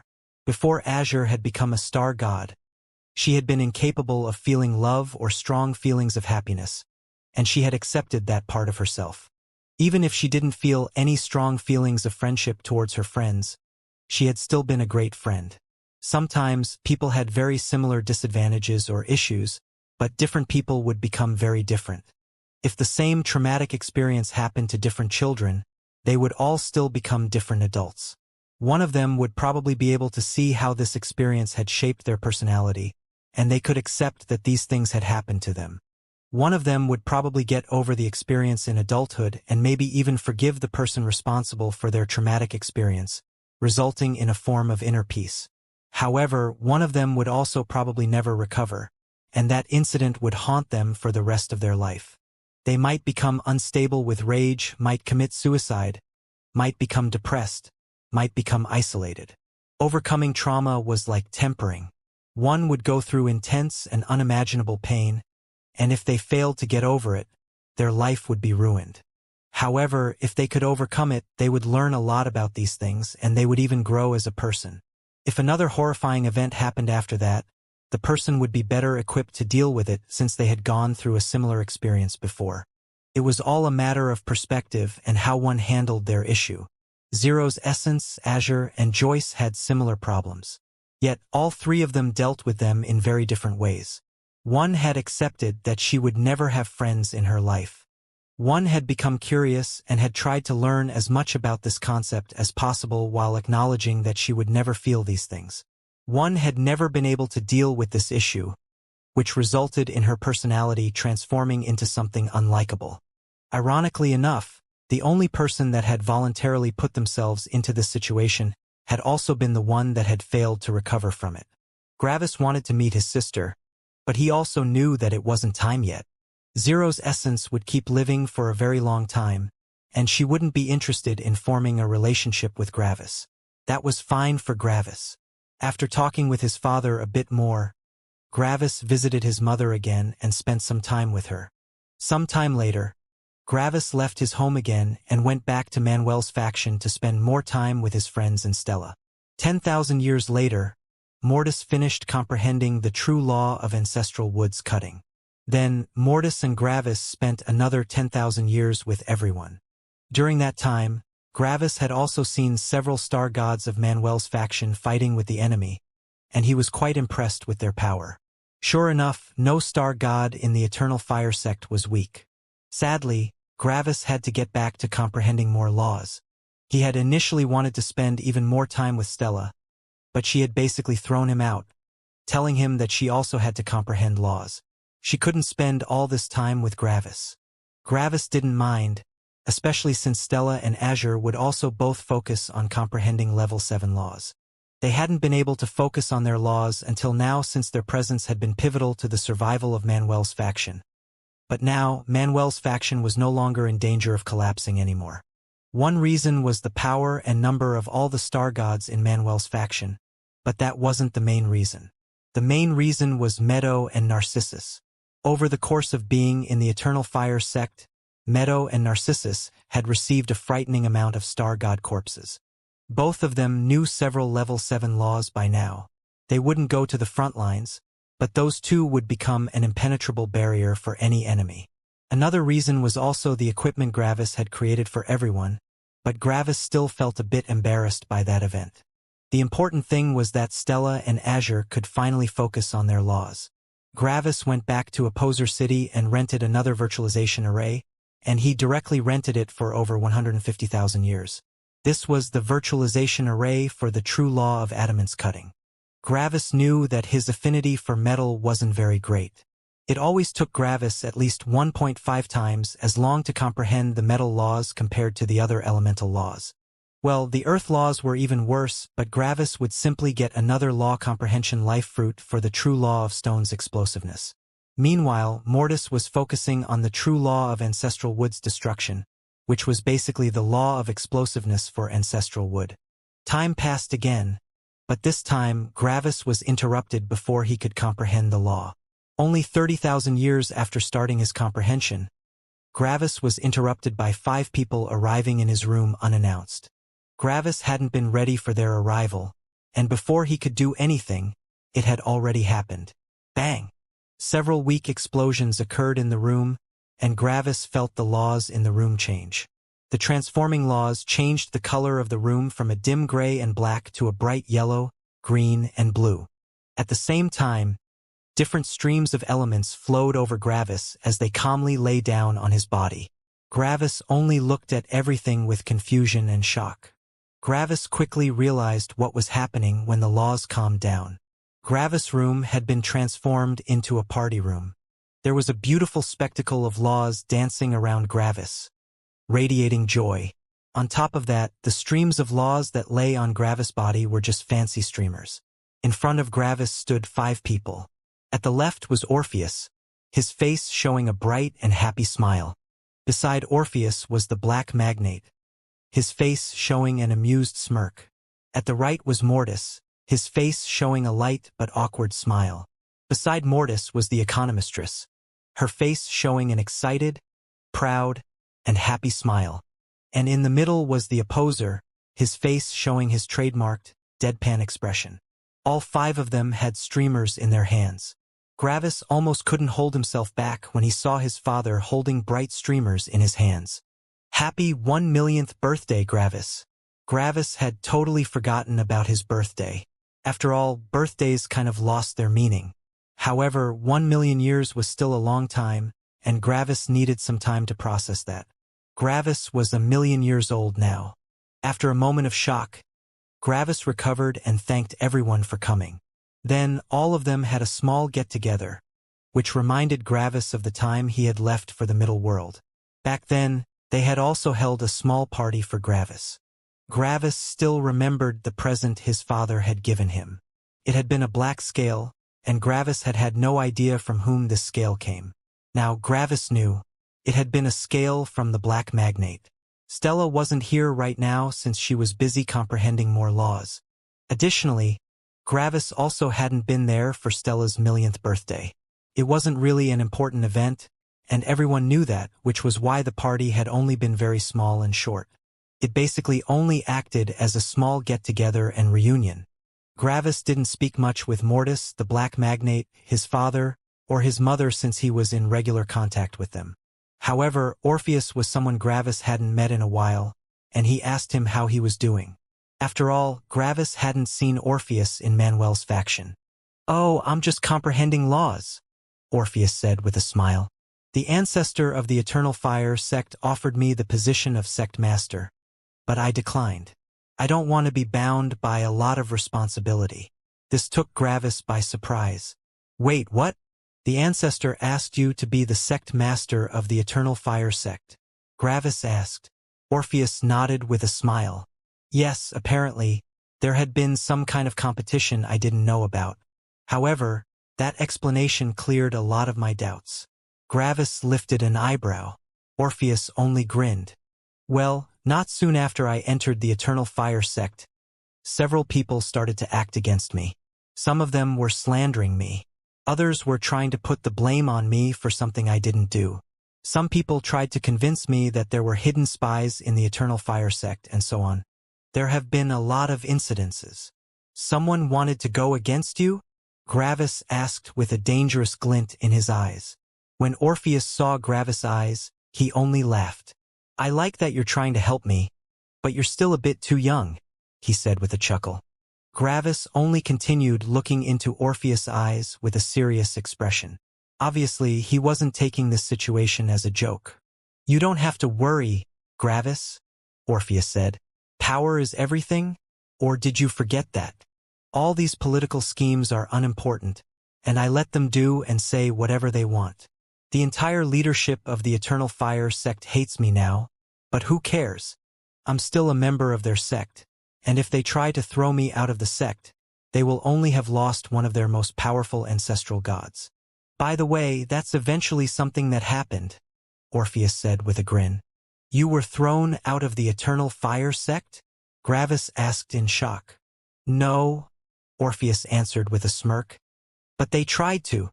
"What happened?" Gravis asked. As soon as the vote was nearly complete, the ancestor appeared, and he berated everyone quite heavily. He said that infighting was great for creating outstanding new elders, but as soon as one reached the top of the sect, everyone had to work together. They would have banished me, which would have resulted in the Eternal Fire sect becoming much weaker. They can deal with losing thousands or millions of star gods, but they couldn't deal with losing someone with the power to become a sect master. Eventually, he said that I acted correctly while everyone else acted only for their personal gain. Well, acting for one's personal gain isn't that bad if it involves a significant increase of power, but this was all about status and position. If they had a way to become far more powerful by banishing me, the ancestor wouldn't stop them. He would even support them. However, they didn't. The power of the entire Eternal Fire sect would drop significantly, which meant that this was a stupid action. That's when the ancestor said that he would grant me the position of sect master, and that's also when I declined, Orpheus said with a smirk. Gravis looked with a strange expression at Orpheus.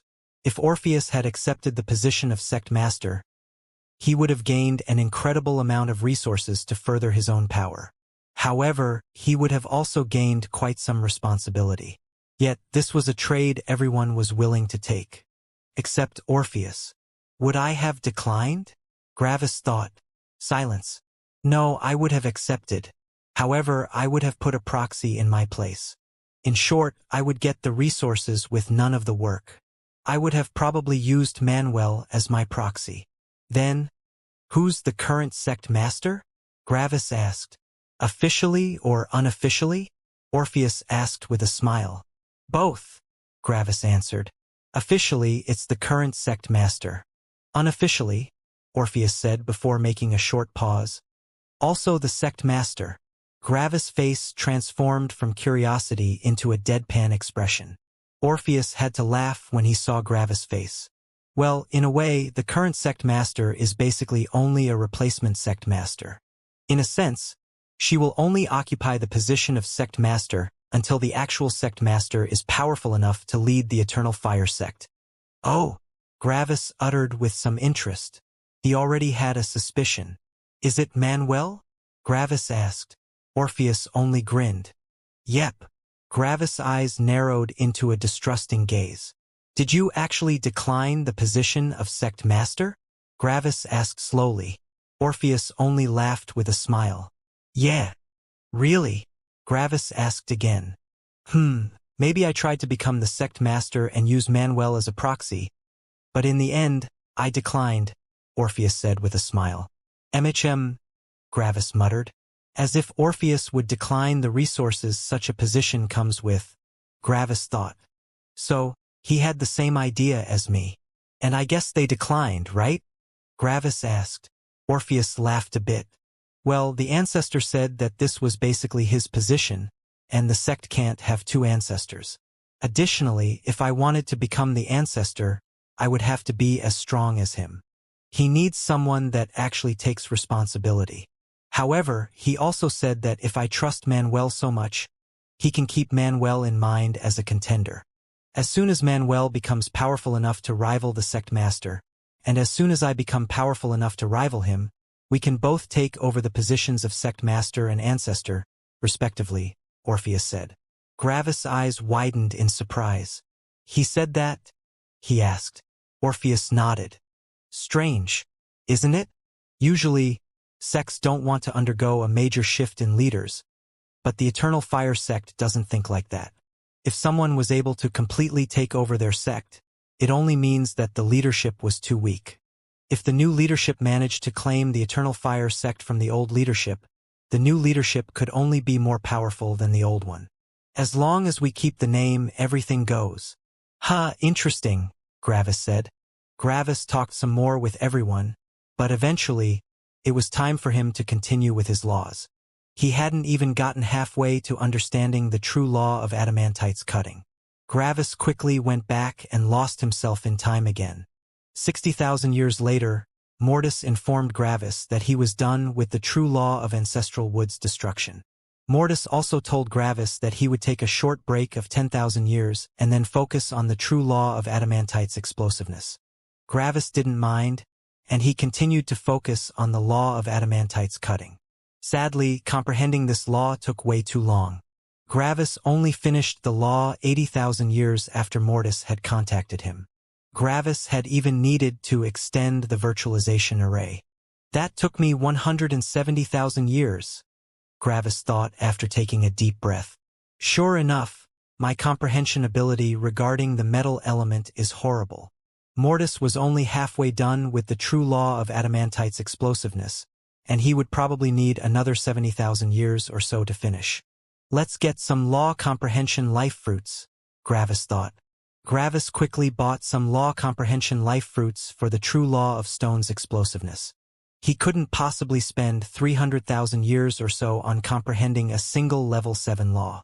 It only took Gravis a couple hundred years to comprehend the true law of stone's explosiveness with the law comprehension life fruits. Now, I only need to wait for the true law of adamantite's explosiveness. Then I can condense my new form law. Gravis sighed. How long have I been in seclusion for my form law? 600,000 years or so.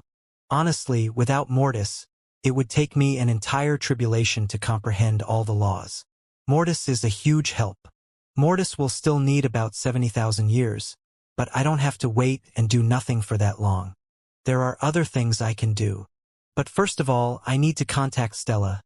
Gravis thought with a bit of happiness and nervousness. I hope this isn't going to be as awkward as the last time. Gravis contacted Stella for the first time in 140,000 years, and Gravis became quite surprised when he actually thought about that. Stella hadn't contacted him for 140,000 years? That was quite a long time. However, he also hadn't initiated contact for that long. When Gravis contacted Stella, he realized why it had taken her so long to contact him. She was still busy comprehending her own level 7 law, and Gravis had just interrupted her comprehension. Gravis apologized a couple of times, but Stella told him that it was fine. She had also missed him.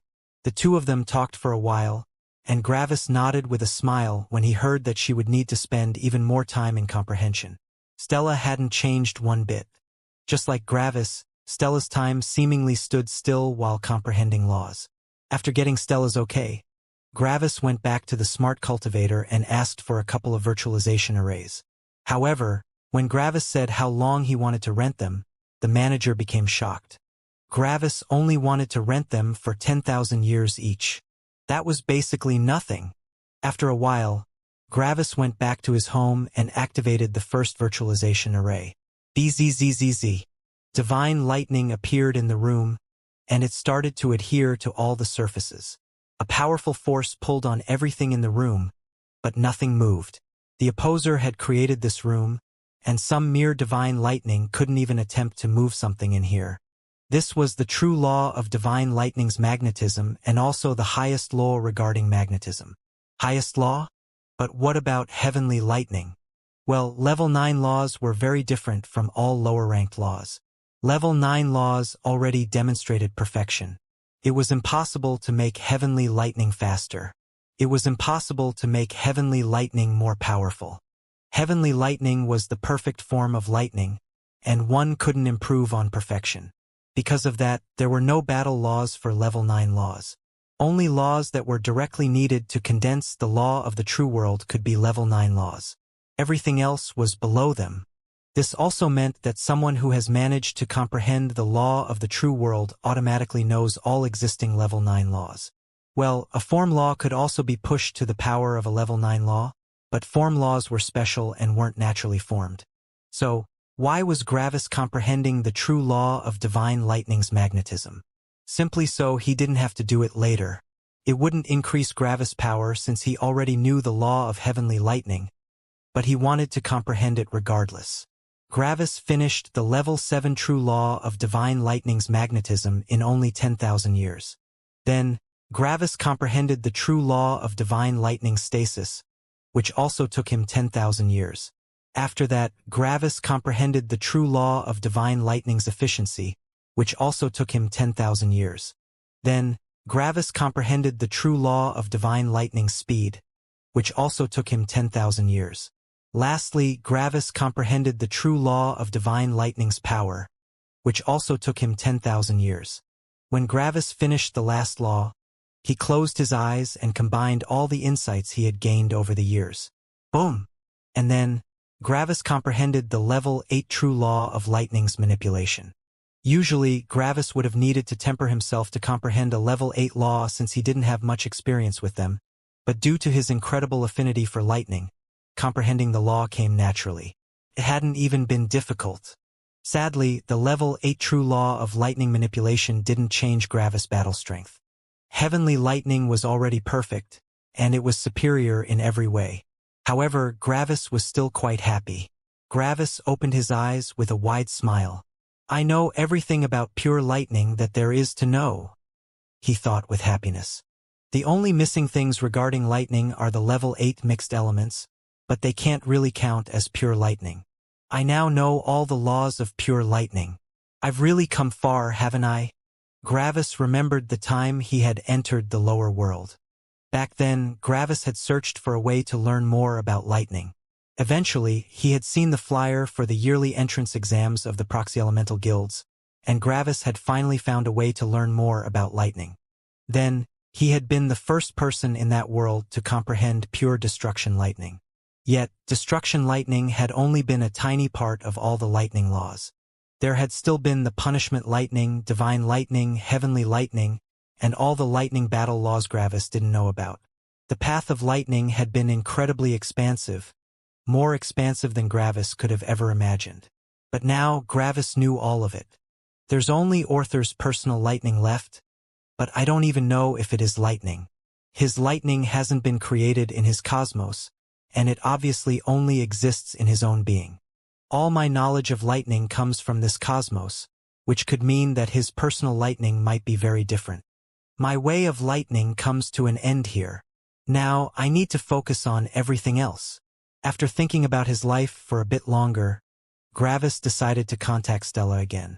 Stella quickly told Gravis that she was still comprehending, and Gravis simply nodded. Gravis didn't know what kind of law Stella was focusing on, but she obviously didn't have as much experience in comprehending laws as Gravis. So, logically, it would also take her longer. Gravis visited his friends and spent some time reacquainting himself with them. A lot of time had passed again, but rekindling friendship was easier than rekindling love due to the different intensities of the emotions.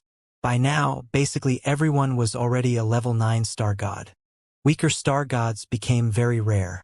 When Gravis focused on all these people in Manuel's faction, he felt a bit nervous. Every single person in this faction is so powerful that they would serve as incredible tempering for me, Gravis thought. If only one of them decides to attack me, I would have an immensely difficult fight ahead of me. Yet, if two attack, I would definitely die. The world had outgrown Gravis. Gravis was still a level 4 star god, and everyone in the faction was a level 9 star god. Gravis felt a mortal threat from every single member, and it made Gravis feel humbled. All of my friends are more powerful than me. A lot of them even have will auras on the level of ancestral gods. Gravis had become an oddity. He was a level 4 star god, and level 4 star gods didn't exist in Manuel's faction. However, Gravis didn't forget why he was so weak right now. Gravis had accumulated laws for a long time. After Mortis comprehended the true law of Adamantite's explosiveness, the two of them will have comprehended a grand total of 17 level 7 laws. Even more, Gravis had even comprehended a level 8 law. Right now, Manuel's faction didn't have a single member that knew a level 8 law. All of them only knew several level 7 laws at most. Meanwhile, Gravis knew 2 level 8 laws and 1 level 9 law. Even more, Gravis would soon comprehend another level 8 law when he combined all his battle laws into a new form law. Of course, Gravis had become the butt of all the jokes in his friend group. This was the first time Gravis wasn't the most powerful one out of his friend group. However, Gravis didn't only receive jokes made at his expense. No, he also received a lot of shocked and terrified looks. Why? Because his friends were finally powerful enough to actually feel Gravis' battle strength. Gravis' battle strength had always been so powerful that none of his friends felt it. But now, all of them had become powerful enough to finally feel it. When Gravis had gone to greet Manuel, Manuel had only looked at Gravis with shock for several seconds. Then, he had taken a deep breath through his teeth. "How are you so powerful?" Manuel had asked. Watching someone fight and fighting them oneself was a gigantic difference. In the past, Manuel had only been able to see what Gravis could do, but he hadn't been able to truly feel his battle strength. Now he could feel it, and it felt absolutely unreal. When Dorian had seen Gravis, he had only gritted his teeth in frustration. Ferris only let out a long woo. Azure wasn't very shocked since she had met Mortis only recently, and he had an equally powerful battle strength. However, that didn't help Gravis with all the jokes. Everyone else was constantly talking about how they should take care of their weaker members, and then, everyone always looked at Gravis with a pitying expression. Even Yersi had come to Gravis and told him that she would take care of everyone who bullied her father. Of course, all of these jokes were only that, jokes. All of them knew that Gravis would soon explode with power. Additionally, they all knew that Gravis was only a level 4-star god because he didn't want to advance levels right now. If Gravis wanted, he could become an ancestral god in less than a day. He even had all the money he would need. Yet, Gravis was still struck with nostalgia when he saw how powerful everyone had become. Gravis still remembered when he had met everyone again and how he had feared that not everyone could become a star god. Sadly, his fears had proven to be true. Liam, Steer, Sari, Sky, Elu, Cyril, Joyce, Broadwalker. Gravis thought. 8 friends, 8 deaths. Gravis still remembered all their faces, their personalities, and their voices. Liam, the charismatic and reliable brother of Stella. Steer, the wise and kind old ruler. Sari, the charismatic and funny beauty. Sky, the freedom-loving and upbeat hurricane hawk. Elu, the unreliable but well-intentioned disciple. Cyril, the quiet but motivated assassin. Joyce, the unstable and angry mask-suppressing kindness. Broadwalker, the simple but loyal follower. All of them had died. However, when Gravis looked at his living friends, a small smile grazed his lips. Manuel, the reliable and mysterious sect master. Dorian, the eccentric but inwardly kind old man. Ferris, the simple and kind wolf. Azure, the curious but taciturn empress. Stella, Gravis' eternal love. Eris, Gravis' mature firstborn. Meadow, the uncouth but reliable flower. Narcissus, the prideful tree.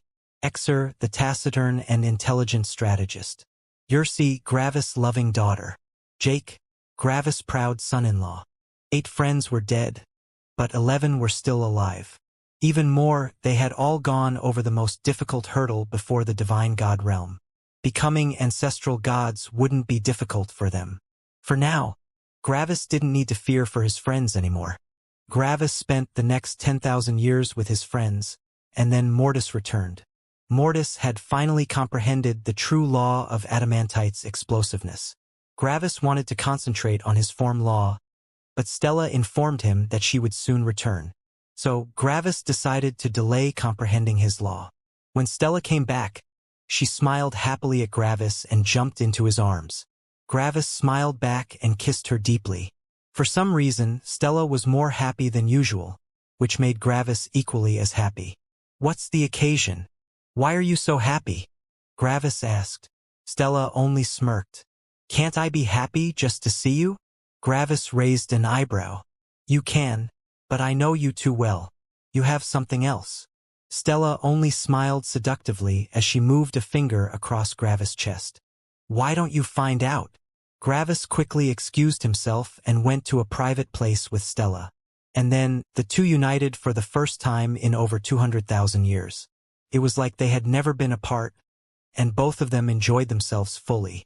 However, during the act, Gravis' mind seemingly widened as a new dimension of knowledge opened up before him. "You asked why I was so happy," Stella said with a shy and red face. "I'm so happy because I finally found a way to help you." Gravis registered Stella's words, and his heart seemingly melted. So this was why Stella had taken so long to comprehend her law. Stella's law comprehension experience was also astoundingly quick, and she shouldn't have needed so long for a level 7 law. No, Stella had needed so long because she had found a way to help Gravis. When Gravis realized what Stella had done, his heart warmed. "You didn't have to do this," Gravis said. "You wasted so much time just for me?" Stella only smiled brightly with an expression devoid of regret. "It's what I want to do," she said lovingly. "You've done so much for me, and I want to help you too." Gravis only hugged Stella with love. Gravis postponed the condensation of his form law due to Stella. Mortis spent 10,000 years with Azure and eventually started creating his own form law. Gravis was still busy with Stella. When Mortis felt that Gravis was still screwing around, he felt a bit annoyed, but that changed as more time passed. Boom! Mortis' eyebrows rose in surprise as he suddenly comprehended the 5 level 4 laws of plant composition and the superior level 5 law of plant composition. However, that wasn't the end.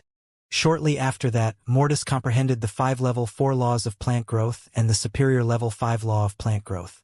Even if they were only level 4 and level 5 laws, there were still 12 of them, which was nothing to sneer at. Comprehending all these laws would have still taken them a couple thousand years. Yet, another 10,000 years later, Mortis comprehended the level 5 law of soul regeneration, which was quickly followed by the level 5 law of soul dispersal. Another 10,000 years later, Mortis comprehended the 2 level 6 laws of life growth and life composition. And then the final law came. Boom! The level 7 true law of physical speed. This law was the main reason why Stella had taken so long. Stella had completely ignored her own power and had focused on laws Gravis needed. Stella knew that Gravis didn't know that much about the life laws, and she had helped him in that regard. Stella had nearly completed all the major laws of life. Sadly, she hadn't been able to comprehend the law of soul infusion. There was simply something missing. Stella had spent nearly 250,000 years comprehending these laws. A lot of them were not very useful to Gravis' battle strength, but the level 7 law of physical speed was very useful. This law wouldn't directly allow Gravis to become faster due to his law of heavenly lightning. After all, heavenly lightning speed was far superior to the speed of a level 7 law. However, the law would help Gravis in saving energy. Since Gravis' speed was now closer to the speed of heavenly lightning, he wouldn't need as much energy to push himself further. In essence, Stella had helped Gravis in reducing his energy usage. It wasn't a gigantic help, but it was help. Stella had managed to help Gravis. Of course, Stella benefited just as much as Gravis and Mortis from this exchange. Stella had received all of the laws Gravis knew, except for the level 8 law of lightning's manipulation since it was too high for Gravis' law of empathy. But wait, how was Stella able to give Gravis the level 7 law of physical speed? Wasn't her law of empathy even lower than Gravis? Well, not anymore. While Gravis and Stella had exchanged their love, Stella had realized something crucial. She had essentially nearly wasted 250,000 years for something she didn't need. She had spent 25% of her longevity to selflessly help her husband. When Stella had felt how happy Gravis was, all her hidden regrets vanished. She had truly done the right thing, and seeing Gravis so happy was all she needed. That was when Stella had comprehended the true law of empathy, a level 9 law. Stella had never felt so much love before, and she was truly happy. She gave herself fully to Gravis, and Gravis felt like a new world had opened before him. Boom! Gravis also comprehended the true law of empathy. The true law of empathy was incredibly powerful, allowing it to even transmit itself to others. However, that also made sense. After all, the peak of empathy was sacrifice, and the true law of empathy had no problems with giving itself to others. Stella had comprehended her first level 9 law, which also allowed Gravis to comprehend his second level 9 law. The law of empathy was nearly useless in battle, but it was a necessary building block for the law of the true world. Additionally, comprehending the true law of empathy wasn't easy. It was hard to comprehend it without the person being willing to sacrifice something important to them. Mortis had also comprehended all of these laws, and he thanked Stella deeply in his mind. She had truly helped them. Yet all good times must come to an end at some point. After 30,000 years of love, Gravis and Stella parted ways again. However, they would never feel apart again. They had a connection with each other that only two people with the true law of empathy could have. One could say it was the deepest love that could possibly be felt by any living being. After parting with Stella, Gravis focused on creating his form law. Mortis had already done a lot of preparation for the form law, and he told Gravis about all the useful parts. Gravis still looked through all the other battle laws, but he agreed with Mortis when he didn't find anything else of use. Mortis had highlighted everything that he considered good or better and ignored everything he considered above average or worse, which still left a vast number of insights. Mortis was already focusing on creating his form law, and he would soon be done. Sadly, Mortis' form law would be Mortis' form law, not Gravis. Mortis and Gravis had very different fighting styles, and they preferred different attacks. 10,000 years later, Mortis condensed his level 8 form law. Mortis' form law was focused on slow but devastating attacks. He would supplement these slow attacks with various other skills that immobilized his enemy. As long as he managed to hit with his form law, the enemy would be decimated. Gravis needed another 20,000 years to condense his level 8 form law. Just like with his previous form law, Gravis preferred quick ranged attacks. Gravis had plenty of laws that allowed him to evade, retreat, or block his enemy's attacks. Even more, Gravis could manipulate his enemy's perception with his law of perceived reality. Lastly, Gravis planned his form law around fighting with Mortis. Gravis and Mortis were the same being, and they would fight together most of the time. After all, their lives were connected. Mortis took the offensive. He would go first and clash with the opponent, while Gravis would help Mortis from a distance without wasting any energy. Then, when Mortis got tired, Gravis could go in and explosively unleash all of his power. The enemy should have also been weakened by then. Then everything was done. Gravis and Mortis had finished their material laws, battle laws, and form laws. They were both still level 4 star gods, but their law comprehension was even superior to almost all ancestral gods. They knew 2 level 9 laws, 3 level 8 laws, and 32 level 7 laws. Gravis was now 1,250,000 years old, and he would even reach his tribulation in 95,000 years.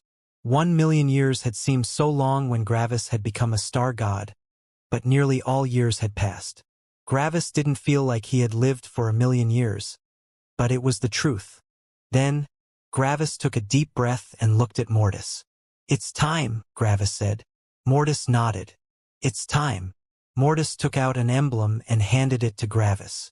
On the emblem was a gigantic eye hidden behind clouds. It was the entry token for a heaven's trial. It was time.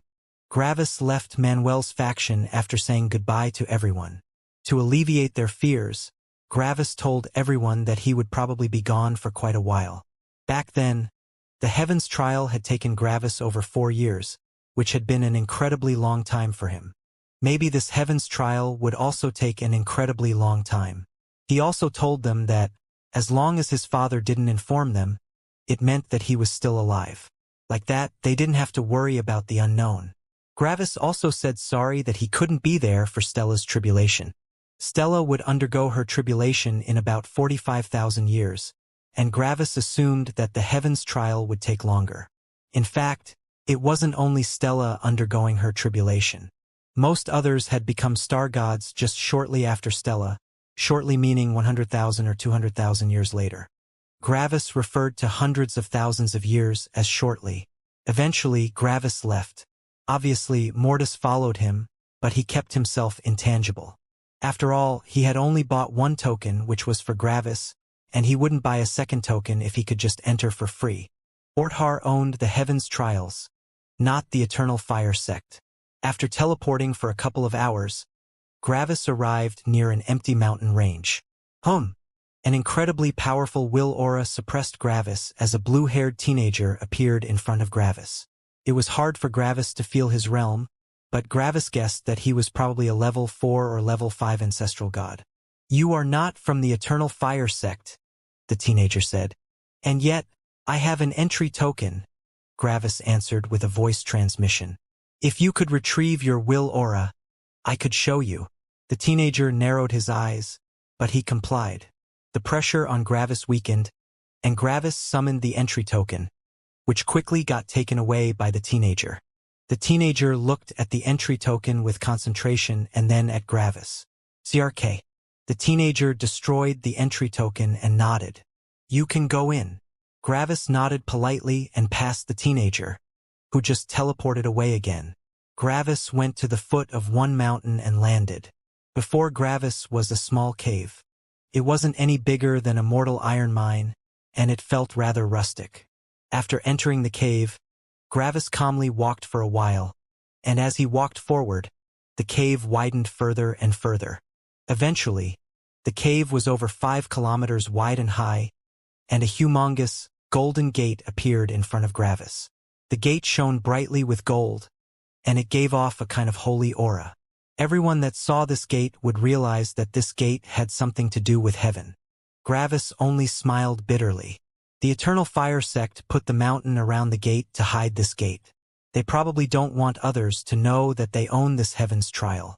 After all, a heaven's trial gives tempering without needing to fight other sects. That's quite valuable. After a bit of looking at the gate, Gravis walked forward and put his hand on it. Oh, it's quite heavy, Gravis thought. Gravis used more power, but the gate still wouldn't budge. How heavy is this thing? Gravis shouted with frustration. Terror. Gravis transformed into his beast form and put all his 6 arms onto it. Still wouldn't budge. Bang! Gravis activated his true law of physical speed to increase his power and also used his heavenly lightning. Terror. The gate was vibrating, but Gravis was already using all of his power. A little help, please, Gravis shouted through gritted teeth. Gravis, just open one gate. You don't need to open both at once, Mortis answered Gravis. Gravis gritted his teeth in exertion. But I want to open both gates, he shouted back. Fine, go ahead, Mortis answered, not helping. Gravis pushed harder, and after minutes of exertion, he finally managed to very slowly move the gates. As soon as a tiny crack in the gates appeared, a bright light illuminated the cave. It was like paradise was just waiting beyond these gates. Gravis was momentarily blinded by the light, but he only grinned with motivation as he pushed further. The gates opened more and more, and the cave brightened even further. In a dark cave, a lone black demon was pushing a gigantic gate, which seemingly hid paradise behind it. Gravis did one last push, and he managed to open the gates just wide enough for him to walk through without having to move sideways. The light behind the gate bathed Gravis, and Gravis closed his eyes in happiness, his entire body being enveloped by the light. Then, Gravis walked forward with outstretched arms as if he wanted to embrace the light. Are you done yet? Mortis asked from in front of Gravis. Gravis only grinned. The light had been Mortis. He had passed through the gate in his intangible state and had rematerialized behind it to wait for Gravis. When Gravis saw the light come through the gates, he got an amazing idea about a joke, and he went through with it. Gravis only laughed as he saw Mortis' annoyed expression. After a bit, Gravis walked forward, putting his hand on Mortis' shoulder in a friendly manner. Whoop! Gravis' hand basically fell through Mortis. Hey, you don't have to be so cold. You're a star, you know? You're supposed to be hot, Gravis said. Mortis only looked at Gravis with an even look. There was no reaction visible on his face. Mortis also didn't answer. Fine, let's look at the heavens trial, Gravis said with a slight chuckle. Then, Gravis walked forward along the dark corridor. Just like with the heavens trial in the lower world, this heavens trial was also constructed out of a kind of stone one would normally find in a mausoleum. It was like any person that walked here would walk to their grave. However, Gravis only walked for a couple of steps before he stopped. Then, he looked forward with narrowed eyes as if he were evaluating something. Mortis saw Gravis' expression, but he didn't comment. Mortis, Gravis said slowly. Mortis didn't answer. Gravis looked at Mortis behind him with furrowed brows. Mortis, we have a problem, Gravis said. Mortis only looked at Gravis with a raised eyebrow, signaling skepticism. Mortis, Gravis said slowly. I can't see. I need a light. Then, Gravis broke out into laughter as Mortis only looked at Gravis with a deadpan expression. Why are you like this? Mortis asked. Gravis only laughed harder. After Gravis had laughed for a while, Mortis looked at Gravis again with a solemn expression. Do you remember everyone we have met in the lower world? Mortis asked calmly. The question took Gravis by surprise, but he nodded. Do you remember Gorn? Mortis asked. Gravis looked up for a second to gather his thoughts, but it clicked eventually. Oh, right, Gorn. I remember, he said. What about him? What would he think if the star god he gave his life for acted like such a child? Mortis asked. Silence. Then, Gravis burst out laughing again. Holy shit, that one's good, Gravis said. Mortis passed Gravis as he walked forward. Why did he go forward? because he wanted to hide his suppressed smile. A person in the energy-gathering realm couldn't possibly fathom how star gods worked. Therefore, their opinion was irrelevant. That was the joke. Many people might believe the joke to be horrible, but Gravis loved it. Gravis and Mortis leisurely walked along the hallway for a while, but eventually, Mortis got impatient and started teleporting. Gravis groaned and followed Mortis. However, surprisingly, they only needed a single teleportation to reach the end of the hallway. It wasn't as far as they had imagined it to be. By now, the hallway had become narrow again, and the two of them fell into nostalgia. The narrow hallway and the gate in front of them reminded them of the heavens trial in the lower world. Do you think Orthar only has one level for us? Or are there multiple again? Gravis asked. Probably as many as he thinks is optimal to make us more powerful.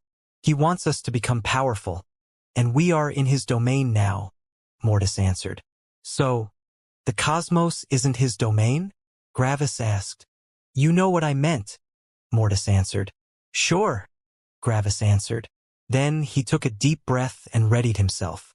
Well, here we go, Gravis said as he pushed open the gate. The gate wasn't nearly as heavy as the front gate, and it wasn't hard for Gravis to push it open. When the gate fully opened, Gravis looked at the room behind it. It was rather small. It just looked like a small burial chamber, about 10 meters wide. There were no lamps or torches in the room, but the room was well lit, thanks to Mortis. So, I guess we don't have to fight in this one, which means that there are more levels, right? Gravis asked. Correct, Orthar said from the middle of the room. Surprisingly, Orthar had been in the middle of the room this entire time, and Gravis had spotted him. So, how many are there? Gravis asked as he and Mortis entered the room. Bang! The gate behind Gravis closed violently. Do you have to be so dramatic? Gravis asked. It does that automatically, Orthar answered with a polite smile. Every time Gravis saw Orthar smile, he felt confused. The Orthar he had known had never smiled. But then, Gravis remembered that Orthar had changed. This Orthar was no longer the friend he had met in the middle world but the highest heaven. They were certainly similar, but this version of Orthar had had billions of years to gain experience. You've become accustomed to the uneven passage of perceived time, Gravis, Orthar answered. You don't have to be surprised every time you see me doing something as simple as showing a smile. As I've said previously, I'm not a different person to the Orthar you knew. If you were to differentiate us, you could say that I am simply the version of him after having been alive for a very long time. Your version of Orthar would have eventually become me since he is me. So, don't act like you don't know me. In fact, I'm still the same Orthar except for the fact that I've grown a lot since we parted ways. Just think of it like you have been comprehending laws for the last couple of billion years. Orthar explained with a calm voice. Sorry, it's just weird. And I'm not used to you being like this, Gravis said. People change and that's normal, Orthar answered. I designed them that way. Without growth, you can't have power. You can become more powerful by staying the same, but that means that your adaptability will be severely lacking. You will only be powerful in one situation and helpless in 100 others. Anyway, you asked about the number of levels, Orthar said as he looked at Gravis and Mortis. Gravis nodded. Mortis didn't really talk much since Gravis was basically always asking the very things Mortis wanted to ask. The same as the time before last time, Orthar answered. Time before last time? Gravis asked with confusion. We also went through one when we comprehended the major law of humility, Mortis commented from the side. Oh right, I nearly forgot about that, Gravis answered as he remembered the time he had been in the body of some ruler in the Unity realm. So 5, right? Gravis asked. How many levels had there been? Asked Orthar. 5, Gravis asked, unsure about the question. Then why are you asking for confirmation? I already gave you your answer, Orthar said evenly. Gravis released an annoyed sigh and looked to the side. Man, you and Mortis could be best buddies. And what about you? Orthar asked. What? Gravis asked, taken aback by the question. You and Mortis are the only beings that I could theoretically call friends. Everyone else either doesn't know anything about me, is one of my descendants, or is your father. Gravis scratched the back of his head awkwardly. I don't see the problem, Mortis said from the side. We've been friends, and we still are friends. And it will stay like this as long as you don't start doing something behind our backs. Gravis nodded in agreement. Then Orthar smiled again. Then we are friends, he said. Quite a weird feeling, actually. Anyway, we should get back to the topic, Orthar said as his smile vanished. Gravis and Mortis listened to Orthar closely. Gravis, Orthar said as he looked at Gravis. You have your goals. Gravis nodded. You have your priorities and you know what you want. Knowing your goal and having the conviction to reach your goal is one of the most integral parts of becoming powerful.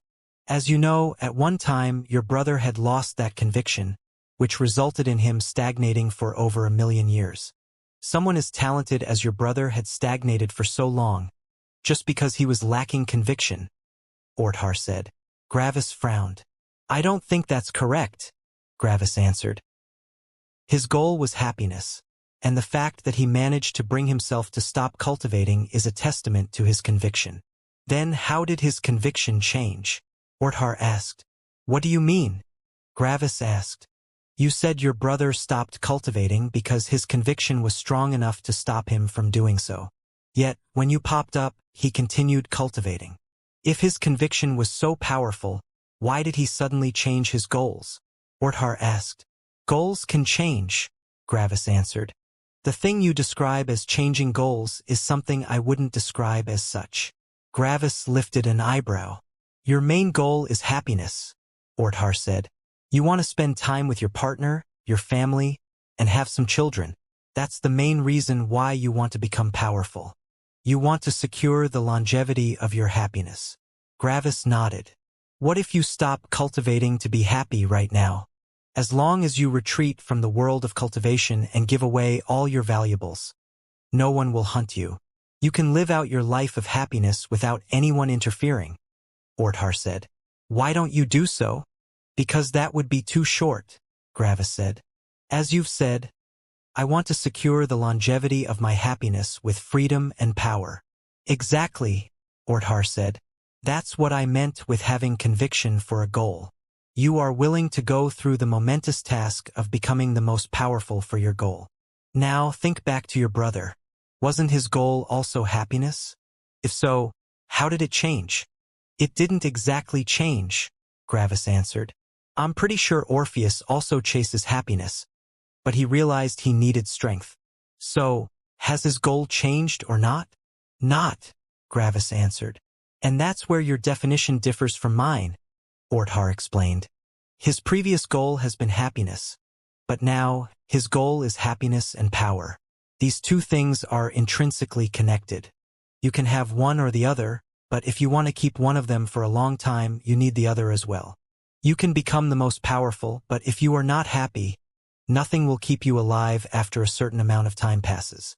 You can become happy, but if you are not powerful, you will die too soon for your liking. Your brother chased happiness, but his conviction wasn't strong enough to also chase power. That's what I meant when I said that his conviction wasn't powerful enough. Gravis raised an eyebrow. So, only when someone chases power is their conviction strong enough in your opinion? No, Orthar answered. Someone that only chases power is also destined to not live for a long time. I don't want to invest so much into a new heavens magnate just to have them kill themselves after surviving 2 temperings. A strong conviction includes power and at least one other goal, Orthar explained. Then he looked into Gravis' eyes. You have that. Then Orthar looked at Mortis. And you don't.